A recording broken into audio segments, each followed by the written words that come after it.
Reincarnation of the Strongest Sword God audiobook by Kevin. Chapter 2761, Level Skyrockets. Chapter 2761, Level Skyrockets. It's dead? That was close. For a moment there, I thought we would all get flattened. I'm never going to go near superior mythics ever again before reaching Tier 4.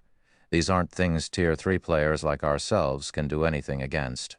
After everyone saw Todelia bisected, they slumped down to the ground and breathed out a sigh of relief, rendered speechless by this narrow escape from death. However, many people also felt fortunate about their survival and couldn't help laughing happily. As for illusory words and unyielding heart, both were too tired to pay attention to Todelia. They only wanted to sit down, rest, and relax their minds. However, before anyone could catch their breath, divine sounds descended from the sky and echoed throughout the valley, so melodious that everyone felt intoxicated. As expected of a first kill in the ruined mountain range, even without divine providence, the lute's quality can actually trigger a divine hymn. Shi Feng, who was lying on the ground, was a little surprised by this situation. He never thought that the first kill of a realm lord would yield such excellent lute. Initially, he had been thinking of using divine providence and personally dealing the finishing blow to Todelia. However, the situation at the end did not permit him to do so. As a result, he could only rely on Frobero to finish the realm lord. While the divine hymn resounded in the valley, bright rays of light enveloped all the survivors. Shi Feng, who was initially at 78% of level 125, leveled up twice and reached 4% of level 127. Everyone else leveled up at least 3 times, with some even leveling up 4 times. The abundance of the EXP awarded utterly dumbfounded everyone. A superior mythic boss actually awards so much EXP. If it were before, we wouldn't get this much EXP even after killing 30 superior mythics. With this, we save at least half a month of grinding. It's a pity that everyone else died. If not, they would have saved on plenty of grinding time as well. Everyone couldn't help sighing over the abundant EXP from Todelia. On one hand, they felt grateful that they could save plenty of time. On the other hand, they felt guilty for those who died. Not only did the dead players not receive any EXP from the raid, but they would even lose 1 level after resurrection, and even if illusory words and the other healers of the team resurrected them, they would still lose nearly half a level's worth of EXP. Only Shi Feng remained unfazed by this situation. Setting aside that this raid happened after the first major update, just the fact that Todelia was both a superior mythic monster and a realm lord already meant that the EXP granted upon its death would be incredibly lavish. The descent of a divine hymn would also increase the EXP awarded. Furthermore, Todelia was a level 128 monster, whereas most of the players on the team hadn't even reached level 120 yet. The bonus EXP these players received would be significant. However, it would be almost impossible for them to level up so quickly again in the future. After all, each region of the ruined mountain range had only 1 realm lord, which took 5 natural days or more to respawn. Moreover, the realm lords for each region weren't fixed. Hence, although their team had secured information on Todelia the Soul Singer, this information would be useless because the next realm lord that spawned in this region would probably be some other superior mythic monster. It was almost impossible for players to come across the same realm lord multiple times in forbidden lands such as the ruined mountain range. Every boss that spawned would be new, hence players couldn't prepare for specific bosses and could only rely on brute strength or tools to secure victory, new. Standing up slowly, Shi Feng looked at his teammates and commanded, "Start resurrecting the others. Thorn, you guys patrol the surroundings. Make sure no monsters come ambushing us."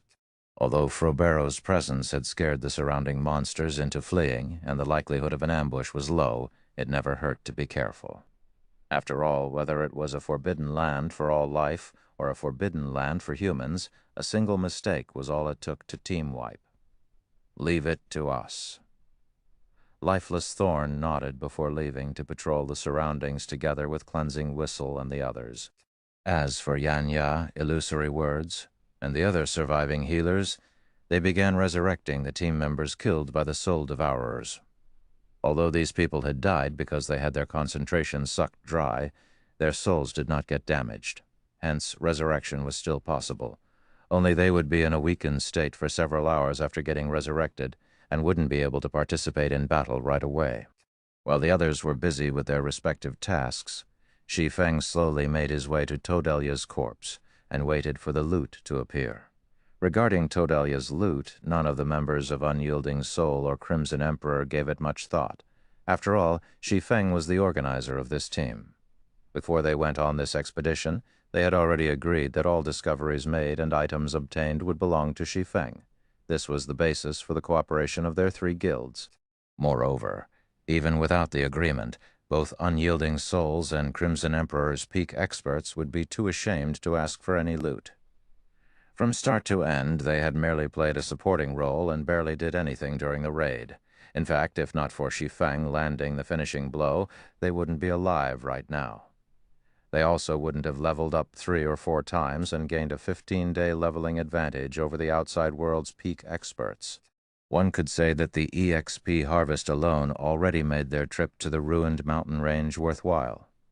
Not to mention, they also got to learn about the ruined mountain range and find out just how dangerous the neutral map was. With this information, their 2 guilds would have a much easier time exploring the neutral map in the future. Let's hope the loot isn't too bad. I'd even settle for just 1 or 2 Tier 4 skill books or a legacy guidance fragment. Shi Feng prayed inwardly when he saw the dark clouds in the sky gradually scattering. Compared to the outside world, the ruined mountain range was impoverished. Unlike what most people of the outside world imagined, the ruined mountain range wasn't a place where one could just kill a few random mobs and get rich quick. On the contrary, be it forbidden lands for humans or forbidden lands for all life, both were scarce in material resources. Instead, the reason players and NPCs deemed forbidden lands to be rich in resources was the legacy resources found there. In the current God's domain, the kingdoms and empires controlled Tier 3 legacy resources. In the case of Tier 4 legacies, though, even the kingdoms and empires barely had any, some had none at all.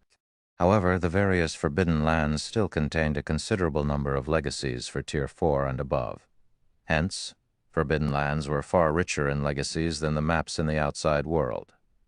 Meanwhile, after players reached Tier 4, there were 3 ways they could improve themselves. The first and simplest method was upgrading their weapons and equipment. Such items were readily available in the various kingdoms and empires. The second method was significantly more difficult, obtaining Tier 4 skill and spell books. After reaching Tier 4, aside from spending legacy skill points to obtain Tier 4 legacy skills, the only other way players could obtain Tier 4 skills was through skill books. However, the monsters in the various kingdoms, empires, and standard neutral maps almost never dropped Tier 4 skill books. Only the monsters in Forbidden Lands would drop these items. Moreover, only monsters at the mythic rank or above dropped them, and the drop rate was incredibly low. Tier 4 skills and spells were crucial in deciding a Tier 4 player's strength. Oftentimes, the result of a duel between Tier 4 players could be predicted based on the number of Tier 4 skills and spells the 2 sides held. This was because Tier 4 skills were magnitudes stronger than Tier 3 skills, with some capable of instant killing players of the same tier. Therefore, after reaching Tier 4, acquiring Tier 4 skill books was key to increasing a player's strength. The improvement players could gain from a Tier 4 skill could rival fragmented legendary items. Moreover, unlike fragmented legendary items, learned skills and spells didn't have a chance of dropping upon death. The third method to improve one's strength was also the most difficult one, obtaining legacy guidances for Tier 4 or above. After players reached Tier 4, levels would no longer be as important as before. Even if players reached level 150 and fulfilled the minimum condition for promotion to Tier 5, they wouldn't necessarily reach Tier 5. Getting promoted to Tier 5 was far more difficult than reaching Tier 4. For the Tier 4 promotion, players only needed to find their Tier 4 legacy land and learn a Tier 4 legacy skill within the allotted time.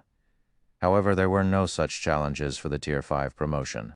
Players weren't required to complete a troublesome promotion quest, nor did they need to search for some random location.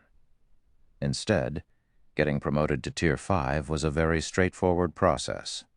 Players just had to raise their concentration to the Tier 5 standard, then reconstruct their own mana bodies, which would allow their essence to achieve a qualitative improvement. This was how one became a saint. Upon reaching Tier 5, players would no longer be an ordinary human. Their life rating would reach an extraordinary level. This was why very few players and NPCs would ever manage to reach Tier 5 in God's domain. Those who did would be dragons and phoenixes among men. The first step to reaching Tier 5 was breaking through the limits of one's mana body at Tier 3. While this might seem like an insignificant step, it would provide players with great help when they tried to reconstruct their mana bodies at Tier 4. The most difficult step was going from 0 to 1. Meanwhile, Violet Cloud had already taken the first step on the path to Tier 5.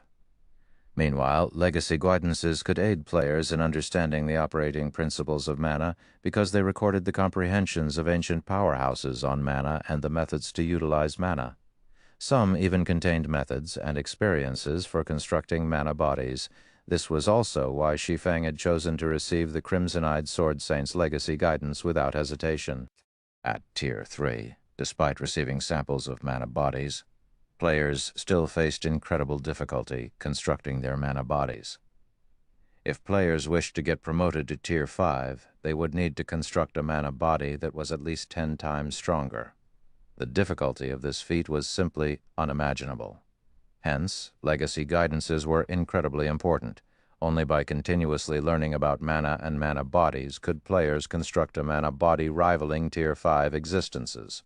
Otherwise, they would remain at Tier 4 for the rest of their lives. However, obtaining legacy guidances was easier said than done. Legacy guidance fragments were no less rare than fragmented legendary items. Generally, only the bosses of Forbidden Lands at the Realm Lord status or higher would have a small chance of dropping this treasure. This was also one of the reasons very few independent players ever managed to reach Tier 5.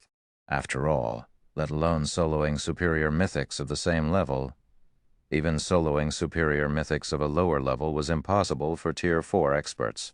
Normally, raiding such monsters required the cooperation of multiple Tier 4 players. Moreover, even if players killed a superior mythic, they wouldn't necessarily obtain a legacy guidance fragment, and even if a fragment did drop, how many people would get a share of it? In addition, the guilds would frantically contest for these bosses, which further increased the difficulty of reaching Tier 5 for independent players. Unless one possessed a sufficiently strong backer or heaven-defying talent, Tier 5 would forever be beyond one's reach. Meanwhile, as Shi Feng was praying and looking to the sky with an exhausted expression, dozens of dazzling items descended around him.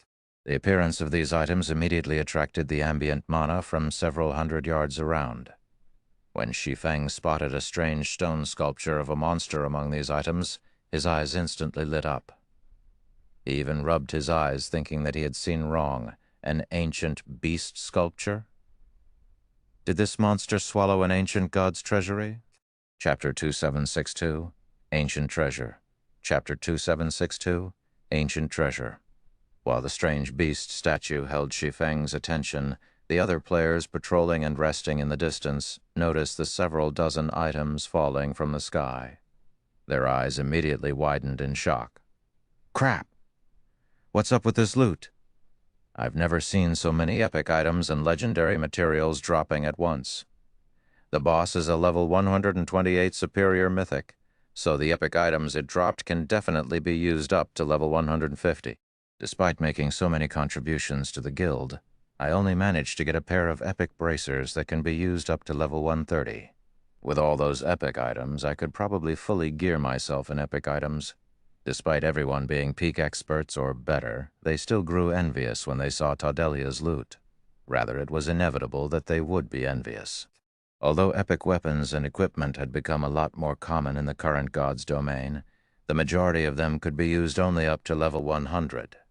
Those that could be used up to level 120 were few and far between. As for epic items that could be used up to level 150, even the various superpowers wouldn't have more than 30 pieces. This wasn't because the various superpowers were slacking on killing level 100 plus mythic monsters, but because mythic monsters only had a tiny chance of dropping epic weapons and equipment that could be used up to level 150. Now, however, Todelia had dropped over 10 epic items. Needless to say, every one of these epic items would be good up to level 150. After all, Todelia was a level 128 superior mythic. According to their past experiences, the epic items dropped by level 120-plus superior mythic bosses would almost certainly have their level limit set at 150. However, the epic weapons and equipment dropped were only the tip of the iceberg. What truly made everyone's eyes glow were the legendary materials and the loot. Legendary materials could be used to create customized epic weapons and equipment, which would definitely be top tier among epic items. However, like level 150 epic items, the drop rate for legendary materials was pitifully low. Even level 100-plus superior mythics would, at most, drop inferior legendary materials. More often than not, they would drop only epic materials. Nonetheless, Todelia had dropped as many as 7 legendary materials. In other words, one could produce 7 customized epic weapons and equipment with a level limit of level 150.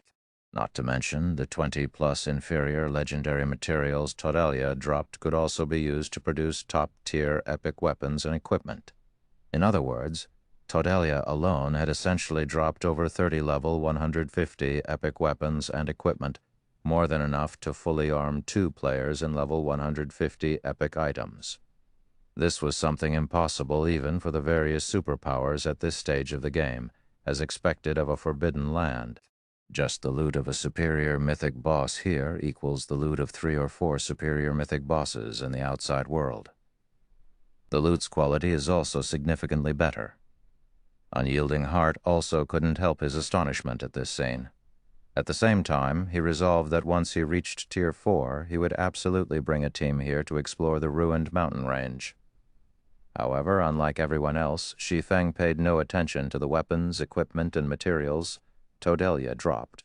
Instead, he stepped forward, collected a 1-meter-tall beast statue, and stored it in his epic spatial bag without hesitation. In Shi Feng's opinion, even the combined value of all the other items Todelia dropped couldn't compare to the value of this beast statue. Sacred beast statue, soul-devouring beast, epic rank, unique item, one of 12 stone sculptures of sacred beasts made by Ciricolo Berestan. It holds incredible power. One shouldn't underestimate the beast statue just because it was an epic item. For Tier 4 players and above, this beast statue was easily 1,000 times more valuable than legendary items. An ancient god in God's domain, Ciricolo Berestan was known as the god of elements by everyone. Legend had it that he could control all magic elements, and he was incredibly strong even among the ancient gods. In God's domain, any item belonging to a god would already be an amazing item, let alone an ancient god's possession. The 12 sacred beast statues were one of Ciricolo Berestan's earliest creations. To both gods and ancient gods, these statues were trash. However, to Tier 4 players, these statues were priceless treasures. On the surface, the 12 sacred beast statues were only intended as room decor. However, if one placed these statues in areas with incredibly dense mana, the statues would generate a special signal. This signal allowed players inside the room to perceive the operating principles of a particular magic element.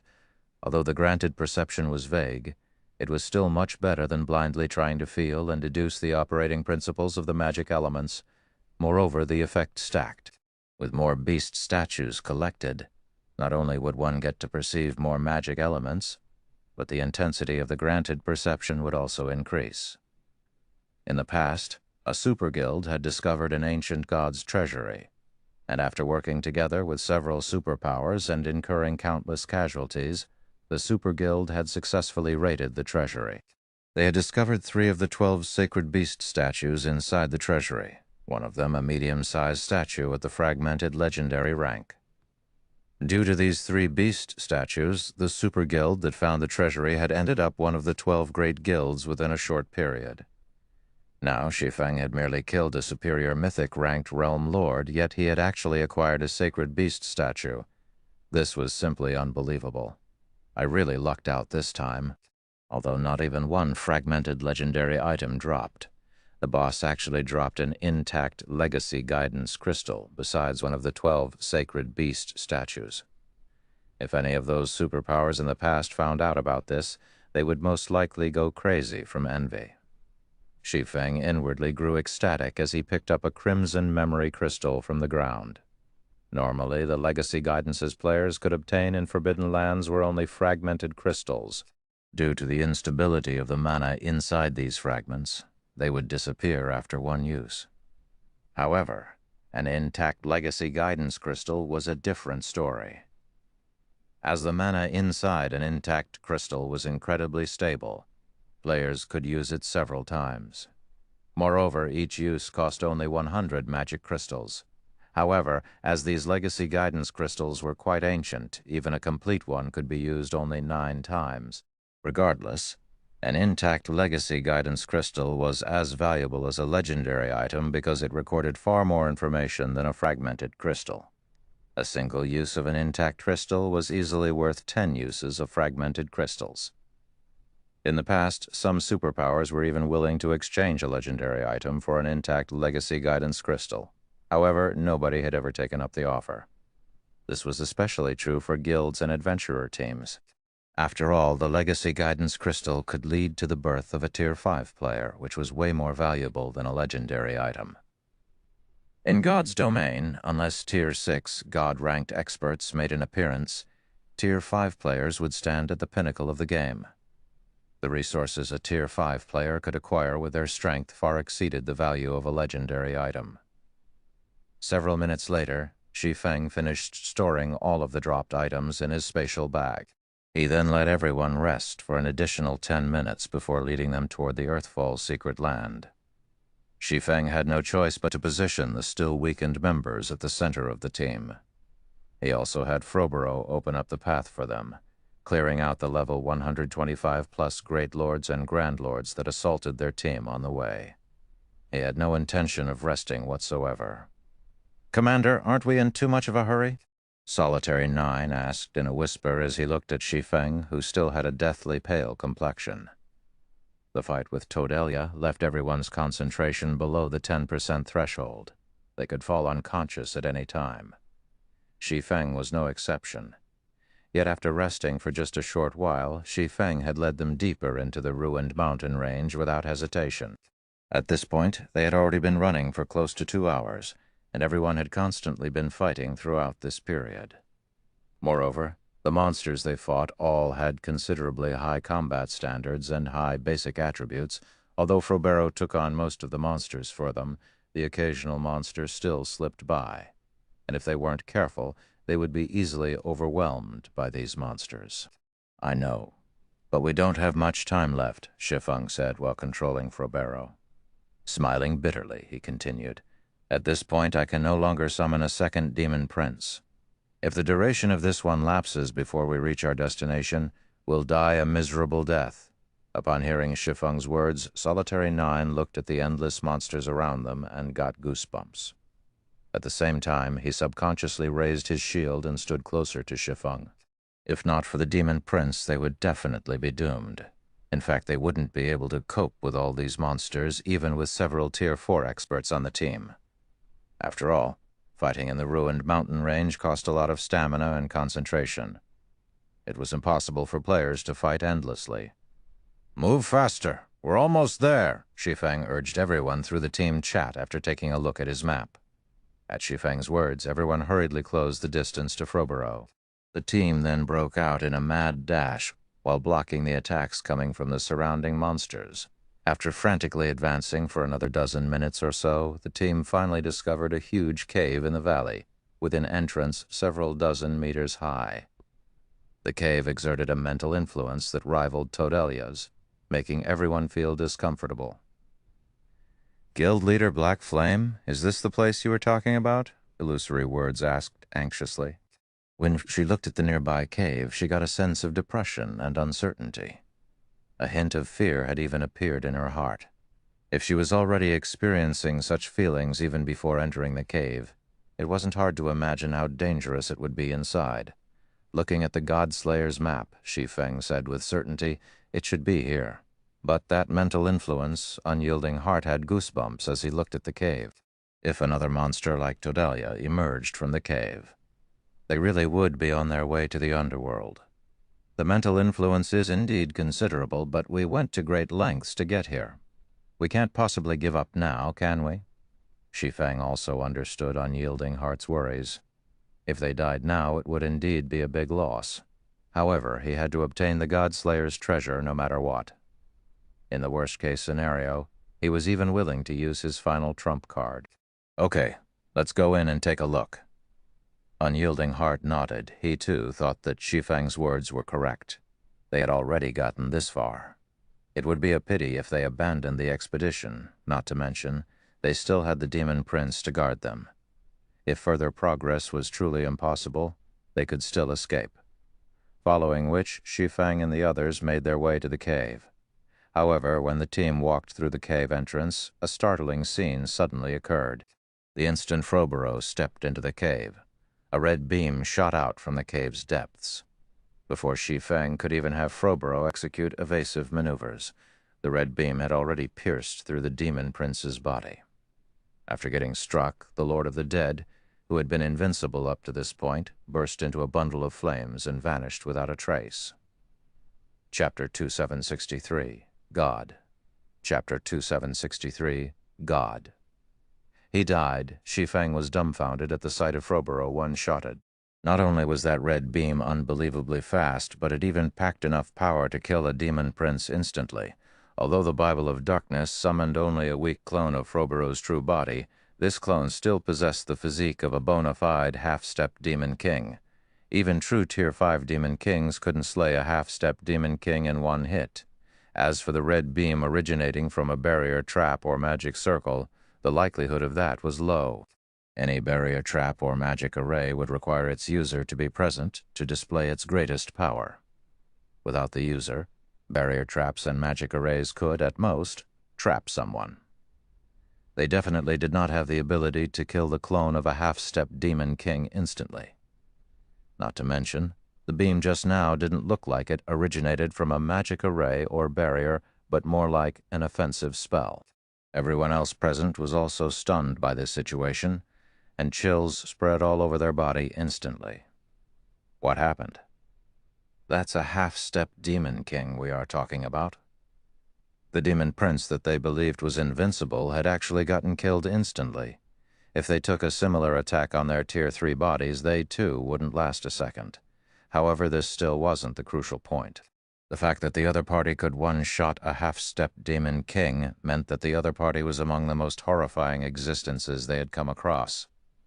Meanwhile, none of these horrifying existences were things players dared to offend because the possible consequences in doing so included the annihilation of their souls.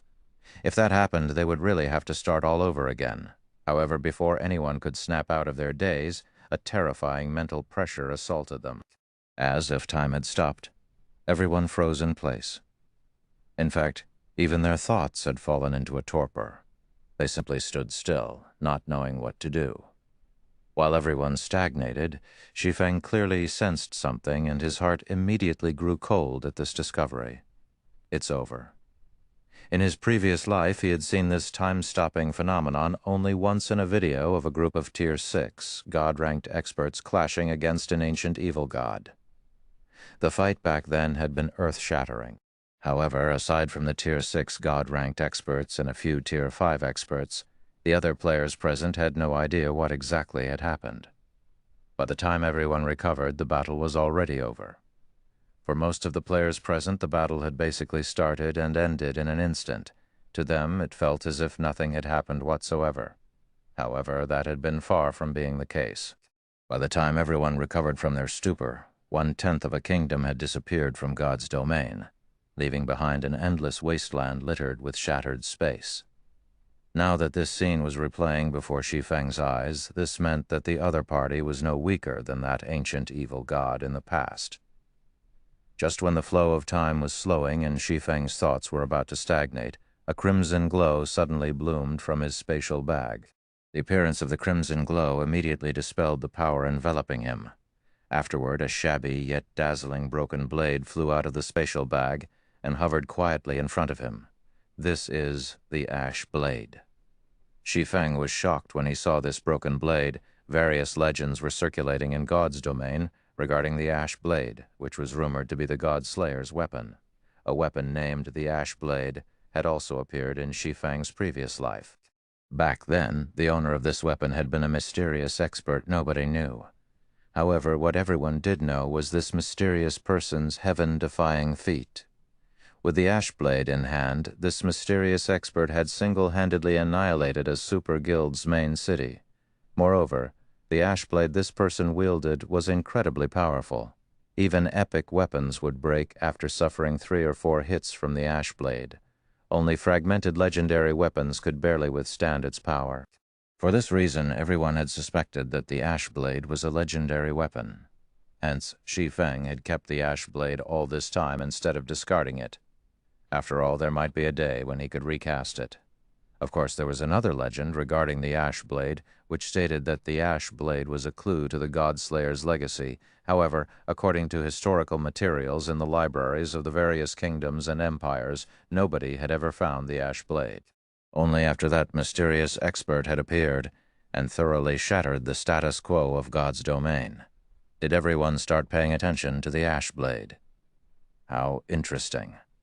Out of the people that arrived this time, someone actually brought that item. It seems you are quite lucky. While Shi Feng was surprised by the Ash Blade, a deep and indifferent voice came from the depths of the cave. It used not the human language, but divine language instead. Similar to the demonic language, despite Shi Feng having no knowledge of the divine language, his brain still understood the meaning conveyed by the words. Before Shi Feng could react to the divine words, an elderly man clad in a gray robe appeared before him. This elderly man's body was in a translucent soul state. Moreover, it was incredibly unstable, as if it would disappear at any moment. However, Shi Feng could still feel great power coming from the old man, which awoke in Shi Feng the urge to submit. The old man's information was thoroughly hidden. It was impossible to glean any information about him at all. Esteemed elder, we came here purely by mistake. We did not come here with any purpose. I hope you can forgive us, Shi Feng said apologetically to the old man. He dared not display any disrespect to the elder before him. Although Shi Feng wasn't aware of the old man's true identity, the fact that the old man could stop time meant that he was undoubtedly at the Tier 6 standard. Even if the old man was only a remnant soul now, he still wasn't an existence Shi Feng could afford to offend. You don't have to lie. I know why you came here, the old man said as he looked at Shi Feng quietly, his deep gaze seemingly seeing through Shi Feng's soul. Not only did you acquire that map, but you even hold the Ash Blade. In that case, you qualify to enter this place and know its secret. How much you can gain from this secret will depend entirely on yourself. I am only an observer and the protector of this place. I won't do anything to interfere with your progress. Shi Feng felt deeply relieved when he heard the old man's words. As for whether the old man was lying to him or not, Shi Feng didn't care. After all, even if the old man was lying to him, Shi Feng couldn't do anything about it. Esteemed elder, may I know what will happen to my friends? Shi Feng asked worriedly. Although he himself was no longer in any immediate danger, he couldn't say the same for his teammates. It was entirely possible for the old man to erase their existences permanently to keep this place a secret. Don't worry, I won't kill them, the old man said, chuckling as he glanced at Shi Feng's teammates. After all, they are individuals blessed by heaven. They won't die even if they are killed, right? Shi Feng couldn't help growing slightly nervous at the old man's question. For some reason, he had a feeling that this old man knew a lot of things. In fact, he might even understand the true existence of players. Otherwise, he wouldn't have asked such a question. This was the first time Shi Feng had met such an NPC. All right, I'll stop messing with you. Since Shi Feng didn't dare respond to his question, the old man dropped the topic. He then said, You hold the Ash Blade, which means you are the chosen one, hence you may enter the cave. As for the others, they will be teleported out of this place. Of course, as you have been lucky enough to get selected, you can also bring 9 people with you. However, you'd best think about who to bring with you. The secret of this place isn't something heaven-blessed individuals like yourselves can imagine. A single mistake might even result in a true death for you." When the old man said the words true death, he even placed emphasis on them. It sounded as if he was warning Shi Feng, yet it also sounded as if he was teasing him. His behavior made it impossible for Shi Feng to guess his thoughts. Nonetheless, Shi Feng did not pay too much heed to the old man's warning. His goal in visiting the ruined mountain range was the Earthfall secret land. Although he did not know what kind of secret the secret land contained, from what he heard, the 3 super guilds that monopolized the secret land had acquired a lot of benefits. This meant that the secret land shouldn't be a very dangerous place. "I've decided to bring the 4 of them. May I know if that is okay?" Shi Feng asked as he pointed at Lifeless Thorn, Solitary 9, Yan Ya, and Cleansing Whistle. "Only 4? After taking a glance at Lifeless Thorn and the others, the old man looked at Shi Feng in surprise and asked, "Are you sure you don't want to bring more? You should know that the cost of entering that place is extraordinary. The amount of time you can stay there is also very limited." "I'm sure." Shi Feng nodded. Initially, he had considered bringing more people with him. However, with the possibility of this secret being much greater than he imagined, every additional person he brought along would be an additional risk. Hence, he decided to bring only Lifeless Thorn's group of 4. After all, the 4 of them had long since known many of his secrets. They could truly be considered his people already. However, the Asura Adventurer team's other members were not as reliable. "All right, this is your decision." The old man no longer pursued the matter and waved his hand at the 4 selected people. Apart from Lifeless Thorn, Solitary 9, Yan Ya, and Cleansing Whistle, all the others immediately transformed into streaks of light and flew out of the cave. The streaks of light then left the ruined mountain range, dodging the purple lightning decorating the neutral map sky. Meanwhile, Lifeless Thorn and the others suddenly jumped up in surprise. "What's going on?" When Lifeless Thorn and the others saw their current situation, they fell into a daze. Just a moment ago, there had been nobody standing before them. In fact, even Shi Feng had been behind them. However, in the blink of an eye, not only did Shi Feng appear in front of them, but the rest of their team also disappeared without a trace. It was obvious that there was a blank in their memories. Now, a scary old man stood before them, and they couldn't read any information about this old man. "All right, stop looking around randomly. Your gazes are very annoying." "Do you really think I can't sense them?" The old man suddenly shouted at Lifeless Thorn and the others, the brief pressure he exuded nearly making their knees buckle. "I'll let you off this time, but if you behave like this to anyone else, they won't be as easy on you as I am." Upon hearing the old man's words, Lifeless Thorn and the others hurriedly nodded and promptly stopped using their identification skills on the old man and their surroundings. "That's more like it. Now, follow me." The old man nodded when he saw Lifeless Thorn and the others turn obedient. He then began walking into the depths of the cave. Chapter 2764, Land of Fallen Gods. Chapter 2764, Land of Fallen Gods. Outside of the ruined mountain range, devouring swamp, dozens of streaks of lights descended onto a swampy woodland as Unyielding Heart and the others were transported out of the ruined mountain range. "Were we resurrected?" Unyielding Heart looked at his surroundings with some confusion. "Why did we get resurrected here? Where's Brother Black Flame?" The devouring swamp was a neutral map adjacent to the ruined mountain range. However, the map was very high level, with monsters at level 130 or above. It wasn't suitable for them to travel across. Hence, they had previously traveled through a level 120 neutral map to enter the ruined mountain range. "I don't think we got resurrected," Illusory Word said, shaking her head. "We were most likely teleported here, probably the doing of that horrifying existence we came across just now." Although she didn't know what had happened, the most likely possibility was that they were banished from the cave, since none of them had lost any levels. "Big Sis Illusory, aside from Black Flame. Asura's side seems to be missing 4 people too," Blue Gown said strangely after carefully inspecting the team. At Blue Gown's words, everyone else noticed that Lifeless Thorn and 3 others of the Asura Adventurer team were indeed missing.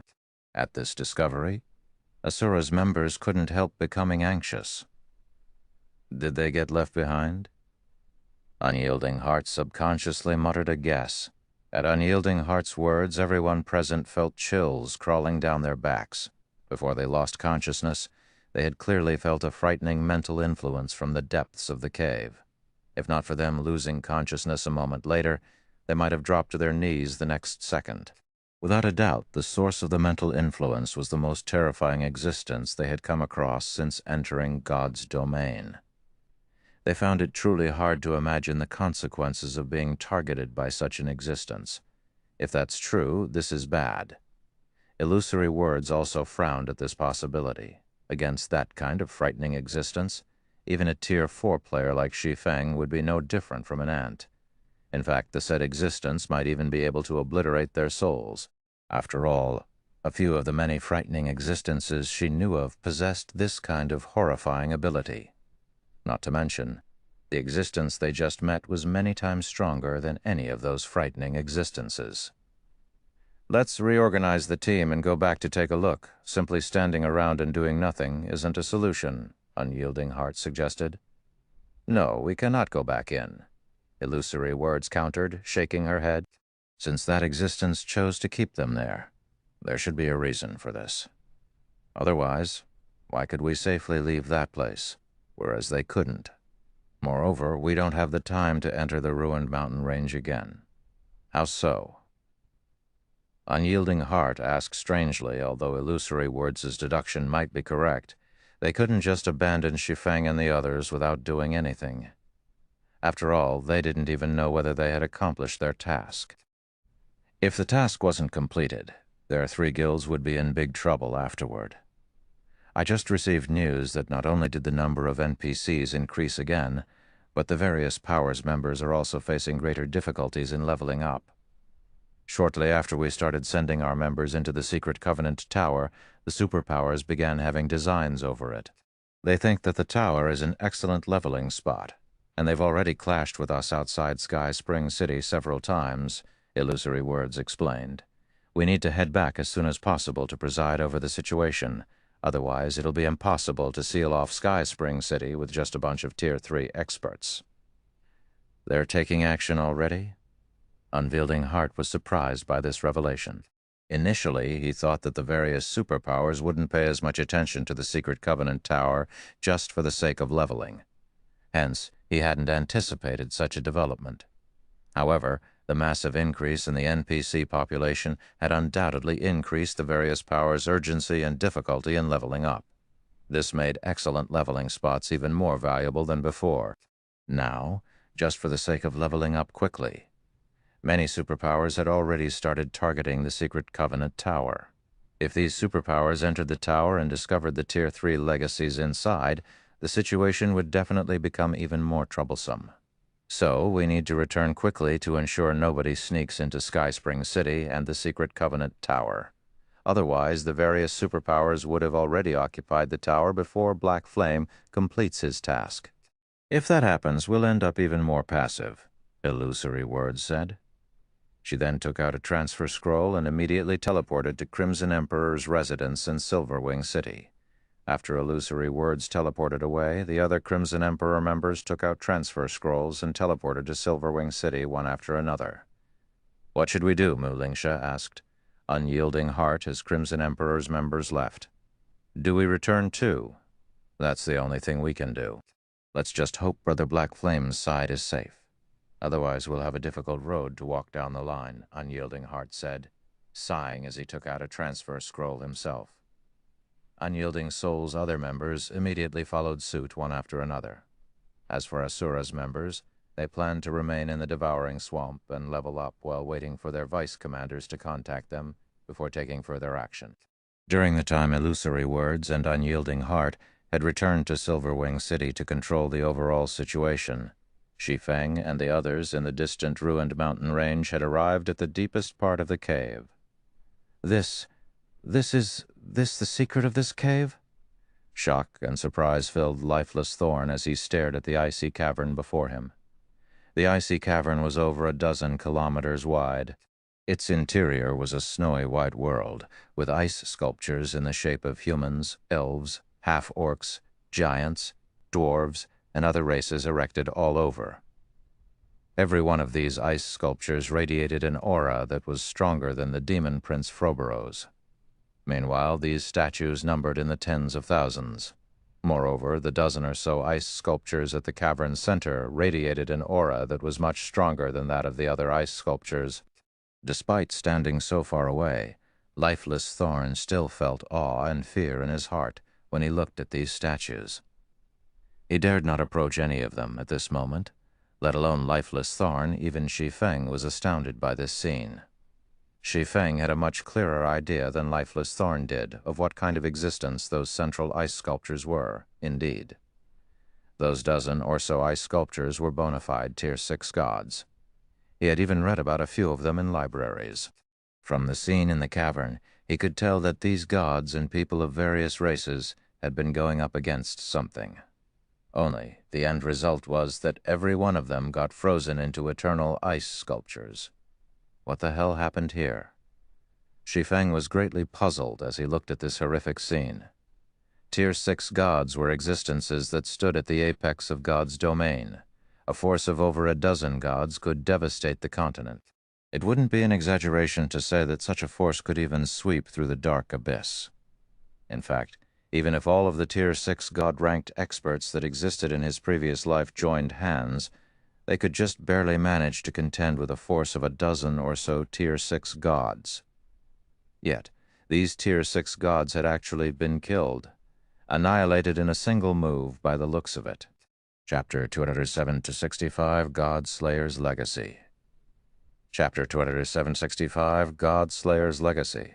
After a brief silence inside the cave, a deep, emotional voice entered Shi Feng's ears.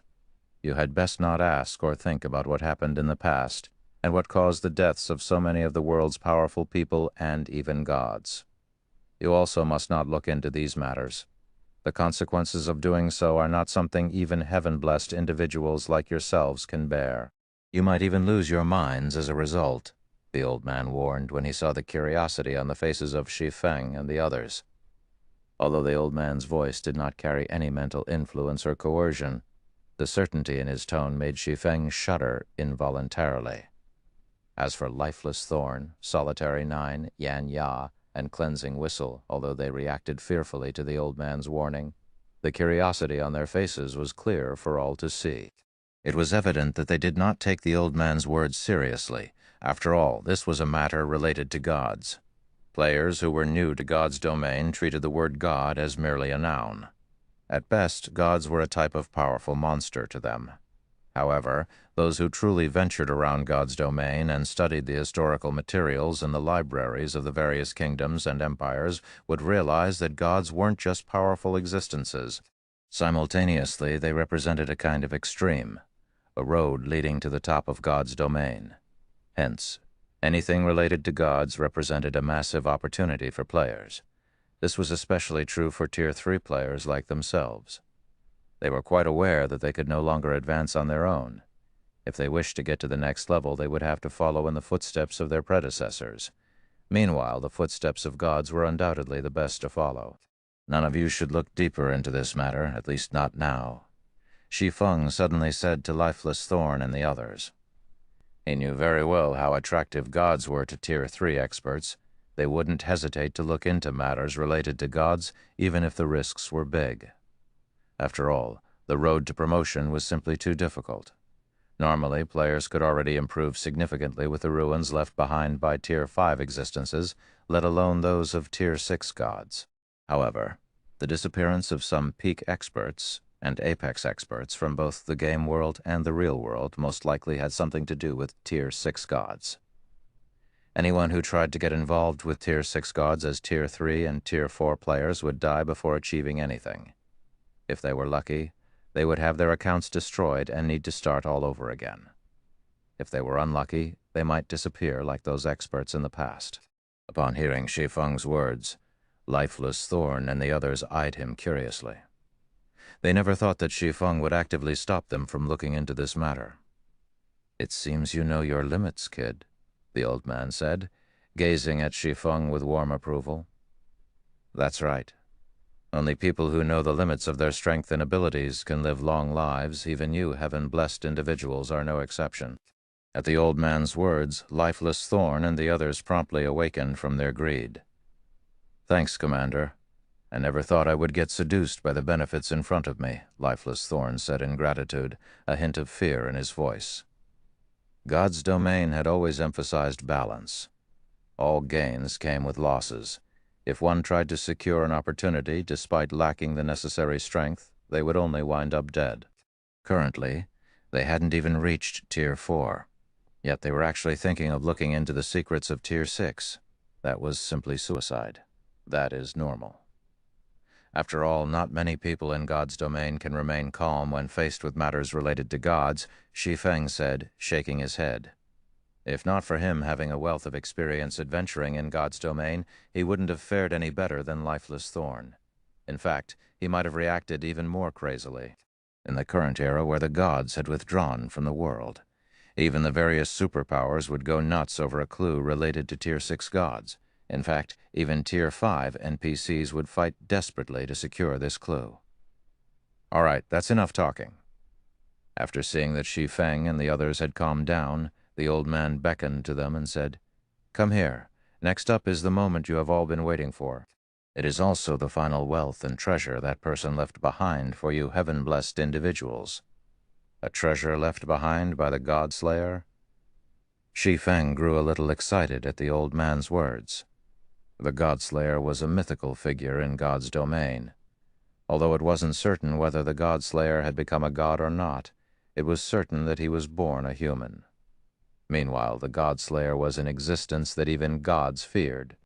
In fact, the number of gods the God Slayer had slain exceeded 10. However, for reasons unknown, the God Slayer had suddenly vanished into God's domain's history, leaving behind only a few clues pertaining to his existence.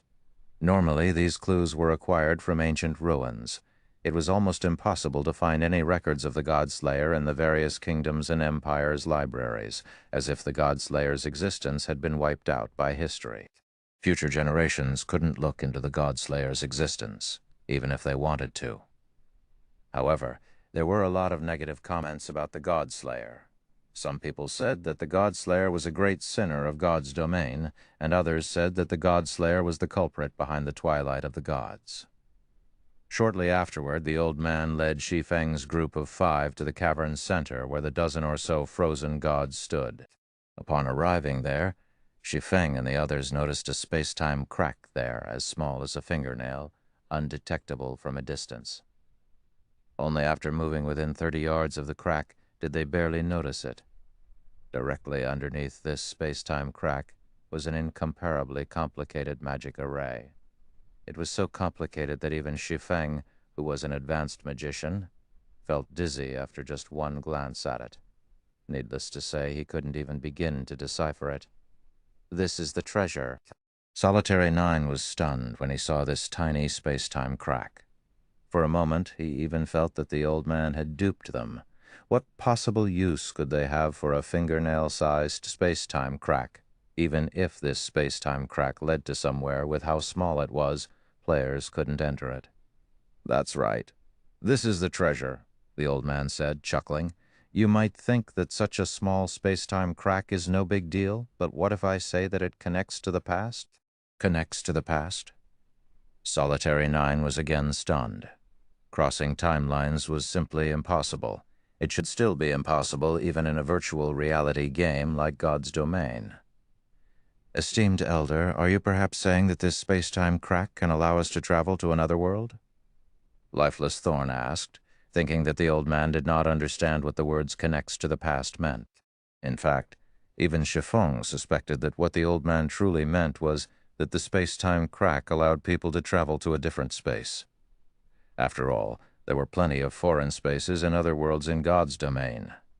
No, it is really linked to the past. "It isn't linked to another world or a different space," the old man insisted, shaking his head. He could tell what Shi Feng and the others were thinking, and he said in a determined tone, "I know you don't believe me. There is no way you can believe me either. After all, time travel is something even ancient gods are incapable of accomplishing, however it is true. Moreover, this space-time crack is connected to the ancient era of God's domain.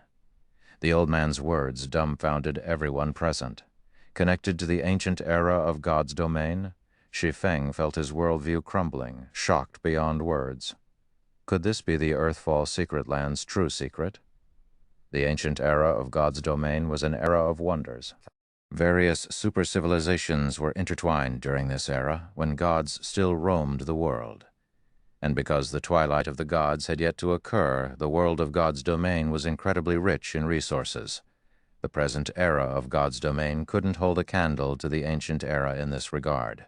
I won't say anything more, since this is your first time. You can enter it without any cost. However, you can only spend a limited amount of time inside. Moreover, the stronger you become and the greater your impact during the ancient era, the easier it will be for the world to notice your presence. If that happens, the world will reject your existence and expel you. What you can obtain during the ancient era will all depend on your own abilities, the old man said slowly. However, I have to warn you that the ancient era is not the paradise you imagine it to be. You will die a permanent death if you aren't careful. Before Shi Feng and his companions could ask any questions, the old man waved his hand. Immediately, Shi Feng and the other four transformed into streaks of light that plunged into the space-time crack, disappearing from the cavern. Chapter 2766, Ancient Era. Chapter 2766, Ancient Era. In a valley amid some lofty mountains, a team of nearly 5,000 people frantically fought a group of demons.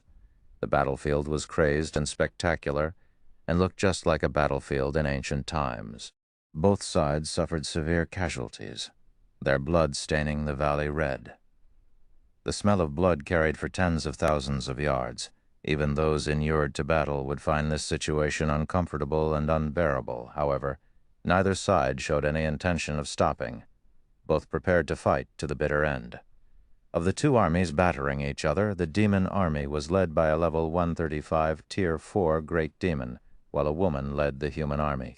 The woman in question possessed golden hair and crimson eyes. She wielded a silver sacred sword and was clad in a knight's blue sacred armor. As the woman contended against several dozen level 130-plus Tier 3 demons, her HP continuously decreased. However, despite being at a complete disadvantage, the more she fought, the brighter the glow her sacred sword radiated. The power she exhibited also kept increasing. "Damn it, you're actually using the aria of holy blood. Don't even think I will let you finish it." The Tier 4 great demon's expression turned solemn when he saw the glowing sacred sword. Immediately, he spread out his 4 wings and flew toward the crimson-eyed woman. "Everyone protect the commander. Do not let that great demon approach the commander," a tall man shouted before rushing at the great demon with his golden shield raised. Subsequently, several dozen other melee classes nearby also charged at the great demon, all of them ignoring the fact that they were merely at Tier 2. Scram. Seeing the crowd charging at him, the demon commander pulled out his crimson greatsword and slashed the space in front. Over 100 crimson beams shot forth, tearing apart space as they advanced. The power they carried simply wasn't something even Tier 3 existences could dream of withstanding. Boom. The next moment, the several dozen Tier 2 melee classes were instantly vaporized, while the shield-bearing man was sent smashing into the mountain. "Damn it, I'll kill you." When a man standing nearby saw this scene, his eyes turned bloodshot, and he promptly charged at the great demon with his sword raised. However, before this man could even get near the great demon, the long-range spells of several Tier 3 demons had already killed him. In the meantime, blood had already dyed the body of the crimson-eyed woman fighting several dozen Tier 3 demons. Her complexion was also deathly pale. However, despite the state of her body, her gaze remained indescribably firm. "Be punished, demons." The crimson-eyed female knight bellowed as she raised her sacred sword. The sacred sword released a beam of light that shot to the skies. Countless streaks of light then rained down on the valley like shooting stars, and the demons struck by these shooting stars immediately fell into a heavily injured state. The situation on the battlefield reversed in the blink of an eye. "Kill? We cannot let these demons take even a step into human territory," the crimson-eyed knight shouted, her pale complexion showing no signs of fatigue. She then raised her sacred sword and charged at the demons who were still fighting. The female knight's words stimulated the surviving humans. They began madly fighting against the demons. However, after a few exchanges, the humans present were dumbfounded, staring at a distant pile of demon corpses in disbelief. The next moment, the great demon commander, who was over a dozen meters tall, emerged from this pile of corpses, a hint of mockery and contempt on his face. The aria of holy blood is indeed powerful, and for you to still be alive after using this desperate move, your mental willpower is truly astonishing. I'm certain you can rank among the top tier 4 powerhouses, the great demon said as he looked at the crimson-eyed knight. He then asked mockingly, "But can you use it a second time?" At this great demon's words, the complexions of the surviving humans instantly turned ashen. This was the aria of holy blood they were talking about. This was the sacred sword Blood Moon's unique spell. Most people would be able to use it only once before departing for the netherworld. This was because the consequent pain of the body and mind was not something ordinary people could bear. However, in return for the steep price, once the aria of holy blood was cast, it exerted astonishing power. Even a great demon would sustain heavy injuries and lose half of their HP after getting struck by this move. Moreover, without restoration items such as the Water of Life, it would be impossible to recover from the attack. Yet now, needless to say, it would be impossible for the female knight to use aria of the holy blood again. However, with the humans' current combat power, they were no match for the great demon. After all, the great demon before them was a bona fide demon marquis. The purity of his bloodline was far superior to that of ordinary great demons.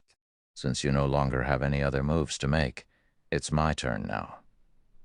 When the great demon saw the silent humans before him, an indescribably excited and joyful expression appeared on his face.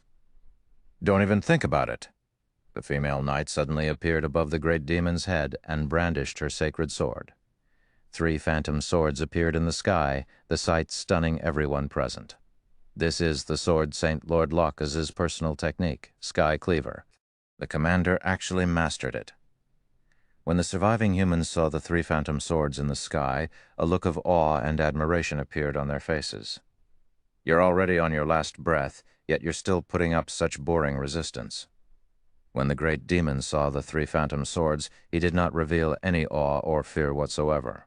On the contrary, he nonchalantly brandished his greatsword. Boom! The greatsword and 3 phantom swords collided. The resulting shock wave sent both humans and demons stumbling backward. Large cracks formed on the ground the great demon stood on, and the greatsword the great demon wielded let out a low hum. The great demon's arms were also trembling. Upon seeing this scene, the humans felt both encouraged and excited. Sure enough, a sword saint's personal technique was truly extraordinary. However, a moment later, everyone's joy turned into despair because the crimson-eyed knight hadn't fared too well either. Not only was her complexion paler, but even her pupils had begun to fade. It was evident that she was on her last breath. She could no longer fight. "Ha ha ha ha! Amazing! Amazing! This is the first time I, Neiman Carlo, have seen a powerful Tier 4 human like you!" The great demon burst out laughing as he looked at the female knight. "However, it all ends here. Before you die, I will drag you all down to hell first." After saying so, Neiman Carlo began chanting the incantation for the Tier 4 spell Hell's Gate. Suddenly, the sky darkened. A huge door decorated with skulls appeared, the blood-red glow from the skulls' eye sockets and the agonizing screams coming from the door seemingly telling everyone that their destiny was about to end.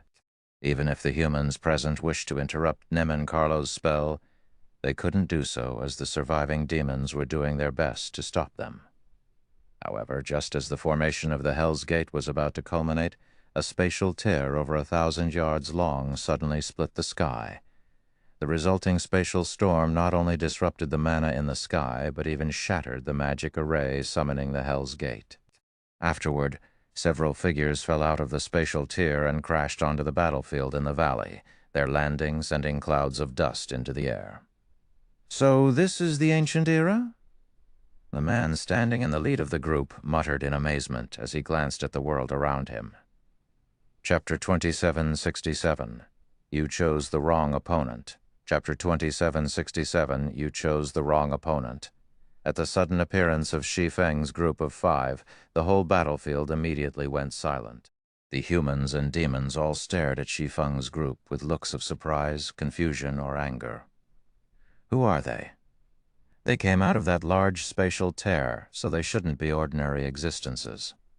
Maybe they're guardians from the holy city? However, their auras seem weak. Those people are also only at Tier 3. They shouldn't be the holy city's guardians. Moreover, judging by their looks, they seem to be heaven-blessed individuals. The humans began a hushed discussion among themselves as they scrutinized Shi Feng's group. Initially, they had held hope that Shi Feng's group could save them. However, after noticing the 5 players' auras, they immediately fell into despair. The crimson-eyed knight peered at Shi Feng's group with her blurry sight. It was evident that she, too, felt surprised and puzzled by the sudden appearance of Shi Feng's group. Humanity's heaven-blessed individuals? When the great demon Nemen Carlo saw Shi Feng's group, he, too, was shocked. How is this possible? Nemen Carlo wasn't particularly surprised to see more heaven-blessed individuals of the human race appearing in this place. What shocked him was the spatial crack that these humans had arrived through. That massive spatial crack had carried an extraordinary amount of power. Even he would lose his life if he accidentally came into contact with it. Yet Shi Feng's group had actually come out of it directly. Compared to the humans and demons originally fighting on this battlefield, however, the ones most surprised by the present situation were Shi Feng's 5. How is this possible? Shi Feng's heart surged with shock as he looked at a group of people standing among the human army. Why are there other players here? Aside from the many NPCs, the human army also had quite a number of players. Moreover, the average level of these players was incredibly high. Even the lowest leveled among them was level 128, while some had even surpassed level 130. Shi Feng was certain that he had arrived in the ancient era of God's domain. After all, the environment here simply couldn't be found anywhere in the modern God's domain. The mana in this land was so abundant that it was close to condensing into a liquid state. He could even clearly feel the magic elements in the air. Like sprites. Some of the magic elements were cheerful and lively. Some were cold and lonely. Some were hot and angry, etc. He could sense all of this with exceptional clarity.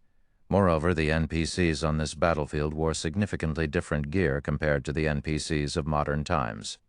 Their weapons and equipment were of much higher quality. In the modern God's domain, NPCs were mainly geared with epic weapons and equipment. Very few possessed fragmented legendary items. After all, fragmented legendary items were incredibly rare and precious, even to NPCs. However, that was far from the case for the NPCs here. Every NPC had at least 1 or 2 fragmented legendary items. The female knight leading the human army was even fully equipped in fragmented legendary items. The sword she wielded was also a top-tier fragmented legendary weapon.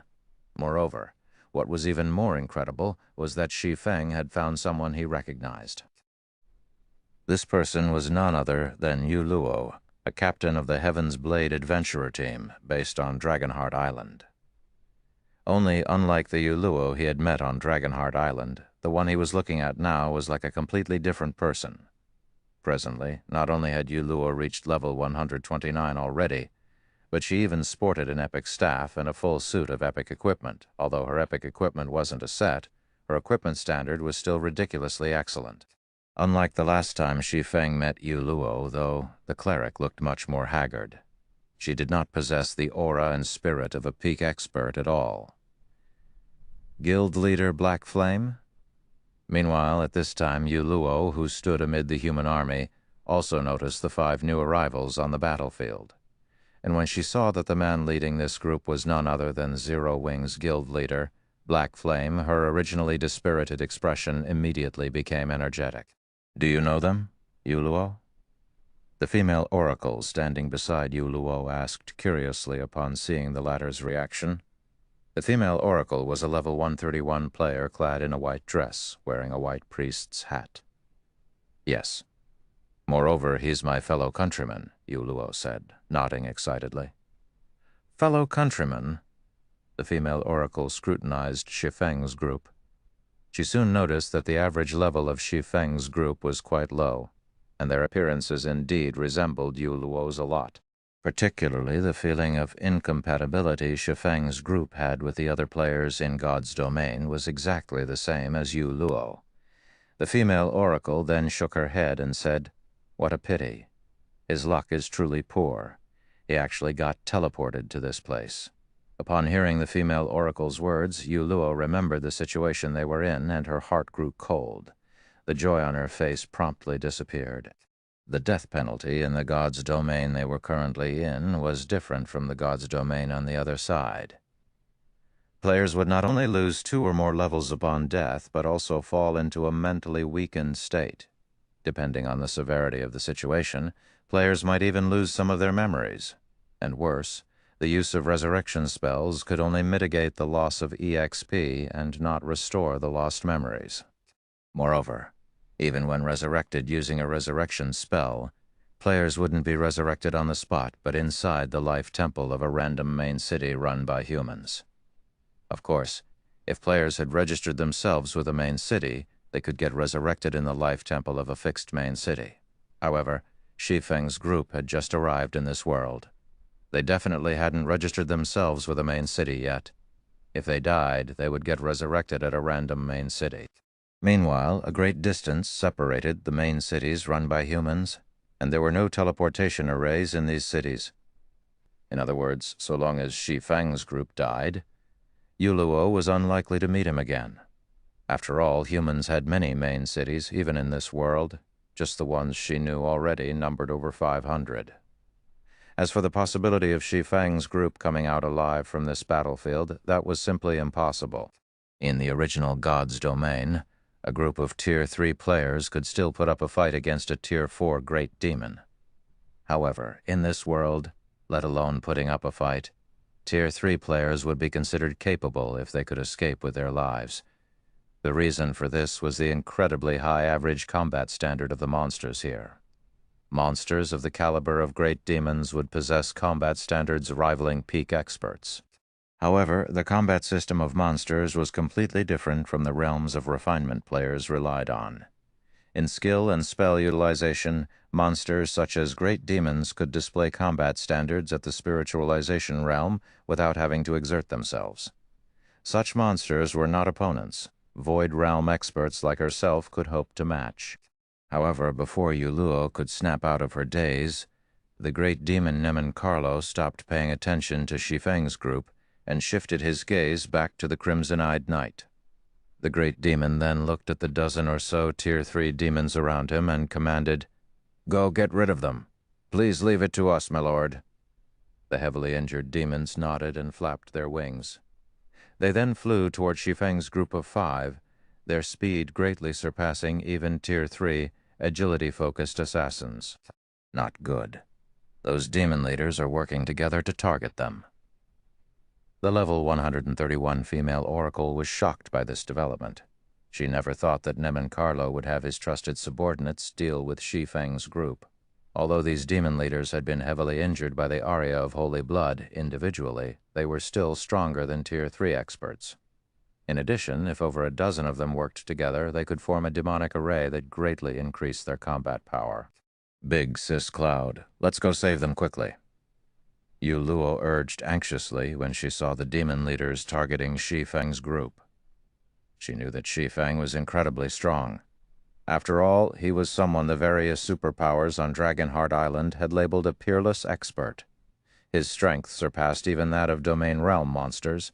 However, not only did the demons of this world possess high combat standards, but their demonic arrays also operated like the humans' battle arrays. Even a peerless expert would fall in the face of such a group of demons. "Die, humans!" Runes suddenly lit up all over the demon leaders' bodies. The auras they radiated also intensified significantly until they were just short of rivaling ordinary great demons in terms of strength. Simultaneously, the weapons in their hands turned into brilliant rays of light. Tier 3 combination skill, Skyflower's Shadow, immediately, countless red petals fell from the sky, heading toward Shi Feng's group. Every flower petal tore space as they fluttered down, making it seem as if night was falling. You used a good skill. I'll give you that. Unfortunately, you chose the wrong opponent. Shi Feng snorted when he saw the red flower petals descending toward him. He then unsheathed the abyssal blade and unleashed his aura. Simultaneously, a mana domain spread out from his body, instantly covering a 1,000-yard radius and enveloping the entire battlefield. The next moment, Yuluo saw Shi Feng execute an upward slash with the abyssal blade, bronze combat technique, swords transmigration. Chapter 2768, Repelling Demons, Sacred Sword Blood Moon. Chapter 2768, Repelling Demons, Sacred Sword Blood Moon. As Shi Feng swung his longsword, innumerable dazzling stars suddenly formed around him. Now that he had reached Tier 4 and had the assistance of a mana domain, this sword's transmigration was more than twice as strong as when he executed it at Tier 3. Boom. The next moment, the dazzling stars shattered the descending flower petals and attacked the demon leaders. Before the demon leaders could react, they were already flying back over 100 yards away, their HPs decreasing in large chunks. They even had difficulty standing up. He's strong. He sent so many demon leaders flying with just one move. Could he really have been sent here from the Holy City? Tier 4 crap. This aura definitely belongs to a Tier 4 class. He's a Tier 4 Sword Emperor. With that power, he's a powerhouse even among other Tier 4 classes.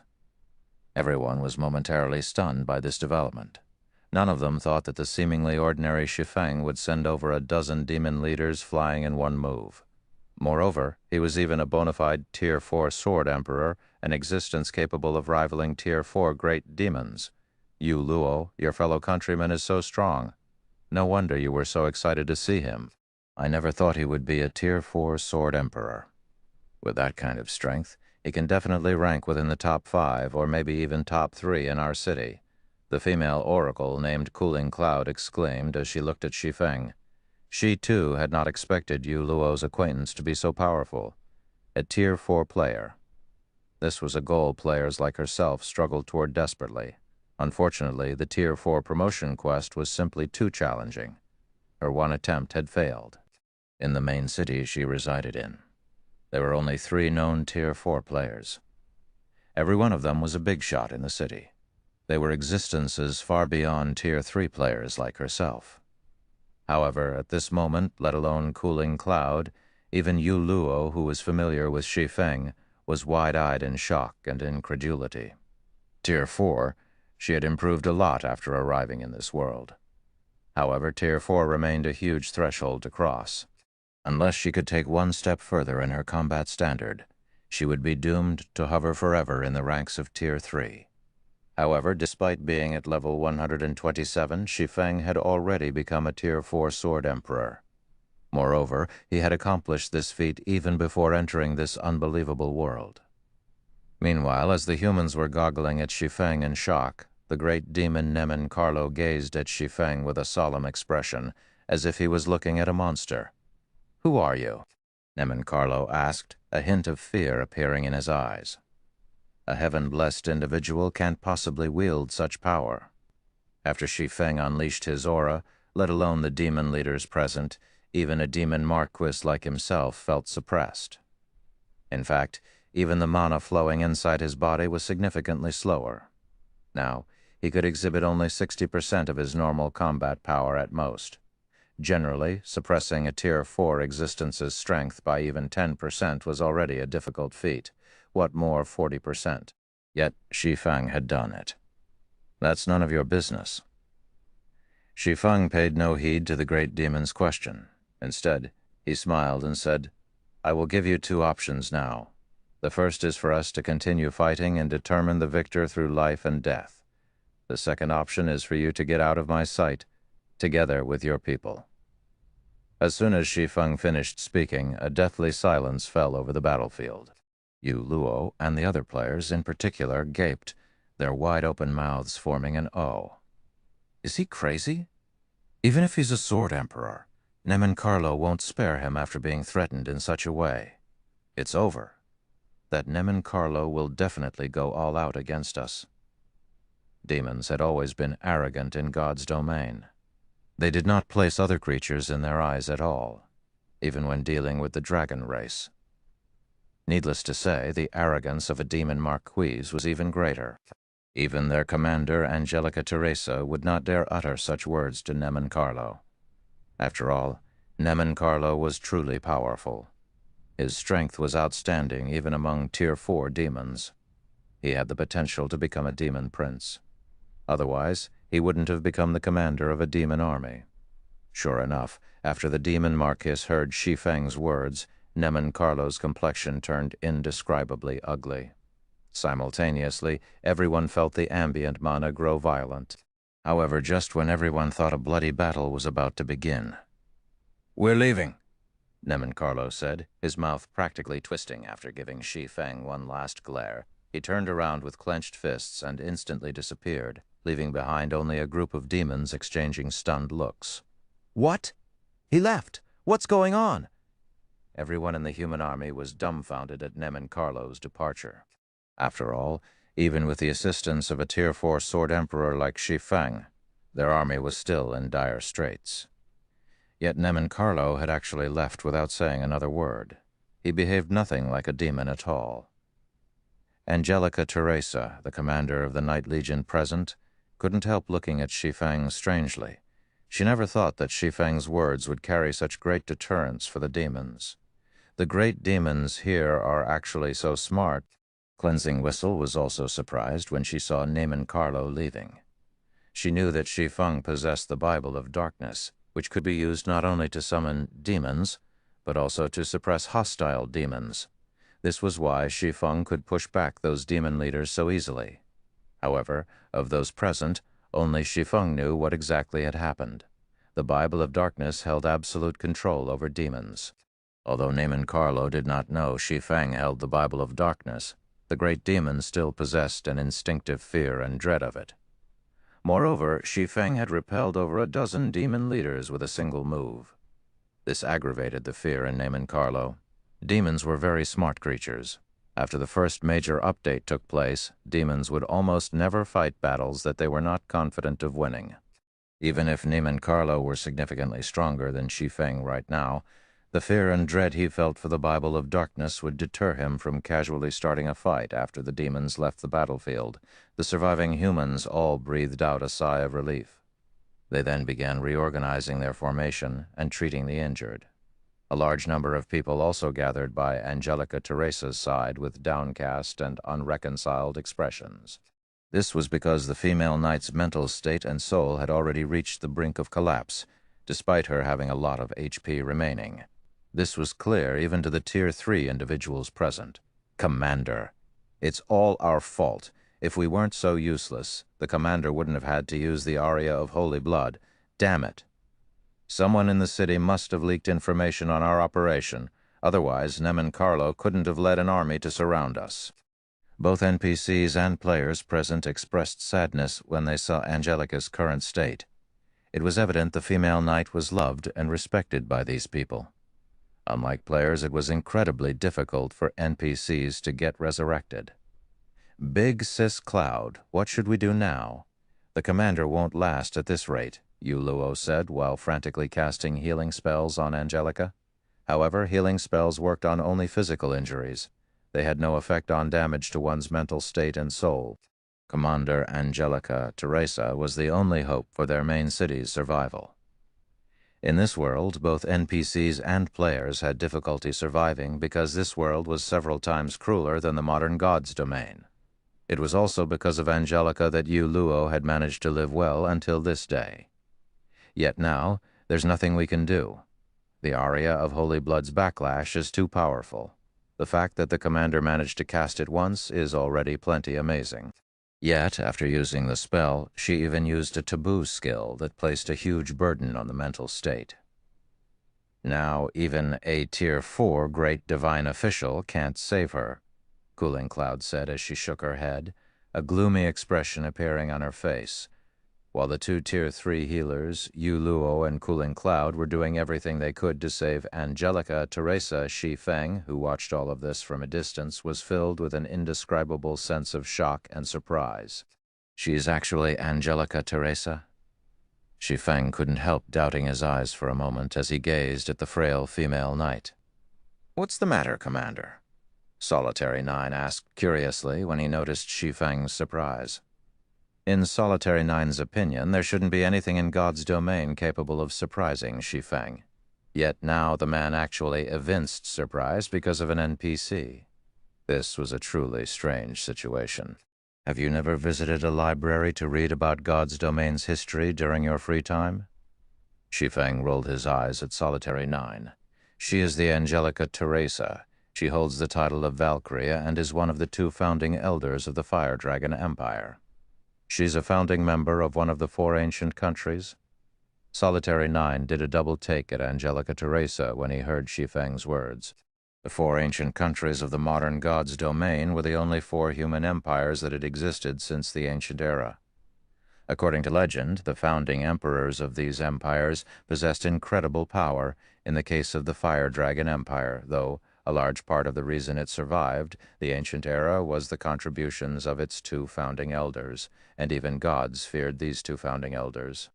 "However, by the looks of it, she seems to be dying," Lifeless Thorn said in a quiet tone. "Maybe she just has the same name?" "No, she is definitely that person," Shi Feng affirmed. The sacred sword Blood Moon is ranked 6th among God's domain's famed swords.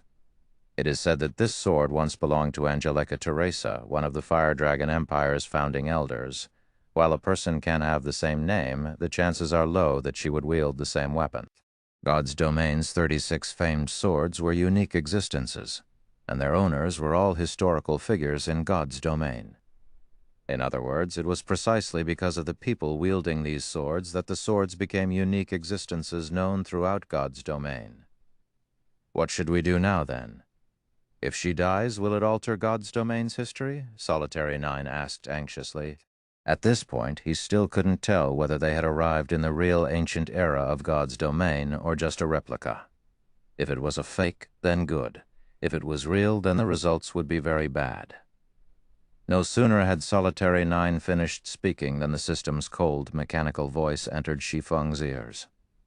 Chapter 27 and 69, Inferior Mythic Quest.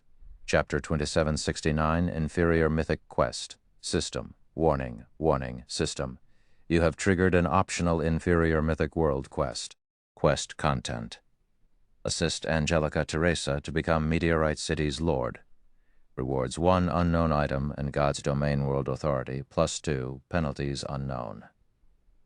System, you have 30 seconds to consider. Quest will be accepted by default if no response is made. An inferior mythic quest. Shi Feng couldn't help doubting his ears when he heard the system.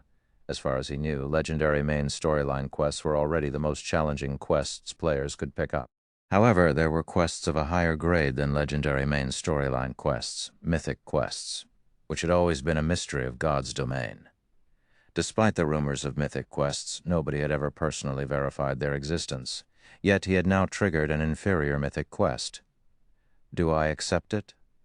Shi Feng hesitated. This was most likely the only opportunity he would ever get to challenge such a quest. After all, he had never even heard of anybody receiving a quest of this rank. He had most likely triggered such a quest only because he happened to visit God's domain's ancient era and came across a key historical figure. Moreover, by the looks of it, the other players around him had not received this quest. This meant he had satisfied some unknown conditions to trigger this quest. Only the penalty for failing a legendary quest was already more than enough to end a player's career in God's domain. The penalty for failing an inferior mythic quest would most likely be several times greater. If he failed to complete the quest after accepting it, however, when he saw the reward of God's domain's world authority +2, greed momentarily overwhelmed him. In the present God's domain, everyone else was probably unaware of God's domain's world authority, as it was simply far too difficult to obtain. Normally, players had to have achievements that affected the entirety of God's domain to acquire this world authority. Players who successfully obtained world authority, even if only 1 point of it, would receive unimaginable assistance in their progression in God's domain. Just like the name suggested, gaining world authority meant one would become an existence with special rights in God's domain. The various superpowers were willing to go all out and risk incurring massive losses just to obtain the special rights the war god's temple offered. After all, obtaining these rights meant one's guild could surpass other guilds by a large margin and solidify its position in God's domain. Individual players could also obtain special rights in God's domain. This was world authority. Obtaining even 1 point of world authority was equivalent to attaining God's domain's recognition. Players with world authority would then gain an unimaginable affinity with the world. On the surface, gaining an increased affinity with the world might not seem very useful. However, it would provide players with a clearer perception of the various magic elements and their operating principles. This was crucial for players aiming to reach Tier 6. In the past, for the sake of producing Tier 6 God-ranked players, the various super guilds were willing to do everything they could just to help a select few of their members gain world authority. However, even the 5 great super guilds had managed to gather only a handful of world authority points after struggling for 4 or 5 years. Nevertheless, it was also a fact that every player that obtained world authority points had reached Tier 6. Now that Shi Feng had the opportunity to obtain 2 world authority points just by completing 1 quest, how could he not feel greedy? If he succeeded, let alone Tier 5, even getting promoted to Tier 6 would become a lot easier. "Commander, are you all right?" Yanya asked worriedly when she noticed Shi Feng's strange expression. "Did you consume too much concentration after using that combat technique just now?" Previously, Shi Feng had exhausted himself during the fight with Todelia. Although they had taken a small break afterward, the amount of concentration he managed to recover was most likely limited. "I'm fine," Shi Feng said, shaking his head. He then looked toward Angelica Teresa, who currently lay weakly on the ground, and gritted his teeth. "It seems I have no choice but to help her." Truthfully, he didn't wish to take part in this matter. After all, the old man from before had emphasized that if he overdid things here, the world would quickly discover his existence and forcibly return him to the modern world. If that happened, it would be a huge loss for him. After all, the environment here was truly wonderful.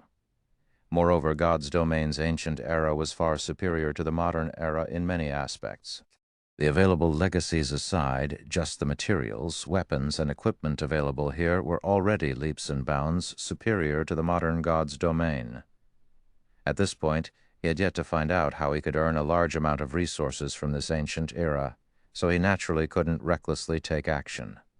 This was also why he had chosen to chase away Nem and Carlo instead of killing the great demon. Needless to say, he also wished to avoid saving the NPCs of this era if possible. This was especially true for a big shot like Angelica Teresa. Steady progression was the way to go in God's domain. However, the quest rewards were far too generous. Even if it meant taking a huge risk, Shi Feng still planned to give it a try. After all, in his current state, he really wasn't confident of getting promoted to Tier 5. If he merely relied on legacy guidances, constructing even a completely new mana body would be tough, let alone constructing a mana body that matched the physique of Tier 5 monsters. Ultimately, Shi Feng walked up to Angelica Teresa, his actions causing the other people present to grow alert. Although Shi Feng had repelled the demon army for them, he was still a foreign powerhouse. Their wariness of him was only natural. After all, there were many insidious people in God's domain who were capable of stabbing others in the back with a smiling face. No one wouldn't be completely safe from such people, regardless of one's identity. The best example would be their commander. Their commander possessed a great reputation in their city. Most of the city's big shots respected and favored her, yet she still ended up getting stabbed in the back. Upon seeing Shi Feng walk over, Yu Luo gritted her teeth and asked in a quiet tone, "Guild leader Black Flame, do you have a way to save our commander? So long as you can save the commander, I will help you with whatever you want, even if it means sacrificing myself." In reality, Yu Luo did not think Shi Feng would have a way to save Commander Angelica Teresa. After all, even Cooling Cloud, who was both a skillful healer and advanced master alchemist, was helpless. I indeed have a way to save her, however. I don't need you to sacrifice yourself or anything of the sort." Shi Feng smiled involuntarily when he saw the resolution on Yu Luo's face. "I just need you to tell me about the situation here once afterward." Even if Yu Luo didn't ask for his help, he would still save Angelica Teresa. After all, a dead person couldn't become the overlord of Meteorite City. "You have a way to save the commander, guild leader Black Flame?" Yu Luo was momentarily stunned by Shi Feng's reply. However, she quickly recollected herself and said excitedly, "No problem. So long as it is something I know, I will definitely tell you." On the other hand, Cooling Cloud, who stood at a side, was confused when she heard Shi Feng's confident reply. She was an advanced master alchemist, yet even she was helpless about Angelica's situation. She found it truly hard to believe a fellow countryman of Yu Luo's had a way to save the commander. This wasn't because Cooling Cloud was belittling Shi Feng and Yu Luo, but because the knowledge Yu Luo had shown regarding God's domain was simply too inadequate. Even her usage of skills and spells was crude. In addition, while it wasn't necessary for all healers to become a specialized master alchemist, it was still common sense for healers to know how to craft some potions.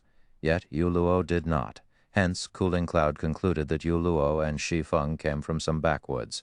Otherwise, they shouldn't lack such common sense. However, Shi Feng did not respond to Yu Luo's question. He merely took out a translucent crystal from his bag and passed it to her. "Have her eat this. She'll gradually recover once she does," Shi Feng said without further explanation. Yu Luo was confused when she received the translucent crystal from Shi Feng, not understanding how such a crystal could save Commander Angelica. However, when Cooling Cloud saw the crystal in Yu Luo's hand, she was shocked. "A crystal of souls? How is this possible?" At Cooling Cloud's exclamation, the other healers present stared at Shi Feng as if they were looking at a monster. "Big Sis Cloud, is this crystal of souls something amazing?" Yu Luo asked, bewildered. Realizing that she had lost her composure, Cooling Cloud quickly calmed herself, then explained, "The crystal of souls isn't just valuable. It is incomparably rare, even on the scale of the entire God's domain. The Holy City's side can secure only a few of such crystals, as they are simply too rare. Normally, such crystals appear in places where souls gather, such as the Netherworld. These crystals can not only heal one's mental state, but also strengthen the soul to a certain degree. It is impossible to purchase a crystal of souls on the market, and it is many times more valuable than even the water of life." "It's such a rare item?" Yu Luo was startled. She never thought Shi Feng would actually use such a precious item to save someone. With this, she would owe him a massive favor. "All right, you'd best save her first," Shi Feng said. When he saw the astonished looks everyone was giving him, he only shook his head and smiled. The crystal of souls was indeed precious. Under normal circumstances, he wouldn't be willing to use it. After all, he had to rely on himself to harvest the necessary monster souls to create crystals of souls. However, the crystals weren't so precious that he couldn't afford to waste them on others. After all, the soul orb was one of the 7 treasures that could easily produce crystals of souls. He merely needed to kill Great Lord-ranked monsters 5 levels higher than himself to obtain the necessary monster souls.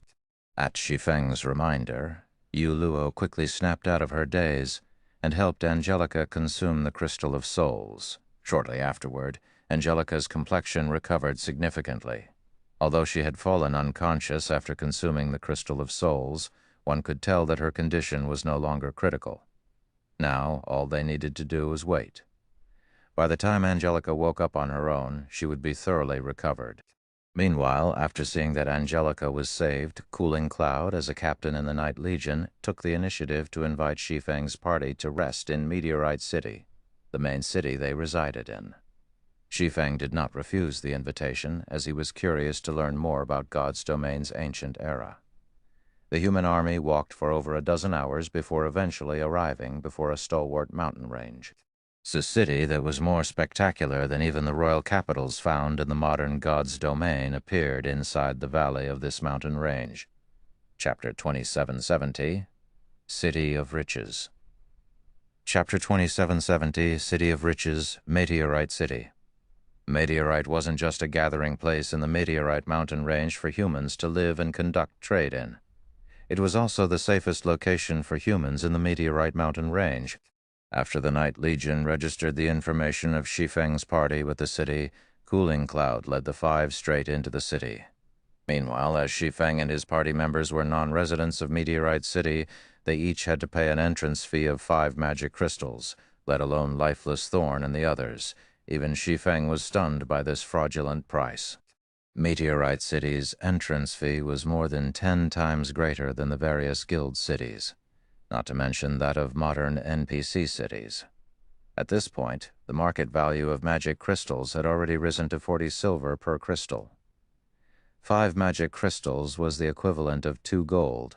Unless the city's mana had condensed into a liquid state, only a fool would pay such an entrance fee. However, from the behavior of the NPCs and players here, it looked as if they had long since gotten used to this situation. Even Yu Luo paid the 5 magic crystals without hesitation. Guild leader Black Flame, this is the standard price here. Naturally, Yu Luo could tell what was going through the minds of Shi Feng's party. Smiling, she whispered, "But please believe me that this price is absolutely reasonable." Initially, she too had been shocked by this price. After all, she wasn't the guild leader of a guild, unlike Shi Feng, but merely a team leader in an adventurer team. The magic crystals she had on hand had only numbered 200 or so. Paying 5 magic crystals just to enter a city had been an extravagant expenditure for her. However, after entering Meteorite City, she quickly realized that this price was definitely reasonable. Compared to the NPC main cities in the modern god's domain, Meteorite City could practically be considered a holy city. Of course, Shi Feng wouldn't dwell on this matter, after all. 5 magic crystals was basically nothing to him. He was merely surprised by the absurd entrance fee. Afterward, Shi Feng paid the entrance fee for his party of 5, then followed Cooling Cloud and Yu Luo through the magic array that enveloped Meteorite City. This is a main city of the ancient era. When Shi Feng set foot in Meteorite City, a comfortable feeling immediately enveloped his body. This comfortable feeling was different from the kind of comfort he felt when entering a place with high mana density.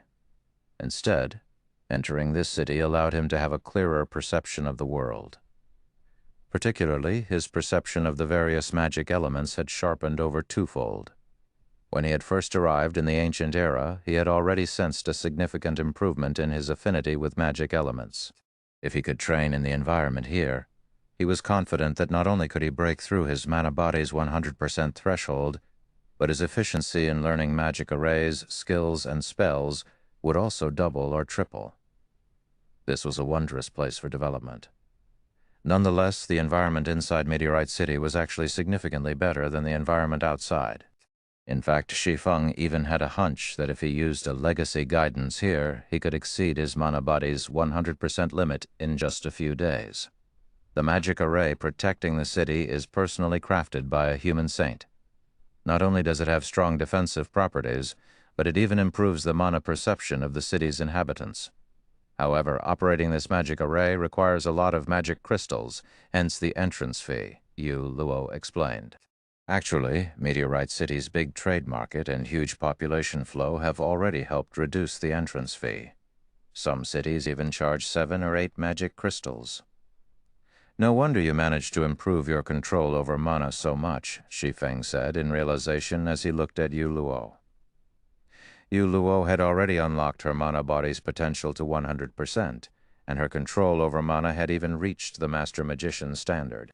If her concentration standard reached Tier 4, she would be able to form her own mana domain and become top tier among Tier 3 peak experts. Most domain realm experts hadn't even reached the Master Magician standard at this stage of the game. And although Yu Luo was very talented, she was still far from comparable to Aqua Rose and Gentle Snow. Yet even with his help, those two were still half a step away from becoming Master Magicians, so how could Yu Luo possibly overtake them? The only explanation was the environment here. "I've improved a lot after arriving here," Yu Luo said as she nodded confidently. "That's right. Yu Luo has been improving rapidly during this period. Now, she can already rank among the Night Legion's top 5 healers, Cooling Cloud said, nodding. Although she didn't have a high opinion of Yuluo's initial strength, she very much acknowledged the cleric's talent. Actually, it is all thanks to Lady Angelica's teachings, Yuluo said. At the mention of Angelica Teresa, an expression of gratitude and admiration appeared on her face. It's a pity that we failed to complete the quest this time. Had we succeeded, Lady Angelica might have become the Lord of Meteorite City. If the city comes under Lady Angelica's leadership, the city will prosper and possibly even rank up into an advanced main city. Become the Lord, what kind of quest is she trying to do? Shi Feng asked curiously. His inferior mythic quest had stated that he needed to help Angelica Teresa become Meteorite City's Lord. Now that a clue on how he could do so had appeared, he naturally was curious. It's nothing. Everyone in the city already knows about it at this point. Since Shi Feng expressed interest in this topic, Cooling Cloud explained slowly, Meteorite City has been developing for hundreds of years already, and its population and scale of operation have grown significantly. However, at this point, the city has reached a bottleneck. The old city lord also abdicated recently as one of the candidates to replace the lord. Lady Angelica Teresa wishes to improve Meteorite City. Meanwhile, there are two ways to help Meteorite City develop further. The first is to expand the city. However, the city's magic array was personally established by the saint, and nobody in the city is capable of modifying it. The only way to modify the magic array is to go to the holy city and meet with the saint. The chances of success are dismal. Setting aside how far away the holy city is, just trying to meet with the saint is already an incredibly difficult task. Hence, Lady Angelica can only resort to the second method, strengthening the magic array's core, which would in turn upgrade the magic array. Recently, we received news that a Tier 4 infant dragon appeared over at the Ghostfire Hills. If we can hunt this infant dragon and secure its dragon eyes and dragon crystal, we can strengthen the magic array's core. Only at this point, Cooling Cloud sighed. Let alone hunting that Tier 4 infant dragon, they had already fallen prey to a demon army's ambush shortly after leaving Meteorite City. What followed next was what Shi Feng himself had witnessed. Travel to the holy city to meet with a saint or kill a Tier 4 infant dragon. Shi Feng shook his head and smiled bitterly at Cooling Cloud's words. Although he didn't know where the holy city was, since the NPC cities here had no teleportation arrays linking them, the journey to the holy city could easily take several months. Moreover, even after arriving at the holy city, it wouldn't necessarily be possible to meet with the rumored saint. As for the other option of killing a Tier 4 infant dragon, that was even more ludicrous. Tier 4 infant dragon was an existence above even demon princes. It was an existence that could truly match Tier 5 existences. When Shi Feng was in his Tier 4 legacy land, even after reaching Tier 4 and gaining a Tier 4 legacy skill, he could only put up a fight against the Tier 3 infant dragons there. Even with the Heavenly Dragon Breath's help, he still couldn't kill those Tier 3 infant dragons. Now, Angelica Teresa actually had designs on a Tier 4 infant dragon, despite being only a Tier 4 herself. Calling her actions suicidal would be an understatement. Moreover, killing the infant dragon probably had to be done as soon as possible. After all, dragons did not have the habit of living in a fixed location long term. If he couldn't help Angelica kill the infant dragon before it went elsewhere, he would have to look for the elusive saint. Sure enough, this isn't a quest that can be completed easily. However, Shi Feng did not feel particularly surprised by this situation. A legendary quest was already monumentally difficult to complete. An inferior mythic quest would only be worse.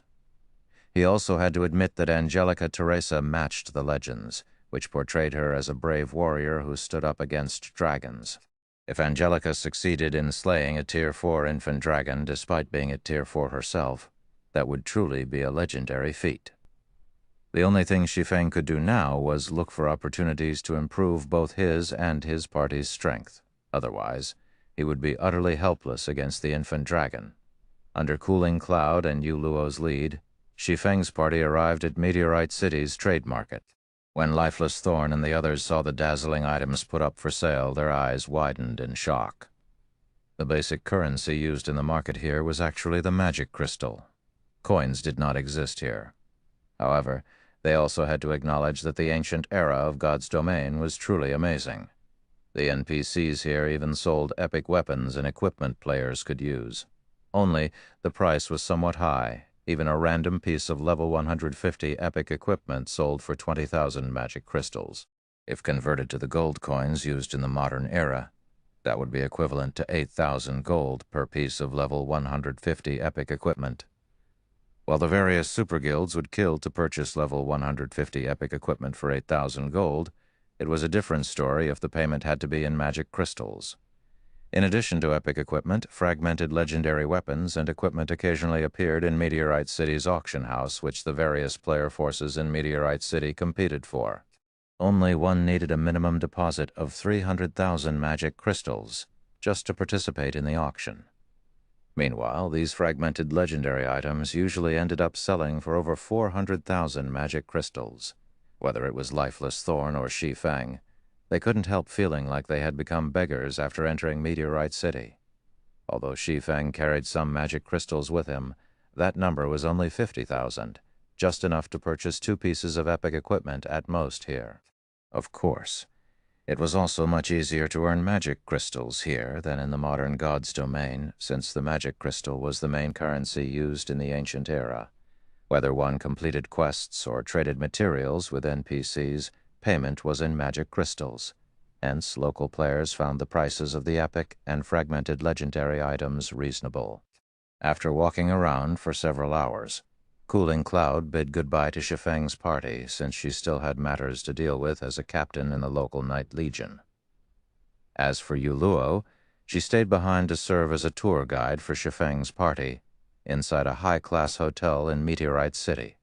Staying in one of the ordinary rooms here cost 50 magic crystals a day, while the high-end rooms cost 200 magic crystals per day. Shi Feng chose to rent a high-end room without hesitation. Shortly afterward, Shi Feng's party of 5 and Yu Luo sat quietly inside the room. "Out with it." "How long has it been since you arrived here?" Shi Feng asked seriously as he looked at Yu Luo. "What's up with the players here?" Chapter 2771, Alien-like Players. Chapter 2771, Alien-like Players. At Shi Feng's question, an exceptional silence filled the room. Lifeless Thorn and the others simultaneously focused their gaze on Yu Luo. Ever since they arrived in this place, they had come across too many unknown and surprising matters. However, the only thing they could do was remain silent and quietly observe everything, including the so-called NPCs and players here. In their opinion, be it the NPCs, monsters, or players here, they all felt alien. This was especially true for the players here. Despite being players, the players here gave them a completely different feeling than the members of their party. It felt as if the players here were not players at all, but rather the original inhabitants of this world. It was as if these players had already accepted this virtual world as their own. No, to be precise, these players treated the world of God's domain as a real world. Moreover, judging by these players' behavior, they had resided in this world for a considerably long period. Otherwise, the alien feeling they gave off wouldn't be so conspicuous. This alien feeling was especially familiar to Shi Feng. Looking at the players in this ancient era felt like looking at Phoenix Rain back when he met her in Flame Dragon City. It was just that Phoenix Rain seemed more alien back then than these people. She felt as if she was a player, yet not a player at the same time. In short, she gave off a very strange feeling. Now, the players here gave him a similar feeling. The shock he felt when he met these players initially was much greater compared to that of Lifeless Thorn and the others. However, he couldn't openly state his feelings. After all, the matter concerning Phoenix Rain was of great importance. Moreover, at the same time as their party was finding the players here alien, these players had similarly noticed the strangeness of their party. It was evident that these players were foreign to players like their party as well. In addition, through the previous conversation he had with Cooling Cloud, Shi Feng got the impression that they lived in completely different worlds. The old man in the cave had already stated that this world was the ancient era of God's domain. Logically, there shouldn't be any other players in this world yet. Not only were there players living in this world, but there were even a large number of them. Based on his initial estimates, there should be well over 5 million players residing in Meteorite City. This was already on the level of royal capitals in the modern era. Meanwhile, according to Cooling Cloud, there were at least 500 such main cities on the continent. If Meteorite City was representative of these main cities, there should be well over 2.5 billion players in the ancient era. Yet none of the various powers in the real world had an inkling that there were players playing in the ancient era of God's domain. That's right. Everything is as you guys have guessed. When Yu Luo saw the look everyone was giving her, her originally light and happy expression instantly vanished, replaced by a solemn expression. Whether it is this God's domain or the players here, both come from a different world from ours. A different world? Solitary Nine's breathing grew heavy at Yu Luo's words. How is this possible? Although he had already had suspicions, he still found it unbelievable after hearing Yu Luo's confirmation. While it was indeed true that God's domain was a virtual reality game like no other, it was still far-fetched to say that people of a different world were playing the game with them. No, it would be somewhat incorrect to say that they're from a different world. Shaking her head, Yu Luo smiled and added, "To be precise, they are people living in a different world." "What do you mean?" Shi Feng asked curiously. "You should know of the migration plan that took place 100 years ago, right?" "Of course we know. Back then, due to a shortage of resources and the worsening environmental pollution, Earth had gradually become unsuitable for human life. Hence, a migration plan was executed. I heard that many people at that time were sent out to explore the universe for habitable planets," Solitary Nine answered, nodding. "Could it be? Are you saying these players are the people who were sent out?" "Yes, they are the descendants of those explorers," Yu Luo said. "Back then, Earth had already discovered several habitable planets. However, they were too distant from Earth and the journey would take a long time. After gathering all of the world's power, several hundred interstellar spaceships with self-sustaining environments were constructed. These spaceships then set forth toward the selected habitable planets while carrying all sorts of resources and hundreds of millions of Earth's outstanding personnel. These people have been living on the interstellar spaceships for these past 100 years. However, these people experienced a much longer time than people on Earth during their journey. I heard that they've been living in space for over 600 years. Some spaceships have even experienced over 900 years of life. The population on these spaceships has also continued to grow over time, with the total population having exceeded 10 billion long ago. The original spaceships have also acquired resources from various planets on the way and modified and upgraded themselves. At this point, these spaceships can no longer be considered mere spaceships but more like interstellar continents, and they are still making their way to the habitable planets.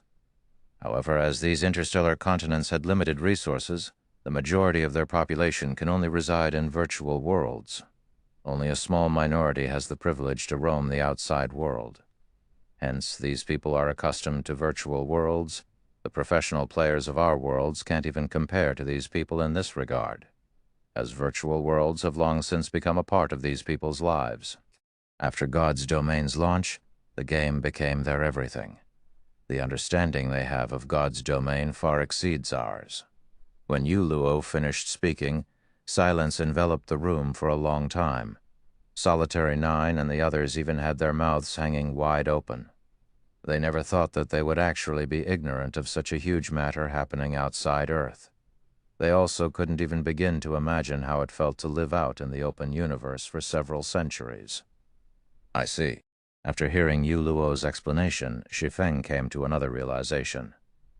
During his previous life, right before he reincarnated, God's domain had suddenly launched an expansion pack for seemingly no rhyme or reason. It was the most special expansion pack ever added to the game. Normally, the main God system would first implement a new expansion pack in the game before notifying players about it. However, news of this expansion pack had spread in the real world before its implementation. In fact, even its name had been revealed beforehand: War of Worlds. The description that came with this announcement also clearly stated that there would be several worlds attacking the main continent of God's domain. For the sake of their own survival, these worlds would wage war with each other on an unprecedented scale. The winner would live, and the loser would die. This announcement had agitated countless people in God's domain when it came out. After all, the territories on the main continent were basically fixed at that point, and few disputes occurred between the various powers. The game had been trending toward stability. With the sudden appearance of several new worlds, how could the players of God's domain not feel excited? The various major powers, in particular, had immediately begun sharpening their blades after the announcement. So long as the new expansion pack took place, they would immediately invade these new worlds and start a new journey. However, as a consequence of the expansion pack, Shi Feng found himself fired. Upon seeing the stunned expressions of the people around her, Yu Luo revealed a bitter smile and said, "My arrival here was a complete accident. While exploring an underground space in Dragonheart City by myself, I got caught in a space-time storm. By the time I woke up, I was already in this place. Currently, I have spent 20 days here already. Although I want to go back, I haven't been able to return even after dying or jumping into other space-time storms. What's most frustrating is that I can't log out of the game from here." "You can't log out?" At Yu Luo's words, Solitary 9 and the others hurriedly checked whether they could log out or not. If they couldn't, then it would be a huge problem. Nowadays, all virtual gaming cabins had a nutrient solution storage that could let players stay online for 1 or 2 months without any problem. The latest model could even let players stay online for 3 months. And in the event that players depleted their supply of nutrient solution and couldn't leave their gaming cabin for some reason, the cabin would issue a system alert, and professionals would come quickly to deal with the problem. Players had no need to worry about starving to death. Even so, this wasn't good news. "No way. I really can't log out." Solitary 9 couldn't help growing anxious. It would be very inconvenient for them if they couldn't go offline. After all, there were many things they needed to do in the real world.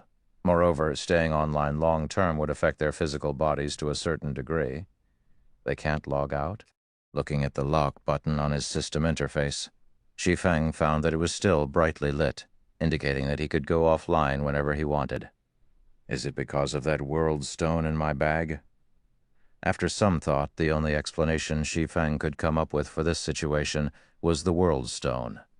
After all, this item could stabilize the principle of all things, which meant that he should be able to bypass the rules of this world. With this, it seems I don't need to be too anxious. While the ancient god's domain was indeed excellent, he also had many things he needed to do in the real world. He couldn't stay online long-term. With the world stone, he could now feel relieved. Shi Feng then conversed with Yu Luo about the basic information of this world, particularly about information relating to legacies. After the conversation, Lifeless Thorn and the others sighed ruefully. The ancient god's domain was indeed different. Compared to the modern god's domain, the players living in the ancient god's domain had a much easier time getting promoted. With a reliable team, players had no problem at all securing a complete Tier 3 legacy. In fact, with enough rare materials, one could even seek out a Tier 3 instructor to exchange for a complete legacy. The only limitation of this method was that players could only exchange up to 3 legacies. As for the promotion to Tier 4, while it was significantly more difficult than that to Tier 3, it was still much easier compared to the process in the modern god's domain. At the very least, players didn't have to seek out a legacy land in the middle of nowhere. They could simply head to a Tier 4 instructor and choose to challenge their Tier 4 promotion quest. They would then be teleported to a Tier 4 legacy space. However, the cost of this method was high. Each challenge required the payment of 15,000 magic crystals. The difficulty of the promotion quest was the same as in modern times. Players still had to learn a Tier 4 legacy skill or spell during the allotted time. Failure meant having to wait 20 natural days before they could re-challenge it. At this time, only 3 players in Meteorite City had successfully reached Tier 4. At this point, Shi Feng wished he could bring all of Zero Wing's Tier 4 Flowing Water Realm experts and above to this place. Even if it meant spending a lot of magic crystals, it would still be much better than searching for a legacy land. After all, searching for a legacy land was not only time-consuming, but success was also highly dependent on luck.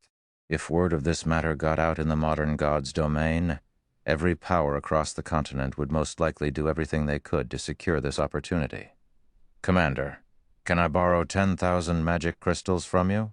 Lifeless Thorn asked as he looked at Shi Feng. "I'll pay you back double as soon as we return." "Commander, you can't play favorites." Solitary 9 objected hurriedly, knowing that Shi Feng did not bring a lot of magic crystals with him to the ancient god's domain. Every bit given away counted. Meanwhile, Yan Ya and Cleansing Whistle also stared at Shi Feng with eloquent eyes. "Relax." Shi Feng smiled spontaneously when he saw everyone's reactions. "Although I didn't bring a lot of magic crystals with me, I still have a way to let each of you challenge your promotion quests once. You can challenge yours as well, Yu Luo." "Me?" Yu Luo was stunned by Shi Feng's words. "But I don't have that many magic crystals." She, too, yearned to challenge her Tier 4 promotion quest. However, it wasn't easy to save up magic crystals while living in Meteorite City, as everything cost magic crystals here. Even until now, she had only around 4,000 magic crystals, still far off from the 15,000 required. "So long as you help me with a matter, I'll pay you 15,000 magic crystals as remuneration." "How about it?" Shi Feng asked as he looked at Yu Luo. The ancient god's domain was a massive treasure trove, its value easily billions of times greater than a Grade 1 ore vein. It was no wonder 3 of the 5 great super guilds had deemed it worthwhile to work together to seal off the Earthfall secret land. If such a secret became public, the consequences would be unimaginable. Of course, acquiring the various resources of the ancient god's domain wouldn't be an easy task either. Since the base currency used here was the magic crystal, something relatively rare in the modern god's domain. And while the ancient god's domain had an abundance of magic crystals, it would be nigh impossible for modern players to earn a large amount of magic crystals here. After all, the modern god's domain was inferior to the ancient god's domain in almost every aspect. For players living in the modern god's domain, visiting the ancient god's domain would be equivalent to Stone Age people visiting the modern era. Modern players would need to work hard to earn magic crystals here. Fortunately, it wasn't completely impossible for modern players to earn money in the ancient era. One way to do so would be to take advantage of the unskillful handling of problems relating to the mind and soul in the ancient god's domain, particularly when it came to healing one's mental state. The ancient god's domain was actually far weaker than the modern god's domain in this aspect.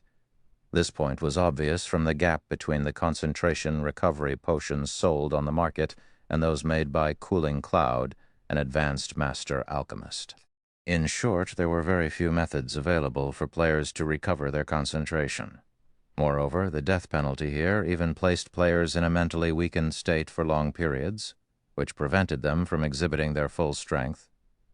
This meant that methods that could help heal the soul and mind were incredibly valuable. "Okay," Yu Luo agreed immediately, understanding that Shi Feng was trying to help her. "What do you need me to do?" Taking out a crystal of souls from his bag, Shi Feng said, "Take this crystal of souls and consign it to the auction house for now. You're a member of the local Night Legion, so you should be able to spread information about it quickly. Just say that this is the crystal of souls that healed Angelica Teresa, and that it has a minor soul-strengthening effect, which can increase one's chances of passing the Tier 4 promotion quest. Can you do that?" "No problem.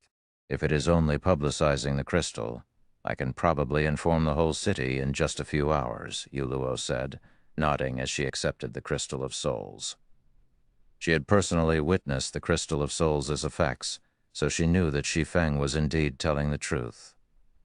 As for the aid the crystal could provide in the Tier 4 promotion quest, it was partly true. After all, if one's soul got strengthened, one's learning ability would improve as well. It couldn't be considered an outright lie. Meanwhile, spreading this news throughout the city was a piece of cake for her as a member of the local Night Legion. Yu Luo left the hotel room to get the word out, while Lifeless Thorn and the others went to their respective rooms to sort out their thoughts and prepare themselves to challenge their Tier 4 promotion quests. Once Shi Feng was alone in his room, he took out a memory crystal from his bag. This crystal was none other than the complete legacy guidance crystal he had obtained from killing Tadelia. The effects of this room sure are excellent. My perception is strengthened by a further 30% compared to the outside world. Now that I have some time to myself, I can give it a try. Immediately afterward, Shi Feng took out 100 magic crystals and activated the Legacy Guidance Crystal. Chapter 270-72, Breakthrough. Chapter 270-72, Breakthrough. Inside the quiet and spacious living room, as Shi Feng continuously poured mana into the Legacy Guidance Crystal in his hand, divine runes and magic arrays began appearing all over the crystal one after another. A short moment later, the mana inside the room started surging toward the memory crystal. Afterward, the crystal radiated a dark blue glow that enveloped Shi Feng. What a powerful legacy! Shi Feng was astonished when the blue light engulfed him. This was because the owner of this legacy wasn't an ordinary person, but someone known as the Saint of the Ice World. The quality of this legacy was far superior to that of ordinary legacies. In addition, the Ice World Saint's legacy explained a lot about the ice element's operating principles and described some basic methods to construct one's mana body using the ice element as the basis. This sort of legacy guidance was incredibly rare in God's domain. In most cases, legacy guidances only provided a demonstration of the manipulation of magic elements and some explanations of their operating principles. The chances of a legacy guidance containing a demonstration of how to construct a mana body from scratch were less than 0.1%, let alone a saint's guidance and demonstration. Existences holding the title of saint were either gods or existences approaching gods. Some saints were even existences that gods feared greatly because a saint represented the epitome of a certain aspect in God's domain. Not even gods could match a saint in their specialty. In other words, while a saint could be a god wouldn't necessarily be a saint. The requirement to become a Tier 6 god wasn't to achieve the extreme of a certain aspect. Instead, one only needed to reach a certain threshold. As to what that threshold was, only those who had actually reached Tier 6 would know. Meanwhile, the Ice World Saint had undoubtedly attained the ultimate in the manipulation of the ice element. Hence, the Ice World Saint's control over the ice element was undoubtedly superior to everyone else's. Even gods wouldn't be a match for the Ice World Saint. Following this, time passed by, second after second, as Shi Feng injected more mana into the memory crystal. The Ice World Saint's demonstration sped up. The information the Saint conveyed also became increasingly complicated. Half an hour later, the Saint's demonstration ended. Shi Feng, who had been focused on the demonstration the entire time, felt mesmerized by the information he learned. What a pity. The guidance barely talked about elements other than the ice element. If the guidance for the other elements were as detailed as the one for the ice element, my control over the magic elements would definitely reach the Grand Master standard. At that time, I might even stand a chance against superior mythic monsters. Shi Feng sighed ruefully when the demonstration video disappeared. He had to admit that the existences granted the title of saint were indeed powerful. Saints who had reached the ultimate in control of a specific magic element were especially amazing. Their understanding and explanation of magic elements were incredibly enlightening. However, the Ice World Saint's explanation became increasingly complicated as it progressed, and Shi Feng found himself struggling to understand the lecture. It felt as if the Saint's explanation had gone from talking about one dimension to 2 dimensions, to 3 dimensions, to 4 dimensions. He could still understand up to the 3rd dimension. But when the explanation progressed to the 4th dimension, his mind failed to comprehend the Saint's thinking. Despite understanding the surface meaning of the Saint's words, he couldn't understand how to apply them in practice. Hence, Shi Feng could only treat the magic element usage methods explained at the end as gibberish. Nevertheless, he had still made massive gains. At the very least, he had made qualitative improvements in manipulating and understanding the ice element. Now, all he needed to do was experiment with his newfound knowledge. This Ice World Saint's legacy is truly extraordinary. I will have to get Violet Cloud and the others to study it earnestly. It would simply go to waste if given to someone without an affinity with the ice element. Shi Feng now placed even greater importance on the legacy guidance crystal in his hand. He wouldn't have if it were any other legacy guidance, but this was a saint's guidance they were talking about. The Ice World Saint's guidance even provided such detailed information about the magic elements. Giving this legacy guidance to someone without an affinity with the magic elements would be a complete and utter waste. In fact, had he used this legacy guidance crystal in the modern God's domain instead of the ancient God's domain, he would have wasted a precious opportunity. If the information he absorbed from watching the legacy guidance here consisted of only 20% of the total information, then he probably would have failed to comprehend even 5% of the information had he watched it in the modern God's domain. After all, he didn't possess much affinity with the ice element. He was much more attuned to the fire element. Fortunately, the environment in the ancient God's domain was excellent, and it drastically improved his affinity with and perception of the ice element. Now, he could perceive the ice element much more clearly than he could the fire element when he was in the modern God's domain. After absorbing the Ice World Saint's legacy guidance, Shi Feng took out a drop of soul water and drank it, boosting his concentration recovery and energizing his brain. Immediately afterward, he began attempting to break through his mana body's 100% threshold by constructing a new and simpler control array to link and control the various magic arrays all over his mana body. Previously, I insisted on using only one mana manipulation method to control the magic arrays of my body. On the other hand, the Ice World Saint constructed his mana body with the ice element and used several mana manipulation methods to gather and manipulate the ice element. For now, I should follow his example and try using 2 manipulation methods to control my mana body's magic arrays. After thinking up to this point, Shi Feng began experimenting. Previously, he had been controlling the magic arrays on his mana body according to the mana body's construction because he believed this was the only way to manipulate the mana in his mana body. However, his thoughts changed after seeing the Ice World Saint using multiple mana manipulation methods to control the magic elements in his mana body. Master magicians like Shi Feng excelled in attacking from multiple fronts. Since he couldn't break through the 100% threshold by attacking from only a single front, he would try attacking from multiple fronts simultaneously, which would allow him to maximize the effects of every magic array. Subsequently, the intensity of the mana Shi Feng's body radiated fluctuated repeatedly. Sometimes, his mana didn't even reach the standard of ordinary Tier 3 players. Sometimes it would far surpass the times he had fully exerted himself. He experimented for 3 consecutive hours and tested several dozen mana manipulation methods. From his experimentation, he concluded that using multiple methods simultaneously to manipulate his mana body was incredibly difficult. Even with his current concentration standard, he could just barely implement 3 at a time. However, the benefits of a 3-fold manipulation method were also evident. He had directly broken through the 100% threshold and reached the legendary 112% mark. Unfortunately, when implementing a 3-fold manipulation method, his mind would be so occupied that he couldn't execute a bronze combat technique, much less a mana technique. To maintain his combat power, Shi Feng had no choice but to abandon a 3-fold manipulation method for a 2-fold manipulation method. 87%, 102%, 99%. The completion rate of Shi Feng's mana body changed constantly. At the same time, the rate at which he expended his concentration also increased. This is the last option that suits me. I'll be satisfied so long as it goes beyond 103% of the various 2-fold manipulation methods Shi Feng had tried. The best one produced a result of 103%.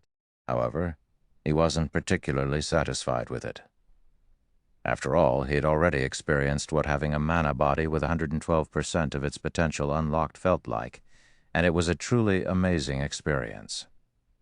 Meanwhile, after combining the manipulation method of light shadow, the mana technique he frequently used, with his original mana manipulation method and continuously refining the combination, he had produced what he deemed to be the best combination currently possible. If this one still didn't work, he would have no choice but to settle for the 103% manipulation method. Taking a deep breath, Shi Feng opened his eyes abruptly and began manipulating the magic arrays inside his mana body. Immediately, the magic arrays began operating one after another, drawing upon the ambient mana in the room. The mana density around him increased steadily. 124%, 157%. As the density of the mana surrounding Shi Feng increased, the sensitivity of his 5 senses also improved slightly. Although the improvement was minor, there was no doubt that they had improved. The next moment, the numerous magic arrays all over Shi Feng's mana body began combining into a super-large magic array. Boom! Suddenly, a ripple of mana spread from Shi Feng's body and surged toward the surrounding walls. The mana inside the living room then stilled. However, a moment later, every bit of mana inside the room converged around Shi Feng, a faint layer of mist forming around him. If one did not possess an acute sensitivity to mana, they would most likely have difficulty noticing this layer of condensed mana flowing over Shi Feng's body. System, congratulations. You have successfully surpassed the mana body's 100% threshold and achieved a 110% completion rate. Chapter 2773, Mana Beyond the Limit. Chapter 2773, Mana Beyond the Limit. Upon hearing the system's voice ringing by his ears, Shi Feng revealed a rare expression of joy. A 110% completion rate. Sure enough, integrating the mana manipulation method of mana techniques is the way to go. The mana manipulation method of light shadow was much more refined than the methods he had thought up by himself, especially in the aspect of manipulating magic elements. His own manipulation methods utilized only the 4 major elements, while light shadow utilized both the 4 major elements and the 7 supreme elements. Due to this difference, he had managed to unlock his mana body's potential to 110% with just a 2-fold manipulation method, and although there was only a 7% difference between this 2-fold manipulation method and his previous best method, past the 100% threshold, every 1% increase provided significant improvements to the mana body. The difference between a 103% mana body and 110% mana body was like the difference between heaven and earth. Subsequently, Shi Feng punched at the empty space before him. Boom. All of a sudden, the living room's stable space shattered, spatial cracks forming one after another. Only after extending to the living room's wall and coming into contact with the magic barrier there did this phenomenon stop. What an amazing result. Shi Feng was astonished as he looked at the fractured space before him. His mana body had truly undergone a qualitative transformation after reaching a 110% completion rate. Now even his normal punches carried a hint of a mana technique's power. Moreover, he didn't even need to manipulate his mana actively to gain such an effect. Afterward, Shi Feng closed his eyes and felt his surroundings. Even with his eyes closed, he could still perceive the entire room within his mind. Not even a speck of dust escaped his perception. Not only has my physique improved by at least 30%, but even my 5 senses have risen to the next level. In my present state, my perception is just slightly inferior to a demon prince's. Shi Feng opened his eyes, an ecstatic look appearing on his face. Although he still wasn't Frobero's equal in terms of physique and 5 senses, he was much closer to matching the demon prince than before. This was undoubtedly joyous news for him. Originally, he felt that a Tier 4 player needed a legendary weapon to contend with a Tier 4 demon prince. After all, the difference in physique between the two was massive. However, Shi Feng now felt that it might just be possible for players to gain the astonishing physique of a demon prince while still at Tier 4. After all, his current mana body was only at a 110% completion rate, yet he was already close to matching a demon prince's physique. If he could push his mana body to the rumored 120% completion rate, his physique then might match that of a demon prince. Shi Feng was relatively confident of pushing his mana body to a 120% completion rate. After all, he had already proven that utilizing multiple manipulation methods to control his mana body was the way to go. At the very least, he wouldn't be utterly clueless about how to develop his mana body unlike before. All he needed to do was figure out how to improve on this aspect. Now that I've reached the limits of 2-fold manipulation, I'll need to raise my concentration standard so that I can execute 3-fold manipulation fluidly. This way, I'll have a high chance of achieving a 120% completion rate. At that time, whether it is that divine dragon's trial or that mysterious NPC, I won't be utterly helpless. At this point, confidence welled up within Shi Feng. However, for safety's sake, I should first gather the Solomon's Sword fragments. If I have the complete Solomon's Sword, I won't have to fear going up against even true Tier 5 existences. After thinking up to this point, Shi Feng felt that he needed to resolve his matters in the ancient era quickly and return to the modern era to secure the remaining 2 fragments of Solomon's Sword. Previously, he still hadn't been particularly confident of securing the 2 remaining fragments. However, now that his epic mana body had reached a 110% completion rate, he could probably solo even superior mythic monsters of the same level. The reason for his confidence was the qualitative transformation his mana had undergone originally. The mana flowing inside his mana body was merely gaseous, albeit of incredibly high density. However, after his epic mana body had reached a 110% completion rate, the mana flowing within it had thoroughly condensed into a mist. Moreover, it had achieved this state without him needing to manipulate external mana. Since God's domain's foundation was mana, the strength of a player's mana had a huge impact on their combat power, especially when using skills and spells. A skill powered with mist-like mana wouldn't just be 30% or 50% stronger than a skill powered with gaseous mana. Instead, the 2 would be on completely different levels. Why were superior mythic monsters so much more powerful than mythic monsters of the same level? It was because their physique and the quality of the mana inside their bodies were superior to ordinary mythic monsters. Currently, although Shi Feng's physique still wasn't a match for superior mythic monsters, the quality of his mana was already on par with theirs. That, combined with the weapons and equipment he possessed, made it entirely possible for him to offset the difference and fight against superior mythic monsters on an equal footing. As Shi Feng was immersing himself in the effects of his improved mana, Yu Luo suddenly contacted him. Guild Leader Black Flame. Information on the Crystal of Souls has already spread across Meteorite City. Many player forces and even NPC forces have expressed interest in the crystal. All of them are requesting to purchase it at a high price, Yu Luo said excitedly. The Skyflare Adventurer team, one of the top 3 player forces in the city, contacted me saying they are willing to purchase the crystal for 150,000 magic crystals.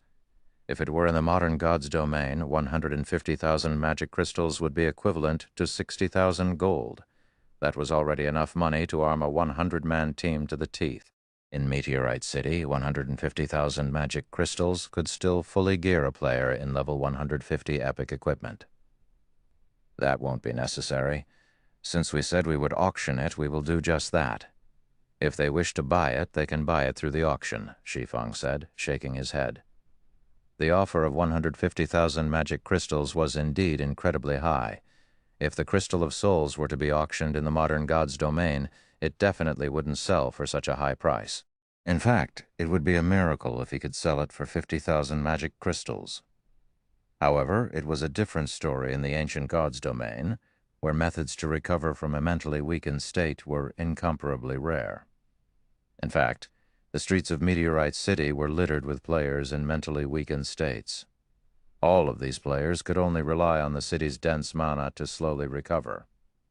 After players fell into a mentally weakened state, a full recovery would take a very long time, even with the help of dense mana. If these players were willing to stay cooped up in Meteorite City without leaving to grind even once, they would still need around 2 weeks to recover. Yet, it was simply impossible for expert players to stay inactive for such a long period. A period of 2 weeks was already enough to create a huge gap between expert players. In fact, even dying twice wouldn't cost as much as remaining inactive for 2 weeks. Hence, an excellent recovery item like the Crystal of Souls was considerably precious to the ancient God's domain's players and NPCs. Meanwhile, his purpose in holding the auction this time was simply to find out the market price for the Crystal of Souls. Only after doing so could he maximize his profits. After all, he didn't have a lot of Crystals of Souls on hand, since he didn't kill a lot of monsters that were 5 levels higher than himself and at the Great Lord rank or above. Not to mention, he would also use some of the crystals normally. As a result, he only had 43 Crystals of Souls saved up. On the other hand, he had plenty of soul water, At this time he already had 2,764 drops accumulated. This was the fruit of long-term accumulation. Although he had given out a lot of soul water to the guild members using the bronze and silver legacy tablets, he still had a lot remaining. However, the soul water's effects were significantly inferior to those of the Crystal of Souls. If the Crystal of Souls couldn't sell for a high price, then the soul water naturally wouldn't sell for much either. But now that Skyflare is also competing for the Crystal of Soul, both player and NPC forces will most likely step aside out of respect for Skyflare. After all, aside from Skyflare's commander, one of Skyflare's vice commanders is rumored to have also reached Tier 4 already, Yulua explained. She naturally understood Shi Feng's thoughts. The various powers won't pick a fight with Skyflare just for one Crystal of Souls. If you go through with the auction, I'm afraid it won't go for a high price. This world was different from the world they came from. The NPC cities here were separated by great distances. Only after reaching Tier 4 would players be able to travel between NPC cities without worry. Tier 3 players could only roam the vicinity of the main city they belonged to. This meant that players residing in the same city would often come across each other. Meanwhile, Tier 4 combatants were considered true powerhouses in God's domain. Even NPCs feared them greatly, all the more the player forces. If one angered the Skyflare Adventurer team, one shouldn't even think about leaving the city to grind for levels anymore. A player force is suspected to have 2 Tier 4 players? Shi Feng was surprised by this revelation. He never thought that the player forces in the ancient God's domain would be so powerful to actually have 2 Tier 4 players, one more than what Zero Wing had. Although the search for legacy lands played a huge factor in this disparity, it wasn't so easy for players to complete their Tier 4 promotion quest either. Immediately, he said, "How about this? I'll rent a hall at the auction house and we'll organize a small auction of our own. Announce that we will be selling a total of 5 crystals of souls, in addition to 50 drops of soul water, which is a slightly inferior version of the crystals. If we do that Skyflare Adventurer team will have difficulty monopolizing everything." Shi Feng's words surprised Yuluo. She never thought he would actually have other concentration recovery treasures besides the Crystal of Souls. He was practically a walking treasure trove. Moreover, if Shi Feng were to sell so many crystals of souls and soul water, Skyflare would indeed have difficulty monopolizing everything. There was no way the various powers in the city would step aside in the face of such numbers. After all, aside from being useful for healing the mind, these treasures could also increase by a small margin one's odds of completing the Tier 4 promotion quest.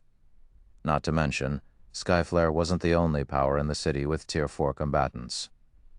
"Okay, I'll spread this information right away." Yuluo nodded, then promptly disconnected the call.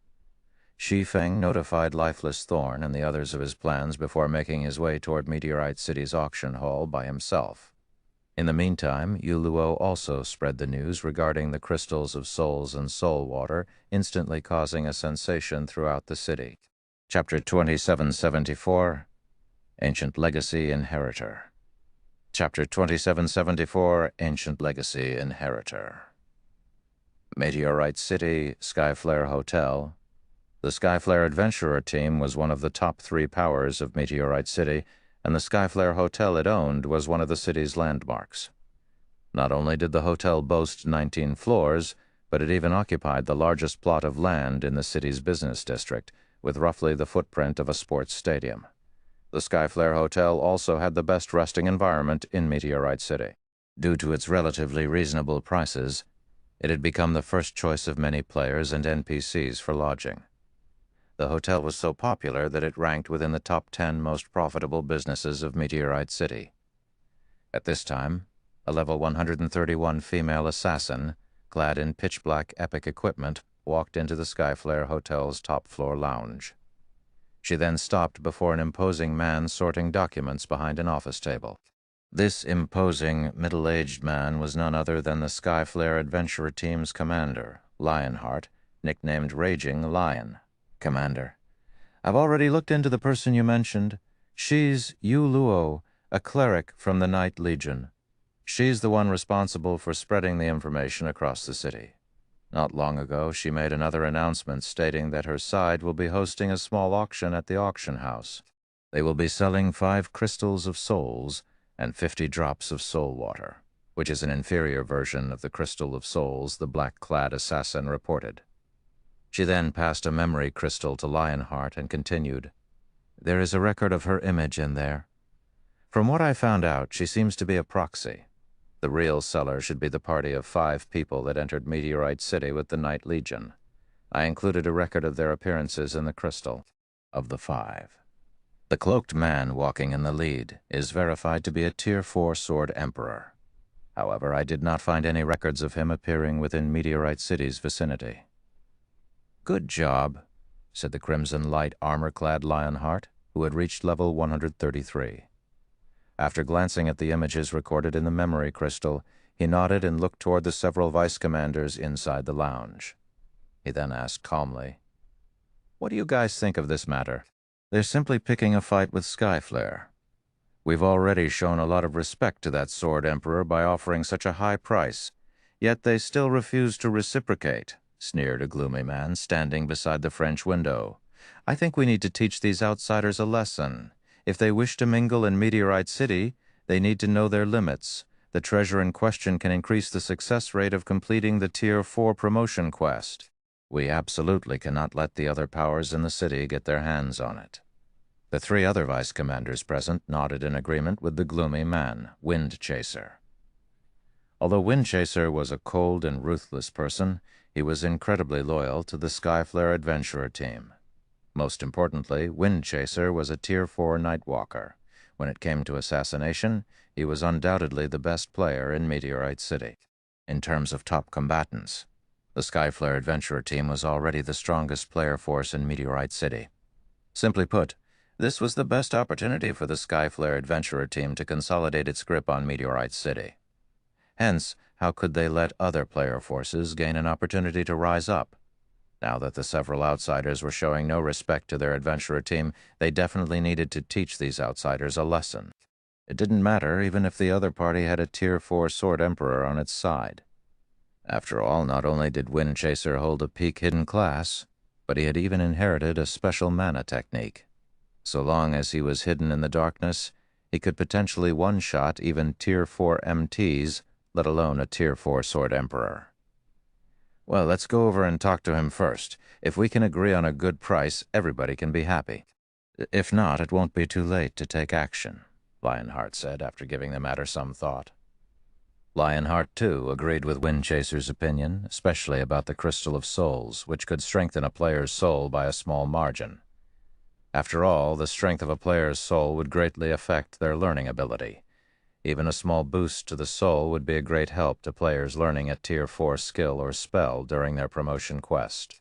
Skyflare had to obtain the Crystal of Souls. The 4 vice commanders present all nodded in agreement with Lionheart's decision. "Billow, find out that Sword Emperor's current location. I need to know right away," Lionheart ordered the black-clad assassin. "Commander, don't you know how I operate?" Smiling, the petite assassin named Crimson Billow added, "As soon as you told me to look into this matter, I set my sights on that Sword Emperor. I had people keep track of his every move. Currently, that Sword Emperor is at the auction house. By the looks of it, he plans to rent an auction hall to host a small auction." "Good." Lionheart nodded in satisfaction as he looked at Crimson Billow. "Billow, you and Chaser will follow me in secret. I'll meet with that Sword Emperor in person and find out his origins and purpose." Truthfully, he felt very curious about the Sword Emperor mentioned. Tier 4 players were still incredibly rare in the current God's domain. According to Skyflare's information network, most main cities had only 1 Tier 4 player. The main cities with 2 or 3 Tier 4 players were all cities with massive populations. Logically, after a player reached Tier 4, the first thing they should do was expand their influence in their city as much as possible, capitalizing on their advantage. However, this foreign Sword Emperor had actually chosen to visit another city. It was simply inconceivable. "Understood." Crimson Billow and Wind Chaser responded respectfully. Meteorite City, Auction House. Meteorite City was a large trade city, and the auction house could be said to be the most prosperous place here. Not only was the local auction house much larger than the ones found in the modern God's Domain's royal capitals, but its visitor traffic was also massive.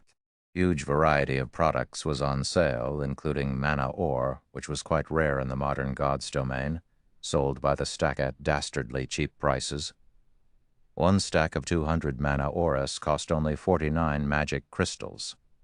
If sold in the modern God's Domain, it would be bought out instantly. After all, mana ore was a byproduct of certain ores, and the chances of acquiring it were low. Hence, the price of mana ore in the modern world was already close to 30 silver coins per piece. Even then, supply was still tight. It's a pity I can't travel freely between the two worlds. Otherwise, I could definitely make a killing, and Zero Wing wouldn't have to worry about lacking funds and resources anymore. Shi Feng sighed ruefully as he looked at the available items in the auction house. According to the old man's words, only 10 people could visit the ancient God's Domain at a time. Moreover, while first-time visitors could get in for free, the second visit onward had a price. It might be fine if the price was reasonable, but if it was exorbitant, his visits to the ancient era would be limited. Although he could leave the visits to other people, the importance of the ancient God's Domain was too significant. If the Earthfall Secret Land's secret got out, every superpower on the continent would either try to annihilate Zero Wing or compete for the secret land. Shi Feng spent 500 magic crystals to rent a small auction hall that could fit 200 people at most. For Meteorite City's various powers, this number was already more than enough. After Shi Feng finished making the necessary arrangements, an imposing and mighty man suddenly approached him. The man was clad in crimson light armor and carried a knight's shield with crimson runes. At the appearance of this imposing man, silence descended momentarily on the entire auction house. Everyone looked at this man in surprise, a hint of awe and admiration gleaming in the eyes of both players and NPCs. Crap! It's Lionheart. He looks so handsome, he looks much better than the photo on Skyflare's promotional posters. But why is a big shot like him here? Could it be because of the news of that small auction? A discussion over Lionheart promptly broke out in the auction hall. Everyone couldn't help wondering why a VIP like Lionheart would personally visit the auction house. Skyflare's commander? He actually came in person? Yu Luo, who had just arrived in the auction house, gaped in shock and doubted her eyes when she saw Lionheart enter the building. Lionheart was an amazing individual. Despite having started with nothing in this ruthless world, the adventurer team he established had grown to the point where it managed to defeat several large guilds and become one of the top 3 powers in Meteorite City. In terms of achievements, the Skyflare adventurer team easily eclipsed the Heaven's Blade adventurer team. On the interstellar continent, living resources were incredibly scarce. Ordinary civilians couldn't hope to compare with large guilds in terms of the resources they could acquire. This was because large guilds generally had high-level authorities as backers. These authorities boasted resources and influence far greater than those of the large guilds on Earth. Just one word from these high-level authorities would be enough to allow a civilian who could barely feed themselves to move to the interstellar continent's core area. In the core area, one would be able to not only eat like a king, but also enjoy recreational activities in the real world and appreciate the beauty of the vast universe. Just this point alone allowed large guilds to walk over civilian players with no background. Meanwhile, Lionheart was only a civilian on the interstellar continent. His development of Skyflare to such an extent was a remarkable feat. He was practically a legend among the civilians there. If he were in the modern God's Domain, he would definitely become a noteworthy existence known throughout the mainland. The next moment, Lionheart stopped before Shi Feng. Immediately, everyone in the auction house focused on Shi Feng curiously, the stares making him feel very uncomfortable. "You're the person selling the crystals of souls, right?" Looking at Shi Feng, Lionheart went straight to the point, saying, "I am Lionheart, the Skyflare Adventurer Team's commander. You should have heard of me already." "Of course I've heard of you. In fact, I've heard a lot about you." Shi Feng did not deny Lionheart's statement. Calmly, he asked, "May I know what business you have with me?" Shi Feng had gained plenty of information regarding Lionheart. The man was undoubtedly a powerhouse. Not only did he reach the domain realm, but he had even set foot onto the second step, the upper domain realm. The amount of time he had spent immersed in virtual reality games was much greater than that of the modern God's Domain's players. Rumor had it that Lionheart's control over mana had already reached the advanced Master Magician standard, and that he was only half a step away from becoming a Grandmaster. In addition, Lionheart also possessed an ancient hidden class called the Blood Knight, which gave him the strongest defense among players. At this point, he was a complete monster when it came to defense. His terrifying defense was why the Skyflare Adventurer team had managed to conquer plenty of powerful bosses. The Adventurer team had even killed quite a few level 120 superior mythic bosses. Hence, Lionheart was also known as Meteorite's Wall by Meteorite City's players. "This isn't a place to talk. Why don't we find a place to sit down and have a proper conversation?" Lionheart suggested as he scrutinized Shi Feng.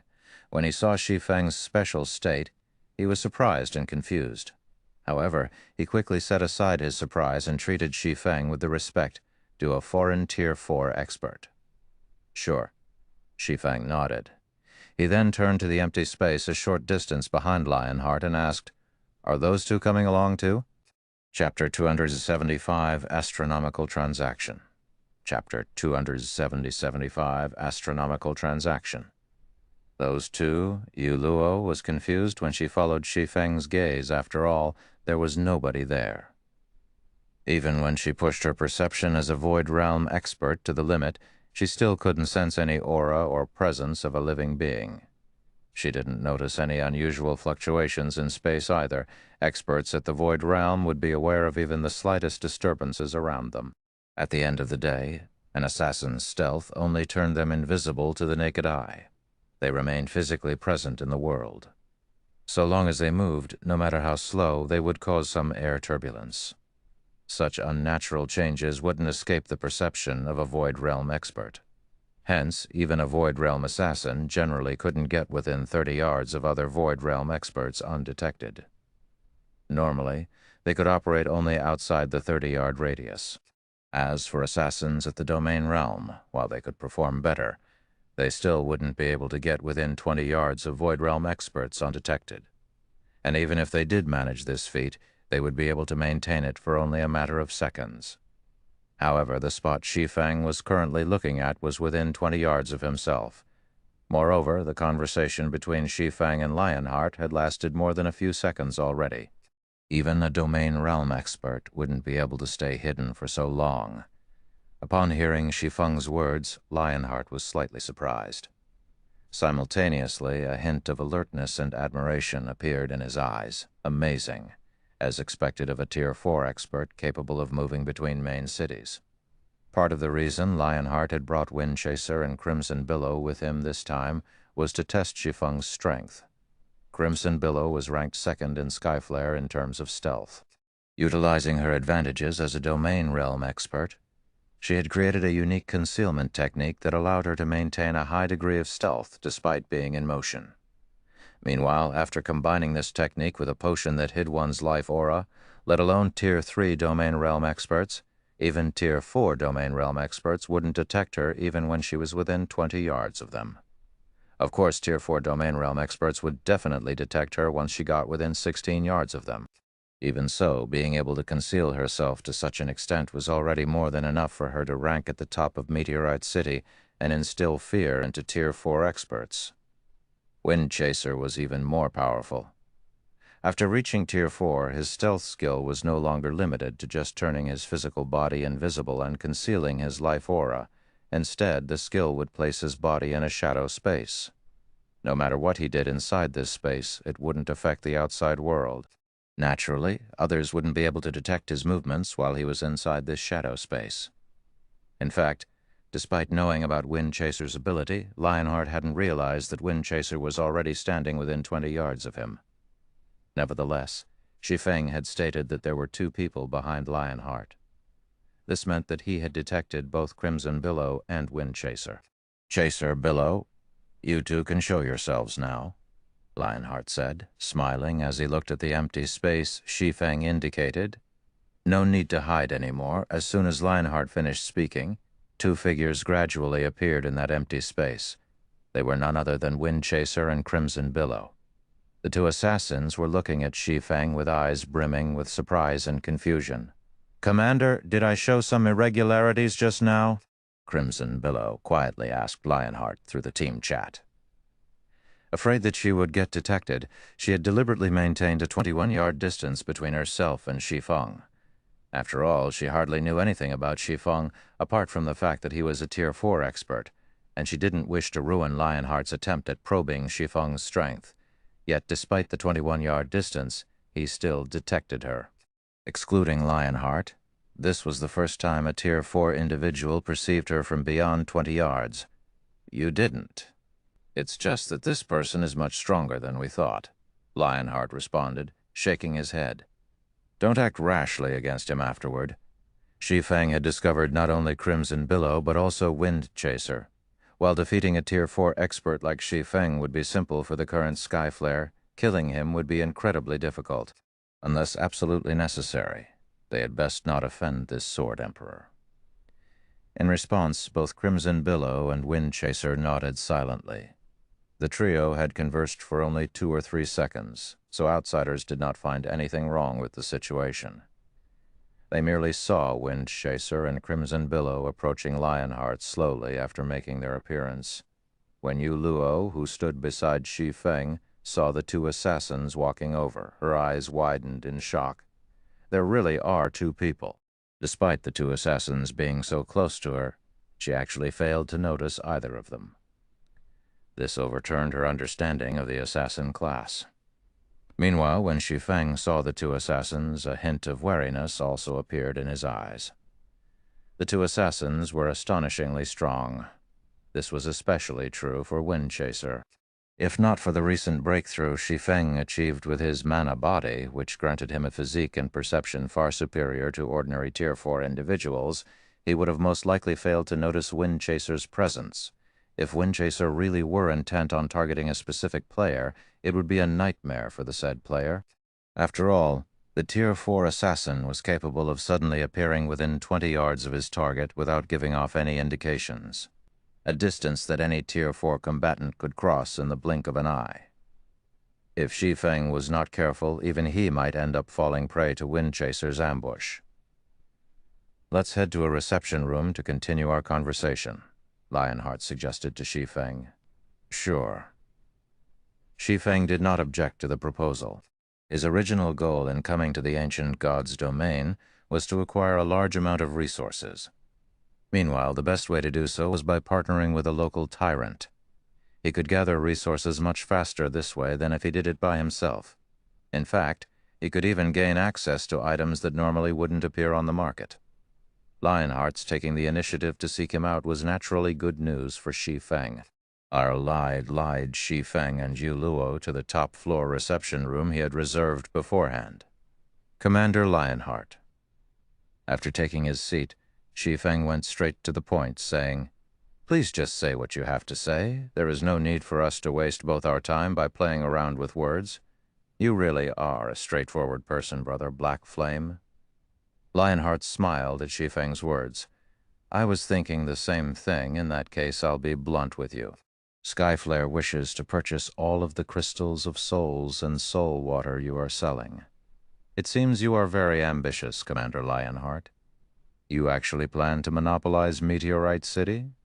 Shi Feng didn't feel particularly surprised at Lionheart's declaration. Calmly, he said, "Of course we can go with such an arrangement as well.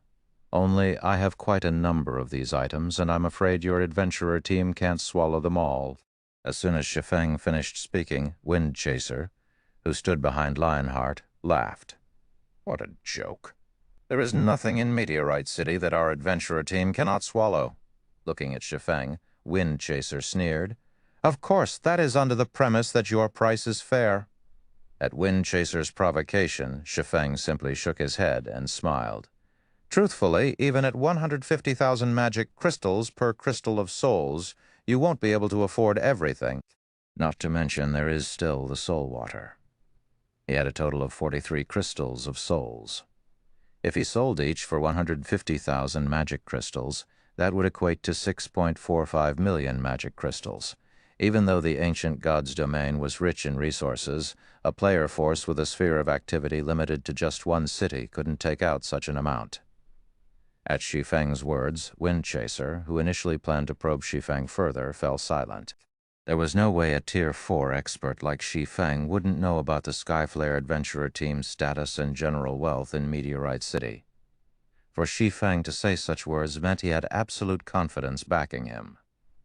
Meanwhile, after hearing Shi Feng's response, both Yu Luo and Crimson Billow couldn't help gasping. They never thought that Shi Feng would actually be so wealthy.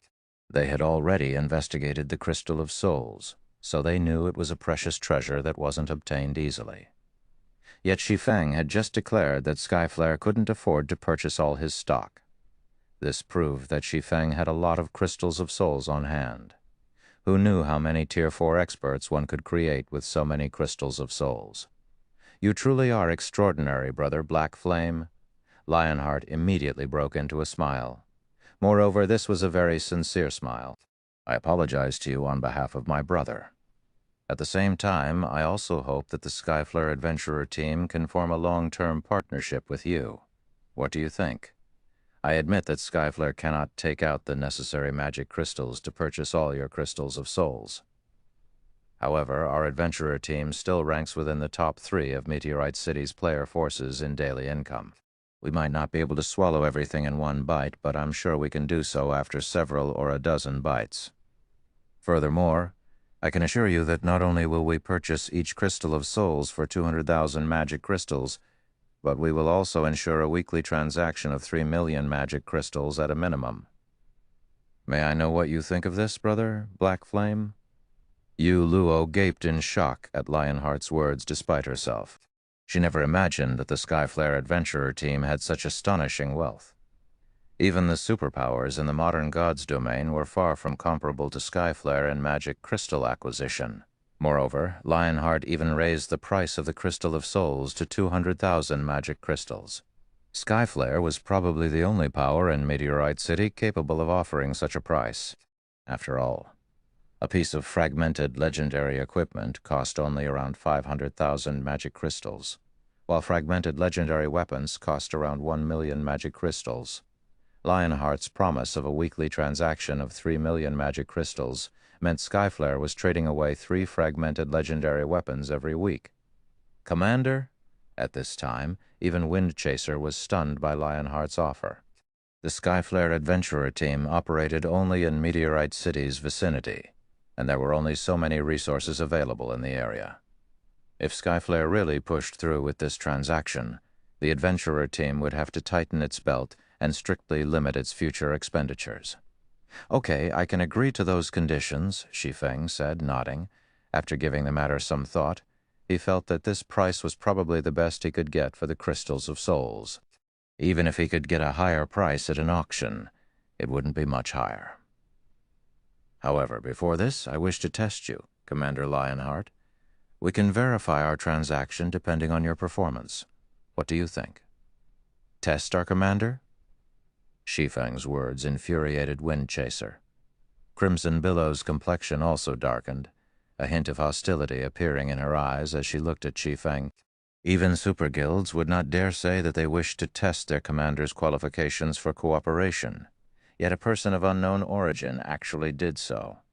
Shi Feng was utterly looking down on the Skyflare Adventurer team. However, before Wind Chaser or Crimson Billow could say anything else, Lionheart extended a hand to stop them. He then looked at Shi Feng with a glint of determination in his eyes as he asked, "May I know how you wish to conduct your test, Brother Black Flame?" "Simple. So long as you survive a hit from me, you'll pass," Shi Feng said decisively. Chapter 2776, Duel Between Sword and Shield. Chapter 2776, Duel Between Sword and Shield. Chapter 2776, Duel Between Sword and Shield. Survive a hit from you? Lionheart was momentarily stunned by Shi Feng's words. Even Wind Chaser and Crimson Billow fell into a daze for a long time. They felt that Shi Feng was simply toying with the Skyflare Adventurer team. Looking at Shi Feng, Wind Chaser asked to verify, "Are you sure this is your condition?" Do you know what title our commander holds in Meteorite City? Initially, Windchaser thought that Shi Feng would make things difficult for them to invalidate this transaction. Yet, Shi Feng's condition for partnership was simply for Lionheart to survive a hit from him.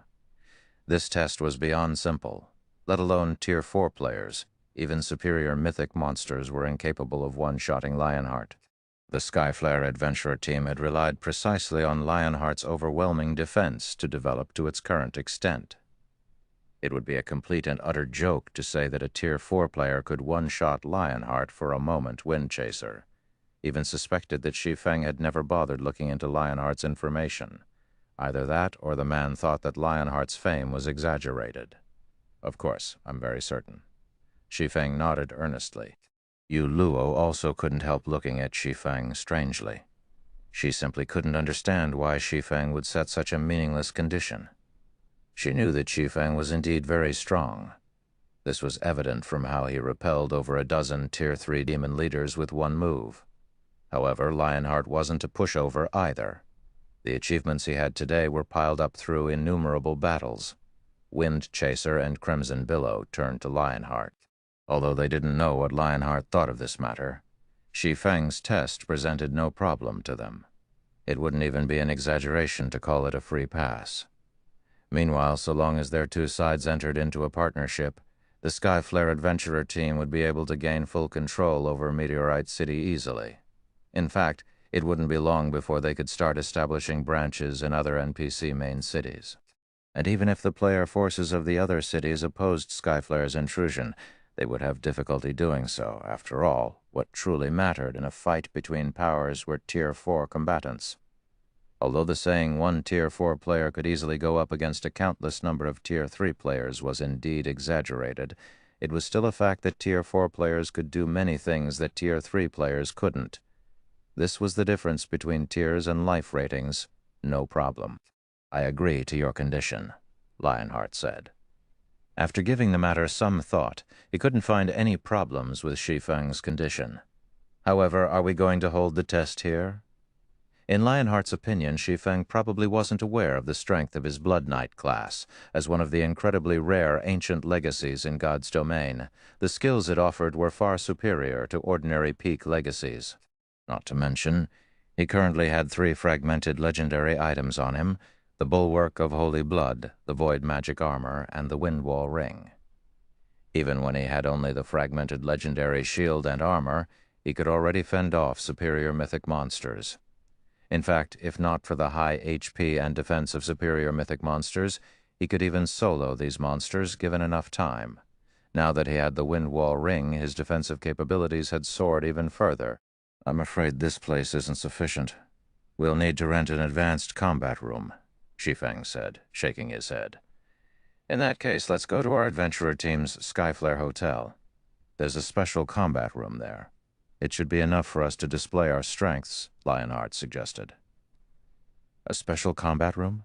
Shi Feng was surprised at Lionheart's words. He never thought that special combat rooms already existed in the ancient god's domain. Special combat rooms were far superior to advanced combat rooms. They were perfect for practicing skill and spell usage. However, special combat rooms simply weren't something that could be acquired at this stage of the game. Let's go to the Skyflare Hotel, then. Shi Feng and Yu Luo followed Lionheart's group to the Skyflare Hotel, which was only 1 block away from the auction house. The instant the group walked into the Skyflare Hotel, Yu Luo grew a little excited. The Skyflare Hotel wasn't a place just anyone could enter and rest at. Aside from Skyflare's members and the members of Partnered Powers who received a 50% discount, visitors would be charged the full price when staying at the hotel. Meanwhile, even the most basic room here cost 400 magic crystals per day. Even a Tier 3 Void Realm expert like herself wouldn't dare stay here for no good reason.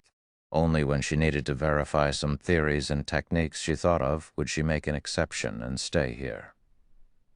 As for Shi Feng, he felt as if he had just walked into a sacred training ground. The density of the mana here was truly amazing, much more than even in Stone Forest City's Freedom Hotel. In fact, the boost he got for his perception of magic elements was roughly 20% higher than what he got from the hotel he was currently staying at. No wonder he's so confident of being able to take out 3 million magic crystals per week. At this time, Shi Feng finally understood why Lionheart was so confident in the Skyflare adventurer team's abilities. Meanwhile, along with Shi Feng and Yu Luo's arrival, an uproar occurred among Skyflare's executives. "I heard that guy named Black Flame wants to test the commander." "What? That guy must be crazy. He thinks the commander is someone he can test? Even if the commander just stands there and does nothing, he won't be able to injure the commander in the slightest. It's not a standard PvP, though. He only wants the commander to take a hit from him. It seems this person is trying to show his strength to our adventurer team. He must be worried that he can't beat the commander, so he came up with that kind of condition. At that time, even if he fails to injure the commander, he could still salvage his reputation somewhat." When Skyflare's several dozen executives looked at Shi Feng, who had already entered the special combat room, they promptly conducted hushed discussions among themselves. They all felt that Shi Feng was pulling such a stunt because he wished to gain respect, yet was also worried about making a fool of himself. However, in their opinion, Shi Feng's actions were pointless. After all, when Lionheart dueled against other players, he almost never used his full strength to achieve victory. Even Windchaser, who had reached Tier 4 as well, had been almost helpless against Meteorite's wall. And although Windchaser had eventually emerged victorious in his duel against Lionheart, he had done so by dragging out the fight and chipping away at Lionheart's HP. Not to mention, this was in a situation where Lionheart had not gone all out. Otherwise, even Windchaser shouldn't think of harming Lionheart in the slightest. Shortly afterward, all of Skyflare's executives packed the special combat room's spectator stands. Some executives had even abandoned their quests to spectate this duel. Lionheart had never fought in a duel since Windchaser had gotten promoted to Tier 4. During this period, Lionheart had improved significantly. Not only did he gain a new Tier 4 legacy skill, but he had also obtained the fragmented legendary ranked Windwall ring, a defense-oriented ring. At this point, it wasn't an exaggeration to say that their commander's strength had already surpassed their imagination. While Skyflare's executives were eagerly waiting for the duel to begin, Shi Feng and Lionheart were standing in the middle of the room's spacious battlefield. At this point, both fighters had already adjusted their conditions and were ready to take action at any time. "I'm ready. You can make your move whenever you want," Lionheart said as he raised his shield and longsword. From the crimson runes decorating the shield and longsword, it was evident the two were a set. Only the mana gathered around the weapon was slightly inferior in quality compared to what was around the bulwark of the Holy Blood. At this time, Lionheart stopped concealing his statistics. Immediately, his HP of 16.6 million appeared for everyone to see, flaunting the high HP of a Tier 4 defensive class. It was evident that Lionheart planned to let Shi Feng see his own strength. "He has 6 million HP? How is this possible?" Yu Luo gasped reflexively when she saw Lionheart's HP. As a defensive class player, Lionheart already possessed incredibly high defense to begin with. Combined with his various defensive skills and HP, he was practically a boss monster. Yu Luo even doubted that Shi Feng could one-shot Lionheart even if the latter did not defend himself. In fact, it would already be a miracle if Shi Feng could remove 1/3 of Lionheart's HP in one hit. Amazing. Level 130, Tier 3 defensive classes usually have only 9 million HP on average, yet you have almost twice that, Shi Feng said in admiration. "It's nothing. It's only because of my unique legacy." Lionheart didn't pay particular attention to Shi Feng's words of appreciation. On the contrary, he wanted to use this opportunity to let Shi Feng realize the Skyflare adventurer team's might. After all, Skyflare had already lost once to Shi Feng before. He needed to reclaim this loss and level the playing field. "Since you're ready, I'll begin." Shi Feng naturally understood what was going through Lionheart's mind. Unfortunately, Lionheart simply wasn't aware of Shi Feng's aim. "Come." Lionheart readied his shield, a serious expression appearing on his face. Immediately afterward, not only did Lionheart's aura skyrocket in intensity, but a faint blood-red barrier had also appeared around his body. "Crap, the commander is getting serious." He's actually going all out and fully exerting his mana body right off the bat. One of Skyflare's vice commanders, a robust level 132 shield warrior, said in astonishment, "Blood armor." This was the Tier 4 legacy skill Lionheart obtained after achieving a 100% completion rate with his mana body. Although the magic barrier appeared flimsy, it could absorb up to 5 million damage. Moreover, the barrier would replenish itself once every 40 seconds. In other words, if one failed to cause over 5 million damage to Lionheart within 40 seconds, one had no chance of slaying him. Had Lionheart used this move during his duel with Windchaser back then, Windchaser wouldn't have been able to harm him at all. However, before Skyflare's members were done admiring their commander's Tier 4 passive skill, they saw Shi Feng unsheath the abyssal blade. Immediately afterward, everyone clearly sensed the mana in the room trembling and freezing momentarily. Before anyone could react to the unexpected development, Shi Feng raised the abyssal blade with both hands and looked at Lionheart. The mana inside the special combat room then began to boil, the phenomenon causing everyone present to shudder involuntarily. Afterward, everyone felt a wave of scorching heat wash over their body. How is this possible? When Windchaser sensed the mana around him boiling, he was stunned. After all, the space inside the special combat room was massive, with a 1,000-yard radius. That was more than enough for 2 Tier 4 players to fight to their heart's content. Nevertheless, Shi Feng caused all of the mana inside the combat room to boil just by entering a stance. This kind of thing was simply unheard of. At this time, Lionheart's gaze also changed. If entering a stance was enough to trigger such a phenomenon, Shi Feng's strength was definitely far more extraordinary than he initially thought. However, before Lionheart could take any further action, the flow of time inside the combat room seemed to slow down. The only thing capable of moving was apparently the sword in Shi Feng's hands. Second sword, Holy Devour. As the long sword descended, an overwhelming pressure fell upon the room. Afterward, space within the room ignited, as if it couldn't withstand the terrifying and violent pressure. The resulting flames threatened to burn everything in the room into nothing. Not good holy blood wall, 4 saints descent. Upon seeing the boundless flames approaching him, Lionheart hurriedly activated the defensive skill Holy Blood Wall, then stabbed his shield into the ground and activated his strongest Tier 4 defensive legacy skill. The next moment, a twofold magic array appeared before the bulwark of Holy Blood, which was followed by an illusory crimson shield that was over 12 meters tall. Crimson runes flared all over Lionheart's body, solidifying the surrounding space until it was as sturdy as a steel wall. Meanwhile, the instant Lionheart used 4 Saints' Descent, the endless sea of flames devoured him like a giant beast. Boom! Accompanied by a thunderous explosion, the space within the special combat room transformed into a dark, empty void. Chapter 2707 Shocking Skyflare. Chapter 2707 Shocking Skyflare. A dark void enveloped the battlefield. Let alone Tier 3 players, even Tier 4 players couldn't survive in this space. Meanwhile, when Skyflare's executives, seated in the spectator stands, saw this scene, they were dumbfounded. How can one carry such destructive power? Even those Tier 4 NPCs aren't capable of exhibiting such power. Is he really just a Tier 4 player? He has such terrifying strength, yet we actually failed to find any information on him. Just who is he? After a moment of silence, Skyflare's executives began a heated discussion among themselves as they goggled at the battlefield's shattered space. At this time, they no longer underestimated Shi Feng in the slightest. Now only shock and fear filled their hearts. With such terrifying combat power, Shi Feng was no longer an opponent vulnerable to Zerg tactics.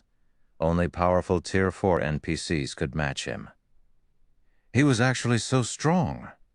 Tass. Yuluo's eyes were also wide with disbelief as she looked at the shattered space. Even Angelica Teresa's strongest attack would fall short of Shi Feng's from what she could tell. Angelica Teresa was a peak-rank Tier 4 existence and one of the top 5 powerhouses of Meteorite City. In addition, as an NPC, the items and basic attributes she possessed were also far superior to players. Yet, Shi Feng had actually executed an attack way stronger than even Angelica Teresa's strongest attack. Commander. The commander couldn't have fallen, right? After a while, Windchaser and the others snapped out of their daze and searched hurriedly for Lionheart's figure in the dark void. Out of the player attacks they had seen thus far, Shi Feng's was undoubtedly the strongest. Even Tier 4 NPCs were unlikely to be capable of executing such an attack. Hence, although they knew that Lionheart possessed a heaven-defying defense, they couldn't help doubting his ability to survive Shi Feng's attack. After everyone had searched for some time, the shattered space gradually recovered. Two vague figures appeared, standing in the recovering space, with one of them looking incredibly miserable. "This is great. The commander is still alive. I knew the commander could withstand it. He is Meteorite's Wall, after all. There's no way he can be one-shotted by a player." When Skyflare's members saw Lionheart's figure, they immediately grew excited. However, unlike his colleagues, Lionheart did not feel happy or excited at all. Instead, his heart pounded with fear and relief. That was too close. If not for the Windwall ring, I would have definitely been one-shotted. Lionheart smiled bitterly when he looked at his remaining HP. Currently, he had less than 6 million HP remaining. While this might seem like a lot, he had only managed to retain this amount of HP thanks to the Windwall ring's passive skill. The Windwall ring's passive skill, Wind's Protection, was capable of reducing all the damage he received by 35%. Even if he received a Tier 5 attack, its damage would still be reduced by a full 35%. Wind's Protection was also the Windwall ring's only skill. The Windwall ring was different from other equipment with passive damage reduction skills.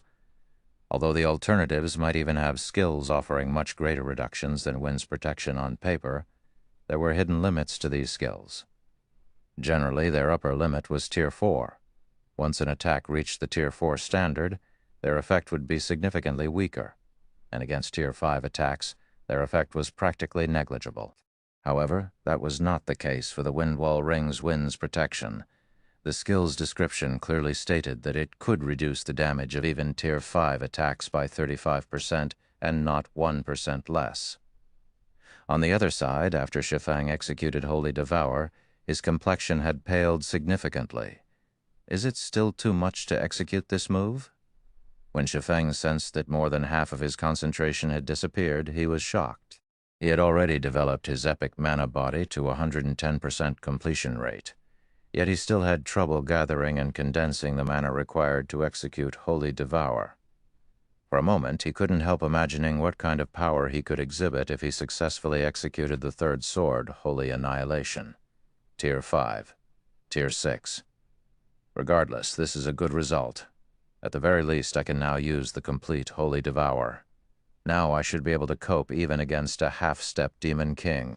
As Shi Feng sheathed the Abyssal Blade, he was satisfied with his previous attack. Although his mana had undergone a qualitative transformation, thanks to the improvement of his mana body, the improvement this change brought to his skills and spells was limited. It wasn't enough for them to undergo a qualitative transformation. However, it was a different story for mana techniques, whose power was highly dependent on the quality of the mana used. Now, if he went all out, he could execute an attack at the Tier 5 standard. The only drawback of Holy Devour was the huge burden it placed on his concentration. Even at peak condition, he could execute the complete Holy Devour only once. Nevertheless, it was already more than enough as a trump card. As Shi Feng was savoring the experience of executing Holy Devour, Lionheart approached him. "Brother Black Flame, that move of yours really is ruthless. If I hadn't gained some improvements recently, I would have really died," Lionheart said jocularly. At this moment, Lionheart no longer underestimated or looked at Shi Feng with contempt. Only respect was present in his eyes. The fact that Shi Feng had managed to execute such a move as a player meant that he already stood at the apex of the entire god's domain. Just this point alone was already more than enough to earn him everyone's respect. In God's domain, strength was everything. It was also something that could not be faked, for Shi Feng to have developed himself to this extent. He must have experienced countless trials and hardships. You're too humble, Commander Lionheart. The fact that you managed to block my attack is all due to your own ability, not luck. Looking at Lionheart, Shi Feng added, Now that our one-hit agreement is complete, according to our previous arrangement, I will supply the crystals of souls and soul water to only the Skyflare Adventurer team for Meteorite City's side. Thank you. As for the matter of magic crystals, please rest assured. The Skyflare Adventurer team definitely won't let you down, Brother Black Flame. Lionheart couldn't help feeling a little happy at Shi Feng's words. With Shi Feng willing to partner with Skyflare would be able to take full control of Meteorite City easily. Next, let's talk about the specifics of our transaction. Going straight to the point, Shi Feng said, Like I said before, so long as you manage to withstand one hit from me, I will agree to partner with you, Commander Lionheart. However, after we start our cooperation, I'll need your help with something. Of course, I won't have you help me for nothing. In exchange, I'll sell the crystals of souls at 150,000 magic crystals each to Skyflare. How about it? 150,000 each? Lionheart was slightly tempted. May I know what you need help with? Previously, when he offered to purchase the crystals of souls at 200,000 magic crystals each, the price was actually a little too high for Skyflare to bear. However, the crystals of souls were far too important. They would also play a crucial role when Skyflare attempted to conquer other main cities. Hence, he had gone through with the price. Lowering the price to 150,000 magic crystals each would definitely alleviate a lot of Skyflare's burden. Help me kill a boss, Shi Feng said, smiling. The reason Shi Feng wanted to test Lionheart wasn't just to experiment with the power of his upgraded monobody. He had also wished to see whether Lionheart could withstand the attack of a Tier 4 infant dragon. After all, if he didn't have anyone capable of tanking a hit from a Tier 4 infant dragon, slaying it would be utterly impossible. Since Lionheart clearly met this requirement, combined with the effects of the Heavenly Dragon's breath, challenging an unrestrained Tier 4 infant dragon was entirely feasible. Kill a boss? Lionheart was a little puzzled. He never thought Shi Feng's request would be so simple. Is this boss very strong? Very strong. Not bothering to hide the truth. Shi Feng said, It's a Tier 4 infant dragon. A Tier 4 infant dragon, Lionheart gasped at Shi Feng's words. Immediately he thought of something and asked, Are you referring to the one Lady Angelica is trying to challenge? That's right. It's that one. Shi Feng nodded. Actually, this matter is also beneficial to you as well, Commander Lionheart. After all, Meteorite City's promotion will attract more players and resources to the city. At that time, Skyflare can grow stronger together with the city. Lionheart nodded in agreement.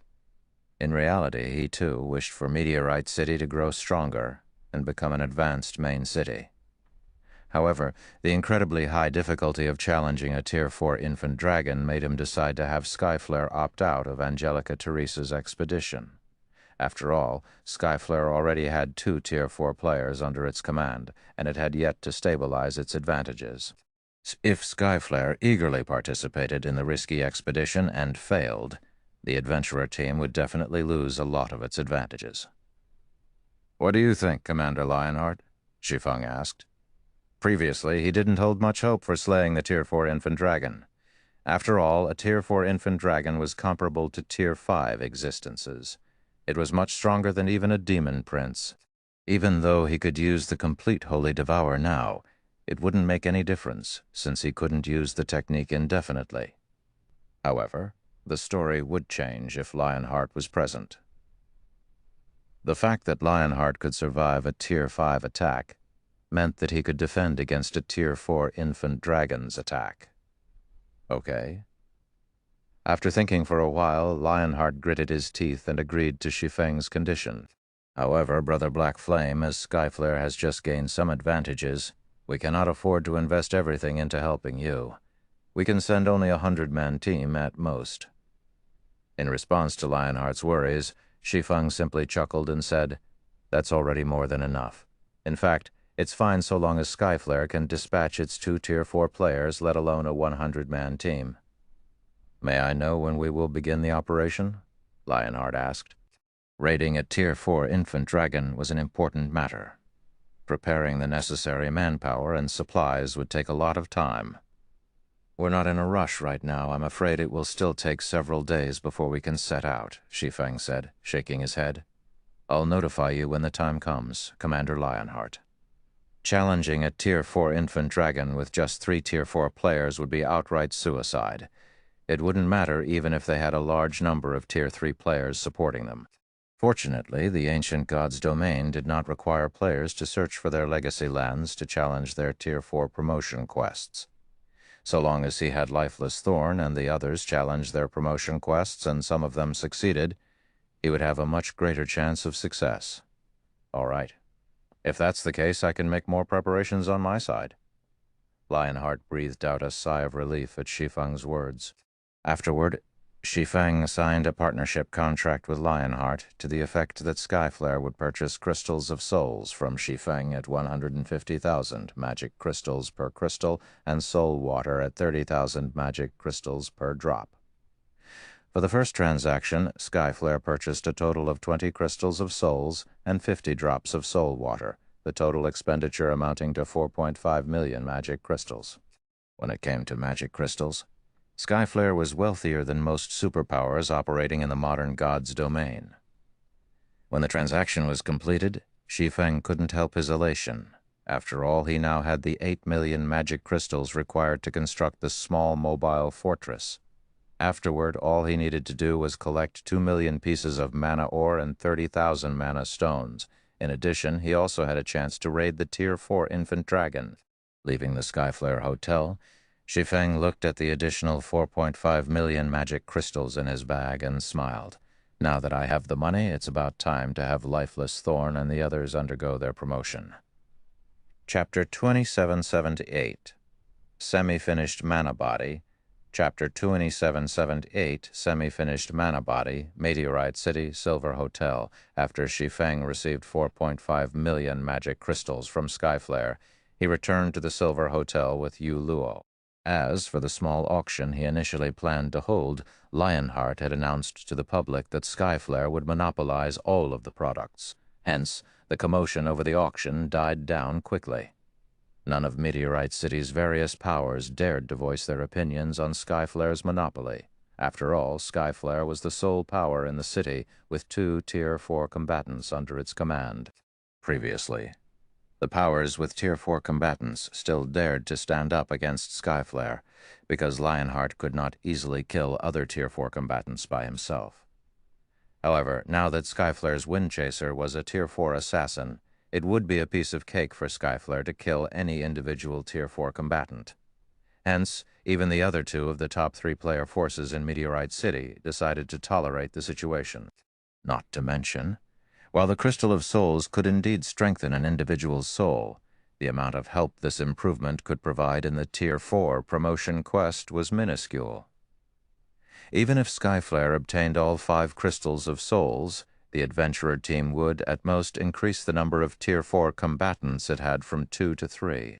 Meanwhile, back in his room, Shi Feng promptly took out 75,000 magic crystals and distributed them to Lifeless Thorn, Solitary 9, Yanya, Cleansing Whistle, and Yu Luo. Right, each of you take a drop of soul water as well, Shi Feng said as he took out 5 drops of soul water and distributed them. Once you are done collecting the legacy fragments, drink it immediately. Although it isn't as effective as the Crystal of Souls, it can still clear your mind. You should have an easier time learning your legacy skill. In response, Lifeless Thorn and the other Asura members nodded and accepted the soul water. Yu Luo, however, hesitated. She didn't know whether she should accept the soul water, which cost 30,000 magic crystals a drop. Guild leader Black Flame. This soul water is too valuable. I already feel very indebted to you just for letting me challenge my Tier 4 promotion quest this time. I really cannot accept this soul water, Yu Luo said, rejecting Shi Feng's gift after giving the matter some thought. Heaven's Blade had cooperated with Zero Wing only once. The 2 organizations couldn't even be considered allies. If she accepted this soul water, she would owe Shi Feng a huge favor. In that case, she would have a difficult time explaining herself to Zui once she returned. However, in response to Yuluo's rejection, Shi Feng shook his head and said, "Miss Yuluo, you must have misunderstood me. I'm not giving you this soul water for free. I need you to help me with something in the near future. If you reach Tier 4, we'll have a higher chance of success." "Help you with something?" Yuluo was a little dazed. "That's right. I plan to raid that Tier 4 infant dragon. However, Tier 3 players are useless against an infant dragon. Only Tier 4 players will matter. Meanwhile, as you've reached the Void Realm already, your control over mana should be excellent. Your concentration should also be only one step away from reaching the Tier 4 standard. With the Soul Water's help, you'll have a better chance of promoting to Tier 4, Shi Feng said, nodding. Hence, this Soul Water is my investment in you. I'm not giving it to you for free, so you don't need to overthink things. The upcoming raid of the Tier 4 infant dragon wasn't something Tier 3 players could stick their hands into. Only Tier 4 players could be of help. A Tier 4 healer would be especially useful. Since Shi Feng couldn't guarantee that Yan Ya would succeed in her Tier 4 promotion quest, having a backup plan would naturally be better. Not to mention, he currently had over 2,000 drops of soul water on hand. He could still afford such a small investment. "I understand. If I don't get promoted to Tier 4 this time, I will find a way to pay you back for this soul water," Yu Luo said. With Shi Feng's words, the burden she felt lightened considerably. Truthfully, she would be lying if she said that she did not want the soul water. After all, the Tier 4 promotion quest was no walk in the park. Meteorite City's peak experts demonstrated this point quite well. Among all the peak experts who had challenged their Tier 4 promotion quest, less than 10% succeeded. Not to mention, she was slightly weaker than them. However, if she had the soul water's mind-cleansing effect, she would most likely be able to stand on equal footing with the local peak experts. Yu Luo accepted the soul water, a glint of determination appearing in her eyes. This was because this drop of soul water represented not just hope, but also a burden. If she completed her Tier 4 promotion quest, then she would be able to repay all of the favors she owed right away. After all, Tier 4 great clerics were incredibly rare even in the ancient god's domain, let alone the modern god's domain. "You guys can go now. Whether you can get promoted or not will all depend on yourselves now," Shi Feng said after Yu Luo accepted the soul water. He then instructed the group of 5, "Remember, act according to your strengths when choosing your respective Tier 4 skills. There is no need to learn the strongest one. Instead, learn the one you're most proficient at." He did not doubt the ability of the 5 people before him to collect the necessary number of legacy fragments. His only worry was their ability to learn a Tier 4 legacy skill within the allotted time. Afterward, under Yu Luo's lead, Lifeless Thorn and the others departed for Meteorite City's Tier 4 instructors. Now, only Shi Feng remained inside the hotel room. Let's hope a few of them can reach Tier 4. If that's the case, we'll have an easier time dealing with that infant dragon. Looking at the group of 5's departing figures, Shi Feng inwardly celebrated the fact that he managed to get through his Tier 4 promotion quest previously. Immediately afterward, he sensed the state of his mana body and smiled. "It's about time I grinded for some levels. If I don't get used to this mana body, I might cause the quest to fail." After unlocking his mana body to a 110% completion rate, he had not had an opportunity to get used to it properly. His duel with Lionheart didn't prove anything. After all, mana bodies provided all-around improvements to players. There was no way he could determine all of these improvements just by putting all his strength into one attack. In fact, he couldn't even tell if his overall combat power had improved or not through his duel with Lionheart. This was because the mana body's improvement mainly led to subtle improvements in various aspects. On the surface, it was impossible to tell if his improved mana body had brought any changes to his overall combat power. After all, his basic attributes remained the same as before. Right now, the only obvious improvements were in the density of his mana, his control over mana, his physique, and his 5 senses. During his fight with Lionheart, he had only proven that the improvement of his mana body had positive effects on his mana techniques. Even then, he still wasn't clear how the improvement had triggered such a change. Needless to say, he was even more clueless about the other benefits his improved mana body had to offer.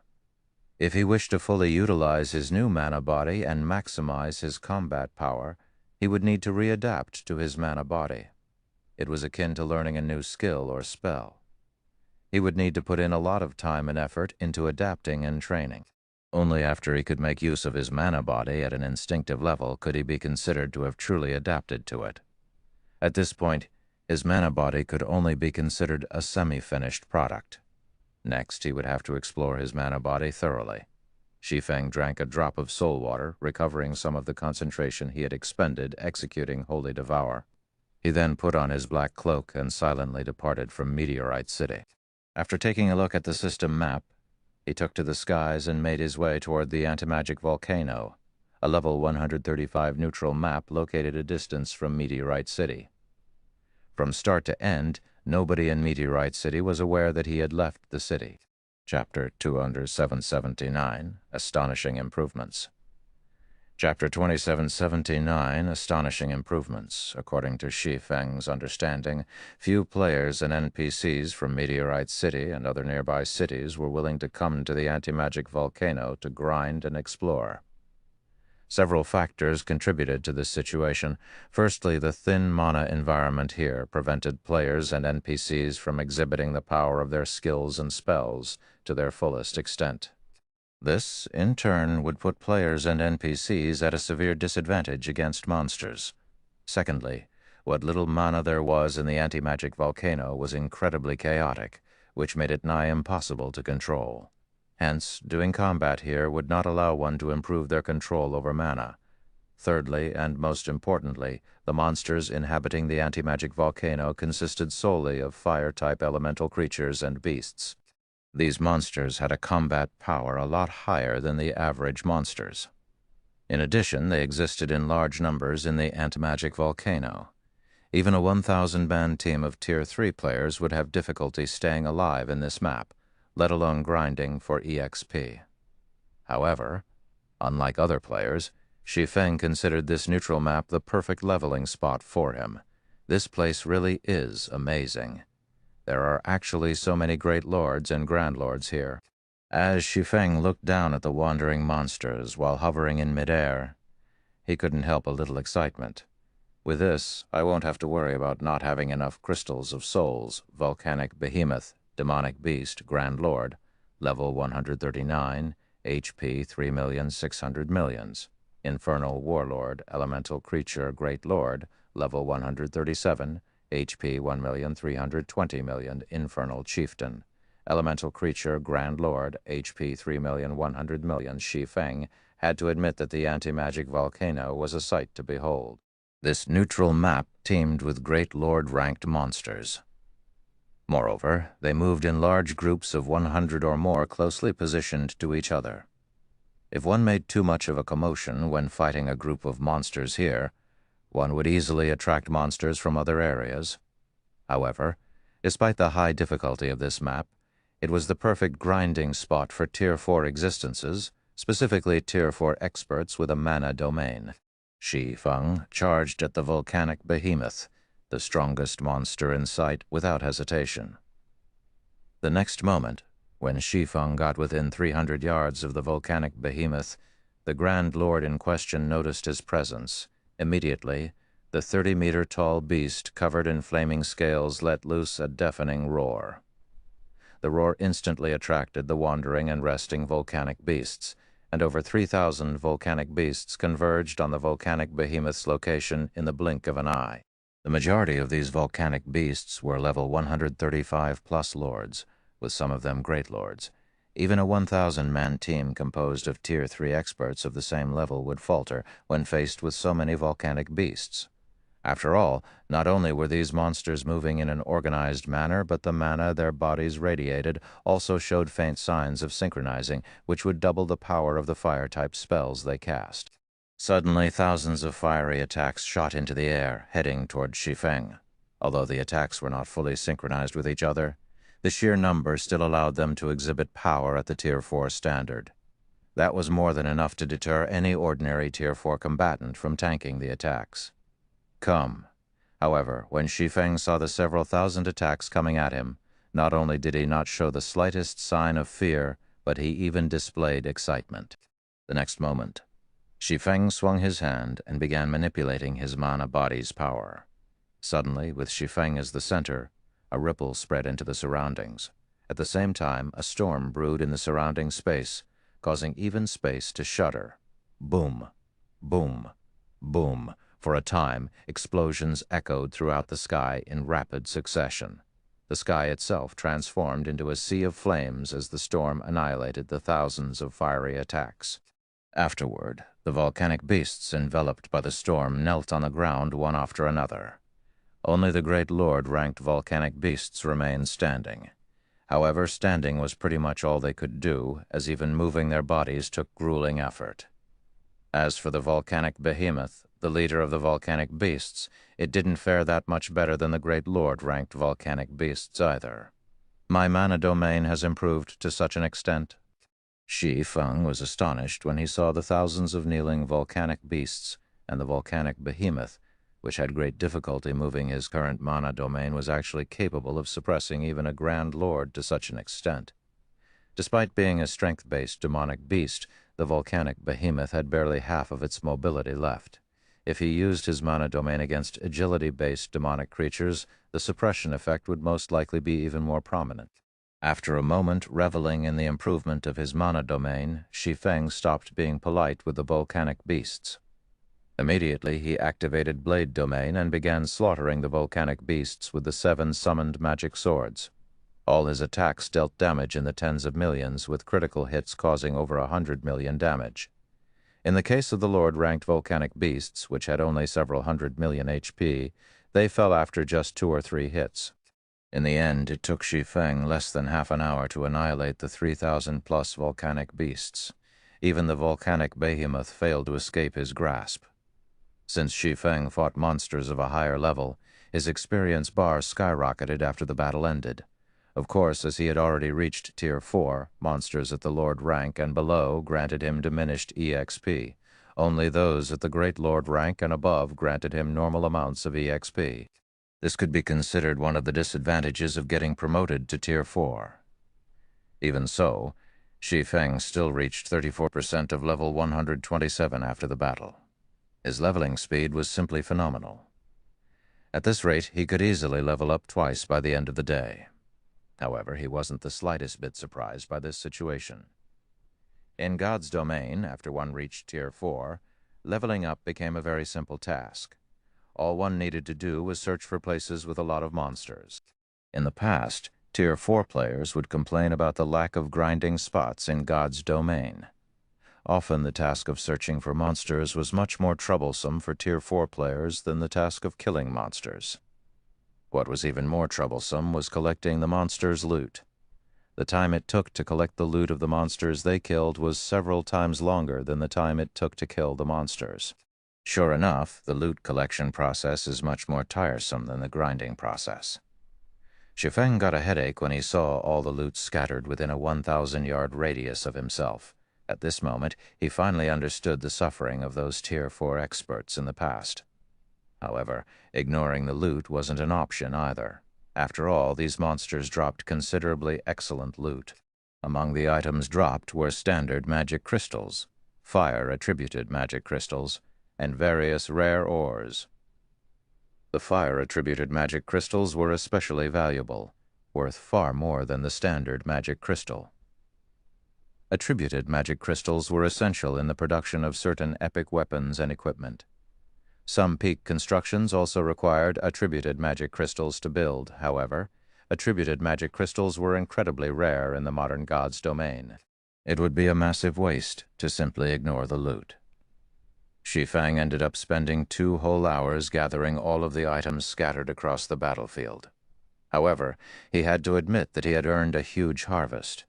Even if he ignored the numerous level 130 bronze, mysterious iron, secret silver, and fine gold weapons and equipment he got, just the magic crystals numbered over 4,000 already. He had also picked up over 300 fire-attributed magic crystals.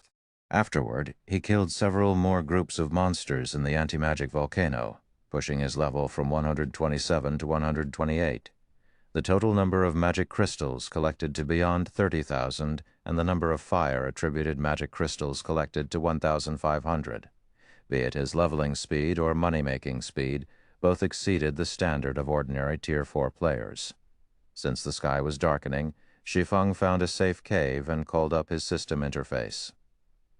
That's enough for today. With several more days grinding here, I should be able to exceed the average level of the peak experts here. By then, I shouldn't be at a disadvantage in levels when the Infant Dragon raid takes place. When Shi Feng saw that he had already reached 19% of level 128, he found his leveling speed very satisfactory. Not to mention, he had managed to produce 7 crystals of souls through today's grind, far more than what he could produce in the modern god's domain. Afterward, Shi Feng logged out of the game to rest. After all, he had already spent more than 24 hours online. Even if he was using the Fearless Cabin, now staying online for long periods still wasn't wise. Once he went offline, before he could even climb out of his cabin, a message notification sounded in his cabin. The message's sender was none other than Liang Jing, the person managing Zero Wing's headquarters on his behalf right now. "Guild leader, you finally decided to pick up," Liang Jing said in exasperation. "I've already brought the 2 vice guild leaders to Yuan-Tian City as per your request. What should we do now?" "You're here already?" Surprised by Liang Jing's swift action, Shi Feng chuckled and said, "Okay, bring them to the upper zone's entrance now. I'll wait for you there." "The upper zone's entrance?" Liang Jing couldn't help growing a little excited at Shi Feng's words. "Okay, we'll be there in 3 hours." Shi Feng burst into laughter at Liang Jing's excited expression. However, he understood her mood. After all, the upper zone was a place countless people yearned to enter. But this is a problem. I only managed to get 100 points yesterday, even after exchanging all of the credits I had. If the 2 of them join me, I can't even afford food for the 3 of us. It seems I'll have to convert those 5,000 units of 7 Luminaries crystal now. The thought of the food prices here gave Shi Feng a headache. Fortunately, he had earned a killing from mythology. Otherwise, he would have to start begging for food. Shi Feng tidied himself up and hurried to the Green God Tower. Chapter 2780, Minor Character. Chapter 2780, Minor Character. Upper Zone, Base Layer. Shi Feng enjoyed the scenery of the base layer as he strolled around the residential area he lived in. Contrary to his expectations, he did not see any of the paradisiacal sceneries depicted in the rumors spread in the outside world. Instead, what he saw were only high-rise buildings. The areas not occupied by high-rise buildings held facilities such as restaurants, training halls, and gyms. Moreover, compared to the outside world, almost all of the people gave the impression that they were incredibly busy, and they all had tense expressions on their faces. This could be considered natural. After all, the upper zone wasn't some kind of paradise. Instead, it was a place with far more intense competition than the outside world. From what Shi Feng understood, Yuan-Tian City's upper zone had a population of less than 300,000, nearly a quarter of which were employees of the Green God Company. As for the remaining inhabitants, the majority of them belonged to the various major corporations, and only a small portion were people who had entered the upper zone through special selections or reserved slots. Meanwhile, unlike what the general public thought, one wouldn't live a carefree life after entering the upper zone. On the contrary, one would face even greater pressure than when they lived in the outside world. The reason for this was the upper zone's ridiculously high cost of living. Just the matter of food already gave Shi Feng a headache. Even the most basic meal cost 30 points, equivalent to 300,000 credits. Nobody would pay such an absurd price for food in the outside world, yet in the upper zone this amount of money would buy only the most basic meal. This was still only a small problem in the upper zone. The truly troublesome aspect was the various training resources available here. Just living in the upper zone wouldn't be enough for a person to achieve longevity. Still needed to include various exercises and medicines into the equation, all of which cost a lot of points. Without sufficient wealth and resources, one couldn't live in the upper zone at all. Those born in the upper zone were allowed to live freely until the age of 12. Afterward, they had to undergo a series of tests until they reached 15. If they failed the tests, they would be banished from the upper zone. Moreover, passing the Green God Company's basic assessment would only qualify one to work at the lowest level of the Green God Company. Only if one conquered the mental path before the age of 20 or made a great contribution to the Green God Company would one gain authority and be considered an ordinary person in the upper zone. If one wished to live longer and better in the upper zone, and perhaps even gain influence and become someone respected by the major corporations, one would have to head to the middle layer. Otherwise, one would only be an ant living in the base layer. After all, the base layer's average lifespan might be 150 years, but that didn't mean every individual would live up to 150 years old. Moreover, there was also the matter of retaining one's youth and physical vitality. For residents living in the base layer, even if they could live a fulfilling life and constantly supplement themselves with the various resources available in the base layer, they could retain their youth until the age of 50 at most. Afterward, their physical fitness would decline. By the time they reached 100 years old, they would have entered old age. However, in the case of people living in the middle layer, they would still retain their youthful vitality even at the age of 80. Appearance-wise, they would look like they were just entering their 30s. In other words, the middle layer's residents got to retain their youth for nearly twice as long as the base layer's residents. And even at the age of 120, they would only be middle-aged and look like they were just entering their 40s. Who wouldn't go crazy at such a temptation? After strolling about for a while, Shi Feng rode one of the upper zone's free levitating smart cars and arrived at the Green God Tower roughly 20 minutes later. At the end of the journey, he had to admit that the upper zone was truly amazing. The various transportation facilities here were completely free, and the cars were even equipped with fully intelligent navigation systems. He could travel anywhere he wished with just a word. Shi Feng made his way to the Green God Tower's 7th floor, which was where all resource exchanges took place in the base layer. Everyone seeking to convert credits into trade points, exchange rare resources for trade points and contribution points, or exchange points for the various medicines the Green God Company offered would come here. Upon arriving on the 7th floor, he found that the hall, which was the size of 8 basketball courts, was crowded with thousands of people. Compared to the registration room he visited previously, this place was many times livelier. Most of the gathered people were wealthy children seeking to exchange for trade points using credits. As to why they were doing so, the reason was simple. Most, if not all, of the major corporations operating in the upper zone had existed for over a century already. After operating for such a long time, the shareholder families running these corporations had grown significantly in size. At this point, with how large the shareholder families' population had become, these families would be fortunate to put their children into the upper zone. In addition, the resources the Green God Company sought were all incredibly rare and valuable.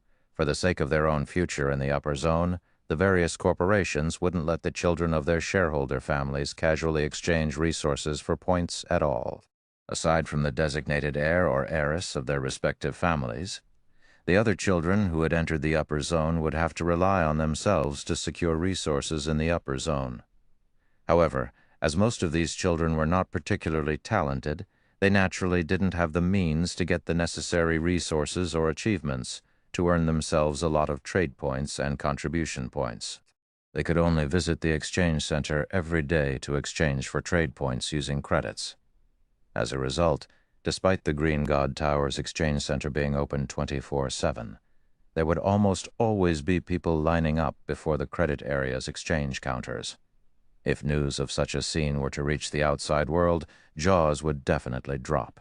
After all, every one of the wealthy children lining up in the exchange center was a prince or princess of a major corporation. Normally, they would have numerous people at their beck and call. Yet in the exchange center, they had no choice but to behave like normal people and stand in line themselves. And even more surprisingly, none of these wealthy children in the queue was making a fuss. Unlike the credit area, there was only one exchange counter in the contribution area.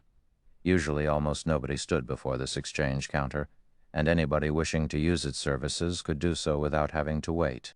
However, when Shi Feng approached the contribution area, 2 people were already standing before the exchange counter there. Moreover, he actually recognized both of them. One of them was none other than Han Yifeng, the heir of the Five States Corporation. Out of all the corporation heirs Shi Feng had met before, Han Yifeng had the most exaggerated physical fitness. Han Yifeng also did not behave like the typical princeling of a major corporation. The person standing behind Han Yifeng was the butler Zhuo Lingqiu. "Young master, now that we've completed the Green God Company's assignment, I believe your total contribution points will reach 60,000 once the evaluation is complete and enter the top 10 rankings. If we factor in the corporation's decision to support you fully this time, I'm certain you'll be able to enter the top 3 in the contribution competition this time," Zhuo Lingqiu said excitedly. The contribution competition was held once every 3 months. The top 3 of the competition would gain the right to stay in the middle layer.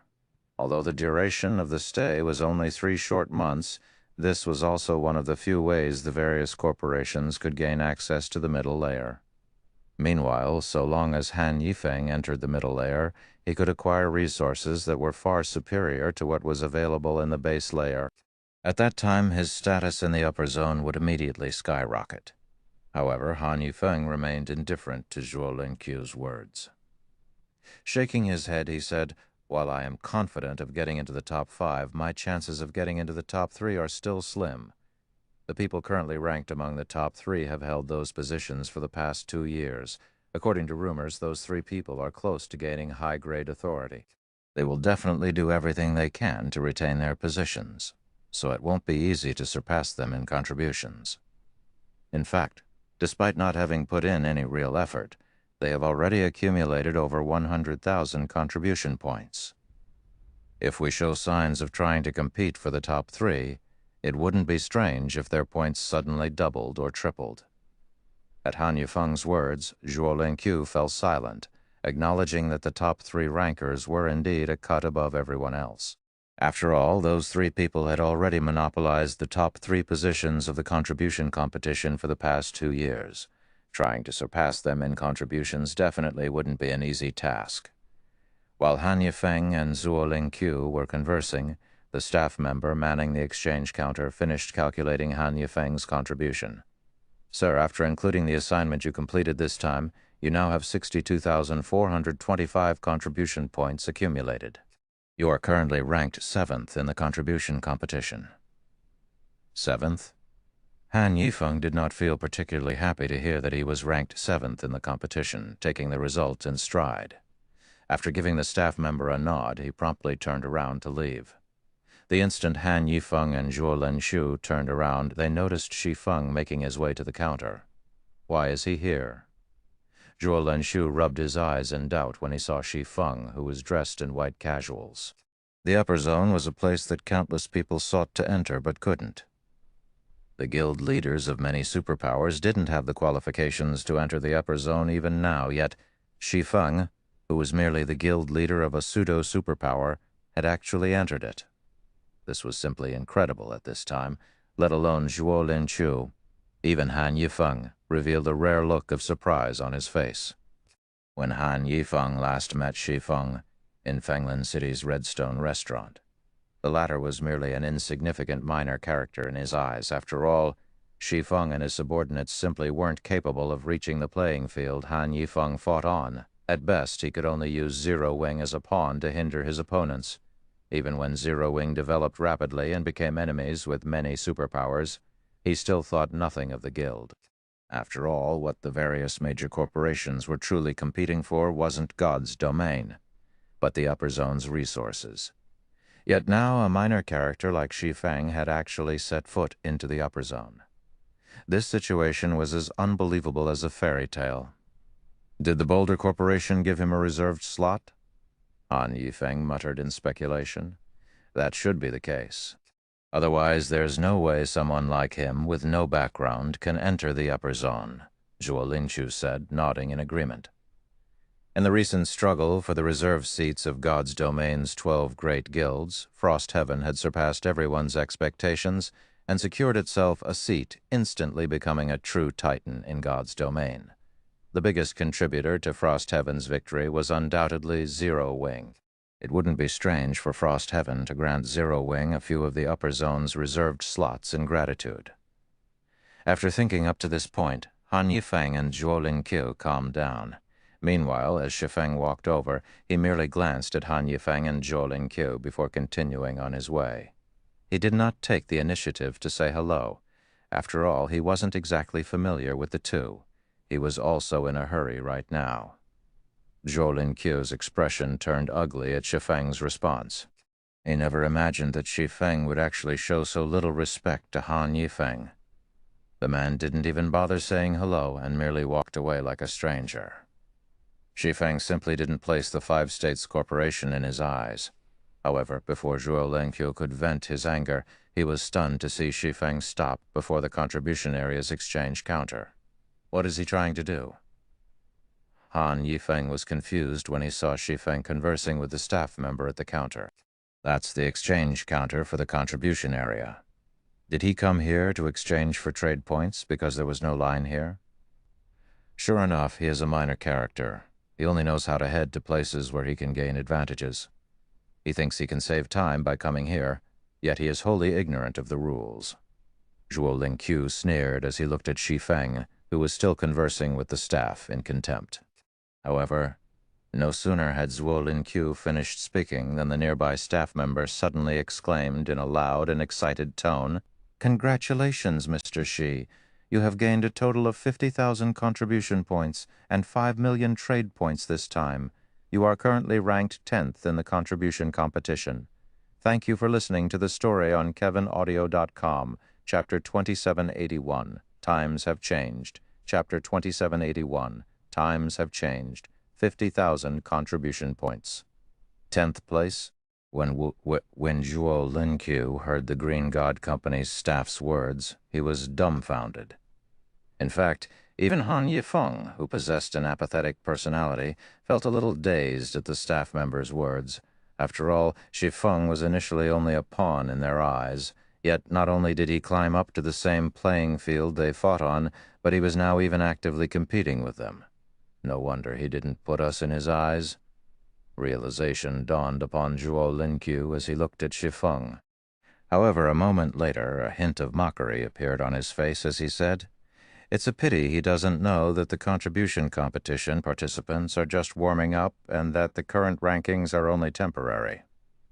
The upper zone's contribution competition had been going on for many years now, and everyone mostly understood how it worked. Those intent on participating in a particular season's competition generally wouldn't reveal their cards in the first 2 months of the season. This was because contribution points were basically trump cards for participants.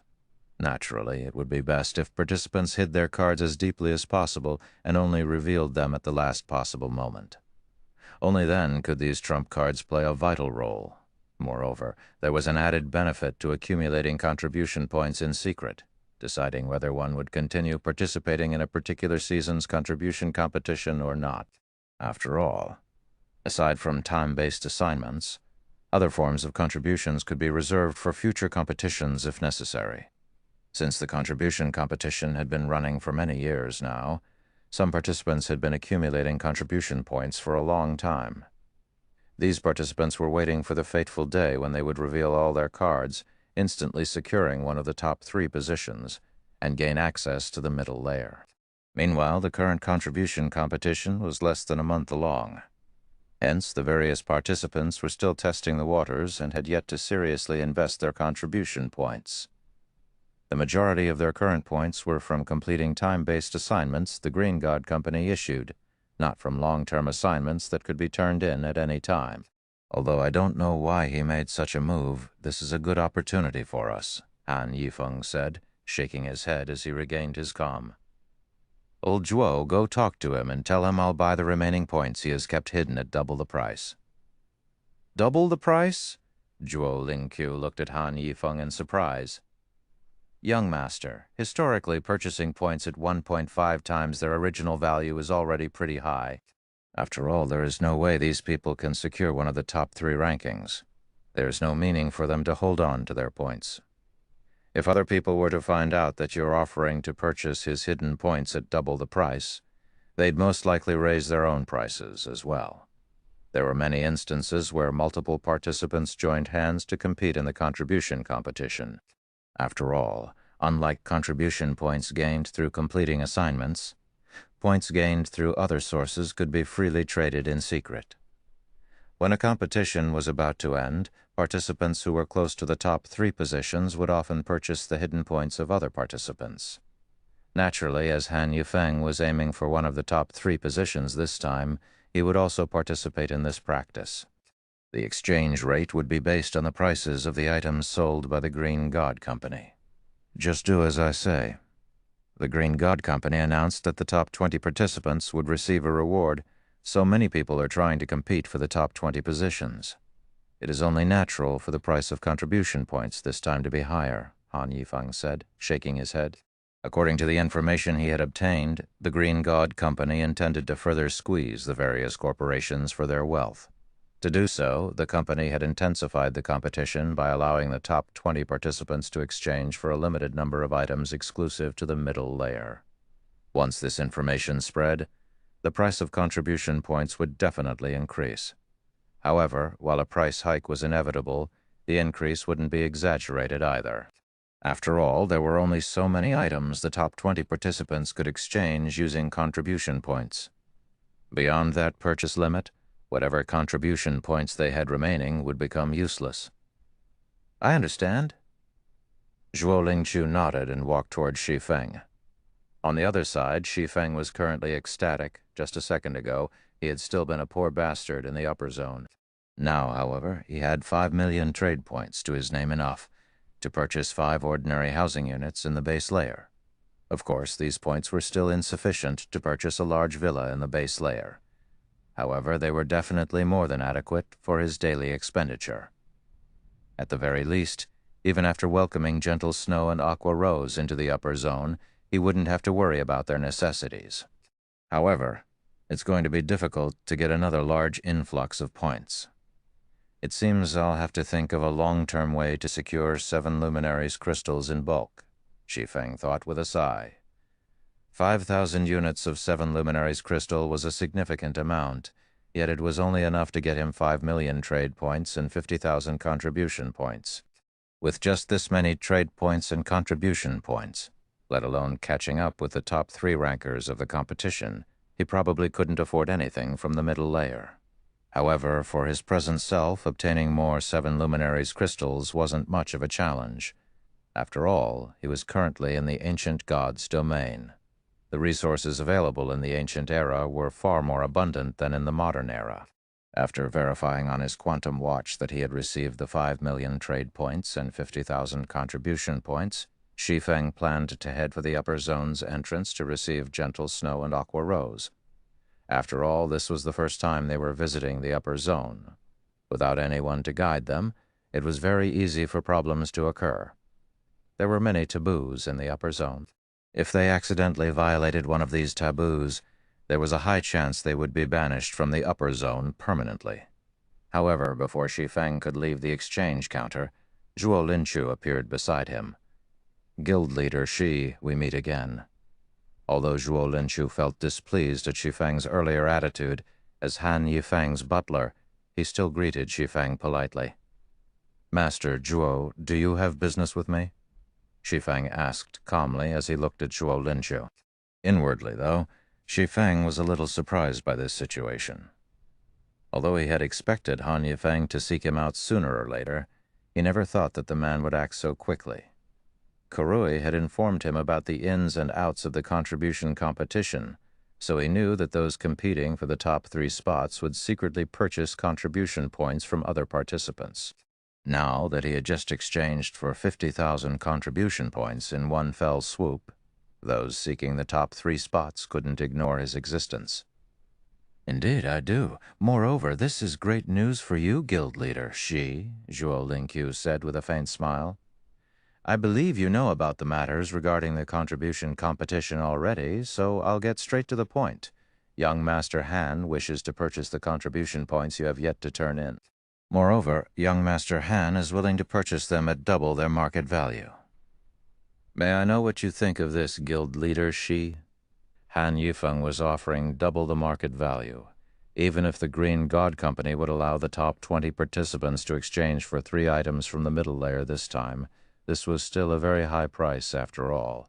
The difficulty of getting into the top 3 was simply too great. Before Shi Feng looked into the current top 3 participants, he had still been confident of getting into the top 3.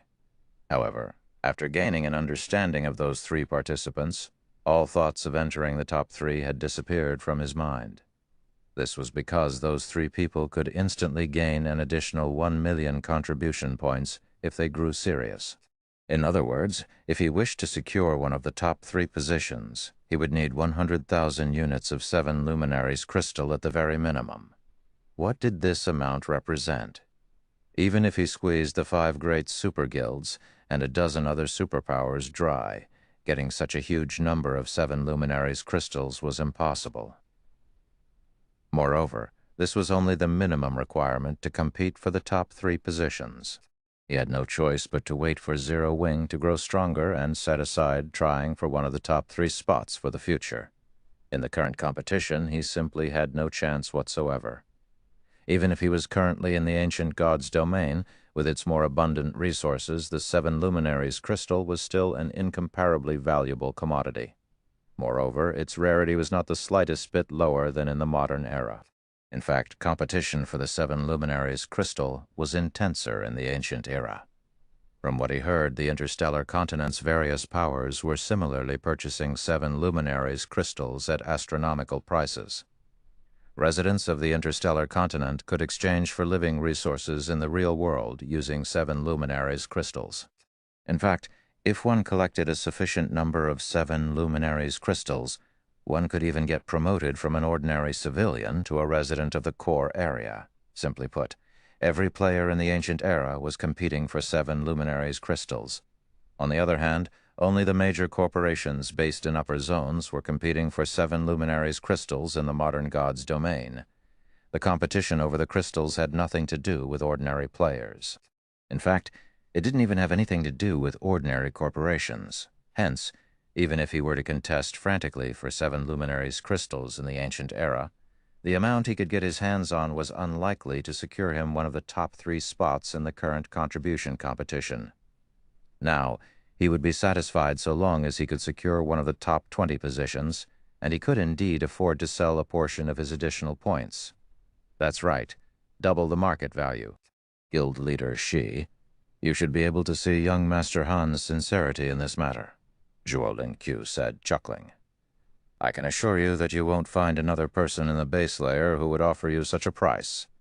The Five States Corporation was one of the top corporations in the country. It had deeper foundations than even the Boulder Corporation, albeit by only a slight margin. In addition, the corporation even had a genius like Han Yifeng as its heir. It was only a matter of time before the corporation set foot in the middle layer. After giving the matter some thought, Shi Feng replied, I can agree to that price, but I have a condition. Han Yifeng's offer would tempt anyone. After all, this was equivalent to receiving a 50% discount on the various products the Green God Company put up for exchange. For Shi Feng, who was currently severely lacking in the upper zone's resources, Han Yifeng's offer was heaven-sent. Condition? What condition? Zhuo Linqiu frowned slightly. In his opinion, the price Han Yifeng offered was already quite generous. He never thought that Shi Feng would want a foot after getting an inch. I want to settle the transaction using life potions, phantom potions, or the middle layer's limited products, Shi Feng said. I will not accept anything else apart from these items. 5 million trade points were already more than enough for him to get by in the base layer. There was no point in getting more. Only the limited exchange items were of value to him. Particularly, the life potion and the phantom potion weren't available in the outside world. Even if he tried to exchange for these items using his authority, he could get only 5 bottles per year. This amount wasn't even enough for his own use, much less sharing it with other people. This condition is too much. You should know that those items can't be bought even with a large number of trade points and contribution points. Zhuo Linqiu flatly refused Shi Feng's condition. Nobody in the entire base layer would satisfy this condition of yours. Whether it was the life potion, the phantom potion, or the middle layer's limited items, they were all incredibly precious to the various corporations. No one would casually trade them away. How about I buy them at their original price? Shi Feng suggested. Shi Feng understood that he was indeed asking for a lot with his condition. However, this was also how negotiations worked. Only after both sides agreed on a price could a transaction take place. Zhuo Lingqiu fell speechless at Shi Feng's response. He felt that Shi Feng didn't understand his previous words at all. However, before Zhuo Lingqiu could manage a response, Han Yifeng's holographic projection suddenly appeared from Zhuo Lingqiu's quantum watch.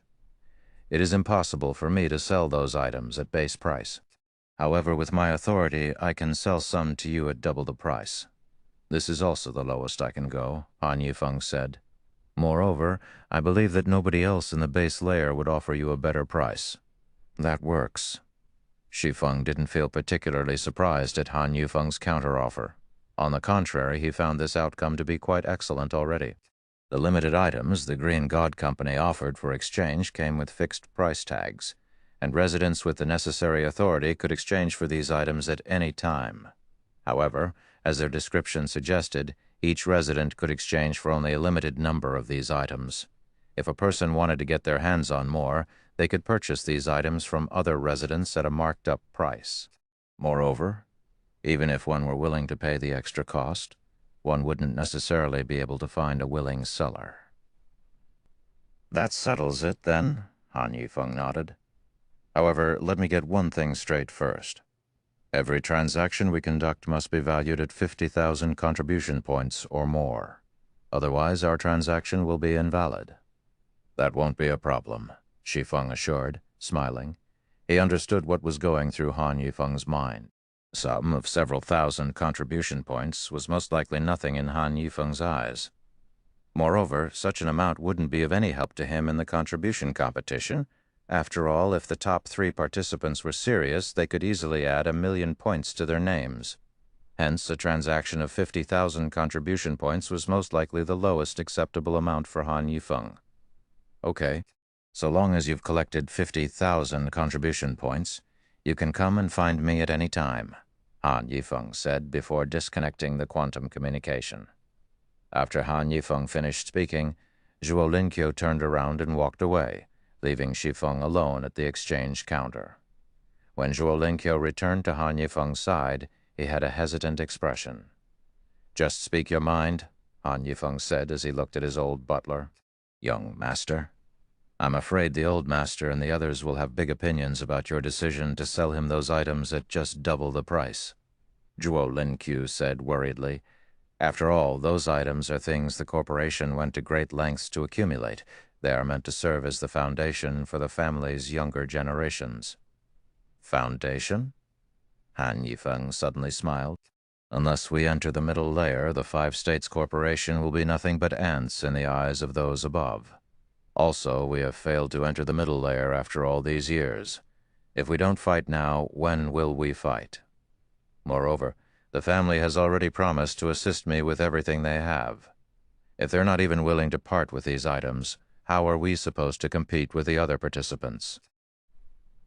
However, just Shi Feng's 50,000 contribution points won't change anything, Zhuo Lingqiu said.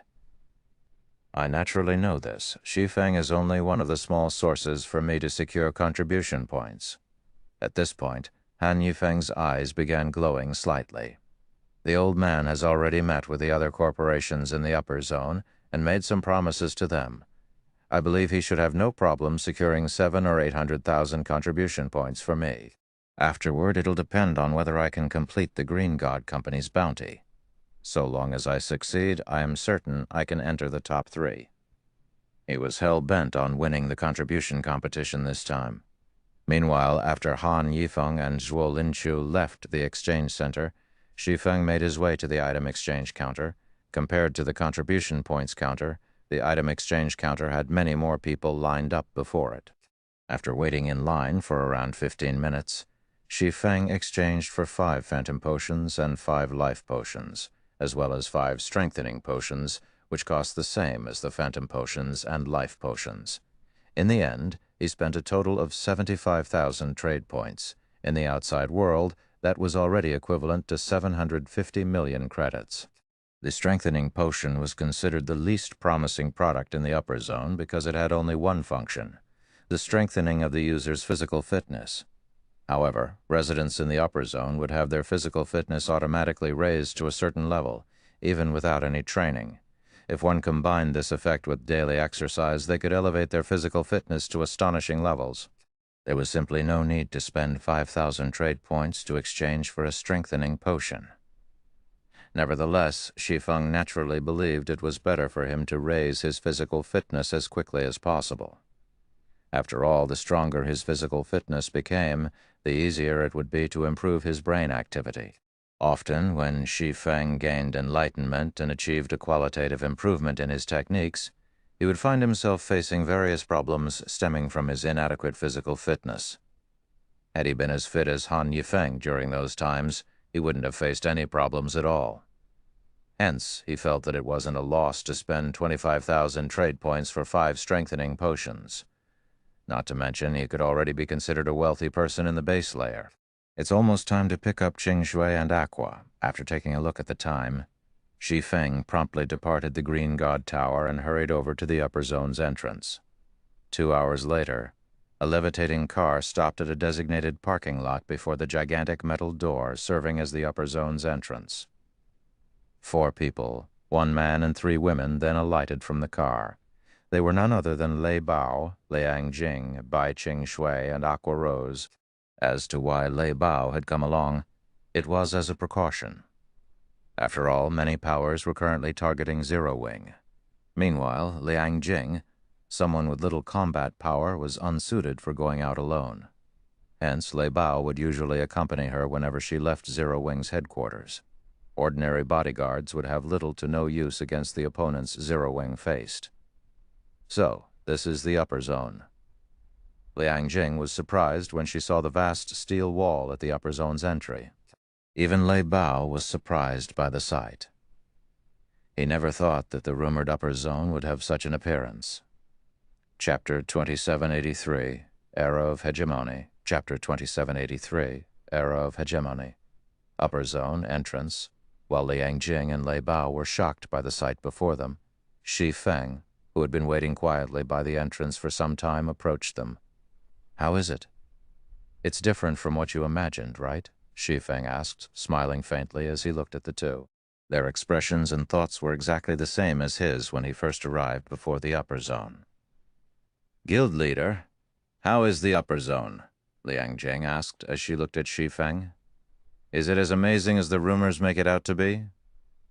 There were many rumors circulating in the outside world about the upper zones. Nobody was allowed to go near the upper zones without permission, despite them being in the middle of bustling cities. While everyone knew of the upper zone's existence, no outsider truly understood them. In fact, there was not the smallest piece of official news on the upper zone in the world. The information everyone knew came only from rumors. Lei Bao couldn't help pricking up his ears at Liang Jing's question. To him, the upper zone was a place he never even dared to dream of visiting. After all, even world champions in fighting couldn't visit it. "It's amazing," Shi Feng replied with a smile. "It's even more amazing than the rumors make it out to be. The people inside can constantly grow stronger physically without doing any training. So, is it true that even world champion level fighters are not a big deal in the upper zone?" Lei Bao asked when he heard Shi Feng's words. The fact that a place could automatically improve a person's physical fitness was simply unbelievable. This revelation thoroughly shattered his view of physical training. "That rumor is slightly exaggerated, but it's not far off from the truth either," Shi Feng replied, not trying to conceal the truth. Even without physical training, the upper zone's residents can still achieve a physical fitness rivaling Henglian masters. With some systematic training, their physical fitness becomes even more astonishing. "It's actually such an amazing place?" Lei Bao was shocked. He had undergone plenty of intense training to achieve his current physical fitness, yet the upper zone's residents could easily accomplish a similar feat without any training. Who would possibly believe this? However, Lei Bao knew that Shi Feng wouldn't lie to him, so this inflicted an even greater shock. All of a sudden, Lei Bao felt as if he had lived his life for nothing. He felt as if all his previous efforts were nothing but a joke. "Master Lei Bao, No need to be discouraged. Looking at Lei Bao, who suddenly grew disheartened, Shi Feng said, Zero Wing will also develop in the upper zone in the future. At that time, it won't be just Qingshui, Aqua, and myself who can enter this place. I will let many more people join us. Just like those international corporations, we will treat the upper zone as our headquarters. Although Shi Feng did not speak loudly, both Lei Bao and Liang Jing gasped involuntarily at his words. At the same time, a hint of anticipation and excitement flashed in their eyes. If anyone else had made this statement, they would have most likely treated it as a joke. However, Shi Feng was someone who constantly worked miracles, having single-handedly developed Zero Wing to its current scale. Moreover, he never did anything he was not confident of succeeding in. His declaration meant that he had some way to achieve this goal. Zero Wing will also develop in the upper zone in the future?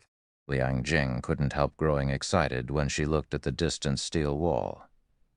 If Zero Wing really accomplished this feat, it would truly become a powerful existence. At that time, even ordinary superpowers would be a joke to the guild. Lei Bao clenched his fists in excitement and anticipation. He felt that his decision to join Zero Wing was the wisest choice he had made in his life. These 3 bottles here are strengthening potions. Liang Jing, take 2 back and give them to Fire and Violet, Shi Feng said as he took out 3 strengthening potions and handed 2 to Liang Jing. He then turned to Lei Bao and said, Master Lei Bao, you take 1 as well. I believe that you should be able to go a step further with this strengthening potion. Fire Dance and Violet Cloud normally trained their physical bodies very seriously.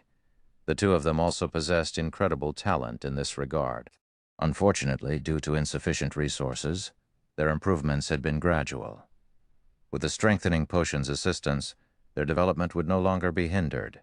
As for Lei Bao, he also possessed excellent talent. Unfortunately, as he had always been a lone wolf, he never managed to get his hands on any resources and could only rely on hard work. However, he had reached the point where he couldn't improve further through hard work alone. Although Shi Feng had previously given Lei Bao several bottles of S-rank nutrient fluids, which allowed him to improve his physical fitness significantly, it was evident that S-rank nutrient fluids alone couldn't fully bring out Lei Bao's potential. However, with the strengthening potion, Lei Bao might be able to go a step further and become a half-step Henglian Grand Master. Meanwhile, if Lei Bao succeeded, then Zero Wing would gain an additional layer of protection. Thank you, Guild Leader. I won't disappoint you. Lei Bao's eyes shone with gratitude as he looked at Shi Feng. He had heard of the strengthening potion before. This thing was basically treated as a divine item in the fighting industry. Just 1 bottle could allow a person's physical fitness to undergo a qualitative transformation. Unfortunately, the medicine was incredibly rare, much rarer than even the life potion. According to rumors, even Grandmaster martial artists had difficulty getting their hands on a bottle. In fact, some Grandmasters would even put their lives on the line just to get their hands on it. Yet Shi Feng not only took out 3 bottles, but even gave him 1. How could Lei Bao not grow excited in this situation? With this strengthening potion, he was confident that even if he couldn't become a Henglian Grandmaster, he could at least reach a level where he could contend with neutralizing Grandmasters. By the way, Guild Leader, more and more NPCs are appearing in God's domain. As a result, some superpowers have designs on the Secret Covenant Tower. In fact, they've already clashed with us over a dozen times outside Sky Spring City. Currently, both sides have lost over 1,000 Tier 3 players, Liang Jing said suddenly. Fortunately, Vice Guild Leader Illusory Words and Vice Guild Leader Unyielding Heart returned in time to preside over the situation. Otherwise, the consequences would have been unimaginable. However, the 2 of them believe that if this situation continues, their 2 guilds are unlikely to hold back the various superpowers for very long. Moreover, some small guilds have already begun disbanding due to the NPC population pressure. Many new NPC forces have also emerged in the various NPC cities, and these NPC forces are constantly harassing the local guilds and pose a headache even for the various superpowers. The various superpowers are all trying to enter the Secret Covenant Tower, which doesn't have NPC intervention. Moreover, I'm afraid that they will only grow more desperate as the NPC forces scale up their harassment. Shi Feng frowned upon hearing Liang Jing's report on God's domains and the Secret Covenant Tower's present situation. He hadn't anticipated that the NPC forces would actually begin taking action so soon. Moreover, with the NPC forces now taking action, the main continent of God's domain would enter an era where hundreds of countries fought for hegemony. To survive the upcoming chaos, the various superpowers would probably do everything they could to secure the sacred leveling ground known as the Secret Covenant Tower. I understand. After giving the matter some thought, Shi Feng looked at Liang Jing and instructed, "For now, have everyone in the guild avoid going out to do quests if possible. Instead, have them focus on grinding in the Secret Covenant Tower and restrict their sphere of activity to Sky Spring City and our 3 guild cities. Also, have Crimson Emperor and Unyielding Soul hasten their exploration. It doesn't matter even if it increases the chances of the secret getting out. Our side will do the same as well." Originally, he thought that it would take the NPC forces another 2 weeks to take action. However, contrary to his expectations, the NPC forces had evidently completed their investigations already and made a move. Once begun, the NPC forces' harassment would only escalate as time passed. It wouldn't be long before members of player forces would get attacked if they left the confines of towns and cities. Given enough time, NPC forces would even start launching attacks on guild towns and cities, forcing the various guilds to abandon their guild towns and cities. This, in turn, would cripple the guild's income and force them to disband. "Okay. I'll contact them once I return." Liang Jing nodded. Shi Feng gave Liang Jing a few more instructions, such as secretly collecting the basic materials needed to construct the small mobile fortress, then brought Gentle Snow and Aqua Rose into the upper zone. As for Liang Jing and Lei Bao, after looking at the 3 of them enviously for a moment, they promptly left in the levitating car. In the upper zone, Gentle Snow and Aqua Rose's condition immediately saw slight improvements. Now they no longer looked as cold and indifferent as before. The degree of mental deterioration they suffered also declined significantly. After they consumed the luxury set meals, which Shi Feng bought for 300 trade points each, their mental states even showed signs of stabilizing. They also no longer appeared indifferent to everything around them. At the very least, they display some interest in the upper zone's matters. Occasionally, they even took the initiative to say a few words.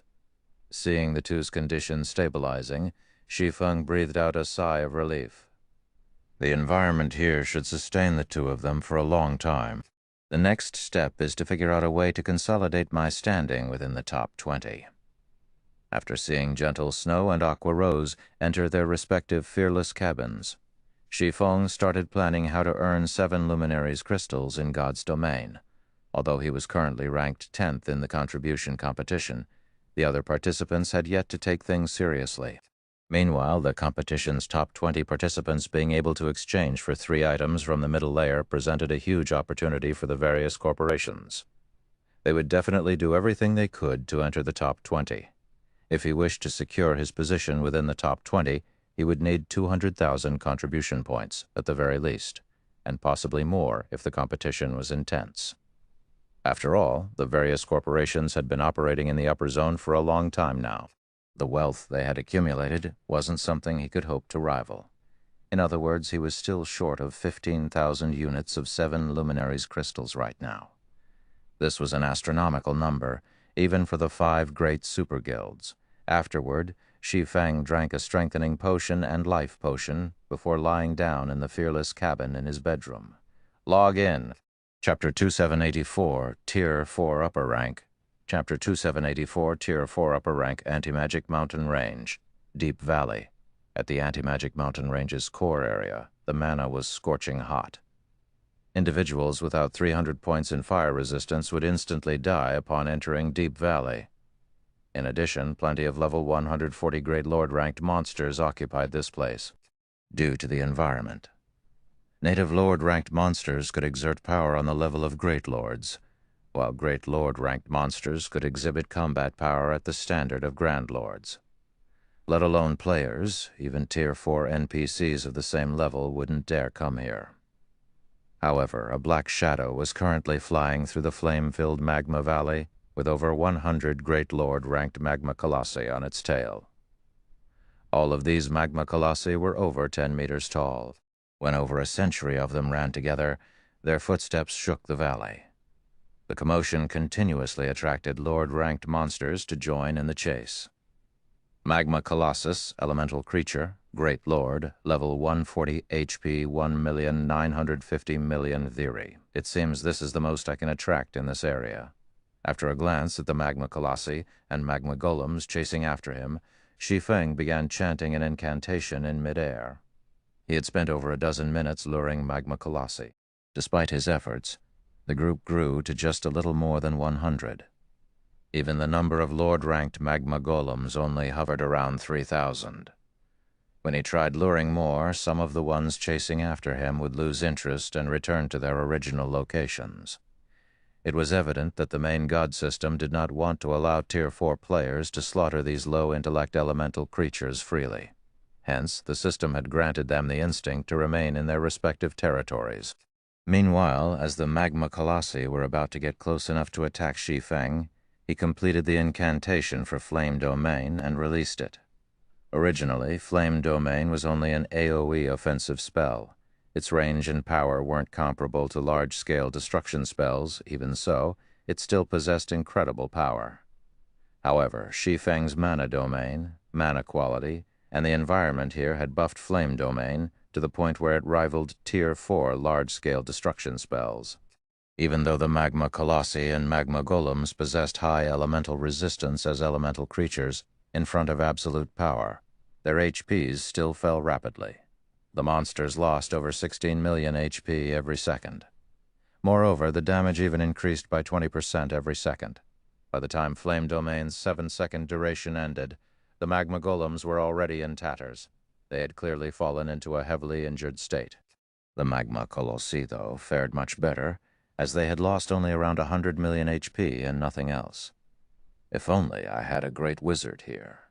Just one Tier 4 curse would be enough to deal with the Lord-ranked rabble.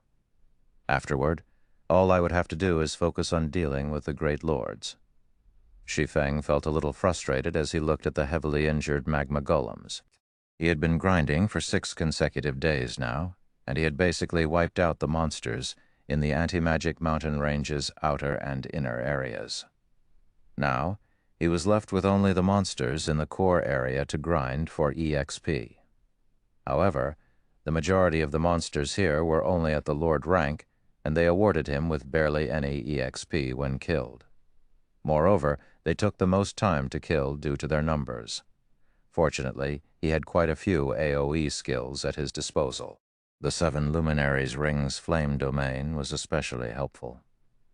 Without these skills, he would have collapsed from exhaustion just dealing with the Lord-ranked Magma Golems. The next moment after casting Flame Domain, Shi Feng followed up with Lightning Edge. This Lightning Edge was completely different from the Lightning Edge he had used in the past. When he executed the skill now, it looked as if he had summoned a raging river in the sky, one that covered 200 yards. When the raging river flowed across the crowd of monsters, the weakened Magma Golems were instantly killed. The power of the skill was not the slightest bit weaker than that of Tier 4 skills. Lightning Edge was capable of exhibiting such power now because Shi Feng had already upgraded it to the limits of Tier 3. The skill's current power was worlds apart from when it was still at Tier 1 and Tier 2. Of course, the amount of EXP Shi Feng had to invest in the skill was astronomical. This was also why, despite having grinded for 6 consecutive days, Shi Feng had only reached 53% of level 138. Otherwise, he would have long since shot past level 140. However, Shi Feng didn't really care about losing so many levels. After reaching Tier 4, levels were no longer that important to players. For Tier 4 players, reaching level 150 or even level 200 was a simple task. After all, they could earn EXP many times faster than Tier 3 players. In front of a Tier 4 player, Great Lord-ranked monsters that Tier 3 players had difficulty dealing with were no different from common monsters. They merely had more HP and took more time to kill. Despite this being the case during Shi Feng's previous life, One would often see Tier 4 players stuck at around level 130, even though Tier 3 players had reached level 145 already. The reason for this was simple. After reaching Tier 4, players would no longer gain significant improvements by relying on epic weapons and equipment. Only fragmented legendary weapons and equipment could help. Meanwhile, apart from obtaining fragmented legendary items, one other way Tier 4 players could improve their combat power by a large margin was through Tier 4 skills and spells. Hence, after reaching Tier 4, anyone with brains would search for Tier 4 skill and spell books. This was especially true for Tier 4 magical classes. A Tier 4 spell book was more valuable than several pieces of top-tier epic weapons and equipment. Of course, due to the rarity of Tier 4 skill and spell books, not all Tier 4 players would be lucky enough to invest their EXP into nurturing their skills to Tier 4. Instead, most Tier 4 players would have to spend legacy skill points to learn Tier 4 legacy skills. Such players would be fortunate to have 3 or 4 Tier 4 skills in their arsenal. This was also why most independent players who reached Tier 4 would possess high levels, while the various large guilds' Tier 4 experts would have low levels. After all, the search for Tier 4 skill books required a lot of manpower. They were not items that could be found easily by relying on one person's strength. Lightning Edge was a Tier 4 skill Shi Feng had obtained from the Titan Library. Previously, when he was still at Tier 3, he couldn't gain EXP rapidly. Hence, he had always left the skill at Tier 2. Now that he had reached Tier 4, he naturally couldn't continue wasting the skill's potential. After all, the Titan Library was a place players could enter only 3 times in their entire lifetimes. In other words, players could obtain 3 skill books at most from there. Most of the players that had visited the Titan Library had left with Tier 4 skill books because the Tier 5 and Tier 6 skill books were not things ordinary people could obtain. Even now, Shi Feng was not confident he could get his hands on a Tier 5 skill book. After all, the higher a player's tier was, the more challenging the trial they would face inside the Titan Library. Back then, he had managed to reach the library's central area because he was only at Tier 2. If he had visited the Titan Library when he was at Tier 3, he might not have reached the central area. Needless to say, now that he was at Tier 4, his chances of success were even lower. Hence, unless he spent his legacy skill points, he wouldn't be able to learn new Tier 4 skills for the foreseeable future. This fact remained true even though he was currently in the Ancient God's domain. Even during the Ancient Era, Tier 4 skill books were not common goods. Following this, Shi Feng spent around 20 minutes finishing off the remaining magma colossi. After he defeated all of the monsters chasing him, his experience bar had gone up from 53% to 66%. Unfortunately, while these monsters awarded a lot of EXP, it would be some time before they would respawn. Apart from the generous EXP, the core area's monsters also awarded much more lucrative loot. Just killing this group of monsters netted Shi Feng over 500 fire-attributed magic crystals, 4,000 ordinary magic crystals, and plenty of epic materials. As for the rest of the items the monsters dropped, Shi Feng simply chucked them into his bag without checking. After all, it would take him a lot of time to inspect and organize all of the loot. To earn as much EXP as possible, he decided to ignore the items for now and have other people help him inspect the loot after he returned.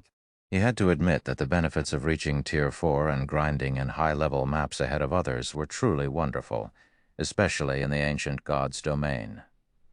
Not only did he not have to worry about competition, but he could also earn resources by the truckload. Since he started grinding in the Anti-Magic Mountain Range until now, he had collected over 350,000 standard magic crystals and 43,000 fire-attributed magic crystals. Subsequently, Shi Feng continued clearing out close to half of the magma colossi in the core area. His level had finally reached level 139 as a result. This was a level that even the Ancient Era's Tier 3 experts wouldn't dream of reaching at this point. With this much EXP, I should be able to upgrade Lightning Edge to Tier 4. After looking at Lightning Edge's skill window, Shi Feng promptly chose to upgrade it to Tier 4. Shi Feng's level dropped from 139 to 136. The skill had instantly devoured 3 levels worth of EXP. What a gluttonous fellow. Thank goodness I leveled up to 139 beforehand. Otherwise, I wouldn't even be at the average level of Tier 4 players right now. Shi Feng smiled bitterly as he looked at his own level. If he hadn't leveled up to level 139, Lightning Edge's upgrade would have taken at least 4 levels worth of EXP, dropping him to level 135 or lower. However, the benefits he gained were correspondingly massive. With Lightning Edge at Tier 4, the skill would finally blossom and reveal its true power. Lightning Edge, Action Type, Tier 4 Upper Rank. When skill completion rate reaches 120%, the skill can exhibit power at the Tier 4 Peak Rank. Channeling time, 0.2 second, deals 1,200% physical and 1,500% lightning damage in a cone in front of the user. Initial coverage range is 500 yards. Duration, 7 seconds. Cooldown, 10 minutes. Amazing, as expected of a Tier 4 skill from the Titan library. Shi Feng was astonished when he read Lightning Edge's detailed introduction. It can already exhibit power at the Tier 4 upper rank standard, even in its normal state. If I can execute it at 120% completion rate, combined with the skill's range, it is practically comparable to a Tier 4 taboo skill. As a swordsman, most of his skills were single-targeted, a huge limitation when fighting large numbers of monsters. However, Lightning Edge could now make up for this weakness. The only downside was the skill's relatively long cooldown. Even so, it would be more than enough to inflict heavy injuries on monsters and mythic bosses. Just as Shi Feng was planning to continue grinding for levels, he suddenly received a message alert. The sender of the message was Solitary 9, and the message's content was simple. Everyone has left their respective legacy lands already. That's quick of them.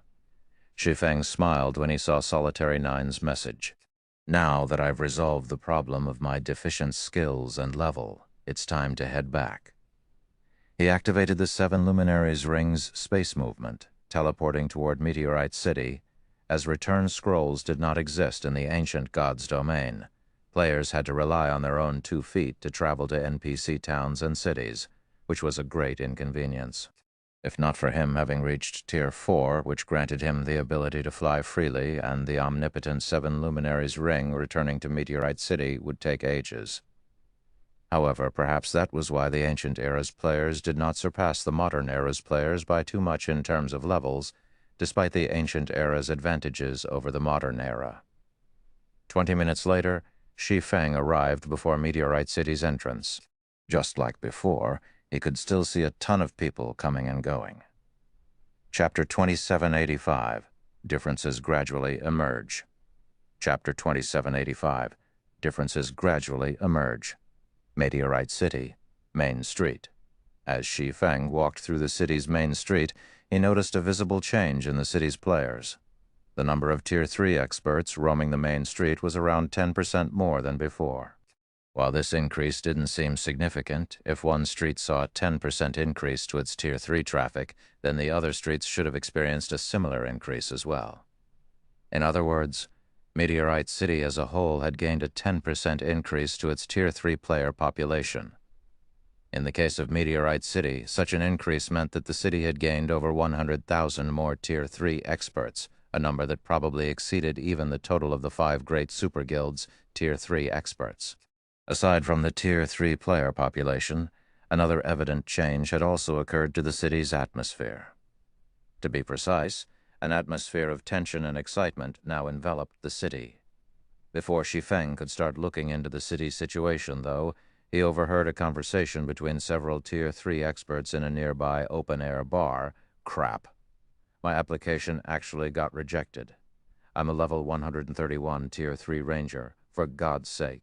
Any other adventurer team or guild would be more than happy to welcome me with open arms. Skyflare is simply too arrogant. A tanned, robust youth snarled. A level 132 middle-aged man carrying a round shield shook his head and chuckled at the male youth's complaint. You're not the only one. The number of Tier 3 experts Skyflare is rejecting currently ranges between 700 to 1,000 daily. Less than 10% of those who apply at Skyflare actually get in. Moreover, Skyflare's recruitment criteria are growing stricter by the day. That's right. The present Skyflare is no longer the same as before. It already has 4 Tier 4 experts.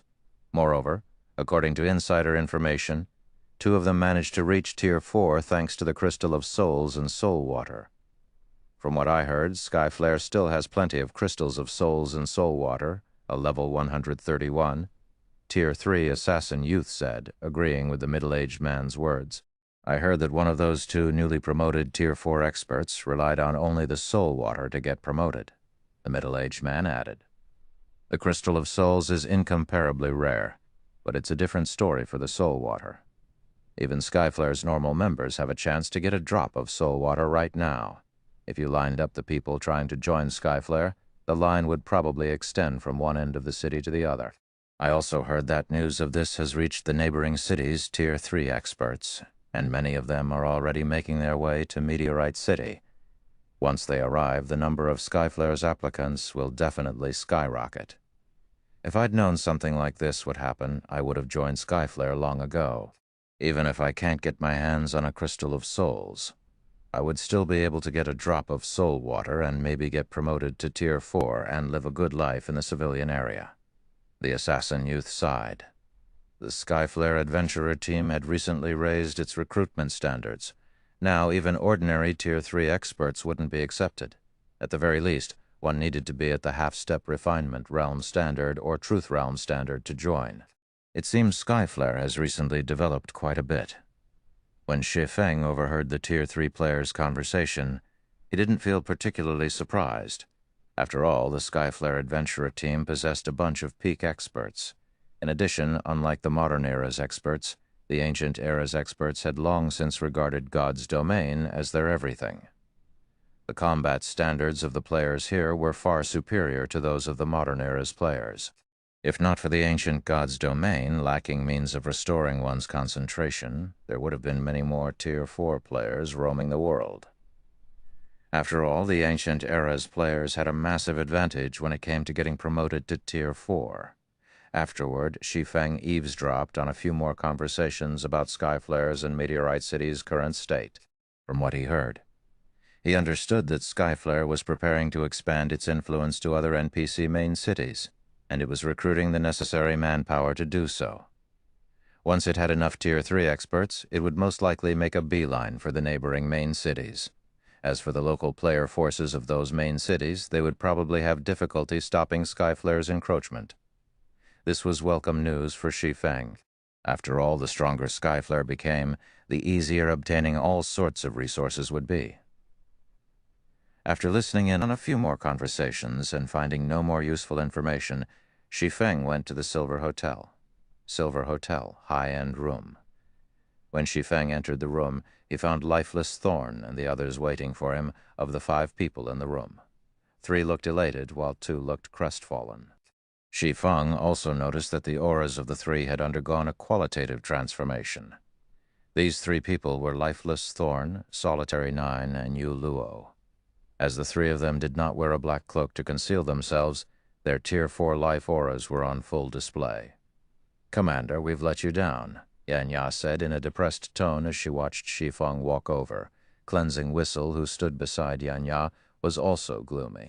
It was evident she felt frustrated over her failure to get promoted to Tier 4. No need to be discouraged. Getting promoted to Tier 4 has never been easy. Even peak experts have a high chance of failure, let alone your present selves, Shi Feng said in consolation. Moreover, now that you know where you're lacking, you can spend this time thinking of ways to address your flaws. I believe it won't be long before you 2 reach Tier 4 as well. Shi Feng didn't feel particularly surprised by Yanya and Cleansing Whistle's failure. In fact, he wouldn't even have found it strange if Lifeless Thorn and Solitary 9 had failed. After all, the Tier 4 promotion quest truly was a difficult hurdle to cross. One players couldn't overcome just by relying on combat standards. It required players to comprehend Tier 4 skills and spells under time constraints. However, there was a massive difference between Tier 3 and Tier 4 skills. Learning a Tier 4 skill to 80% completion rate within a limited period was an incredibly difficult feat. In fact, a large part of the reason why Shi Feng had managed to complete his own promotion quest was his extensive experience, having undergone it several times before. In comparison, Yan Ya and Cleansing Whistle did not have such experience, hence their failure was very normal. According to past statistics, 99% of the various superpowers core members failed their Tier 4 promotion quest when they challenged it for the first time. Most never reached Tier 4. Those capable of reaching Tier 4 had normally experienced 2 or 3 failures before succeeding, with some even having suffered 5 or 6 failures. Hence, Tier 4 could be considered an invisible barrier that thoroughly distinguished players from each other. It was also because of this invisible barrier that an insurmountable gap had formed between the various superpowers and ordinary powers. Upon hearing Shi Feng's words, Yu Luo nodded subconsciously in agreement, as she had very nearly failed her promotion quest this time. Were it not for the Soul Water's help, she definitely wouldn't have finished learning her Tier 4 spell within the allotted time. "Guild leader can Whistle and I remain here, then?" Yan Ya asked Shi Feng. Unlike the modern God's domain, players here were not required to search for their legacy land when challenging their Tier 4 promotion quest. They could attempt their promotion so long as they paid the necessary magic crystals. The only problem was that players who failed their promotion quest had to wait 20 natural days before they could challenge it again. This Shi Feng was at a loss as to how to answer Yan Ya. "I can't say for certain. I don't mind letting you challenge your promotion quests again 20 days later. However, I honestly don't know whether you can remain here for such a long period." The old man did not say how long they could stay in the ancient god's domain. They also didn't know what would hasten their departure from the ancient era. Of course, they weren't completely without options for leaving. Previously, the old man had said that if they drew the attention of the world of God's domain, they would be repatriated to the modern era. In other words, so long as they did something to make the world notice them, they would quickly be banished. One possibility Shi Feng could think of was raiding the Tier 4 infant dragon themselves, without Angelica Teresa's help. Angelica Teresa was a historical figure in the modern god's domain.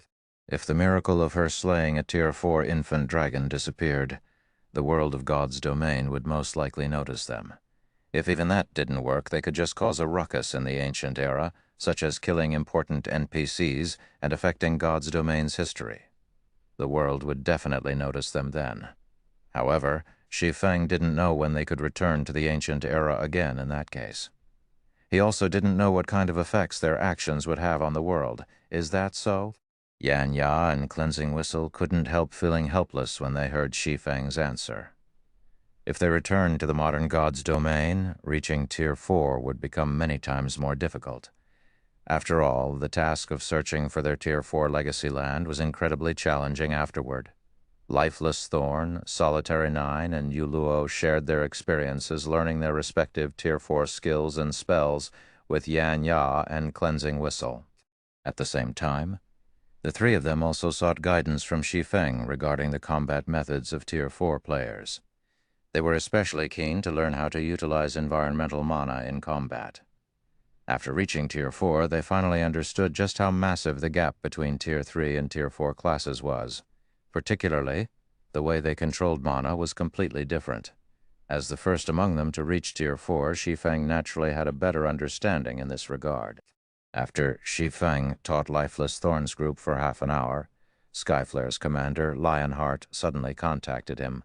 In the ancient god's domain, if two players were too far away from each other, video calls between them would be impossible. At most, they could only exchange messages. The transmission of messages wasn't instantaneous either. Depending on the distance, the transmission times would also vary. In the aspect of communication, the ancient god's domain was far inferior to the modern god's domain. However, it was this inferiority that made the ancient era feel more like a real world. "Brother Black Flame, you're finally back," Lionheart said, a hearty look appearing on his face when he saw Shi Feng. "May I know when we can meet up?" "We can meet up now. I've already dealt with the matters on my side," Shi Feng replied, smiling. "It just so happens that I need to discuss the previous matter with you."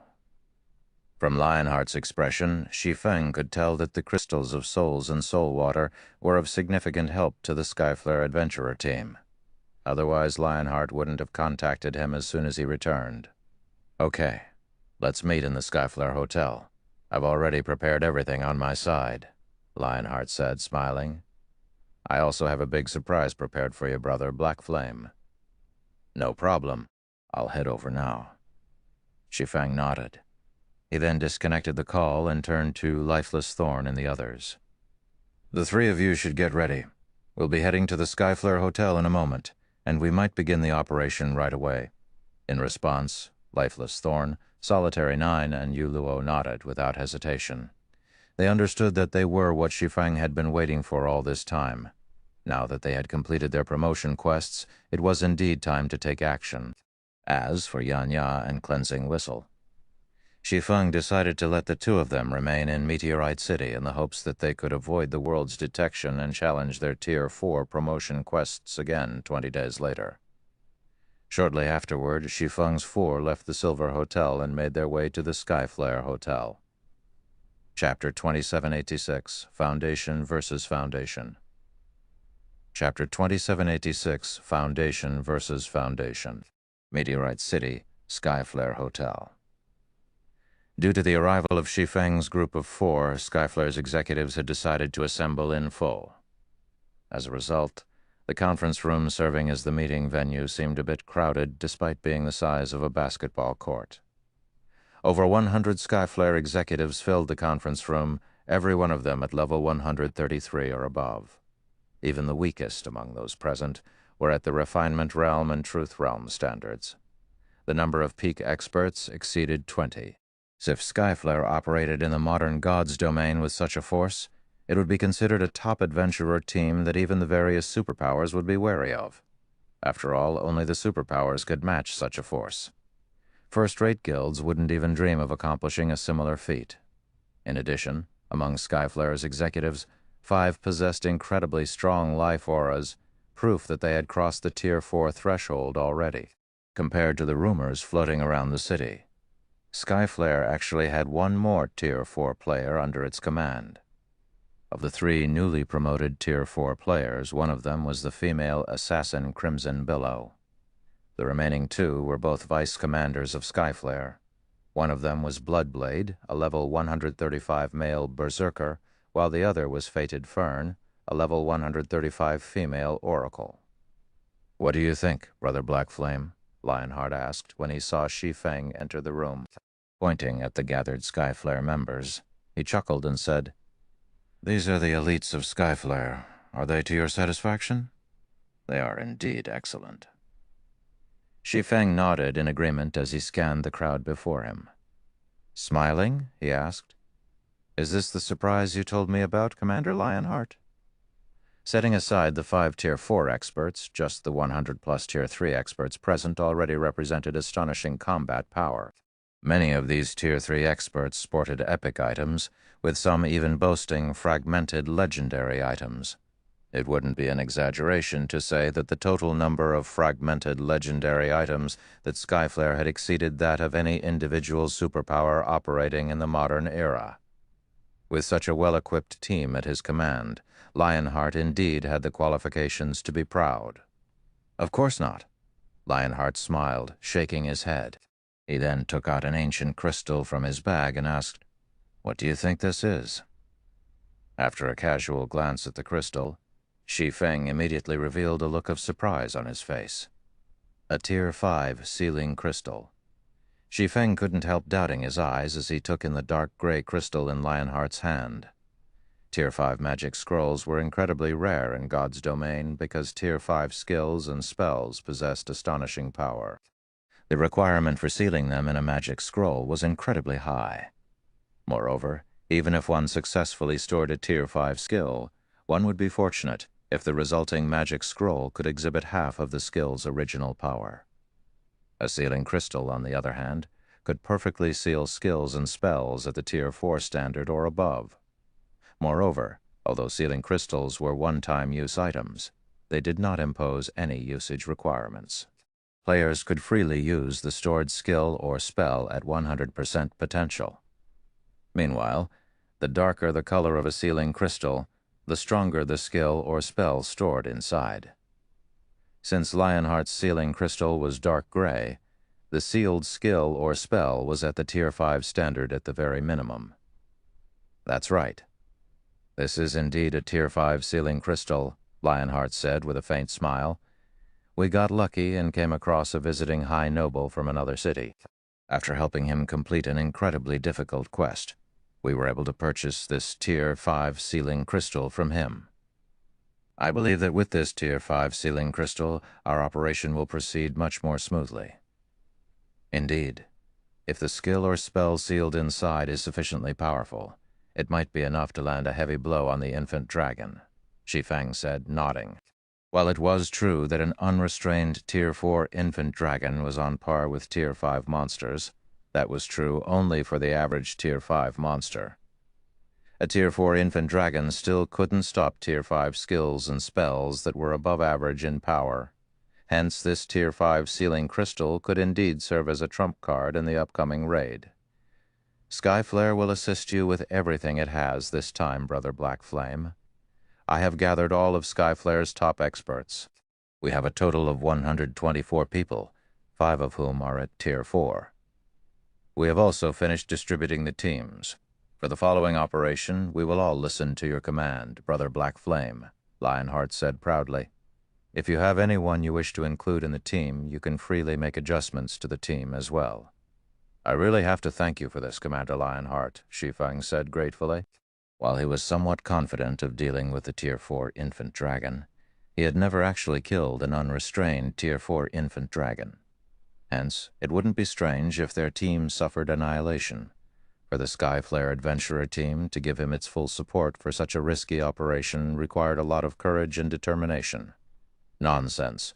We are only helping each other, Brother Black Flame. If this operation succeeds, Skyflare will also greatly benefit from it. So how can we not give it our all, Lionheart said. If there are no problems on your side, we can take action at any time. Lionheart understood that their operation this time carried great risks.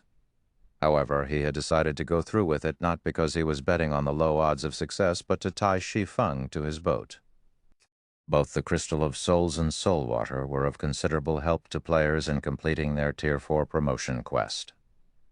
One example of this was Crimson Billow, who had failed her promotion quest before. After using a Crystal of Souls, she had completed her promotion quest on the second attempt. In fact, even Bloodblade and Faded Fern had mentioned that without the help of the Crystal of Souls and Soul Water, they would have most likely failed their promotions. Lionheart began placing even greater importance on the Crystal of Souls and Soul Water. Meanwhile, if he wished to secure a stable supply of these two items, he had to befriend Shi Feng. As for the infant dragon raid itself, Lionheart didn't really care whether it succeeded or failed. So long as he could tie Shi Feng to his side, he would make a profit. There's no problem on my side. However, we'll need to reorganize the composition of your team, as I am going to add 3 people, Shi Feng said. 3 people? Lionheart looked reflexively at the 3 people standing behind Shi Feng. At this time, the 3 people behind Shi Feng had concealed their auras and information using black cloaks. However, based on the appearances they revealed, Lionheart recognized one of them as Yu Luo, whom he had met at the auction house previously. As for the 2 other people, they should be part of the group that entered Meteorite City with Shi Feng. What surprised Lionheart was that Shi Feng was actually bringing only 3 people for the operation. After all, they were going to raid an infant dragon, a creature known to be invincible against opponents of the same tier.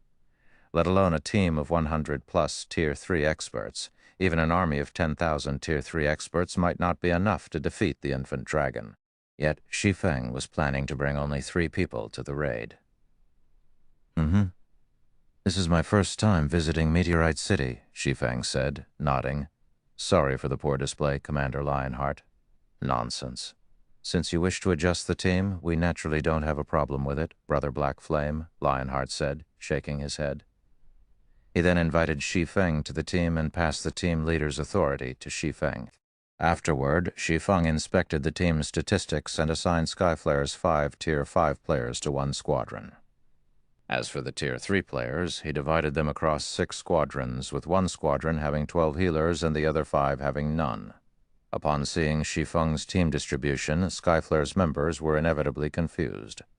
If their squadrons did not possess a single healer, what would they do when they got damaged?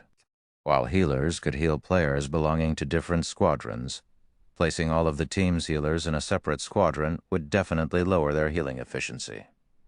Due to positioning issues, the healers wouldn't be able to react immediately if players from other squadrons received damage.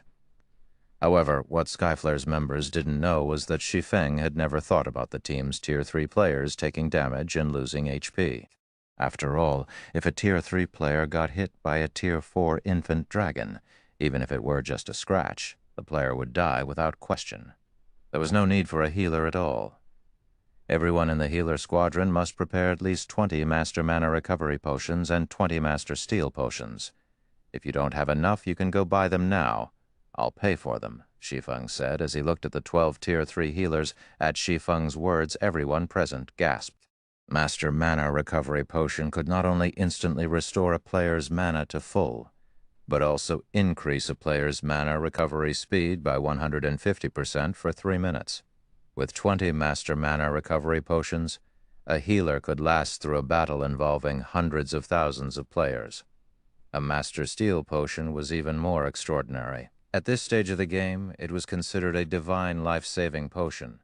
When players consumed the potion, not only would their defense increase by 300%, but their maximum HP would also increase by 1000%. Although the potion only had a 15-second duration, its cooldown was only 60 seconds. If every healer carried 20 Master Steel Potions with them, they would practically be immortal healers so long as their potion stock lasted. Oh, I almost forgot. Every healer must also carry at least 5 magic scrolls holding Tier 3 defensive curses. It would be even better if you have a Tier 4 defensive magic scroll, Shi Feng added. This Lionheart felt a little awkward when he heard Shi Feng's words. Brother Black Flame, I don't think there are even 20 or 30 magic scrolls holding Tier 3 defensive curses. I'm afraid it'll be impossible to supply every healer with 5. Is that so? After giving the matter some thought, Shi Feng said, If that's the case, have everyone bring at least 1. Afterward, Shi Feng spent the next half an hour reorganizing and re-outfitting the team until he was satisfied. This should be enough. Looking at the items the team members carried, Shi Feng nodded and said, Next, we can start making our way over to the dragon. Okay. Lionheart revealed a bright smile when he heard Shi Feng's words. He then turned to Wind Chaser and said, Chaser, go make the necessary preparations quickly. Understood. Wind Chaser nodded, aware of Lionheart's intentions. Their purpose in assisting Shi Feng this time wasn't to raid the Tier 4 infant dragon, but to rope him to their side, as well as show him the power of the Skyflare adventurer team. Preparations? Aren't we setting off right away? Shi Feng asked, strangely. Brother Black Flame, you might not be aware of this, but that infant dragon's location is far from Meteorite City. Even if we travel on mounts, it'll take us around 3 days to arrive, Lionheart said. Hence, for the sake of this operation, I contacted the city's high nobles a few days ago to borrow some flying mounts from them. You'll rent flying mounts? Shi Feng was a little surprised. He never thought that Lionheart would help him to such an extent. Kroos, me. The Ghostfire Hills, where the infant dragon had its lair, was indeed distant. Even the shortest route there would require them to cross nearly 30 leveling maps, including some level 140 to level 150 maps along the way. Hence, reaching the infant dragon wouldn't be an easy task. In addition, flying mounts were exceedingly rare in the ancient god's domain for some reason. They were so rare that no player in Meteorite City had gotten their hands on a flying mount even now. Players who wished to travel across long distances quickly would have to rent flying mounts from the city's high nobles. However, to do so, one would first have to raise their favorability with a high noble to the level of respect. Meanwhile, in Meteorite City, the players eligible to rent a flying mount numbered no more than 10. Moreover, the rental cost was a whopping 5,000 magic crystals per day. Most importantly, players could rent flying mounts only 10 times per month at most. The city's player forces would normally choose to rent flying mounts only for urgent matters. With so many people participating in the operation this time, Skyflare would have to rent at least 7 flying mounts. In other words, Skyflare would use up 7 of its monthly rental opportunities. That's right, with the flying mounts, We'll need only half a day to reach the Ghostfire Hills, Lionheart said delightedly. In the entire meteorite city. He was most likely the only person who would dare make such a generous move. However, Shi Feng shook his head in response and said calmly, "There's no need to rent flying mounts from those high nobles. You'll be wasting your rental opportunities. We can just fly there right away." "Fly there right away?" Lionheart parroted Shi Feng's words in confusion. "Mm-hmm." Shi Feng nodded, smiling. However, as Skyflare's executives were whispering among themselves, Shi Feng opened the lid of a pouch hanging at his waist. The next moment, a metallic behemoth over 100 meters in length emerged from the pouch, thoroughly blocking out the sky above everyone. Chapter 2787, Unfathomable Black Flame. Chapter 2787, Unfathomable Black Flame. A flying ship? How is this possible? Skyflare's members gaped in shock as they looked at the Crimson Dragon flying ship in the sky, unable to get their minds around this scenario. "This must be an illusion," Bloodblade declared, his eyes filled with disbelief. "This must be fake. How can a flying ship appear in the hands of a player?" In an era where players didn't possess even flying mounts, a flying ship was basically an item of legends. In fact, he had only ever seen flying ships mentioned in books before. Not a single flying ship had ever appeared, even in a trade city like Meteorite City. According to rumors, only the Holy City's patrol guards had flying ships, which they would use when they patrolled the human territories of God's domain. Flying ships simply weren't objects players could get their hands on. At this moment, let alone Bloodblade, even Lionheart was stunned when he saw the Crimson Dragon flying ship. As for Crimson Billow and Wind Chaser, after briefly falling into shock, they turned reflexively to look at Shi Feng. Who is this black flame? This question continuously resounded in their minds. They had conducted plenty of investigations into Shi Feng and his entourage. After all, they were planning a long-term partnership with him, so they had to gain some understanding of him. Only the more they looked into Shi Feng, the more they found him unfathomable. They simply couldn't see through his depths. Initially, they merely assumed Shi Feng was a Tier 4 expert from another NPC city. However, after they saw the effects of the Crystal of Souls and soul water he took out, they knew that they were definitely mistaken. After all, none of the neighboring NPC cities offered such items. From then onward, they felt that Shi Feng was someone extraordinary, potentially the executive of a major power from a distant NPC city. Otherwise, he couldn't have casually taken out such precious items. Not to mention, he also possessed incredible strength as an individual. This was one of the reasons their commander, Lionheart, wished to display Skyflare's strength to Shi Feng and rope him to their side. After all, partnering with a major power of such caliber would be of great benefit to the Skyflare adventurer team. Now, Shi Feng even brought out a legendary item like the flying ship. They simply couldn't figure out his identity. At this point, the Skyflare adventurer team practically had exclusive ownership of Meteorite City already. Although Skyflare still wasn't comparable to large guilds that occupied several cities, it could already be considered an overlord in God's domain. Even if Skyflare was still inferior to the various top guilds, the distance between them definitely wasn't that massive. When Yu Luo saw the reactions of Skyflare's members, she wasn't particularly surprised. After all, back when Shi Feng first revealed the Crimson Dragon flying ship in the modern God's domain, he had similarly shocked the entire world. "All right, let's head up," Shi Feng said before nonchalantly jumping onto the flying ship. The Crimson Dragon flying ship was an advanced flying ship capable of carrying up to 130 people, just enough to accommodate everyone present. At Shi Feng's words, Skyflare's members promptly snapped out of their daze. They then silently boarded the Crimson Dragon flying ship, while doing their best to suppress the excitement and shock in their hearts, afraid of appearing like provincials to Shi Feng's group. Despite their best efforts, their suppressed emotions instantly exploded as soon as they arrived on the flying ship's deck. After all, the feeling of overlooking Meteorite City while standing aboard the Crimson Dragon flying ship was simply wonderful. Just the fact that the Crimson Dragon flying ship was parked in the air above Meteorite City instantly made it the most eye-catching existence in the city. At this time, players and NPCs on the streets were gazing at the flying ship, their eyes wide with shock and envy. They also held heated discussions, curious about why a flying ship would appear above the Skyflare Hotel all of a sudden. The players, in particular, went into an uproar when they saw Skyflare's members aboard the flying ship. However, before Meteorite City's players could come to any conclusions, the Crimson Dragon flying ship began gradually ascending into the sky. Afterward, it transformed into a streak of light and vanished from Meteorite City, even faster than the flying mounts available for rent. How fast? At this speed, we can probably reach the Ghostfire Hills in around a dozen hours, Lionheart exclaimed. He was astonished to see Meteorite City rapidly shrinking behind him. He had ridden flying mounts before. However, compared to the Crimson Dragon flying ship, those flying mounts were significantly slower. The Crimson Dragon flying ship is still all right in terms of speed, Shi Feng said calmly. However, while it is indeed slightly faster than common flying mounts, it is still much slower than Tier 3 Advanced Extraordinary flying mounts.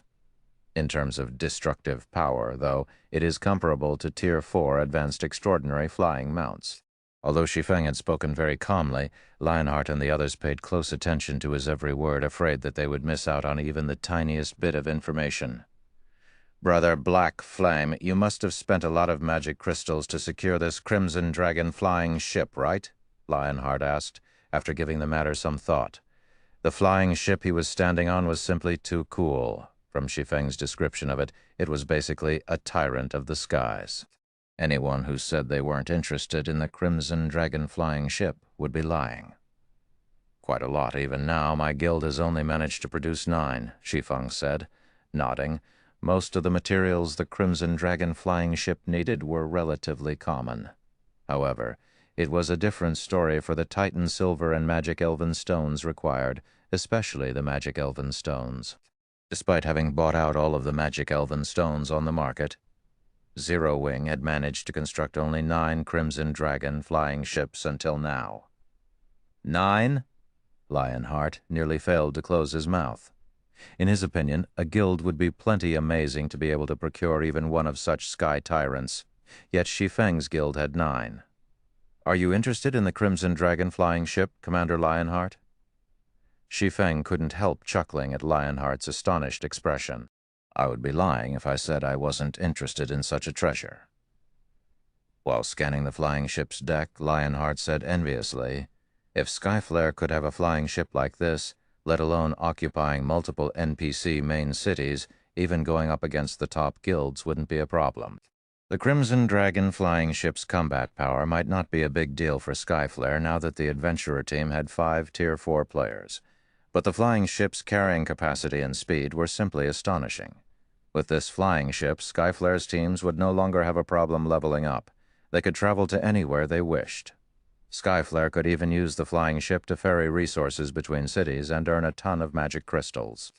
It wouldn't be an exaggeration to say that the existence of just one flying ship could allow Skyflare to undergo a qualitative transformation. Skyflare's executives nodded in agreement with Lionheart's words. It would be wonderful if their adventurer team could get their hands on a treasure like the Crimson Dragon flying ship. In fact, even if Skyflare gained an additional dozen or so Tier 4 players, the value these Tier 4 players could bring wouldn't even be close to what one flying ship could bring. A faint smile appeared on Shi Feng's face as he said, Commander Lionheart, since you are so interested in the Crimson Dragon flying ship, I can sell one to the Skyflare adventurer team. The instant Shi Feng finished speaking, every one of Skyflare's members turned to him involuntarily. Shi Feng's words were a siren song. They couldn't help getting ensnared. Lionheart's breathing also quickened at Shi Feng's words as he sought confirmation. Brother Black Flame, is what you said true? Of course, but it won't be cheap, Shi Feng said, nodding in reality. Part of the reason he had taken the Crimson Dragon flying ship out was to display it to Skyflare's members and lure the adventurer team into buying it. As soon as Shi Feng finished speaking, Lionheart answered with no hesitation whatsoever. Brother Black Flame, please state your price. So long as you are willing to sell this Crimson Dragon flying ship, Skyflare will do everything it can to buy it. Chapter 2788, Illusory Flames. Chapter 2788, Illusory Flames. While Lionheart agreed enthusiastically to Shi Feng's offer, Yu Luo looked at Shi Feng in surprise. She never thought that Shi Feng would actually be willing to sell the Crimson Dragon flying ship. In the modern god's domain, Zero Wing was the sole guild to own flying ships. Many superpowers wished to purchase one from Zero Wing, yet Zero Wing had rejected all offers. Of course, everyone could also understand that decision, after all. Zero Wing could reap more advantages by monopolizing the flying ship than selling it. If news got out that Shi Feng was selling a Crimson Dragon flying ship to the Skyflare Adventurer team, the various superpowers operating in the modern era would definitely die of envy. However, what Yu Luo wasn't aware of was that Shi Feng had decided to sell Skyflare a flying ship because matters of the ancient era wouldn't influence the modern era. It was challenging for players of the modern era to visit the ancient era. And even if they managed to travel to the ancient era by luck, they wouldn't be able to stay for long. The number of players that could travel to the ancient era wouldn't be significant either. Likewise, the ancient era's players would have a tough time visiting the modern era. It was unlikely for the two worlds to have any major interaction with each other at this point. To put it simply, even if he sold a Crimson Dragon flying ship to the Skyflare Adventurer team, Skyflare wouldn't affect Zero Wing's advantages in the modern era. Hence, he could trade some precious items to Skyflare without worry. Moreover, if Skyflare grew stronger in the ancient era, the Adventurer team would also have an easier time collecting the ancient era's various resources for him. After all, he had neither the time nor the strength to establish his own force in the ancient era. In that case, relying on the local powers to secure resources was the next best option. Most importantly, the fewer the people that knew of the secret between the two worlds, the better. Otherwise, be it in the ancient god's domain or modern god's domain, he shouldn't think of living a peaceful life. Commander Lionheart, if you wish to purchase the flying ship, it will cost you 10,000 Titan silver ingots, 1,000 magic elven stones, and 1,007 luminaries crystals.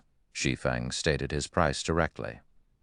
For the time being, he could already secure more than enough magic crystals through exchanging the crystals of souls and soul water.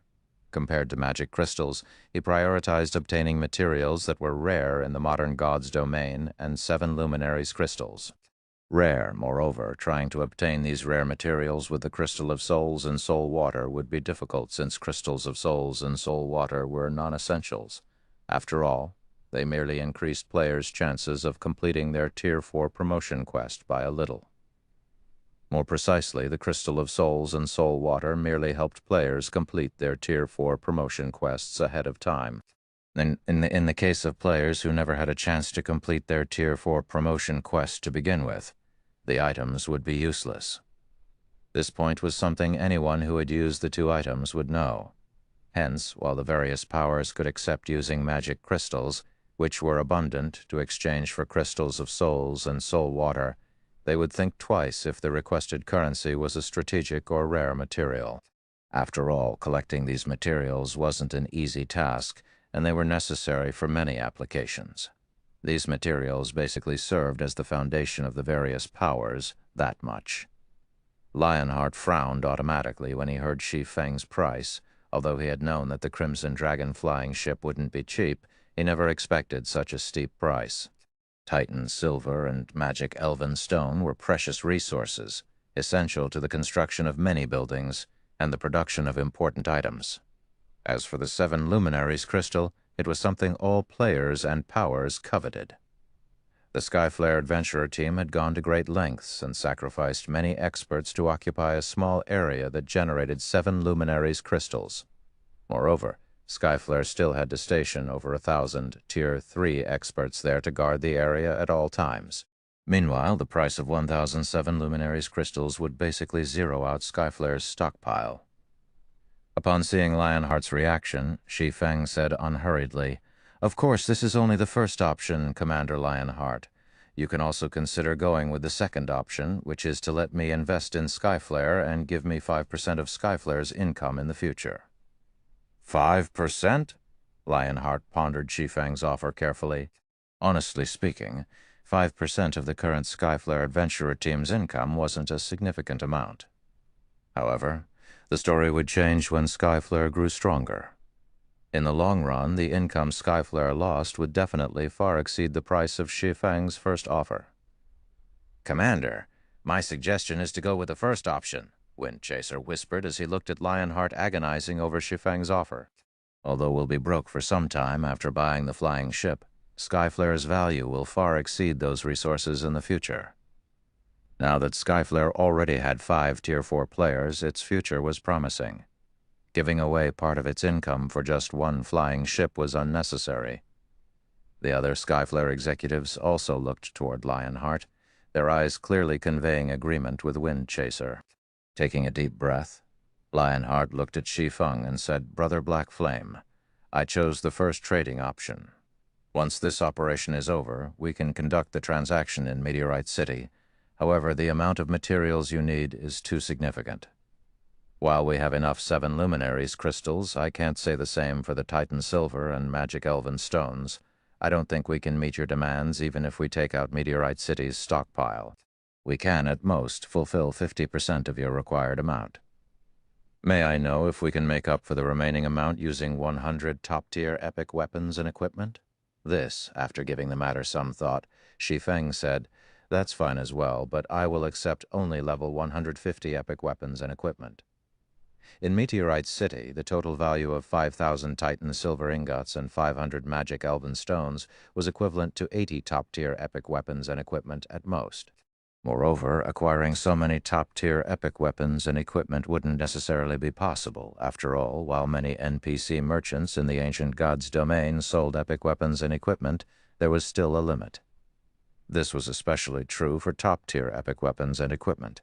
Their rarity in the ancient era was not the slightest bit lower than in the modern era. Often acquiring these items meant raiding mythic bosses and even superior mythic bosses. Bosses of such caliber were incredibly limited, and one would be fortunate to find even 20 of such bosses within Meteorite City's vicinity each week. Moreover, even if Skyflare now had many Tier 4 experts, raiding superior mythic bosses still carried great risks. Lionheart's offer of 100 top-tier epic weapons and equipment to make up for the difference was definitely favorable for Shi Feng. Shi Feng understood Lionheart's reason for doing so. In fact, if he were in Lionheart's shoes, he would go with such an option too. After all, the risks that came with giving away Skyflare's shares were massive. However, Shi Feng didn't really mind Lionheart's choice either, since his initial goal was to obtain a large amount of Titan silver, magic elven stones, and 7 Luminaries crystals. The second option wasn't actually a good option for him. After all, the number of times he could enter the ancient god's domain was limited. For Zero Wing, which was currently in dire need of resources, such a long-term investment wasn't desirable. This outcome was undoubtedly the best for Shi Feng. Moreover, exchanging half of the required Titan silver and magic elven stones into top-tier epic weapons and equipment was also a good deal for him. After all, the current Zero Wing hardly had any level 150 epic weapons and equipment. With these top-tier epic weapons and equipment, Zero Wing's executives would also have an easier time completing their Tier 4 promotion quests. "That won't be a problem?" Lionheart nodded. Simultaneously, he revealed a bitter smile. For the sake of purchasing one Crimson Dragon flying ship, he had basically emptied out Skyflare's coffers. After this transaction, Skyflare would severely lack for not only magic crystals and various strategic resources, but also weapons and equipment. However, despite knowing this, all of Skyflare's executives revealed ecstatic expressions on their faces. They also continuously admired and inspected the Crimson Dragon flying ship. It was as if they could already imagine the beautiful future that awaited Skyflare once they obtained the flying ship. The Crimson Dragon flying ship flew for a dozen hours or so. After passing through numerous large maps, it finally arrived at a dusky land, despite flames burning everywhere. This land was heavily forested. As soon as everyone entered this map, they immediately felt their stamina and concentration depleting. In response, Crimson Billow drank a fire-resistance potion. However, she still sensed her stamina and concentration decreasing gradually and couldn't help feeling a little surprised. Fire resistance has no effect on the flames here. At this rate, I'm afraid we'll run out of stamina and die if we stay here for more than a dozen hours. Normally, an increase in a person's fire resistance would allow them to counter all debuffs from fire. However, her increased fire resistance was actually useless here. This situation was simply unprecedented. It seems that we'll have to move quickly. While sensing the changes in his own body, Wind Chaser said, "Otherwise, we'll probably be annihilated before we can kill that Tier 4 infant dragon." Nodding, Shi Feng promptly commanded, "All Tier 3s will remain on the flying ship while Tier 4s spread out and search for the infant dragon. Once you locate the infant dragon, report back immediately." As soon as Shi Feng finished speaking, Skyflare's 5 Tier 4 players promptly floated up, ready to start looking for the Tier 4 infant dragon. Meanwhile, Lifeless Thorn, Solitary 9, and Yuluo, who had been concealing their auras with their black cloaks all this time, also gradually rose into the air, the sight attracting the attention of Skyflare's executives. "They're Tier 4s too?" Crimson Billow was shocked as she looked at Lifeless Thorn's group of 3. Although Shi Feng had already surprised her plenty of times, she still found it astonishing that the 3 players who had tagged along with Shi Feng were also Tier 4 players. After all, Tier 4 players were still rare in the entire God's domain. On average, a main city would only have 1 or 2 Tier 4 players. Yet, it was revealed that not only Shi Feng, but even the people following him were Tier 4 players.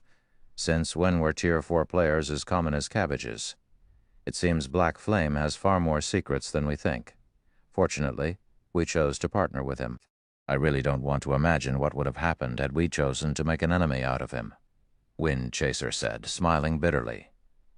Yuluo aside, Lifeless Thorn and Solitary 9 were part of the group that entered Meteorite City with Shi Feng. Now that 3 out of the group of 5 were confirmed to be Tier 4 players, it wouldn't be strange that the other 2 players were hidden Tier 4s as well. To think that we were actually planning to use force if negotiations failed. In retrospect, Wind Chaser found their thoughts laughable. Subsequently, after Shi Feng's group of 9 searched for about half an hour, Crimson Billow's voice suddenly appeared in the team chat. "I found the infant dragon. It's resting inside a cave in the Southwest Valley." Chapter 2789, Dragon's Might. Chapter 2789, Dragon's Might. In a cave on the southwestern side of the Ghostfire Hills. After Crimson Billow sent the infant dragon's coordinates, Shi Feng had quickly gathered everyone. Now, all 128 members of the team were sneaking deeper into the cave. "The flames seem to be getting stronger and stronger," Yuluo said worriedly when she sensed her stamina and concentration depleting at a quicker rate. "Moreover, the burning sensation is also growing stronger, the deeper we go. At this rate, I'm afraid the burning sensation will grow so strong that we won't be able to focus during the battle." "Indeed. The burning sensation here is getting worse." Wind Chaser nodded in agreement. "Under this burning sensation, I'm afraid ordinary refinement realm experts won't be able to exhibit combat standards at the refinement realm. Previously, the illusory flames merely ate at his stamina and concentration. However, he now felt as if his whole body was scorching. Although the pain was subtle, it would still impact the performance of people with weak minds. Combat techniques, skills, and spells required precision control. Even a slight deviation could result in a massive difference in the combat power one could exhibit. After observing the environment, Lionheart suggested to Shi Feng, "Brother Black Flame, this cave is indeed extraordinary. I think our best option is to take the fight out of the cave. Otherwise, we'll have difficulty exerting our strength." "I'm afraid that won't do." Shaking his head, Shi Feng said with certainty, "We must finish the infant dragon in this cave. Moreover, this is most likely our only chance. Outside this cave, we'll have trouble even touching the infant dragon." Dragons were the rulers of the sky, on paper. Fighting the infant dragon outside the cave might seem to be to their team's advantage. However, doing so would actually place their team at a disadvantage. This was especially true for the team's Tier 3 players. Without the help of special skills, Tier 3 players couldn't fly by themselves. Hence, if they fought the infant dragon outside, the team's Tier 3 members would get sidelined. As for utilizing the Crimson Dragon flying ship to fight the infant dragon, that was simply a joke. Against a Tier 4 infant dragon, even an advanced flying ship wouldn't last more than 3 or 4 hits. In fact, it wouldn't be strange if the Crimson Dragon flying ship fell after just one attack. After all, the flying ship was merely capable of withstanding the attacks of ordinary Tier 4 mythic monsters. Its defenses would crumble instantly before a Tier 5 attack. Shortly afterward, Shi Feng and the others came across Crimson Billow hiding underneath a rock. At present, though, Crimson Billow had a wilted expression on her face. "What happened?" Lionheart asked strangely when he saw Crimson Billow's condition. "It's nothing." Shaking her head, Crimson Billow smiled bitterly and said, "I'm just wondering whether we can really win against that infant dragon. Although it is an infant dragon, our team isn't a pushover either. How would we know we can't win if we don't give it a try?" Bloodblade said confidently as he looked at Crimson Billow's defeated expression. "Don't forget that we have 9 Tier 4 players this time. That infant dragon is also only at Tier 4. However, after Bloodblade finished speaking, the cavern at the end of the road appeared in front of everyone, and a creature with a pale golden body over 100 meters long entered their sight. Infant Golden Dragon. Regan Mythic, level 140. HP 112 million. How is this possible? Everyone gasped involuntarily when they saw the infant dragon's statistics.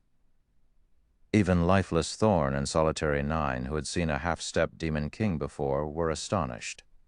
The infant golden dragon's stifling aura aside, just its HP of 112 billion was already plenty mind-boggling. With 112 billion HP, the infant dragon would recover too. 24 billion HP every 5 seconds, or roughly 400 million HP every second. Even assuming each of their Tier 4 players could cause 50 million damage per second, after excluding the 2 Tier 4 healers, they could deal only around 350 million damage per second with the remaining 7 Tier 4 players.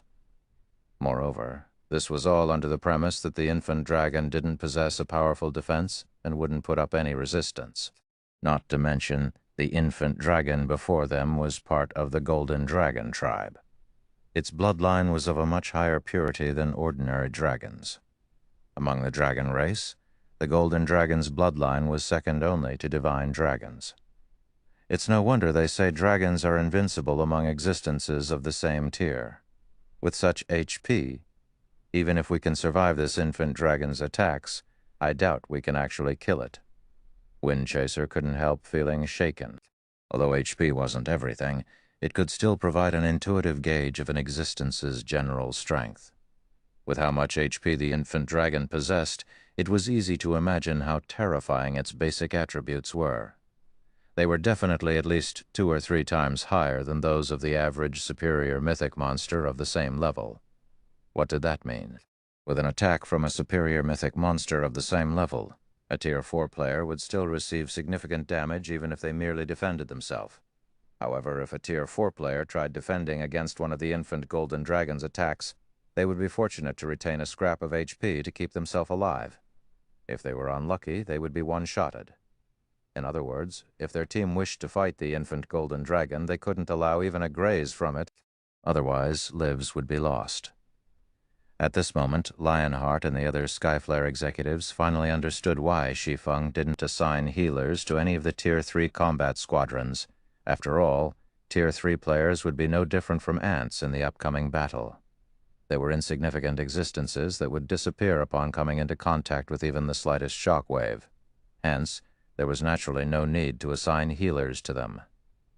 An infant golden dragon? Shi Feng also smiled bitterly when he saw the mountain-like dragon before him. No wonder this quest was evaluated at the inferior mythic rank. This Tier 4 infant golden dragon's combat power reached the Tier 5 intermediate rank. Even Frobero in his heyday wouldn't be a match for this infant dragon. In other words, the infant dragon simply wasn't an existence Tier 4 players could hope to confront. Possibly only Tier 4 experts wielding legendary weapons and geared in legendary equipment could hope to defeat the infant golden dragon. Otherwise, the best option for players coming across this infant dragon was to obey their instincts and flee immediately. Brother Black Flame at this time, Lionheart couldn't help but look at Shi Feng and shake his head. Although I don't want to say it, I'm afraid there really is no hope of killing this infant golden dragon."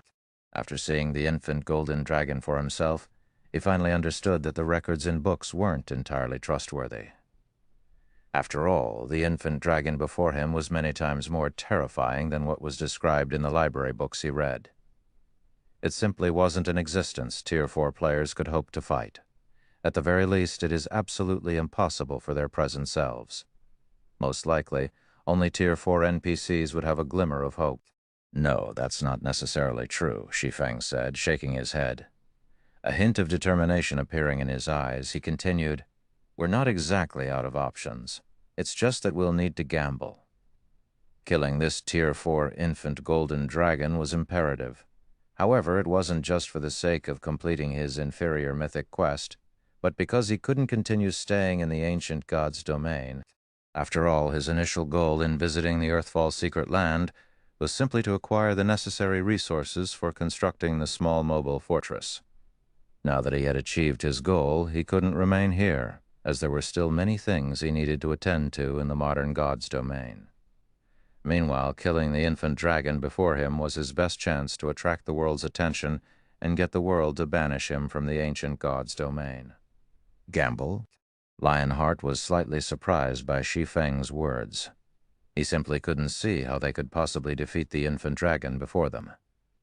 "I will start chanting an incantation in a moment, and it will most likely cause quite a commotion, so I will need you to erect a magic barrier now to prevent the infant dragon from noticing it," Shi Feng said, taking a deep breath.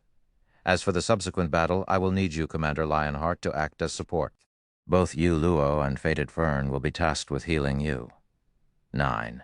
You'll protect the healer squadron. As for the healer squadron, use everything you have to heal my summoned creature.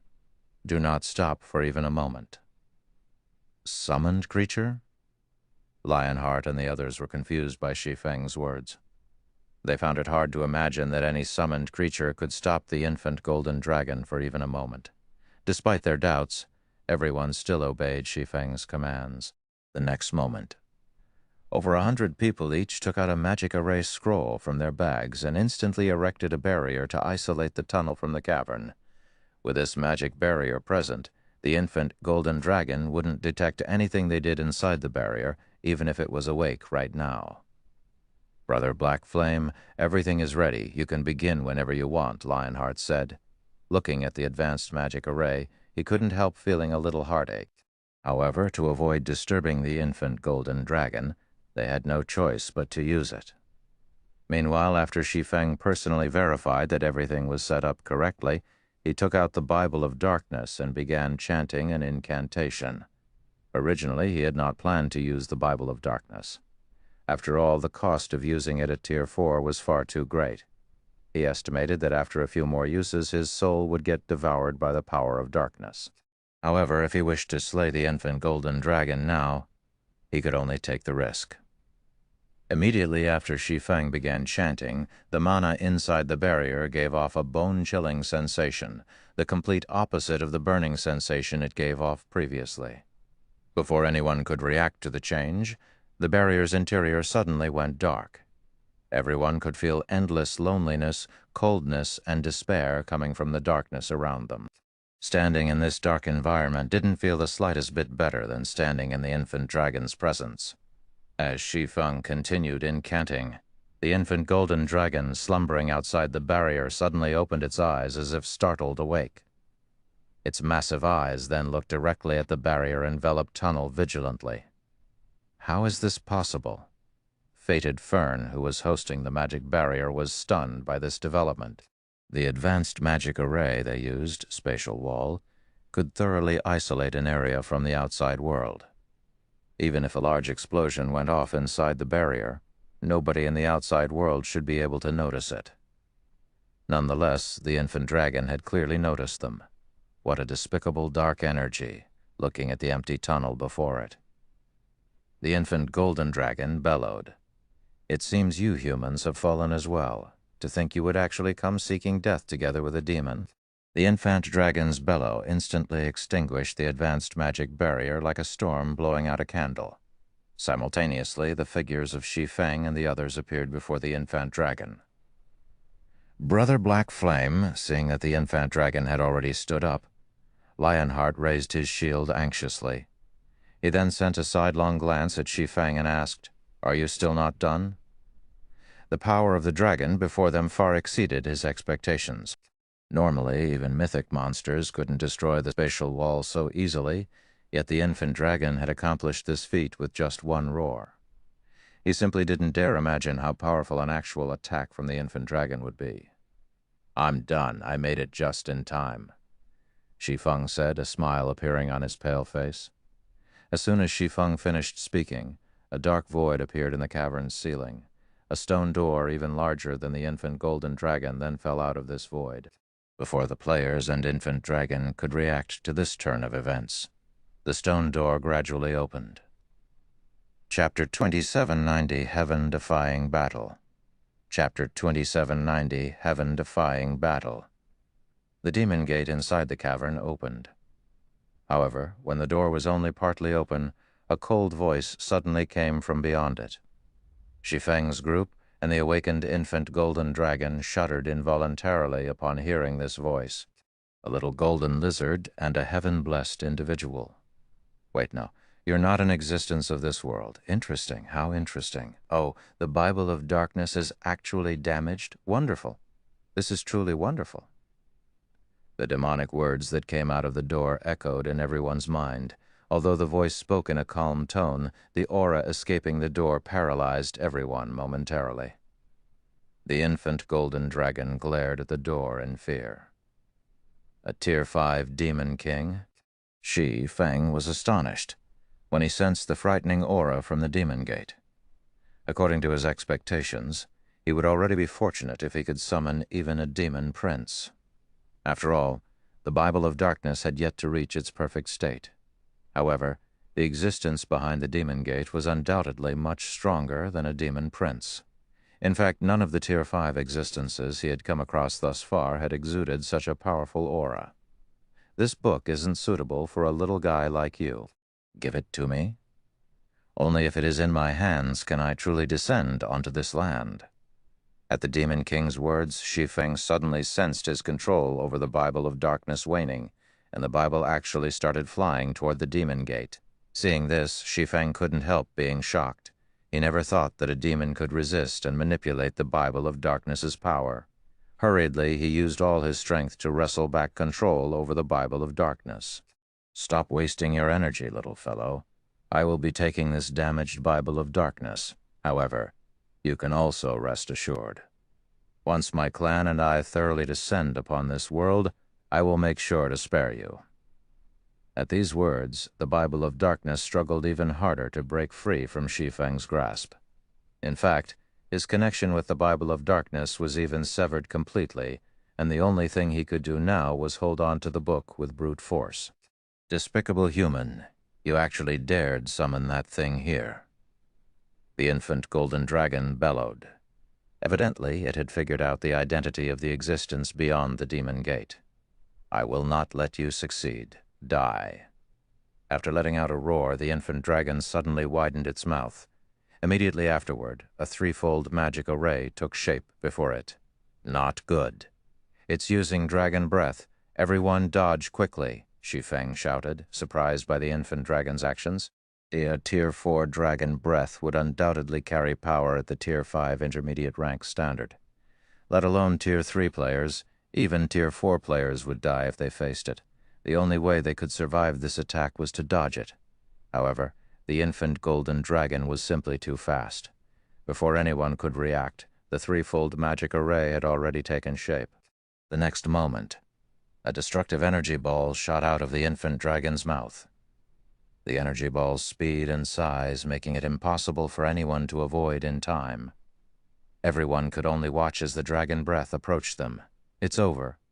Lionheart reflexively closed his eyes when he saw the approaching dragon breath that destroyed everything in its path. As for everyone else, they also revealed looks of despair and bitter smiles.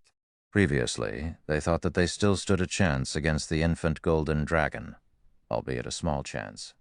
However, after seeing the destructive power the dragon breath carried, they realized that any form of resistance would be meaningless. The only thing they could do was wait for death. However, just when the dragon breath was about to reach Shi Feng and the others, that cold voice came from the half-open demon gate again. "A little lizard thinks it can stop my descent?" An illusory hand suddenly appeared out of thin air before Shi Feng's team and caught the approaching energy ball. The giant hand then squeezed the energy ball, shattering it into countless dispersing particles of light. How is this possible? Everyone was thunderstruck by this scene. The dragon breath that carried such devastating power had actually been stopped so easily. They couldn't even begin to imagine how powerful the demon behind the demon gate was.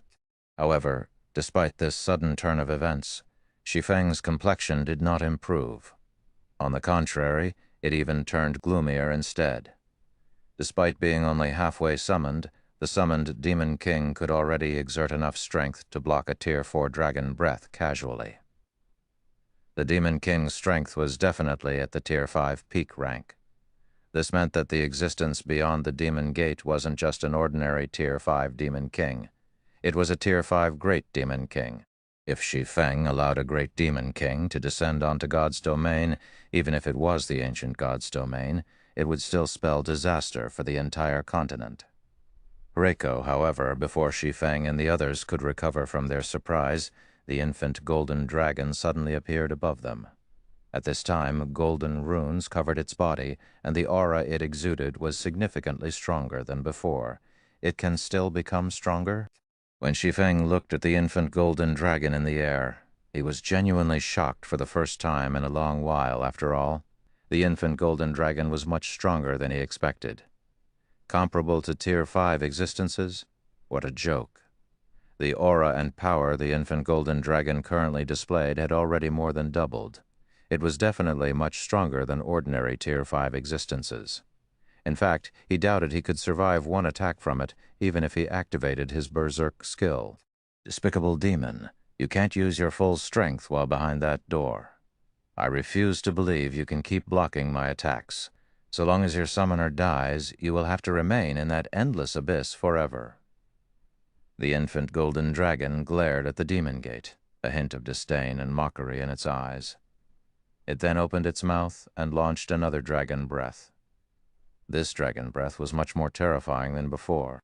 As soon as the infant dragon inhaled, Shi Feng and the others sensed the mana within the cavern disappear completely. In addition, the Tier 3 players even had their mana rapidly sucked from their bodies.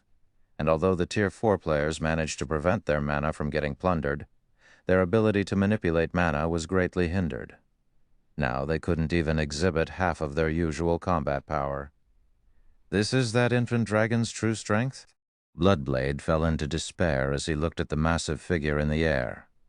Seeing it now, he couldn't help but find their previous notion of challenging the Tier 4 infant dragon laughable. The infant golden dragon was much stronger than what its HP portrayed. It simply wasn't in existence. Tier 4 players could hope to challenge. This moment drove home to Shi Feng why the quest he received was of the inferior mythic rank. He also understood why humans capable of slaying dragons were highly praised in God's domain. It would already be a miracle if a human could fight a dragon of the same tier and level to a standstill, let alone kill one. This was especially true for dragons that had reached Tier 4 or above. It wouldn't even be an exaggeration to refer to such a feat as a myth. Roar. Accompanied by a deafening roar, a dazzling energy sphere carrying devastating power descended toward the team. Little lizard, you have truly angered me now. The infant golden dragon's efforts to prevent the great demon king beyond the demon gate from descending enraged him. Suddenly, boundless power of darkness flooded out of the demon gate. A gigantic hand 5 times larger than the one before emerged from the ground. The hand was so massive that the infant dragon looked like a toy in comparison. Boom! Not only did the gigantic hand shatter the dragon breath instantly, but it even grabbed the infant dragon. And despite the infant dragon struggling desperately to break free, the giant hand remained unfazed as it smashed the infant dragon into the ground. Boom! A crater with a radius of 1,000 yards and a depth of 100 meters appeared on the cavern floor. Apart from the Tier 4 players and the Tier 3 healers, who had consumed Master Steel potions, The other players in the cavern were instantly killed by the resulting shockwave. Although Shi Feng and the Tier 4 players remained alive, they had lost over 2/3 of their HPs. As for the surviving healers, their HPs had also fallen to a critical level. They had very nearly lost their lives. Meanwhile, after the dust in the vast cavern dissipated, the giant hand was nowhere in sight. The only thing in the crater was the infant golden dragon. Presently, however, the infant dragon had both its wings broken, with blood flowing out from all over its body. Its life aura had also weakened significantly, and its HP had even fallen to just 63%. Given the infant dragon's current state, it was evident that the Great Demon King's attack had heavily injured it. How strong! So, this is the strength of a Tier 5 Great Demon King. Shi Feng was dumbfounded by this outcome. The infant golden dragon had put its all into the last attack, and the attack's power had definitely reached the Tier 5 advanced rank standard. Yet it still suffered a brutal beating. The difference in strength between the infant dragon and Great Demon King was clear for all to see. In fact, if not for the Demon Gate severely dampening the Great Demon King's strength, the infant dragon would have most likely died from that one attack. Meanwhile, after the Great Demon King executed this attack, his control over the Bible of Darkness had also weakened significantly. At the very least, Shi Feng could now sense a connection between him and the Bible of Darkness. Shi Feng hurriedly canceled the summoning previously. Due to the severance of his connection with the Bible of Darkness, he couldn't stop the summoning even if he wanted to. However, now that he had recovered a small portion of control over the Bible of Darkness, he could cancel the summoning. As for the cost of forcibly canceling the summoning, he couldn't care less about it right now. After all, if he allowed a Tier 5 Great Demon King to descend onto the continent, only death awaited him. Moreover, the cost of this death wouldn't just be a loss of 1 or 2 levels. Instead, his body might very well end up a puppet of the Great Demon King, and he would have no choice but to retrain a new account. Hence, he absolutely couldn't let the Great Demon King exit the Demon Gate, even if doing so would leave himself in a weakened state. "You damned heaven-blessed individual, I will make you pay a heavy price the next time we meet." Upon seeing the Demon Gate closing, the Great Demon King bellowed angrily and repeatedly attacked the door, causing it to tremble violently. Fortunately, the Demon Gate was sufficiently powerful. No matter how much the Great Demon King assailed it, the Demon Gate continued closing at a steady pace. Finally, 20 seconds later, the Demon Gate closed and disappeared from this space, leaving behind only the heavily injured infant golden dragon and Shi Feng's team in the cavern. "Brother Black Flame, what should we do now?" Lionheart asked in an uncertain voice after seeing the Demon Gate disappear. He didn't know whether they should flee or try to kill the infant golden dragon while it was heavily injured. Although the infant dragon was significantly weaker than before, it was still much stronger than superior mythic monsters of the same level. Is there even a need to ask? Looking at the infant dragon that was struggling to stand up, Shi Feng said in a determined tone, "Now is our only chance to slay this infant dragon. With our strength, we can't defeat it in its peak state. Don't tell me you're willing to miss out on such an opportunity, Commander Lionheart." At Shi Feng's words, Lifeless Thorn and Solitary 9 nodded in agreement.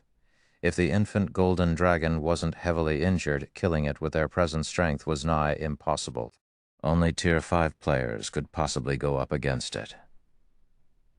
"I guess you're right."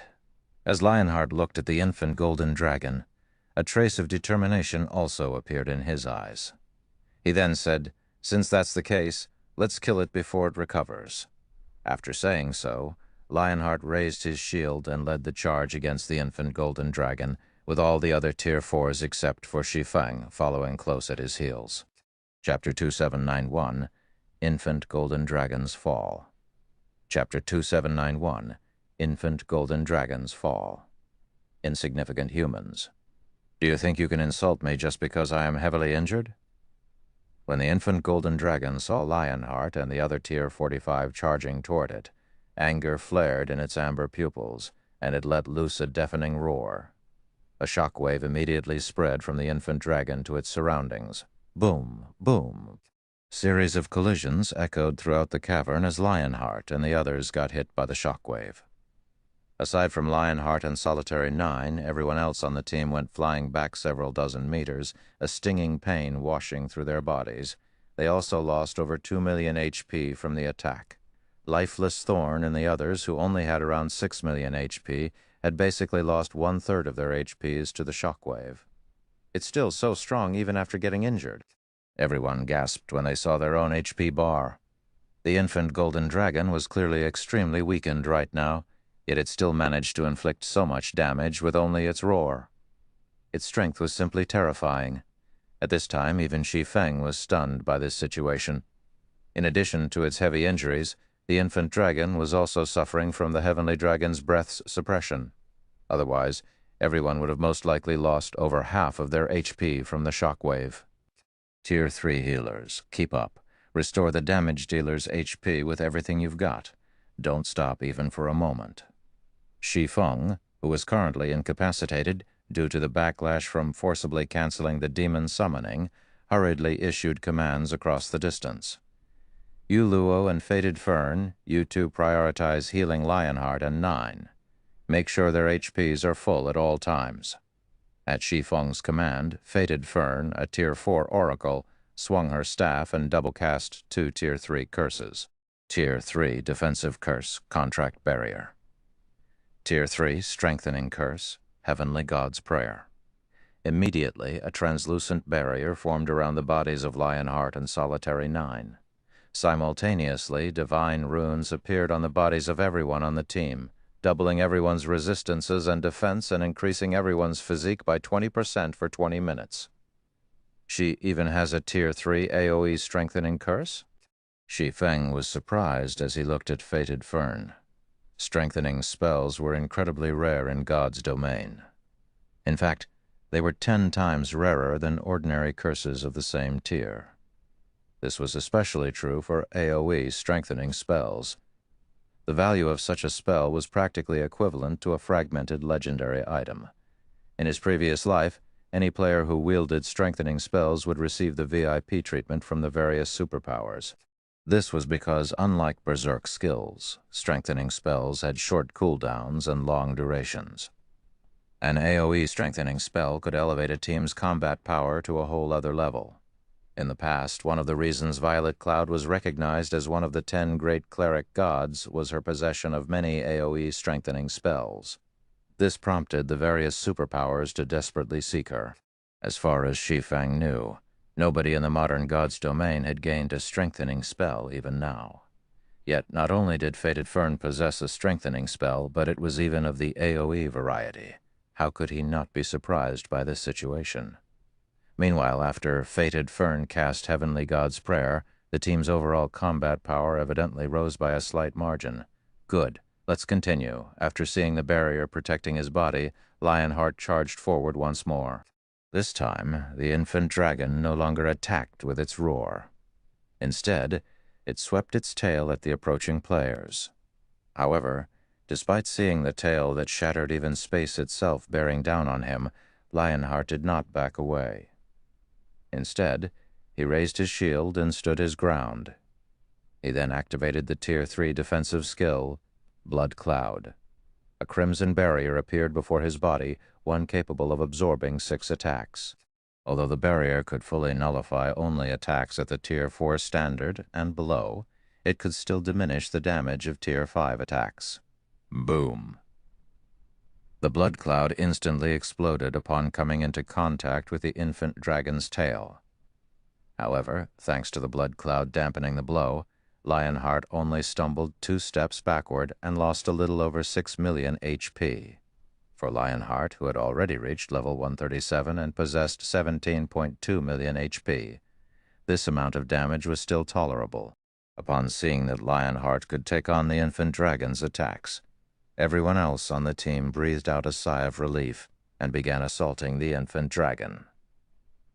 Bloodblade used his Tier 4 legacy skill Storm Dance. Lifeless Thorn also used his Tier 4 legacy skill Lightning Serpent. Tier 4 skills and spells bombarded the infant dragon's body one after another, every one of them dealing over 50 million damage, with some even doing over 100 million critical damage. However, compared to the infant dragon's remaining 60 billion HP, this amount of damage appeared minuscule. Is the damage still not enough? Shi Feng frowned when he saw the result of the frenzied barrage.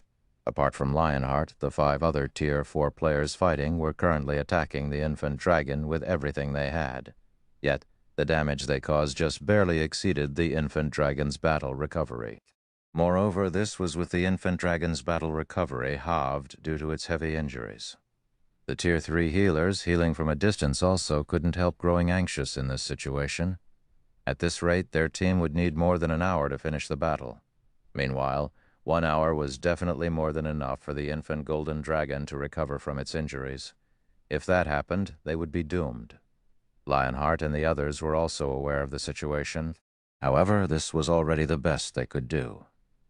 Although they could activate their berserk skills to raise their damage output temporarily, doing so would be meaningless and would prompt the infant dragon to enter its berserk phase earlier. At that time, without their berserk skills, they would be utterly incapable of defending against the infant dragon's attacks. "Do any of you have combat resurrection?" Shi Feng asked the 12 Tier 3 healers behind him. In the ancient god's domain, ordinary resurrection methods couldn't resurrect players on the spot. One special type of resurrection method could. However, the player resurrected through this method would suffer a higher death penalty. "I do." 8 of the Tier 3 healers responded to Shi Feng's question. "Good. Go and resurrect the 8 players with the highest strength." Shi Feng breathed out a sigh of relief when he saw how many responses he received. The next moment, the 8 healers with combat resurrection resurrected 8 of Skyflare's fallen members. "Take these spears and divide them among yourselves." After looking at the 8 resurrected players, Shi Feng took out the 600+ thunder spears stored in his bag. Drink a master strength potion and activate your berserk skills. Afterward, use everything you have to throw these spears at the infant dragon. It's best if you can use up all these spears before your berserk skills run out. Don't hold back. "Yes, sir." The 8 players nodded, fully understanding Shi Feng's intentions. As Tier 3 melee players, they couldn't even be considered cannon fodder in front of the Tier 4 infant dragon. After all, if they tried moving up close to the dragon, they would instantly die to any random roar. The only way they could contribute to the raid was by relying on external items. Only then would they have a chance of dealing damage to the infant dragon. The 8 players consumed the master strength potions they had prepared beforehand, which increased their strength attribute by 70% for 3 minutes. They then activated their respective berserk skills, further improving their basic attributes. In terms of strength, the 8 of them could already rival mythic monsters of the same level. After seeing the infant dragon swing its tail, exposing its back, Shi Feng ordered, "Attack. Aim at the dragon's injuries or the reverse scale on its back." At Shi Feng's command, the 8 melee players promptly threw the thunder spears they held with all their might. Whoosh, whoosh, whoosh! The next moment, 8 lightning arcs cut through space and landed on the infant dragon's injuries and reverse scale. Roar. The infant dragon roared in pain at the attacks. Simultaneously, damages exceeding 50 million appeared above its head one after another. There was even one critical hit that dealt over 130 million damage. The 8 melee players' attacks were not the slightest bit weaker than those of Lifeless Thorn and the other Tier 4 combatants. Only the frequency of their attacks was slightly inferior. Good. Next volley. Seeing that the attacks were highly effective, Shi Feng promptly called for another attack. In response, the 8 melee players each took out another thunder spear and hurled the weapons at the infant dragon. When the attacks connected, the infant dragon's HP bar finally shrank, albeit slightly, as expected of the commander. "We have a chance now." Solitary 9 couldn't help growing excited when he saw the rate of the infant dragon's HP decrease accelerating. Crimson Billow, who was frantically attacking the infant dragon, looked toward Shi Feng in surprise despite herself. He still has a trump card. She never thought that Shi Feng could actually add 8 more Tier 4 combatants to the fight. Now, with their damage output, killing the infant dragon within a short period was entirely possible. The infant golden dragon's HP continuously decreased over time, 60%, 40%, 30%. The speed at which the infant dragon lost HP was nothing like before. Only in exchange for this boost in DPS, the supply of Thunder Spears declined rapidly. In just 2 minutes, the 8 Tier 3 players had already used up more than 400 Thunder Spears. "Everyone be careful. It's going berserk," Shi Feng warned when he saw that the infant dragon's HP bar had fallen to a critical level. As soon as Shi Feng finished speaking, the infant dragon suddenly let out an angry roar. Simultaneously, the dragon's body gave off a dazzling golden glow, and its eyes turned bloodshot. It had evidently entered a berserk state.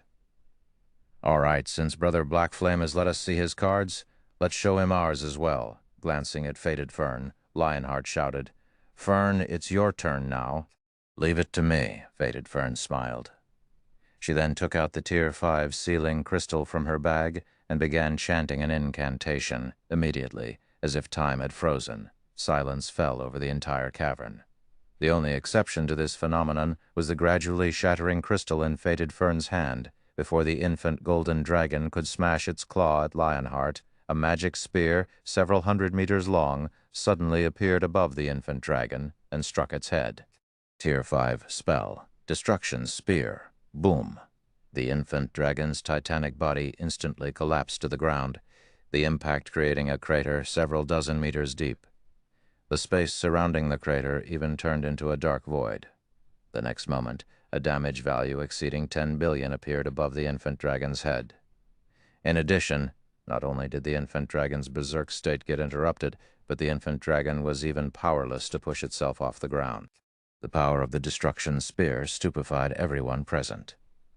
Even Shi Feng never thought that the sealing crystal would hold such a powerful spell. The destruction spear was just slightly inferior to the great Demon King's attack from before. "Good, everyone! Attack with everything you've got!" Shi Feng shouted. Ignoring the fact that he was still in a weakened state, he activated Power of Darkness, which allowed him to move his body. He then charged straight at the incapacitated infant dragon. As for everyone else, they too activated their berserk skills at Shi Feng's command, instantly doubling their basic attributes. Damages exceeding 100 million appeared above the infant dragon's head one after another. 10%, 6%, 3%. Just as the infant dragon was about to recover from its incapacitated state, Shi Feng activated Divine Providence before using his strongest trump card. Tier 3 skill, Blade Awakening. Tier 4 skill, Lightning Edge. The next moment, Shi Feng, who had entered a transcendent state, brandished the abyssal blade. A river of light then descended upon the infant golden dragon's body. 135,474,514, 129,435,471, minus 264,854,214, a series of damages exceeding 100 million appeared above the infant golden dragon's head in rapid succession, the attack thoroughly plundering its remaining HP. Chapter 2792, Astonishing Harvest. Chapter 2792, Astonishing Harvest. The infant golden dragon uttered a mournful cry as its titanic body crashed to the ground. Subsequently, an unprecedented silence descended on the cavern. "We did it! We succeeded!" Everyone heaved a deep sigh of relief when they looked at the infant dragon's corpse lying on the ground. Simultaneously, an indescribable sense of joy and excitement also appeared on their faces. After all, they had just created a miracle, a full dragon-slaying battle. Even if their opponent was merely a Tier 4 infant dragon, they had still slain a real dragon. The next moment, before the survivors of the team could recover from their joy, brilliant flashes suddenly enveloped their bodies as their experience bars filled up rapidly. The amount of EXP the infant golden dragon awarded was leagues above the EXP from ordinary mythic bosses. Even Shi Feng leveled up 3 times consecutively, reaching 32% of level 140. As for everyone else, they gained even more levels from the raid, with Lionheart reaching level 141 and Yu Luo reaching level 139. Lifeless Thorn and Solitary 9 even went from level 147 to level 148. The amount of EXP everyone received stupefied them. Nobody thought that killing a level 140 infant dragon would grant so much EXP. Of those present, only Shi Feng and Lionheart did not place much concern on their levels. After all, as veteran Tier 4 players, they knew very clearly how easy it was for Tier 4 players to gain levels. In fact, they could most likely attain level 150 in 10 days, reaching the minimum requirement to challenge their Tier 5 promotion. However, players would not necessarily be able to get promoted to Tier 5 just by meeting the level requirement. After all, players would have to create a powerful mana body of their own. Compared to the levels he gained, Shi Feng was much more concerned about the infant golden dragon's loot. The infant golden dragon they had killed was a dragon in the truest sense, not one that the main god system had weakened drastically. This point was clear just from the EXP the infant golden dragon awarded. Compared to the magic dragon clan that Shi Feng had killed some time back, the infant golden dragon was like an entirely different creature. Sometime after the infant golden dragon died, sacred light descended from the cavern's ceiling, illuminating the entire cavern. Simultaneously, melodious hymns also echoed in everyone's mind. It seems divine providence did its job. Shi Feng sighed in relief when he saw the sacred light shining down from the ceiling. Although divine providence increased his luck attribute significantly, the hidden attribute's effects would be diminished when dealing with monsters at the superior mythic standard or above. And while the infant golden dragon was considered only a mythic monster, it was still part of the dragon race. It was far stronger than ordinary superior mythic monsters of the same level. The fact that he managed to trigger a divine hymn was truly a stroke of luck. Of course, part of the reason he managed to trigger a divine hymn was most likely this being the first kill of a real dragon in the ancient god's domain.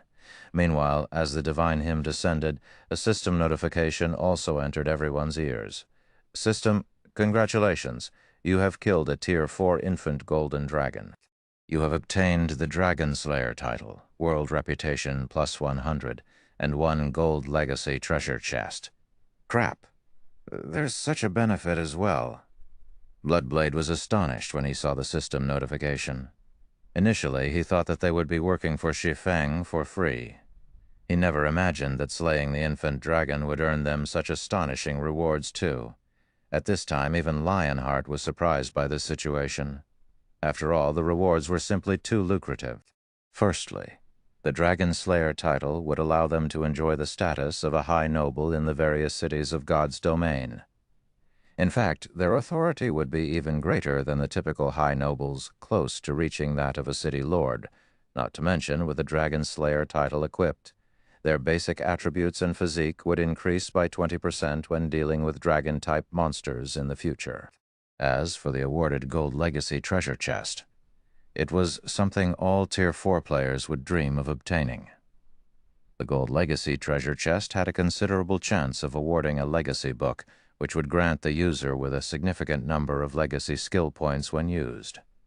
The treasure chest also had a high chance of containing rare Tier 4 skill and spell books, as well as a small chance of containing a legacy guidance for the road beyond Tier 4. These rewards were far more valuable than weapons, equipment, and magic crystals. It wasn't an exaggeration to say that the gold legacy treasure chest's value was equivalent to a fragmented legendary items. For some people, the treasure chest was even better than a fragmented legendary item. Meanwhile, aside from the reward notification, Shi Feng, Lifeless Thorn, Solitary 9, and Yu Luo received a second system notification. System. Warning. The world of God's domain has noticed your existence as an outsider. You will be expelled from the world in 1 natural day. Sure enough, it was a success. Shi Feng revealed a faint smile upon seeing the system warning. If killing the infant golden dragon and altering a small portion of God's domain's history could not get him out of the ancient God's domain, he would really have a headache. After all, he had already achieved his original goal in coming here, and he still had many matters he needed to deal with in the modern God's domain. He simply couldn't afford to waste time here. As for the matter of earning various resources here, that was supposed to be a long-running project.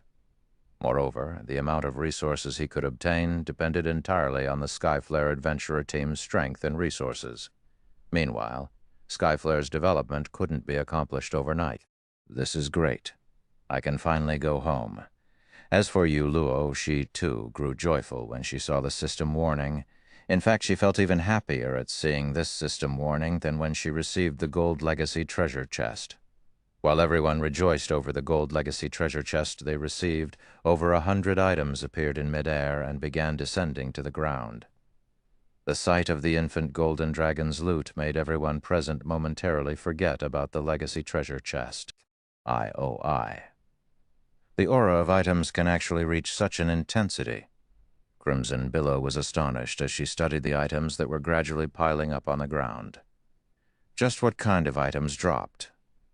Could there be a legendary item? This question plagued everyone's mind.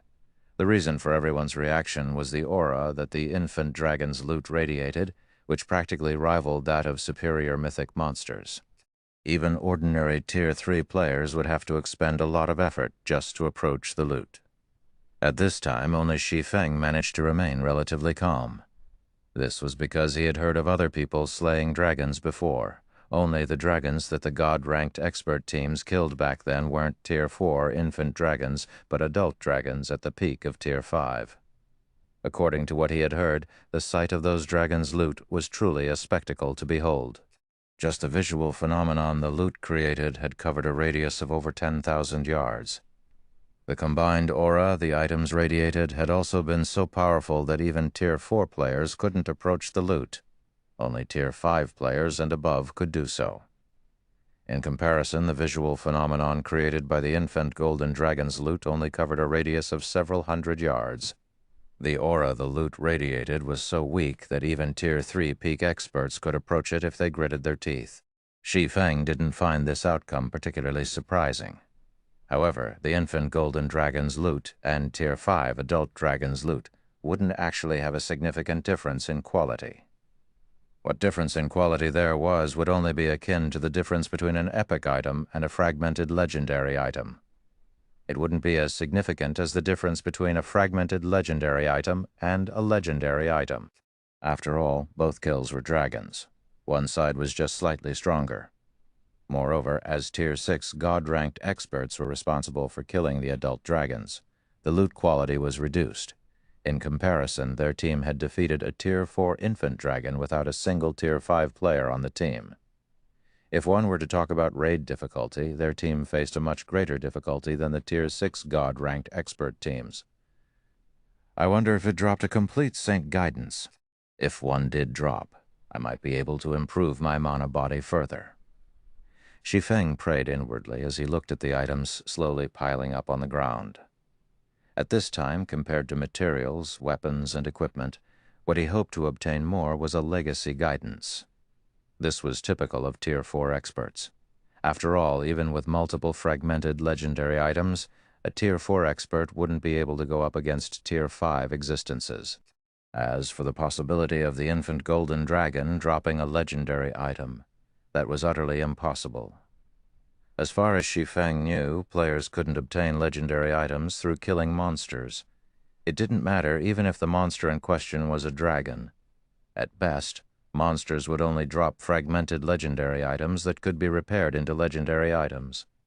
Thus, every legendary item was incredibly precious, and a Tier 5 expert would be fortunate to obtain even one. After another dozen seconds or so passed, all of the items finally landed on the ground. Shi Feng immediately approached the mountain of loot and began sorting through it.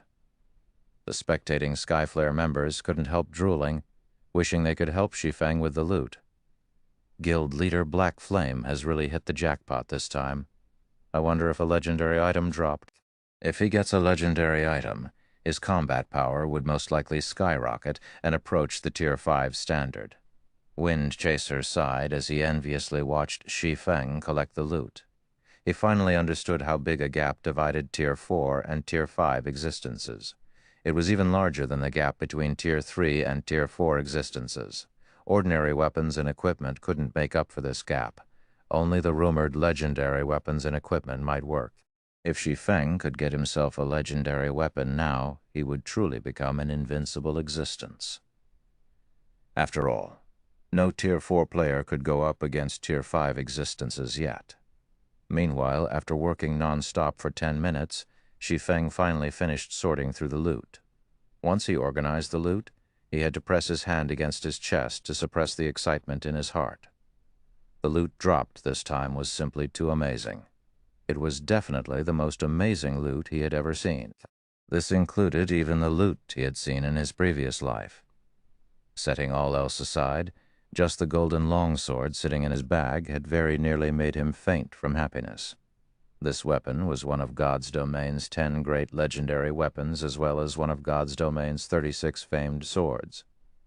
It was also the prototype of the weapon Void Breaker and could cut all existences. Its name was the Light of Two Worlds, also known as the World-Breaking Gold. Chapter 2793, World Authority.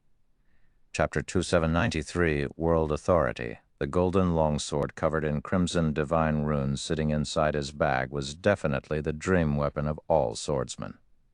So that's why the Light of Two Worlds was rumored to have been destroyed and no longer existed in God's domain in the past. Shi Feng couldn't help his elation as he inspected the longsword in his bag. As it turns out, the weapon can't be obtained in the modern God's domain, but only in the ancient God's domain. Light of Two Worlds, one-handed sword, fragmented, legendary rank. Equipment requirement: strength 6,000, tier. Attack power 270% of strength, attack speed 3% of agility. All attributes increases according to the user's level when equipped. Attacks gain the mana annihilation effect, causing a spatial collapse in an area of 4 times 100 yards. Attacks have a 50% chance to deal 300% damage. Strength increased by 70%. Attack speed increased by 40%. Ignore levels plus 50. All sword-type skills effect increased by 40%. All sword-type skills effect increased by 40%. All sword-type skills effect increased by 40%.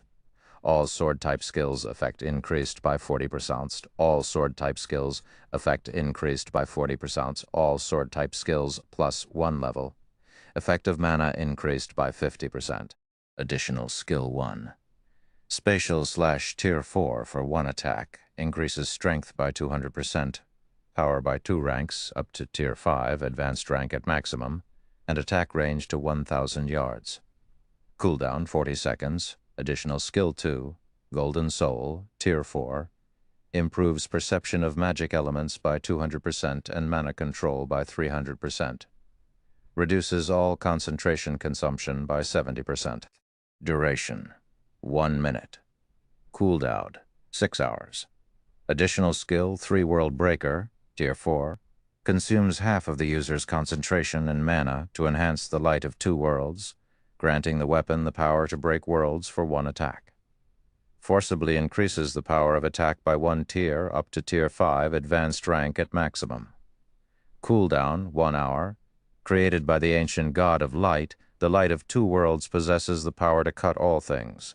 The divine power sources within the weapon have been destroyed by an inexplicable power. However, as the weapon itself is still intact, it is possible to fully repair it by injecting new divine power sources. Divine power source injected, 0 halves. Despite being the prototype of the Void Breaker, the Light of Two Worlds had still managed to rank number 1 among God's domain's 36 famed swords. One could easily imagine how powerful the weapon was. Although the Light of Two Worlds was currently incomplete, just the basic attributes it provided already made it far superior to even the Abyssal Blade. It undoubtedly had the highest attack power out of all the one-handed swords Shi Feng had ever seen. Not to mention, there were also the outrageous skills the weapon carried. Just by wielding the Light of Two Worlds, a Tier 4 swordsman would be capable of exchanging 1 move with a Tier 5 existence. This was a feat that was impossible with ordinary fragmented legendary weapons.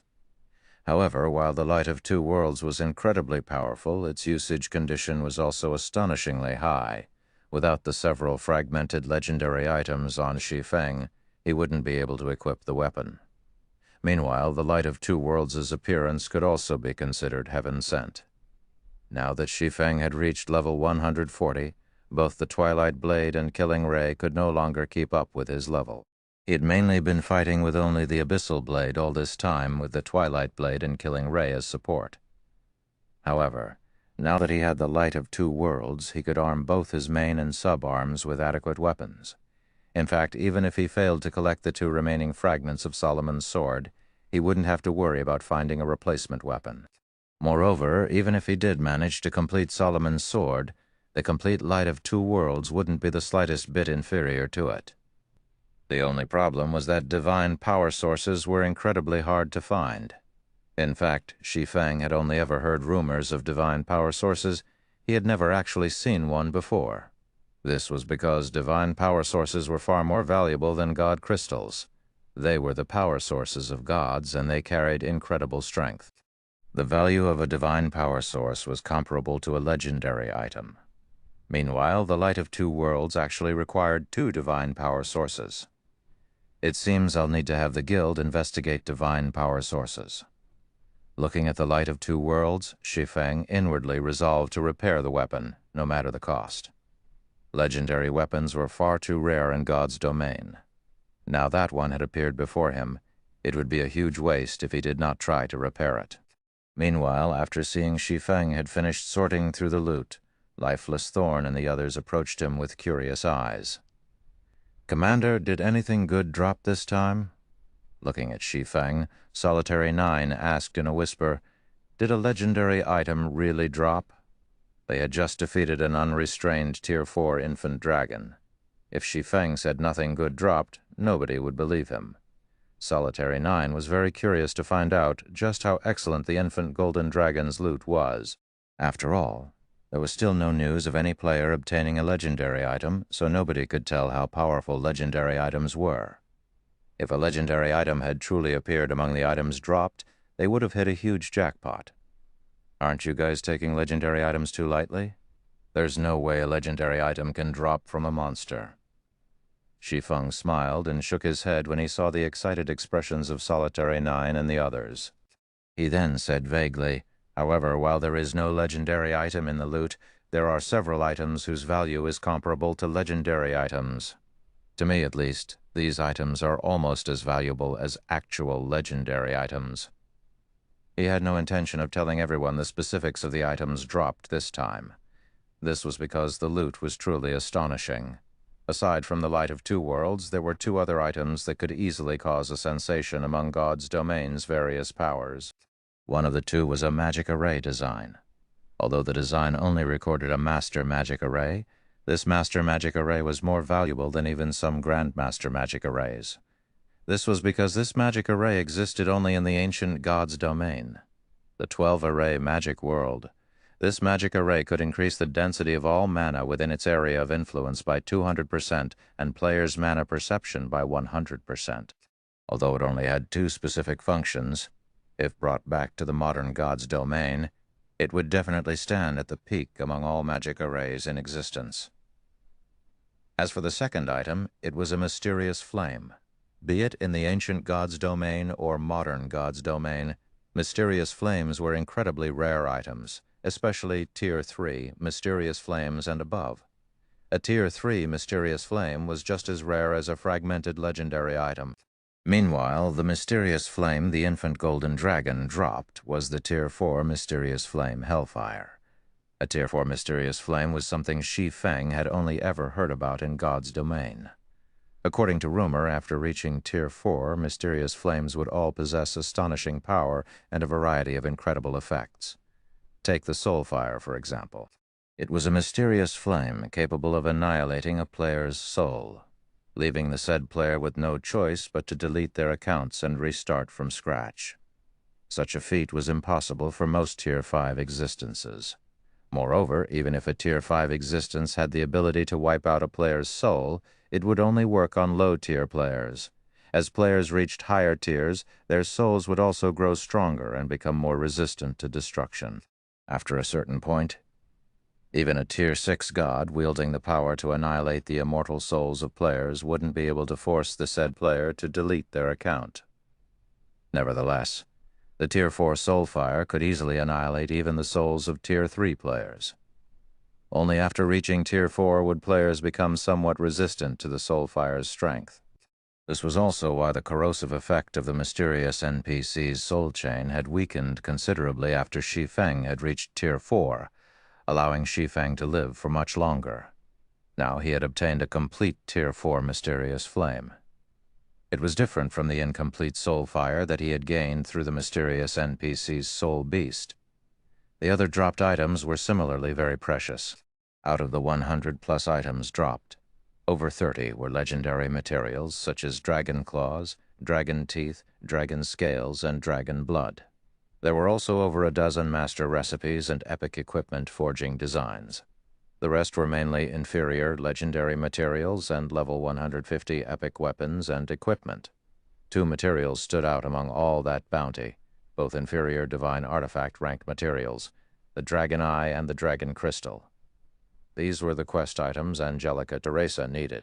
Meanwhile, after hearing Shi Feng's words, Lifeless Thorn and Solitary 9 stopped asking questions. They understood that the items dropped this time were extraordinary and could not be revealed. Moreover, Shi Feng had already answered the main question plaguing their minds. There was no legendary item among the dropped items. "You, Luo, you guys start resurrecting the others." "We'll return to Meteorite City afterward," Shi Feng said to the team's healers as he looked at the dead Skyflare members' corpses scattered around the cavern. Once everyone was alive again, Shi Feng opened a spatial gate in the direction of Meteorite City. Thanks to the spatial gate, the return trip, which should have originally taken a dozen hours or so by flying ship, only took 4 hours, astonishing Skyflare's members. If not for the spatial gate's long cooldown and short duration, it would have definitely been considered a godly skill in God's domain. After returning to Meteorite City, Shi Feng completed all his transactions with Lionheart. Aside from the Crimson Dragon flying ship, Lionheart also purchased an additional 20 crystals of souls and 100 drops of soul water, which netted Shi Feng an additional 6 million magic crystals. Har also used 3 million pieces of mana ore, which was treated as equivalent to 750,000 magic crystals, to exchange for another 5 crystals of souls. Although the mana ore's price had been slightly inflated, this was unavoidable, as purchasing mana ore in bulk was incredibly difficult. Purchasing too many would naturally raise the ore's market value. However, for Shi Feng, getting 3 million pieces of mana ore for the price of just 750,000 magic crystals was already a bargain. After the transactions with Lionheart, Shi Feng passed 30 crystals of souls and 1,000 drops of soul water to Yan Ya for her to conduct future transactions with the Skyflare Adventurer team. At the same time, he also tasked her with secretly purchasing some of God's domain's rare items. Finally, after settling all his business affairs, Shi Feng handed the Dragon Eye and the Dragon Crystal to Angelica Teresa, who was still recuperating from her injuries. As soon as he handed over these 2 items, not only did Angelica's favorability of him increase by 100 points, but she also gave him a Tier 5 legacy guidance she had obtained from a sword saint. Shi Feng was a little surprised by this reward. Is this the hidden reward for not bringing Angelica Teresa on the raid? While the infant golden dragon had indeed dropped a lot of excellent items, it hadn't dropped any legacy items. This situation had rendered Shi Feng quite speechless at the time. Now Angelica Teresa directly handed him the legacy guidance he wished for dearly. After the conversation with Angelica, Shi Feng immediately received a system notification. "System, congratulations. You have completed the inferior mythical quest, World's Choice. You have gained World Authority +2. System. You have obtained World Authority currently at level 1. Please feel the specific effects of World Authority on your own." As soon as the system notification appeared, an indistinct chain became visible around Shi Feng's body from the void. A moment later, this chain suddenly disintegrated, and he immediately felt the world around him becoming much clearer than before. He could even sense that his intimacy with the world of the ancient god's domain had improved slightly. The world was no longer as hostile toward him as before. So, these are the effects of World Authority? Shi Feng was astonished when he sensed the changes to his body. His affinity with the magic elements was at least 50% better than before. His perception of his mana's operating principle had also improved significantly. After careful observation, he noticed that the layer of white mist that hindered his perception had thinned out by roughly 30%. With such a tremendous improvement, his chances of constructing a Tier 5 mana body would increase by at least 20%, at least 10 times more than what a legendary item could provide. Meteorite City, Silver Hotel. After spending half a day experiencing the benefits of having world authority, Shi Feng decided to take a break. I've already made major strides in my mana control in merely half a day of experimenting. At this rate, my control over mana can probably reach the Advanced Master Standard in just half a month. Shi Feng looked at the time in astonishment. Initially, he had estimated that he would take 3 or 4 months to reach the Advanced Master Standard for mana control. Now, he would need only half a month to accomplish this feat. The amount of time he could save with world authority was astonishing. After reaching Tier 4, what was most important to players would no longer be weapons and equipment, but their control over mana. The stronger a Tier 4 player's mana control was, the easier using skills and spells would be. They would also have an easier time constructing their Tier 5 mana body. From what he knew, one's mana control needed to be at the Advanced Master Standard at the very minimum to construct a Tier 5 mana body. In other words, so long as his mana control reached the Advanced Master Standard, he could begin attempting to construct a new mana body. "Commander, it's almost time," Lifeless Thorn said as he entered the room. "Okay, I've finished all my business here already. We can go now." Shi Feng nodded. Afterward, Shi Feng, Lifeless Thorn, and Solitary 9 went in secret to a forest several thousand yards away from Meteorite City and met up with Yu Luo, who had been waiting there for quite some time now. "Guild Leader Black Flame, will we really be able to return?" Yu Luo couldn't help asking as she counted down the time. She had tried all sorts of methods to leave the ancient god's domain, yet none of them had succeeded. Although there was the system notifications assurance this time, she still felt a little doubtful. "Relax. The system won't lie to us," Shi Feng said, chuckling when he saw the anxious look on Yu Luo's face. Shortly after Shi Feng finished speaking, the system's timer of 1 natural day struck 0. Immediately, the space around the 4 shattered, forming 4 small space-time tiers. An invisible force then pushed them into these space-time tiers. In the blink of an eye, Shi Feng's group of 4 disappeared from the quiet forest as if they never existed here in the first place. Chapter 2794, God's Domain's State of Affairs. Chapter 2794, God's Domain's State of Affairs. This place was a vast blue ocean with nary a cloud in the sky. At this time, a tier in space spanning over 1,000 yards suddenly appeared above the ocean, its appearance kicking up strong winds that disrupted the peace of this place. A moment after the spatial tear formed, 4 figures flew out of it and plopped into the ocean. Their impact on the water generated waves dozens of meters tall, the commotion attracting the attention of the dozen or so ships sailing nearby. "The mana here is so thin, the sense of rejection is gone. I think we're back." While standing on the ocean's surface, Lifeless Thorn, Solitary 9, and Yu Luo grew excited when they sensed the familiar low mana environment and the lack of rejection from the world. Although the ancient god's domain had plenty of benefits that the modern god's domain did not possess, they had played in the modern god's domain for most of their career in god's domain. Most of the people and matters they knew of were found here. Naturally, they were glad to return to the modern god's domain. Meanwhile, the appearance of Shi Feng's group also gave the players on the nearby ships a huge shock. "Crap! Who are they? How can they stand on water?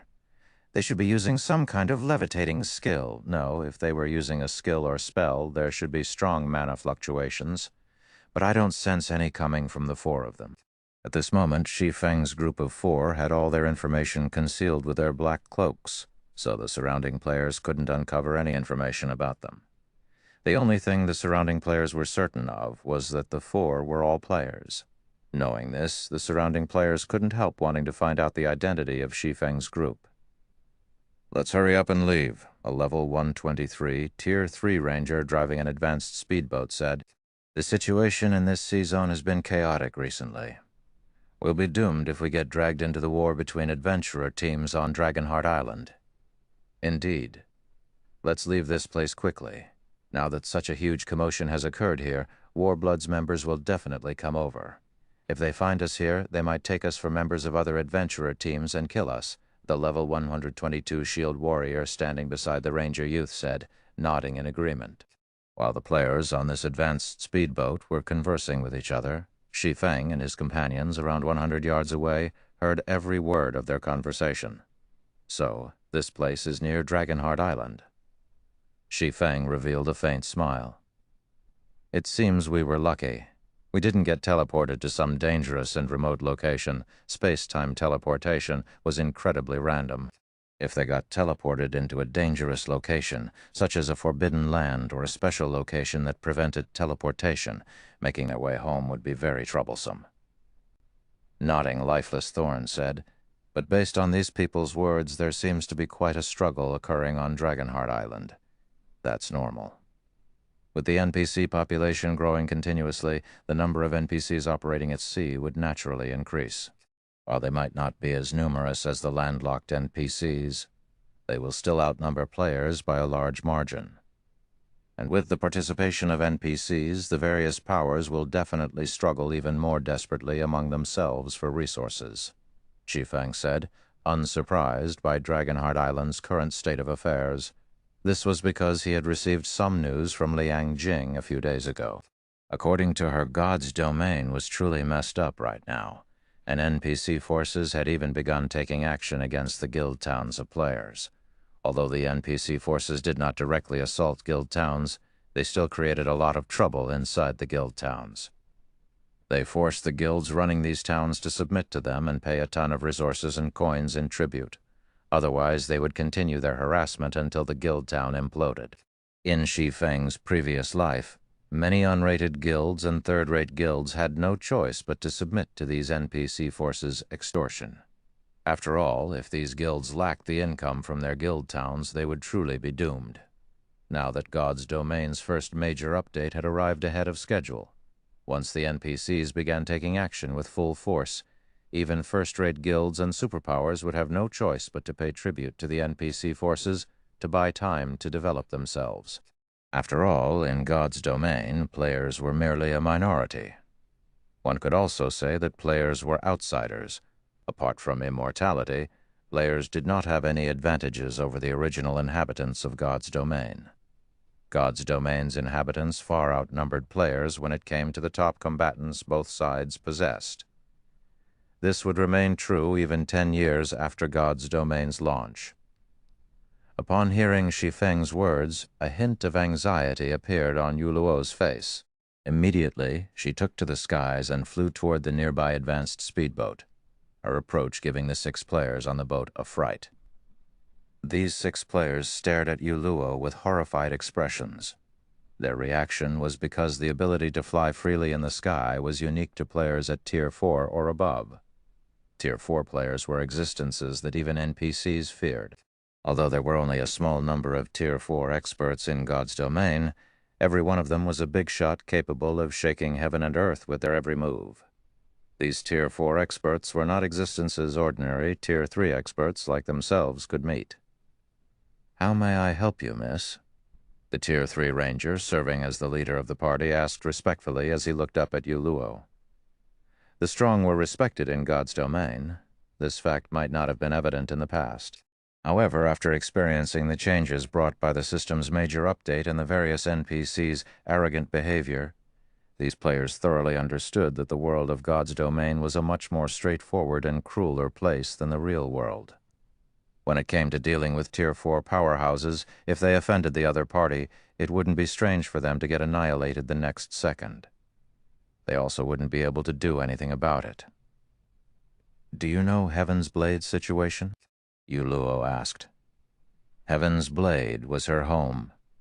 Its well-being had also been a concern for her all this time before she entered the ancient God's Domain. The competition on Dragonheart Island had already been incredibly intense. Heaven's Blade had even clashed with several of the island's top adventurer teams and suffered casualties numbering in the thousands. This was why she had risked grinding and exploring a dangerous location by herself. Since her disappearance from the modern god's domain until now, a month had gone by. Meanwhile, 1 month was more than enough for the entirety of God's domain to undergo significant changes, let alone a small place like Dragonheart Island. Heaven's Blade?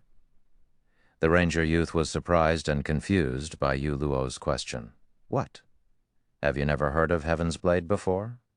Yu Luo frowned. Or do you not want to say it? As Yu Luo's voice chilled, the Tier 3 shield warrior and the others shuddered involuntarily and looked toward the ranger youth. They didn't know whether they should speak up, although Yu Luo hadn't revealed any killing intent thus far. Her aura alone was already more than enough to instill fear in them. After all, they had personally witnessed just how powerful a Tier 4 player could be. A Tier 4 player could kill hundreds of Tier 3 players with just the flip of a hand.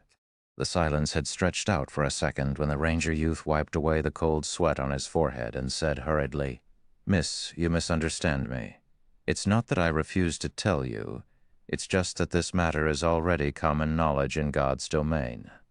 I was just wondering why you would ask such a question, miss. Common knowledge in God's domain."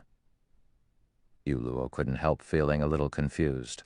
According to Shi Feng, before his group entered the ancient god's domain, nothing big had happened to Heaven's Blade.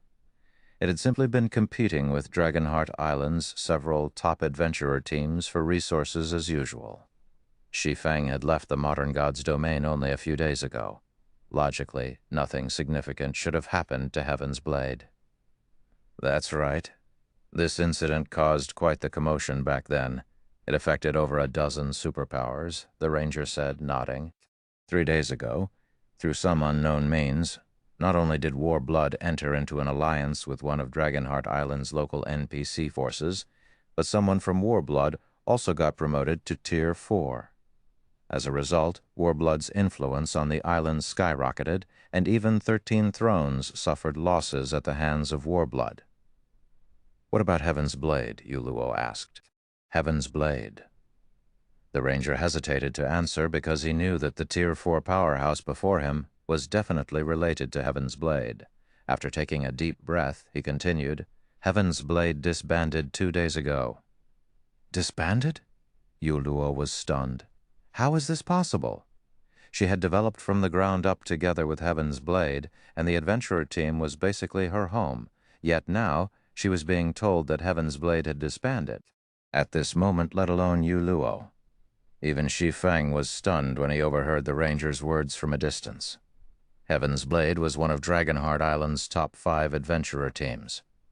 Not only did the adventurer team boast close to 10 peak experts under its command, but its commander, Zwei, was even one of Dragonheart Island's top 3 MTs. In the past, Zwei had also been a legendary figure, and she had developed Heaven's Blade into an overlord-like existence in God's domain. Hearing that Heaven's Blade had actually disbanded now came as a shock to him. If Heaven's Blade disbanded, where did Heaven's Blade's executives go? Suppressing the emotions in her heart and doing her best to stay calm, Yu Luo asked in a quivering voice, Where did Commander Zwei and the others go? Shaking his head, the ranger replied, This I do not know. I only know that Heaven's Blade seems to have enraged Warblood. Warblood is still hunting down Heaven's Blade's members even now, going as far as sealing off Dragonheart Island. People on Dragonheart Island can't contact the outside world. Even those seeking to leave Dragonheart Island need to go through Warblood's inspection. If I were to guess, Heaven's Blade's executives have probably left Dragonheart Island and already gone somewhere else to develop. I understand. You may go now. Yu Luo could no longer remain calm after listening to the ranger's words. After waving her hand at the party of 6, indicating that they were free to continue with their business, she turned around and flew back to Shi Feng's group. After hearing Yu Luo's words, the party of 6 felt like death row prisoners who had just been granted amnesty. Hurriedly, they sailed away from the area on their advanced speedboat, not daring to remain for even a moment longer lest Yu Luo change her mind and vent her anger on them. Yu Luo, what do you plan to do now? Shi Feng asked, as he took in Yu Luo's downcast expression. According to their original plan, they would go their separate ways after returning to the modern era. However, it turned out that Heaven's Blade had disbanded, and Yu Luo probably couldn't save Heaven's Blade by herself. Me? Shi Feng's question left Yu Luo at a loss. I don't know. The modern god's domain she was familiar with no longer existed, so she didn't know what she should do. Since that's the case, why don't we go take a look at Dragonheart Island for now, Shi Feng suggested. I still have some matters to deal with on Dragonheart Island. Meanwhile, although Heaven's Blade has disbanded, I believe Commander Zwei and Heaven's Blade's other executives wouldn't leave the island so easily. After all, their foundation and all their resources are on Dragonheart Island. It would be difficult for them to decide to change their base of operations within a short period. So, once we reach Dragonheart Island, you might be able to contact them.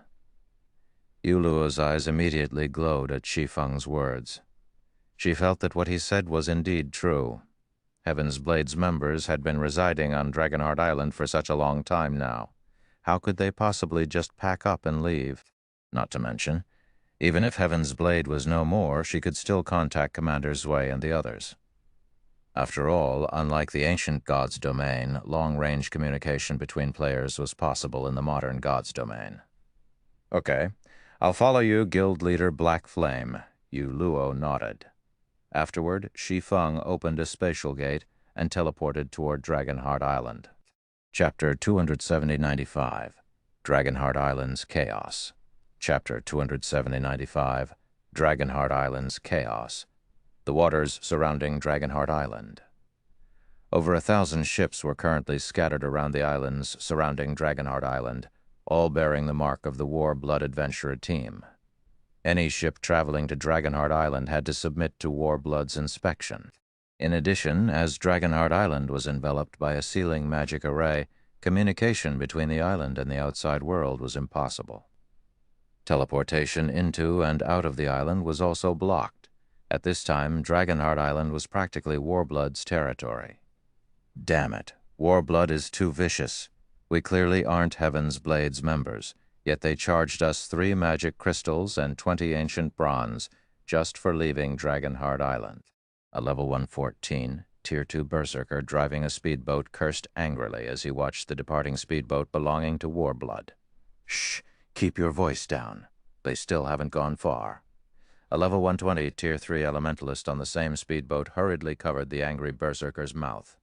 He then warned, Warblood has the final say on everything on Dragonheart Island right now. Even the superpowers have no choice but to go along with Warblood's whims. We are leaving Dragonheart Island to sell our haul this time. We'll be finished if we get targeted. I wonder what Heaven's Blade did to anger Warblood to such an extent. Even now, Warblood is still hunting for Heaven's Blade's members. The captured members are even sent to be imprisoned by NPCs. A level 117, Tier 2 Oracle mused when she saw that Warblood's speedboat was already more than 300 yards away. Isn't that obvious? Warblood's clearly trying to get Heaven's Blade's lands near the World Tower, the berserker said indifferently. They are discovering more and more treasures in the World Tower's underground floors right now. The 4th underground floor is especially amazing. However, the abnormal energy in the 4th floor is overwhelming, and the food needed to recover from this energy is incredibly expensive and uneconomical. The only other way to recover quickly is to rest in the special region around the World Tower. Meanwhile, Heaven's Blade owns a total of 5 plots of land in that special region, including the sole large-sized plot in the special zone and a medium-sized plot. Warblood is currently in a frenzy to expand its influence, so how can it possibly let such a fat piece of meat get away? Indeed. The lands around the World Tower are in high demand right now.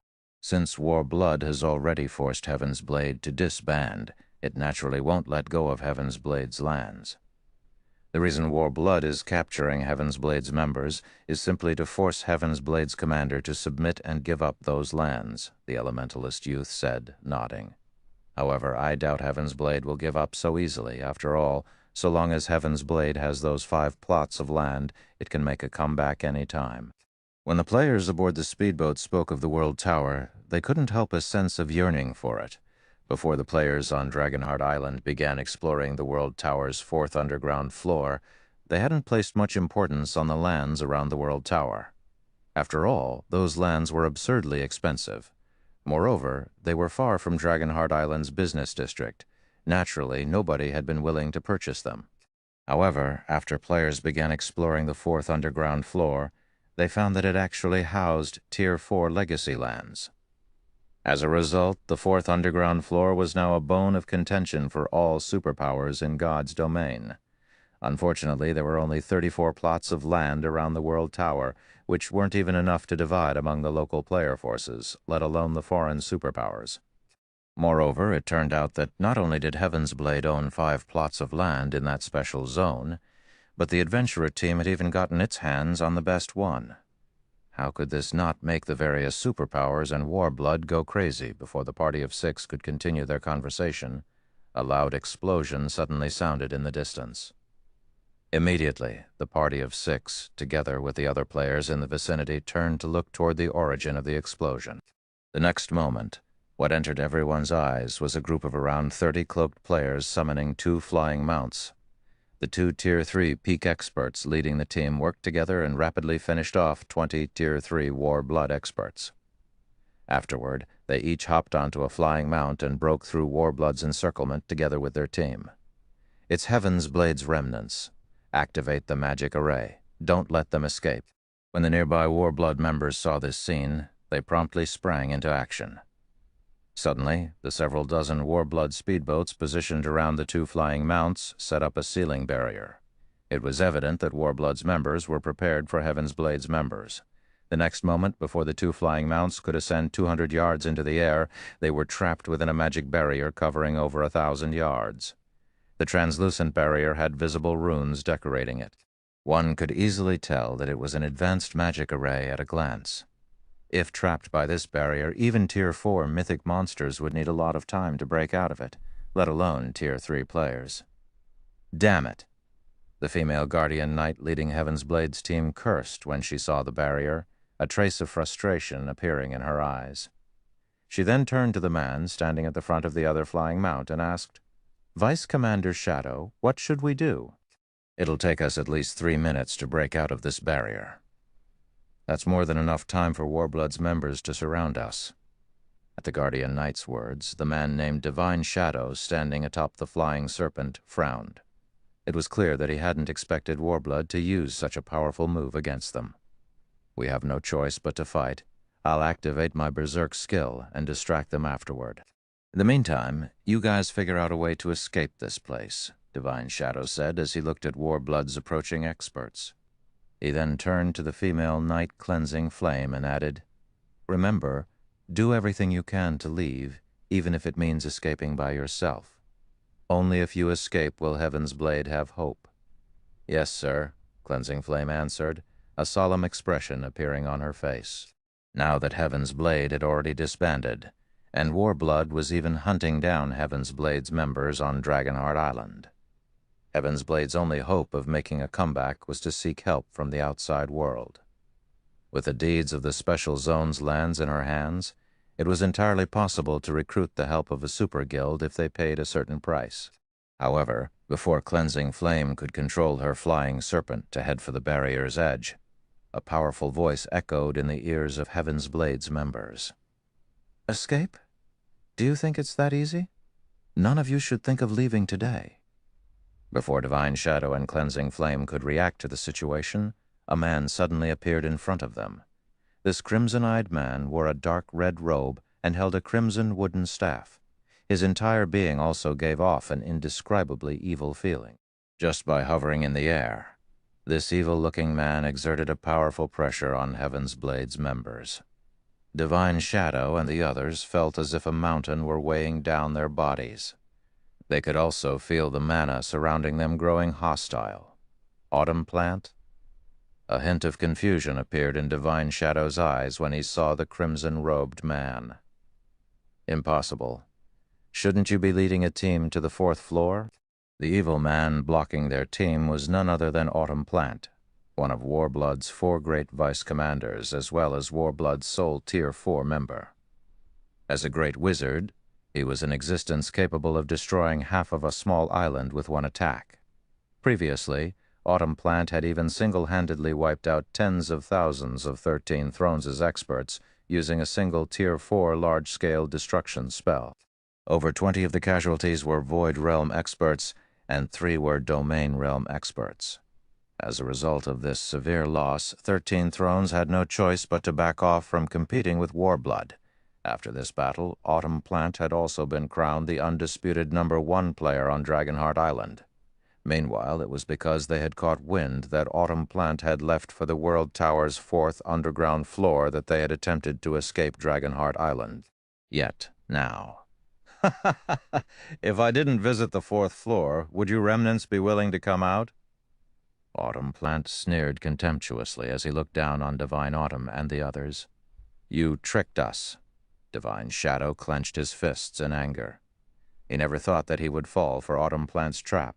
We've always been rivals in the past. Now that you've gotten promoted to Tier 4, I want to see just how strong you've become. After saying so, Divine Shadow activated his berserk skill, his aura skyrocketing to the point of rivaling Tier 4 mythic monsters. At this time, if comparing purely in terms of aura, Divine Shadow was not the slightest bit inferior to Autumn Plant. Fool! When Autumn Plant sensed the intensity of Divine Shadow's aura skyrocketing, his Risshin remained unchanged. Instead, he merely waved his hand. Before Divine Shadow could react, over a dozen crimson chains appeared out of thin air and bound his body. And despite struggling with all his might, he couldn't break free from their restraint, no matter what. On the contrary, his resistance weakened as time passed. How is this possible? Cleansing Flame was stunned. Divine Shadow was one of Heaven's Blade's few Domain Realm experts. With his berserk skill activated, logically, he should be able to put up a good fight against a Tier 4 player. Yet, Divine Shadow was captured instantly. Autumn Plant had thoroughly shattered their understanding of Tier 4 existences. You people don't know just how massive the gap between Tier 3 and Tier 4 classes is. Do you really think you can turn things around when going up against me? Looking at Cleansing Flame's stunned expression, Autumn Plant sneered. Let alone 1 Domain Realm expert, even 10 Domain Realm experts working together won't last more than 3 moves against me. Realizing the difference between them, Divine Shadow turned to Cleansing Flame and the others and shouted, damn it, everyone, kill yourselves, don't let him capture you. Don't even think you can kill yourselves so easily. Autumn Plant said, brandishing his staff. The next moment, blood-red chains appeared from the void and bound Cleansing Flame and the others, preventing them from moving their bodies at all. The difference between the two sides was clear for all to see. How can a Tier 4 class be so powerful? Divine Shadow and the others stared at Autumn Plant with disbelief. They had seen Shi Feng's battle video during the reserve seat competition at the War God's Temple. In their opinion, although Tier 4 players were powerful, they were not an insurmountable opponent. However, they actually couldn't offer even the slightest resistance to Autumn Plant. The strength Autumn Plant displayed far surpassed Shi Feng's, while Heaven's Blade's members were shocked by the massive gap in strength between them and Autumn Plant. Warblood's other members caught up with them and secured them. All right, take them to the NPCs. Looking at Divine Shadow and the other remnants of Heaven's Blade, Autumn Plant smiled and said, now that we've caught 2 big fish, I refuse to believe that Zwei won't submit. It's over. It's over. Everything's over this time. Divine Shadow fell into despair when he saw Heaven's Blade's captured members. I've truly doomed you guys this time. The only reason why they had decided to take on such a risky operation this time was the misinformation he had believed. Now, everyone was doomed because of his foolishness. After all, if players were imprisoned by NPCs, nothing would change. Even if they forcibly logged out of the game, they would still reappear in prison after they logged back into the game. Unless they could break out, they would have to spend at least 15 days in prison. A 15-day gap was more than enough for everyone to fall far behind God's Domain's frontline players. However, as Divine Shadow was falling into a pit of despair and self-reproach, a horned eagle carrying 4 people suddenly came flying over from a distance. To everyone's surprise, the horned eagle actually sported Heaven's Blade's flag extremely conspicuously. More remnants of Heaven's Blade? Seeing as they have a horned eagle. It seems another big fish has arrived. Autumn Plant's lips curled up in delight when he saw the horned eagle. Meanwhile, this unexpected situation also confused Divine Shadow and the others. They couldn't understand why one of Heaven's Blade's horned eagles would be flying to them from outside Dragonheart Island. However, when they recalled Autumn Plant's capabilities, they immediately began shouting at the people riding the horned eagle to escape. Although Tier 4 players could fly, their flying speed wasn't comparable to flying mounts. Hence, it was still possible to escape if the horned eagle flew at full speed.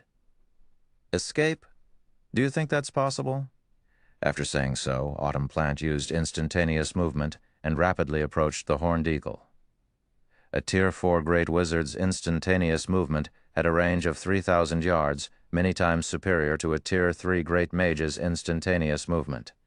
Chapter 2796, Black Flame's Astonishing Appearance. Chapter 2796, Black Flame's Astonishing Appearance. When Divine Shadow and the other Heaven's Blades members saw Autumn Plant teleporting away, their eyes turned bloodshot, and they desperately tried to stop him. Unfortunately, none of them managed to break free of their restraints, and they could only watch helplessly as the scene before them continued playing out. Damn it! At this moment, Divine Shadow couldn't help wondering why Autumn Plant had managed to get promoted to Tier 4. In terms of combat standards, Autumn Plant couldn't even rank within Dragonheart Island's top 20. The only advantage he had was his race as a half-elf, which granted him a slightly better affinity with mana. However, the promotion quest of half-elves was also much harder than that of humans. For the sake of balance, races with strong talents in God's domain would often find their talents becoming shackles that prevented them from advancing. Hence, not many players were willing to convert to other races. Only those with incredible willpower would take this risky path. As proof of the limitation of other races, Autumn Plant had gotten promoted to Tier 3 slightly later than players of similar levels and combat standards. Yet he was actually the first to reach Tier 4 on Dragonheart Island. This situation was simply unbelievable, no matter how Divine Shadow looked at it. In reality, though, Autumn Plant's promotion to Tier 4 was a complete accident. It wasn't something he had actively sought to accomplish. Instead, his promotion was related to the legacy of his hidden class. Vice Commander, we don't have many horned eagles.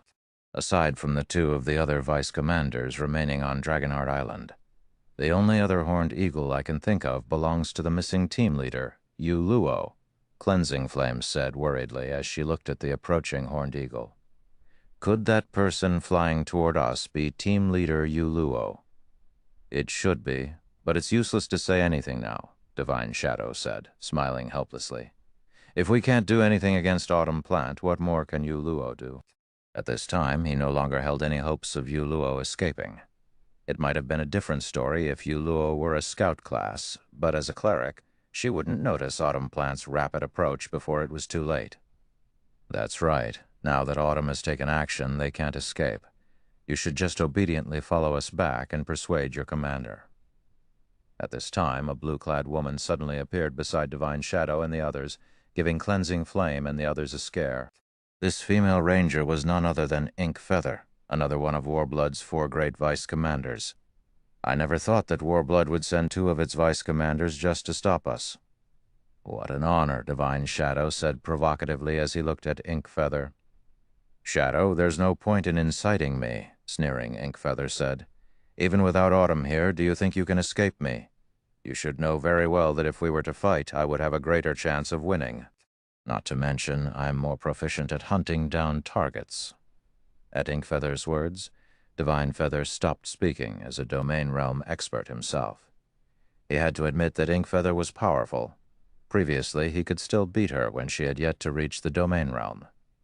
At present, however, not only was Ink Feather in the domain realm already, but it was even rumored that she had obtained a fragmented legendary bow. Her strength was incredibly close to catching up with Tier 4 existences. Hence, in an actual confrontation, the chances that he would lose were indeed very high. You don't have to worry. Yu Luo won't be in any pain. Looking at Divine Shadow and the others, Ink Feather smiled faintly and added, She'll soon be like you. Once within Autumn's sight, nobody can escape. Afterward, Ink Feather and the other Warblood members shifted their gaze toward Autumn Plant, who had already popped up before the Horned Eagle. Upon noticing Autumn Plant, the flying Horned Eagle felt uneasy and came to an abrupt stop, looking at the Tier 4 Great Wizard with fear in its eyes. "I don't know whether to call you bunch brave or stupid to approach while riding one of Heaven's Blade's Horned Eagles," Autumn Plant said, smiling as he looked at the 4 cloaked figures atop the flying mount. "At this time, only 3 people in Heaven's Blade possess a Horned Eagle. Of the 3, 2 are still hiding inside Dragonheart Island. Even if you don't reveal yourselves, I can guess that one of you is that missing team leader Yu Luo, right?" Warblood had conducted a detailed investigation into Heaven's Blade's organizational structure after forcing the latter to disband. The sudden disappearance of Yu Luo was included in the information they dug fifth. Up. Yu Luo did not bother refuting Autumn Plant's words. She simply looked at the Great Wizard and said calmly, "I never thought you would actually be the first on Dragonheart Island to get promoted to Tier 4. "That's right. But many more unexpected things have occurred as well, such as the dissolution of Heaven's Blade and the fact that you're now a prisoner of Warblood," Autumn Plant said contemptuously, instead of growing enraged at Yu Luo's words. "Now, do you want me to take action, or are you going to follow me obediently?" However, no sooner had Autumn Plant finished speaking than a chuckle came from behind Yu Luo. "Long time no see, Vice Commander Autumn. It seems you've grown to have quite the arrogant tone." As this voice spread, Autumn Plant's complexion changed, and he stared automatically at the cloaked man standing behind Yu Luo. "You are," for a moment, Autumn Plant doubted his ears. After all, he was familiar with this voice to the point where just hearing it disgusted him already. In fact, he even had trouble speaking right now. Black Flame. Autumn Plant's reaction was because this man was the culprit responsible for Warblood's loss of reputation on Dragonheart Island. This man had also very nearly turned Warblood into a joke to the various superpowers. Hence, this man was the person Blood Oath, Warblood's commander, wished to kill the most. That's right. Nodding, Shi Feng removed his hood and smiled at Autumn Plant. "We meet again, Vice Commander Autumn." The instant Shi Feng removed his hood, a wave of restlessness spread through the Warblood members, spectating the situation from a distance. Heaven's Blade's members were similarly astonished to see Shi Feng. Black Flame was currently a big shot that everybody in God's domain knew of. He had thoroughly risen to fame during the reserve seat competition as the first player in God's domain to reach Tier 4. Although there hadn't been any news of him recently, his performance during the competition was still being discussed by countless players even today. "This is great. It's really Guild Leader Black Flame." Cleansing Flame grew ecstatic when she saw Shi Feng. Although Heaven's Blade wasn't considered allies with Zero Wing, the organizations had a relatively good relationship. In fact, Zero Wing was one of the guilds they intended to seek help from when they were planning to escape from Dragonheart Island. The arrival of Zero Wing's guild leader was undoubtedly a wonderful situation for Heaven's Blade. Moreover, Shi Feng was a Tier 4 player. Even Autumn Plant shouldn't dare act recklessly before him. However, as Cleansing Flame and the others were rejoicing, Ink Feather sneered at them. "Don't celebrate too soon. Black Flame's appearance here is just perfect." Looking at Shi Feng's distant figure, Ink Feather smiled faintly. He turned Warblood into everyone's laughingstock previously. Now, we'll let him know that he won't get off scot-free for interfering in Warblood's matters. After saying so, Ink Feather shot a dazzling arrow into the sky, which was visible even from 10,000 yards away. Immediately afterward, the Warblood members patrolling on speedboats in the vicinity each took out a stone with strange runes engraved on it. They then began frenziedly pumping their mana into the stone. Suddenly, a storm brewed, blanketing the entire sea zone. Simultaneously, multiple barriers emerged from the ocean, thoroughly enveloping Shi Feng's group of 4. An endless supply of water-type mana also bound them, the restriction weakening their basic attributes and physique by 30%. What a powerful restriction. Shi Feng was a little surprised by this situation. There were very few magic arrays capable of affecting Tier 4 players significantly. Even a master magic array would only be capable of reducing a Tier 4 player's basic attributes. It would hardly affect a Tier 4 player's physique. Nevertheless, the magic array used on them had reduced both their basic attributes and physique by a significant margin. This was truly an amazing magic array. Ha ha ha! Black Flame, you've really barged your way into hell now. Autumn Plant burst into delighted laughter when he saw that the magic barrier had taken effect. We originally intended this sea prison to be a present for Heaven's Blade Zwei. Now, though, we're giving it to you. What do you think? Under normal circumstances, Autumn Plant would still have to be afraid of Shi Feng. After all, Shi Feng was the first player to reach Tier 4, hence Shi Feng's understanding of Tier 4 classes should greatly surpass his own. There was also the fact that the moves Autumn Plant had employed against Tier 3 players would have hardly any effect on Tier 4 players. However, the situation was different now. The Sea Prison was a magic array capable of suppressing even Tier 4 existences significantly. While a 30% reduction of basic attributes couldn't be considered significant, a 30% reduction of physique was massive. Such a suppression would basically reduce a Tier 4 physique to the Tier 3 standard. With such a huge difference in physique, even if Shi Feng possessed astonishing basic attributes, he wouldn't be a match for Autumn Plant. This sea prison is not bad, but you wasted it for nothing. After observing the runes on the barrier, Shi Feng found that this ancient magic array's current performance could only be considered half-baked at best. At the very least, it needed over a dozen master magicians to exhibit its capabilities fully. What arrogance! Upon seeing Shi Feng's nonchalant behavior, Autumn Plant brandished his staff. Death is already knocking on your door. I want to see just how long you can keep up your facade. After saying so, Autumn Plant summoned several dozen crimson chains that shot at Shi Feng. Tier 4 legacy spell, Bloodbound Lock. However, just as the crimson chains were about to reach Shi Feng, a ripple of mana came from his body and stopped all of the chains cold 1 meter away from him. Afterward, a voice entered Autumn Plant's ears. This binding spell is pretty good. Unfortunately, you used it on the wrong person. Chapter 2797, Splitting the Sea. Chapter 2797, Splitting the Sea. As soon as Shi Feng finished speaking, the War Blood members spectating from a distance couldn't help gaping in shock at the scene playing out before them, their minds refusing to accept this was true. Even Heaven's Blade's members felt as if they were dreaming when they saw this scene, having personally experienced the power of those crimson chains. Those chains carried immense power. Even a mythic monster should be incapable of struggling free of them. Moreover, evading those chains was also impossible. Nevertheless, the crimson chains Autumn Plant summoned actually failed to get within 1 meter of Shi Feng. Moreover, they hadn't seen Shi Feng make any movements. From their perspective, the chains seemed to be afraid of Shi Feng and did not dare move closer to him. Impossible. This is absolutely impossible.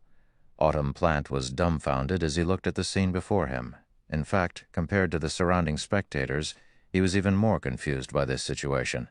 After all, as the summoner of these chains, he knew that he had not held back in the slightest. There's no way he can stop a Tier 4 spell without using any skill or spell of his own. This is absolutely impossible. Glaring at Shi Feng, Autumn Plant demanded, "What did you do?"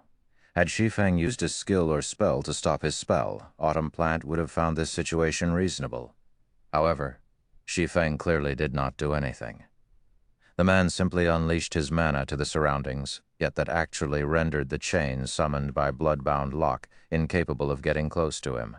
At this moment, let alone Autumn Plant, even Yu Luo, Lifeless Thorn, and Solitary 9 were surprised by this situation. They knew that Shi Feng was incredibly strong. After all, he had very nearly killed Lionheart in one move. However, they never thought that he could actually stop a Tier 4 binding spell just by unleashing his mana. This situation had thoroughly shattered their understanding of Shi Feng. Can't you see it very clearly? Looking at Autumn Plant's horrified expression, Shi Feng said calmly, "As a Tier 4 Great Wizard, you should be well aware that a spell's performance is dependent on the difference between the quality of the spell's mana and that of the target's mana. Do you think a fragile rope can restrain an elephant? After obtaining level 1 world authority, aside from a slight improvement in his affinity with and control of mana, he had also gained a significant boost in his understanding of the operating principles of mana. Hence, he was now capable of condensing mana of much higher quality and in much greater quantity. Now, the mana he could conjure was at least 50% stronger than what he could with just a 110% completion rate mana body. Thanks to this improvement, all mana that entered his mana domain was subject to his control. Autumn Plant's attempt to bind him with a Tier 4 binding spell that hadn't even reached a 100% completion rate was a complete and utter joke. Rather than relying on such a spell, Autumn Plant would be more effective if he tried to attack Shi Feng with his staff. What do you mean? Shi Feng's words confused Autumn Plant. Spell's performance was indeed dependent on the quality of its mana and of its target's mana. However, he was currently a Tier 4 Great Wizard. The spell he used was also at the Tier 4 standard. How could his spell not have any effect against a player of the same tier? What do I mean? Shi Feng shook his head in disappointment. He had already given Autumn Plant a clear explanation, yet the latter still failed to understand the cause of his failure. All right then, I'll just let you feel it yourself. As soon as Shi Feng finished speaking, a ripple of mana spread out from his body. The space within a 1,000-yard radius of Shi Feng darkened. When looking at this darkened region from a distance, one would even see space within this region warping, caught within Shi Feng's mana domain. Autumn Plant suddenly felt his mind turning sluggish. He also felt as if his body had fallen into a mire as the ambient mana had undergone a complete change. At this point, the mana around him couldn't even be considered mana. Unlike normal mana, this mana felt dark, murky, and silent. Surrounded by this mana, Autumn Plant very nearly retched in disgust, his complexion turning incomparably pale. No, this is impossible. How can you have such mana? When Autumn Plant looked at Shi Feng now, his eyes were filled with fear and madness. He simply couldn't fathom how there could be such a person in this world. Meanwhile, upon seeing Autumn Plant rambling on like a lunatic while looking at Shi Feng, Ink Feather immediately contacted him. Autumn, what happened on your side? Ink Feather stared at Autumn Plant's crazed behavior in confusion. Do you need our help? Autumn Plant had clearly been normal just a second ago. However, as soon as the dark space appeared, he began behaving abnormally. No, run quickly, Autumn Plant urged frantically when he received Ink Feather's call. He's not human. He's no, Not human? What do you mean? Ink Feather grew even more confused at Autumn Plant's words. His mana is too terrifying. We are absolutely no match for him, Autumn Plant exclaimed with a horrified expression. You need to escape quickly. Immediately notify the commander and have him contact Secret Hand. Only Secret Hand can go up against him. Notify Secret Hand? Is there a need to go that far? At this point, Ink Feather suspected that something was wrong with Autumn Plant's mental state. Their opponent was only a Tier 4 Sword Emperor.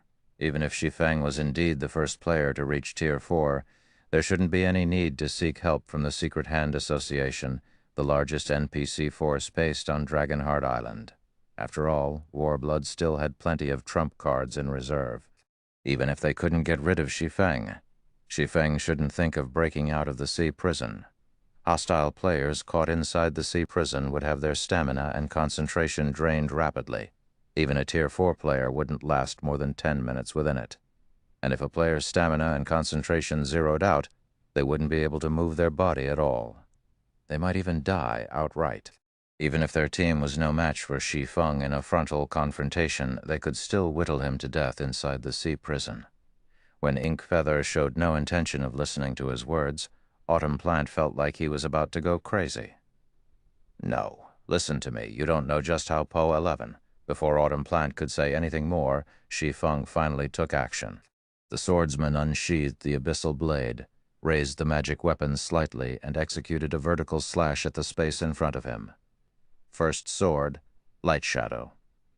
Suddenly, an illusory greatsword several hundred meters long appeared in the sky and fell toward Autumn Plant, leaving a dark void that divided the world into two in its wake before anyone could react. The sea prison trapping Shi Feng's group split in half, and a massive void spanning over 1,000 yards opened up in the ocean. Seawater then flooded into the dark void, creating spectacular waterfalls. Surging waves carried the nearby ships toward this spatial tear, and the ships that fell into the void had their crews instantly vaporized. The 1,000-plus war blood members maintaining the sea prison's magic array spat out blood on the spot and fell into a mentally weakened state. It was evident that they had suffered a severe backlash from the barriers breaking. Meanwhile, a dark void had replaced the area Autumn Plant originally occupied. As for Autumn Plant himself, he was nowhere in sight. Chapter 2798, Another Tier 4. Chapter 2798, Another Tier 4. No, this is impossible.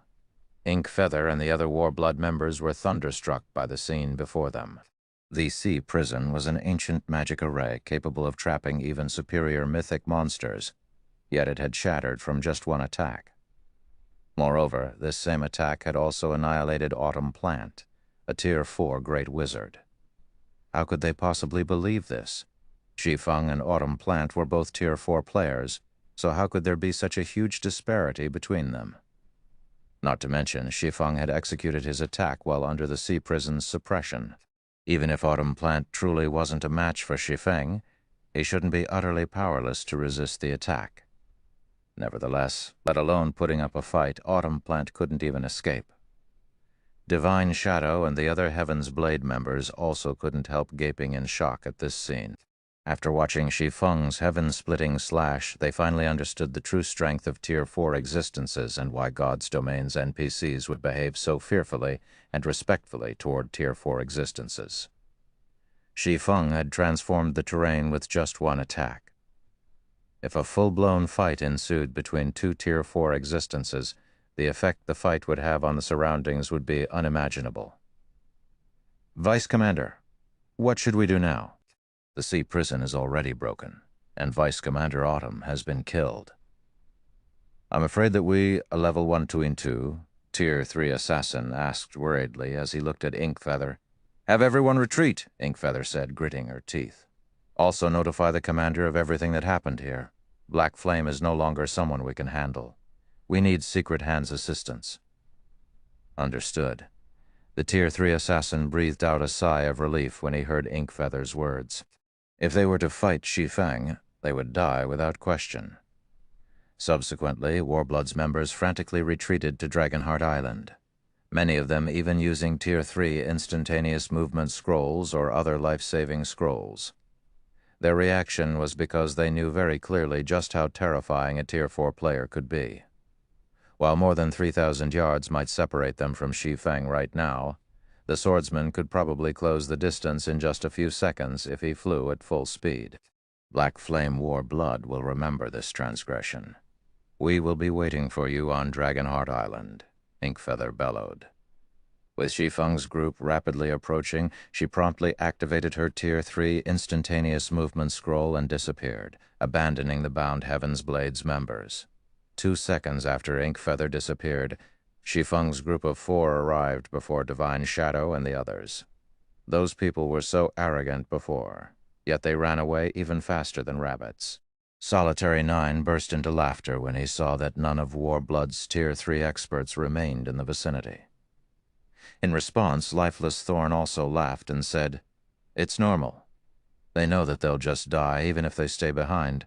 After all, even their sole Tier 4 expert died, so Tier 3 players like themselves wouldn't be able to do anything. The strength Shi Feng displayed was truly astonishing, let alone Warblood's members. Even Lifeless Thorn himself was shocked. During the fight with the infant golden dragon, Shi Feng had forcibly cancelled his summoning. The backlash had drastically reduced both his concentration and basic attributes throughout the raid. And although he had activated a Berserk skill near the end of the raid, the skill only allowed him to just barely participate in the fight. Hence, one could say that Shi Feng had never exerted his normal strength in the entire Infant Dragon raid. However, when Shi Feng went up against Autumn Plant, he had already fully recovered, only Lifeless Thorn had never imagined that Shi Feng had already become so strong. Now, Lifeless Thorn wouldn't find it strange if Shi Feng could go toe-to-toe against a superior mythic monster. After all, the attack Shi Feng executed earlier was simply astonishing. It definitely carried power at the Tier 5 standard. Guild Leader Black Flame, I am Vice Commander Divine Shadow of the Heaven's Blade Adventurer Team. I really have to thank you for your help this time. If not for you, we would have definitely been imprisoned by Warblood for 15 days. Divine Shadow, who had been freed from his restraints, hurriedly stepped forward to thank Shi Feng. At this moment, the only feeling in his heart was a deep sense of awe. In the past, Divine Shadow only considered Shi Feng a local tyrant who had better luck than others. In his opinion, so long as he got promoted to Tier 4, he wouldn't be inferior to Shi Feng in any way. However, Divine Shadow now found his previous thoughts laughable. After all, in terms of strength, Shi Feng and he were like the sun and a candle. Even if he really managed to get promoted to Tier 4, he doubted he could last a single move against Shi Feng. As for Cleansing Flame, when she looked at Shi Feng, complicated emotions momentarily filled her heart. Previously, it was only thanks to Shi Feng's help that Heaven's Blade had managed to survive the existential threat it faced. Originally, she thought that with the significant improvements she made during this period, she had shortened the gap between herself and Shi Feng. However, it seemed that the gap between them had widened even further instead. In fact, Shi Feng had become so strong that she could no longer grasp just how powerful he was exactly. "It's nothing. I just happened to pass by," Shi Feng said, chuckling as he looked at Divine Shadow.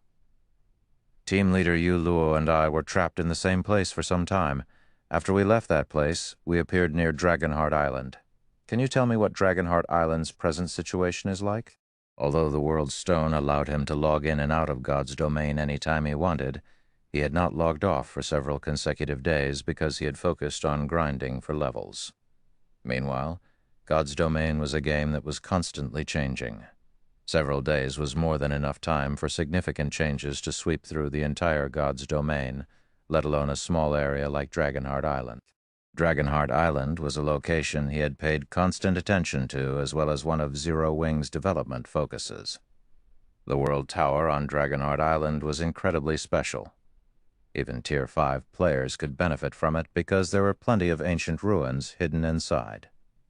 In addition, once communication between the two main continents of God's domain increased in frequency, Dragonheart Island would become an important trade hub.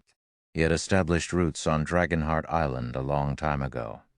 However, due to the many matters he had to deal with on the eastern continent, he had no choice but to leave Dragonheart Island's matters to someone else. As a result, Zero Wing had never been able to develop properly on Dragonheart Island.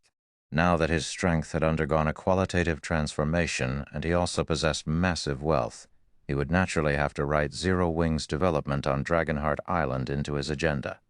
After all, Dragonheart Island had plenty of rare and precious resources. In fact, the rare basic materials that he needed for the construction of the small mobile fortress could all be found on the island.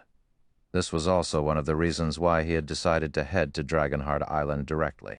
"I see," realization dawned upon Divine Shadow when he heard Shi Feng's words. He now roughly understood why Yu Luo was with Shi Feng's party. He then shook his head and sighed.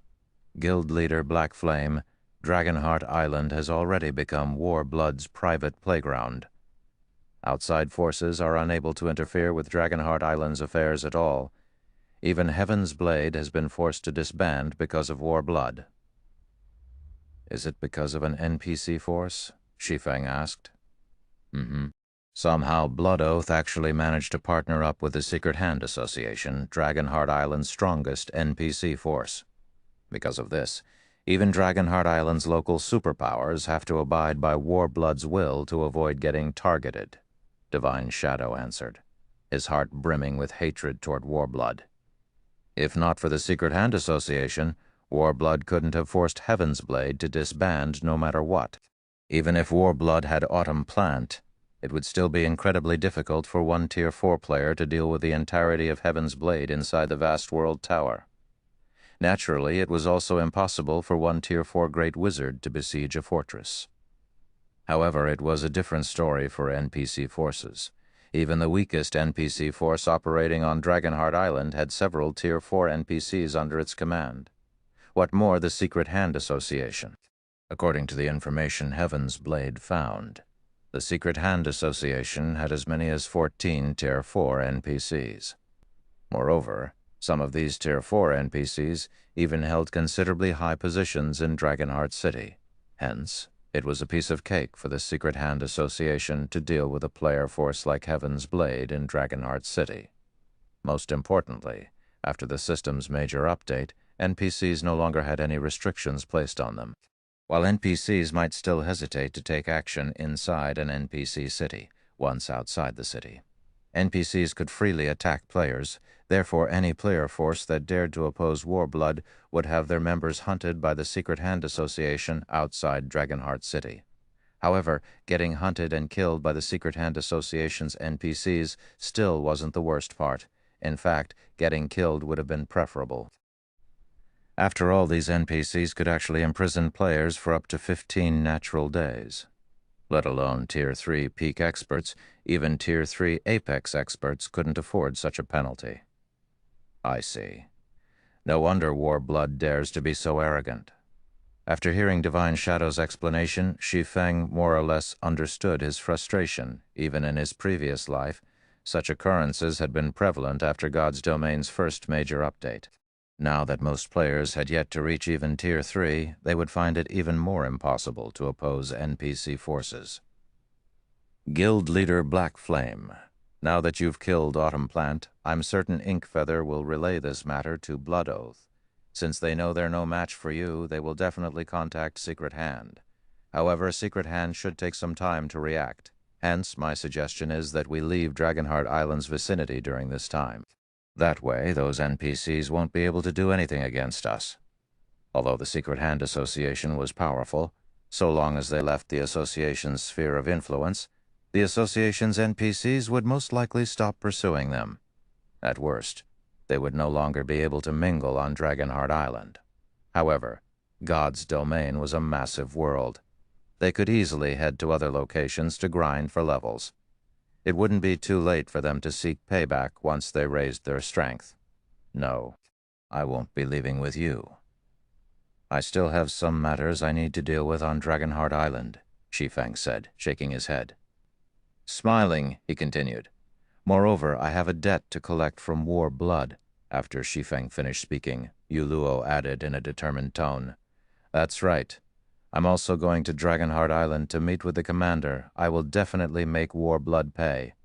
Divine Shadow couldn't help growing anxious at Yu Luo's words. They had gone to great lengths to escape from Dragonheart Island. If Yu Luo were to head to Dragonheart Island now, it would be a one-way trip. Yu Luo, stop fooling around. Guild leader Black Flame is a Tier 4 player, so he might not have any problems, but you are. An astonishing aura suddenly burst forth from Yu Luo's body, interrupting Divine Shadow and subjecting him and the others to powerful pressure.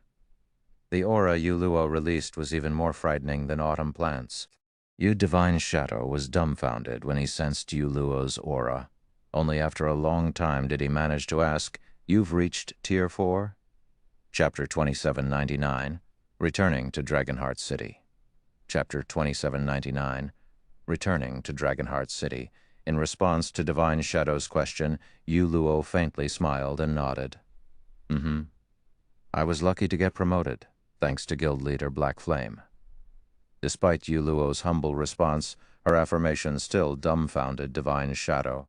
However, the life aura Yu Luo radiated couldn't be faked. Basic attributes couldn't make up for the difference in life rating he sensed. Team leader Yu Luo, you're amazing. Cleansing Flame was similarly stunned by the revelation. After snapping out of her daze, she exclaimed joyfully, Now that you've gotten promoted to Tier 4, that makes you Dragonheart Island's second Tier 4 expert. If the commander finds out about this, she'll definitely be tickled pink. The current era no longer belonged to Tier 3 players, but to Tier 4 players. So long as a power gained a Tier 4 player, it would receive a significant boost to its status and authority, and even NPC forces would not dare offend it recklessly. When Divine Shadow remained in a daze even after a long time had passed, Yu Luo smiled and prompted, Vice Commander Shadow, may I return to Dragonheart City together with Guild Leader Black Flame now? You are now a Tier 4 player, so I naturally can't stop you. There is also no need to stop you, Divine Shadow replied, sighing. He never thought that after not seeing each other for only a month, Yuluo would have already grown into an existence he had to look up to. He then continued, However, I will return with you. Things on Dragonheart Island have changed significantly after the major update. You can avoid a lot of unnecessary trouble if you have me guiding you. Vice Commander, I'll go with you too. Currently, after the Commander, I have the highest status in Dragonheart City out of everyone in Heaven's Blade. With me around, those NPCs shouldn't make too much trouble for us, Cleansing Flame volunteered. Status? Trouble? Yuluo was confused by Cleansing Flame's words. Since when did players require a certain degree of status to enter Dragonheart City? On the other hand, Shi Feng understood what Cleansing Flame meant. After the system's first major update, aside from NPCs becoming the majority in God's domain, NPCs would also start behaving more realistically. This was especially true for the various NPC forces. Although NPC forces were powerful, most of them still operated under the banner of specific kingdoms, empires, or neutral cities like Dragonheart City. Hence, ostensibly, these NPC forces wouldn't dare mess around with players in NPC cities. However, that did not stop these NPC forces from abusing their positions to harass player forces. One example would be imposing pointless inspections on players trying to enter or exit the city, which wasted their time. Hence, a player's status in NPC cities became very important. However, the status mentioned here was different from the noble ranks players gained. Having status in an NPC city meant obtaining a position carrying actual power in the city. As for the noble ranks players gained previously, they were merely empty titles after the major update took place. Noble ranks no longer granted players actual power in an NPC city, only benefits such as the ability to recruit personal guards. Take Shi Feng's visit to the Twin Towers Kingdom's capital city, for example. The way the senior administrator of the city hall there referred to him was completely different from how most NPCs referred to him before the major update. The senior administrator hadn't addressed Shi Feng with honorifics such as Bronze Legatee, Lord Earl, etc. Instead, the NPC merely addressed him as Sir. Only after Shi Feng had taken out the War God's Temple's certification did the NPC change his address to Lord Guild Leader. This was because he was the guild leader of a guild the War God's Temple recognized officially. In NPC cities, his status was roughly equivalent to the deputy city lords. Without the War God's Temple's certification, though, Shi Feng would merely be an insignificant existence to the senior administrator, of course. Had Shi Feng revealed his Tier 4 ranking, he would similarly receive different treatment. Only, compared to that of players holding actual positions of power, his treatment would still be slightly inferior. After all, no individual Tier 4 player would dare cause a ruckus in an NPC city unless they were tired of living, so long as an NPC wasn't an adventurer that frequently operated out in the fields. They wouldn't fear Tier 4 players at all. All right, you can come with us. Divine Shadow couldn't help feeling a little helpless as he looked at Cleansing Flame. However, what she had said was also true. Previously, if not for Cleansing Flame holding the position of a squadron captain in Dragonheart City's Dragonheart Knight Legion, they would have had trouble even stepping out of the city's entrance, let alone escaping Dragonheart Island. Afterward, Divine Shadow secretly led Shi Feng's group back to Dragonheart City. As for the other Heaven's Blade members, they used this opportunity to depart from Dragonheart Island's vicinity quickly to avoid the Secret Hand Association's pursuit. Dragonheart Island. Dragonheart City.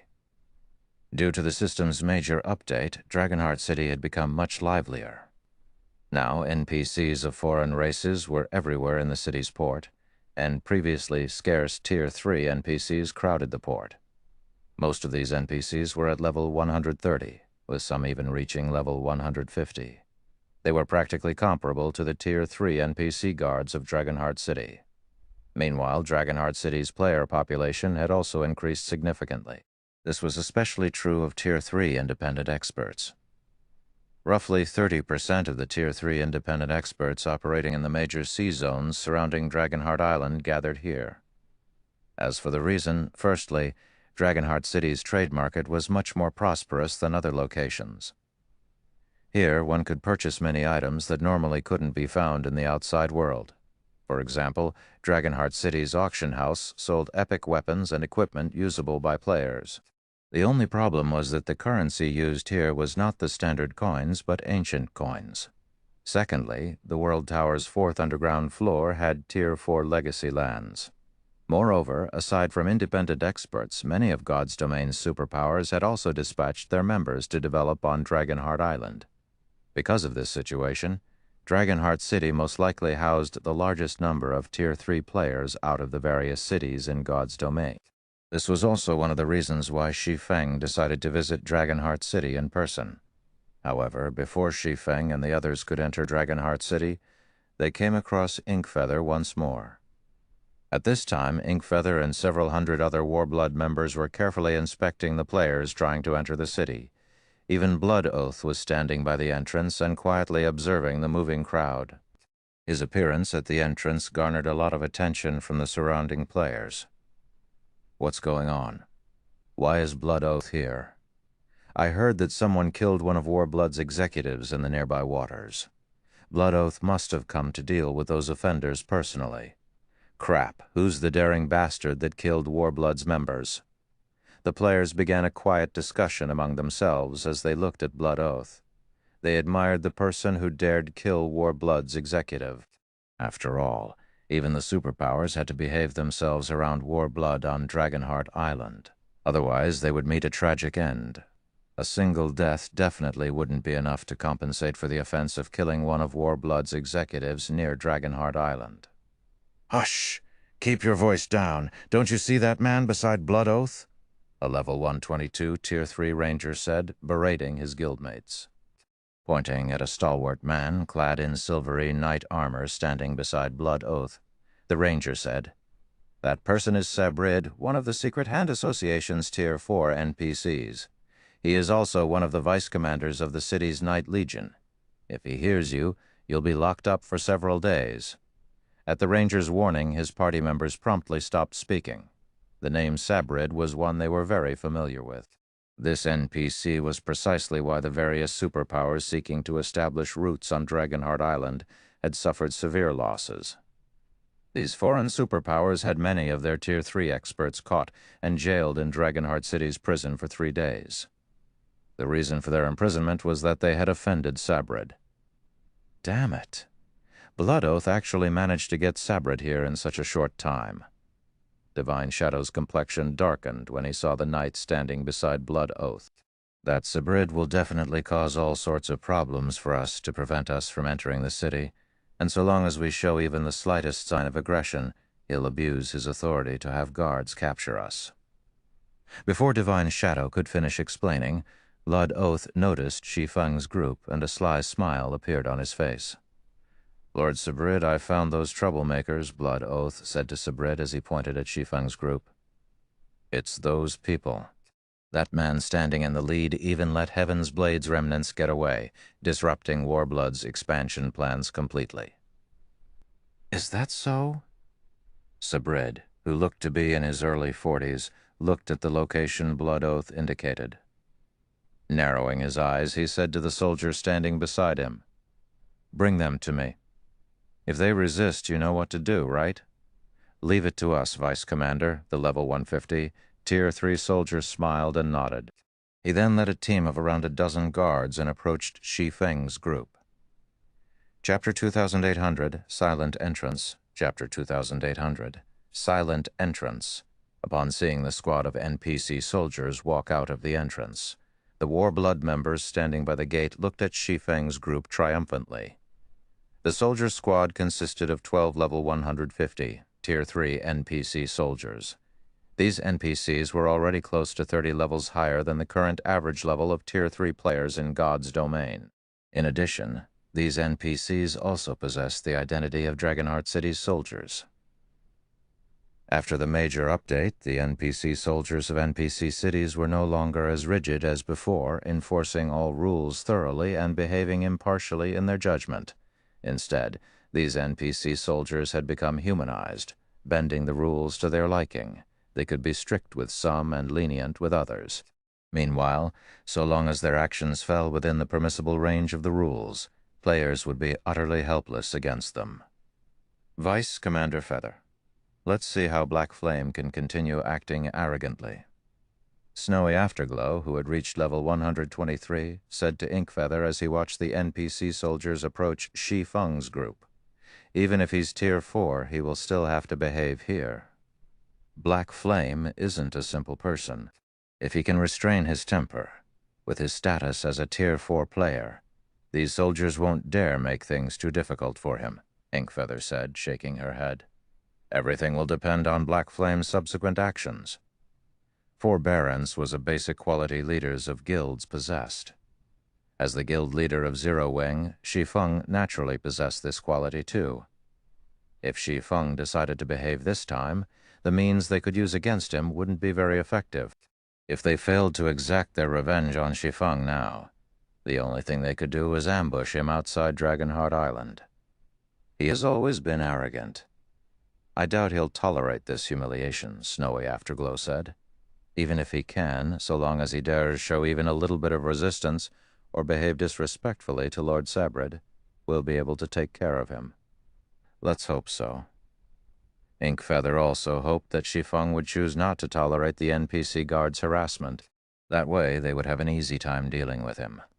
While the soldiers were approaching Shi Feng's group, the surrounding players who saw this scene couldn't help stopping to spectate the situation.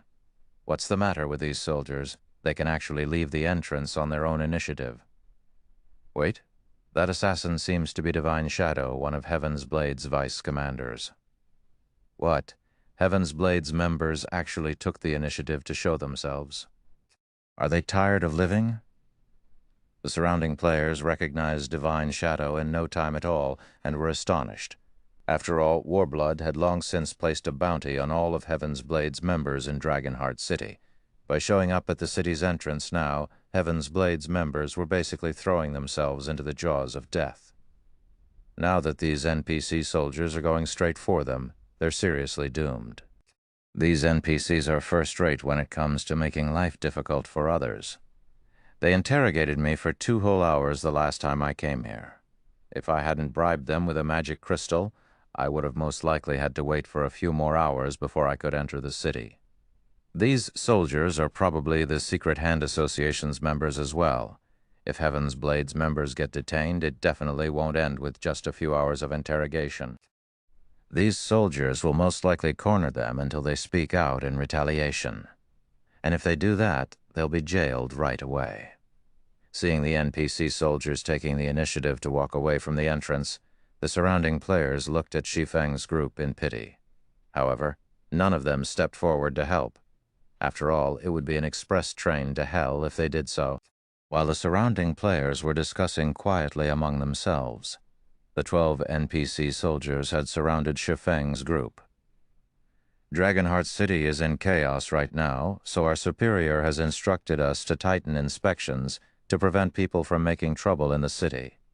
Not only are you bunch acting suspiciously, but you are even concealing your identities with cloaks. Remove your cloaks and come with us, said the rough-looking guard heading the squad. Sneering, he added, Rest assured, the interrogation will be over quickly. It'll only take around a dozen hours, so it won't delay you for too long. Oh, right, just in case, please open your spatial bags and let us inspect them. We cannot let you bring any prohibited items into the city. As soon as the head soldier finished speaking, the other guards began smiling as well. That's right, hurry up and open your bags, don't worry. We won't take any of your items, we'll only take a look at them. Right, it's just for an inspection. This is for Dragonheart City's safety. The several NPC soldiers laughed as they looked at Shi Feng. Meanwhile, Divine Shadow's complexion turned ashen when he heard the soldier's words. He had never imagined that the Secret Hand Association's NPCs would be so ruthless. A spatial bag was a player's greatest secret.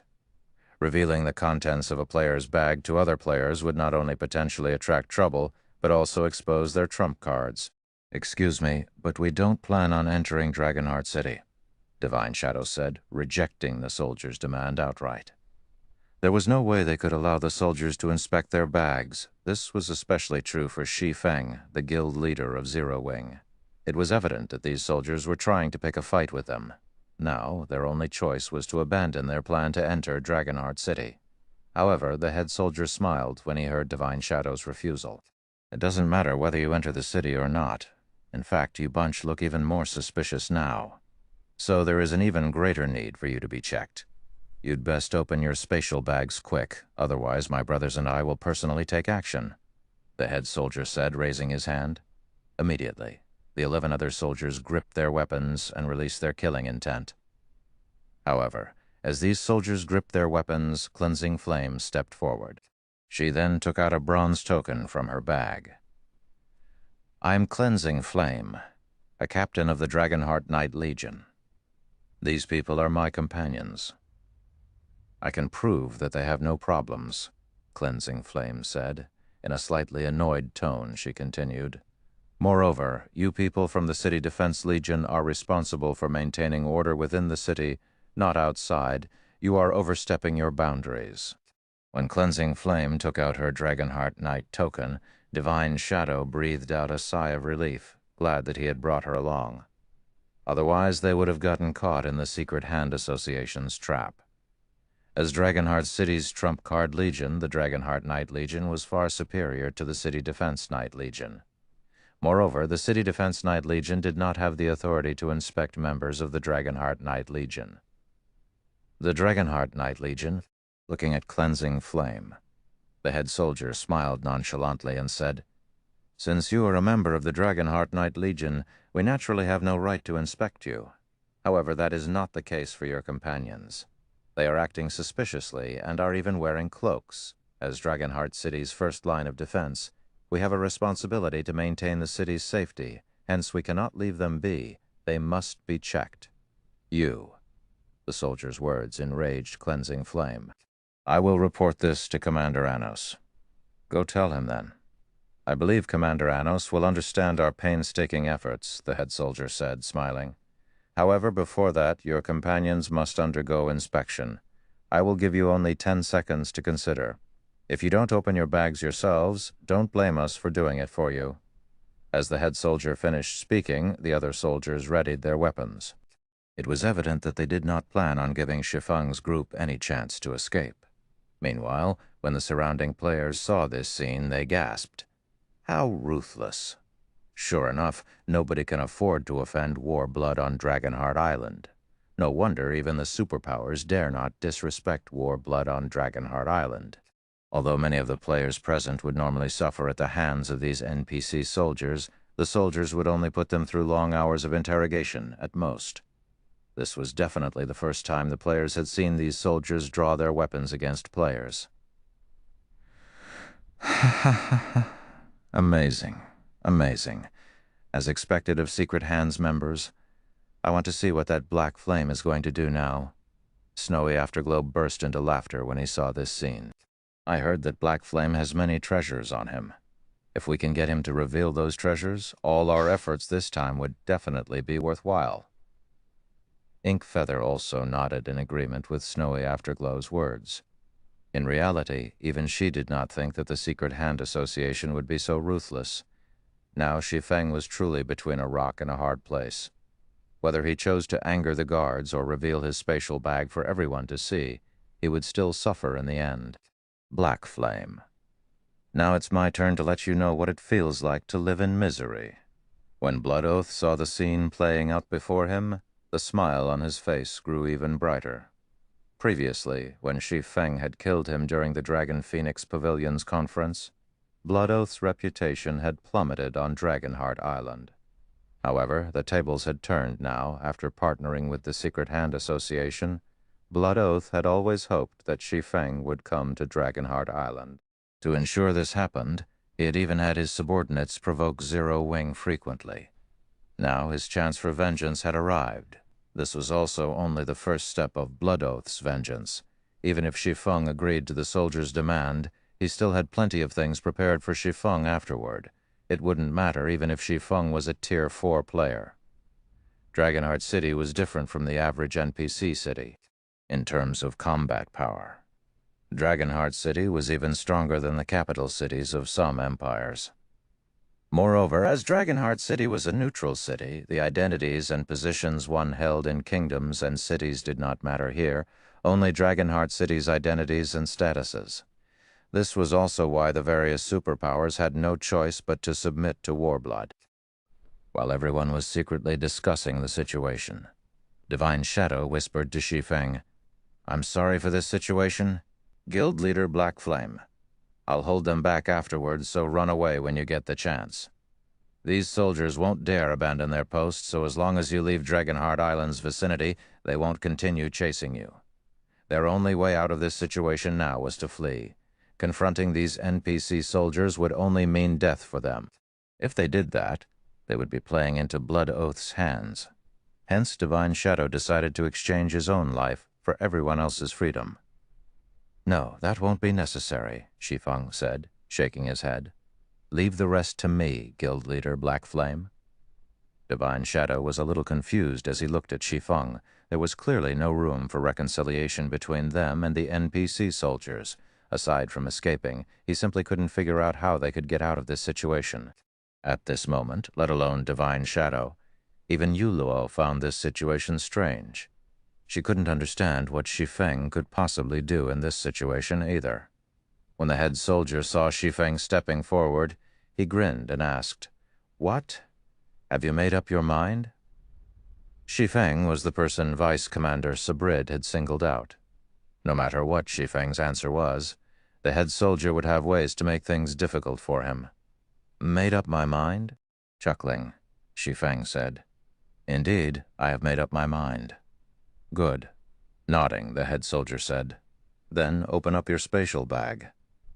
As soon as the head soldier finished speaking, Shi Feng made his move.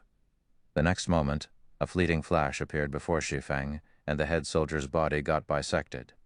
The soldier's 20 million HP instantly fell to 0, the two halves of his body spraying blood all over the place as they fell to the ground.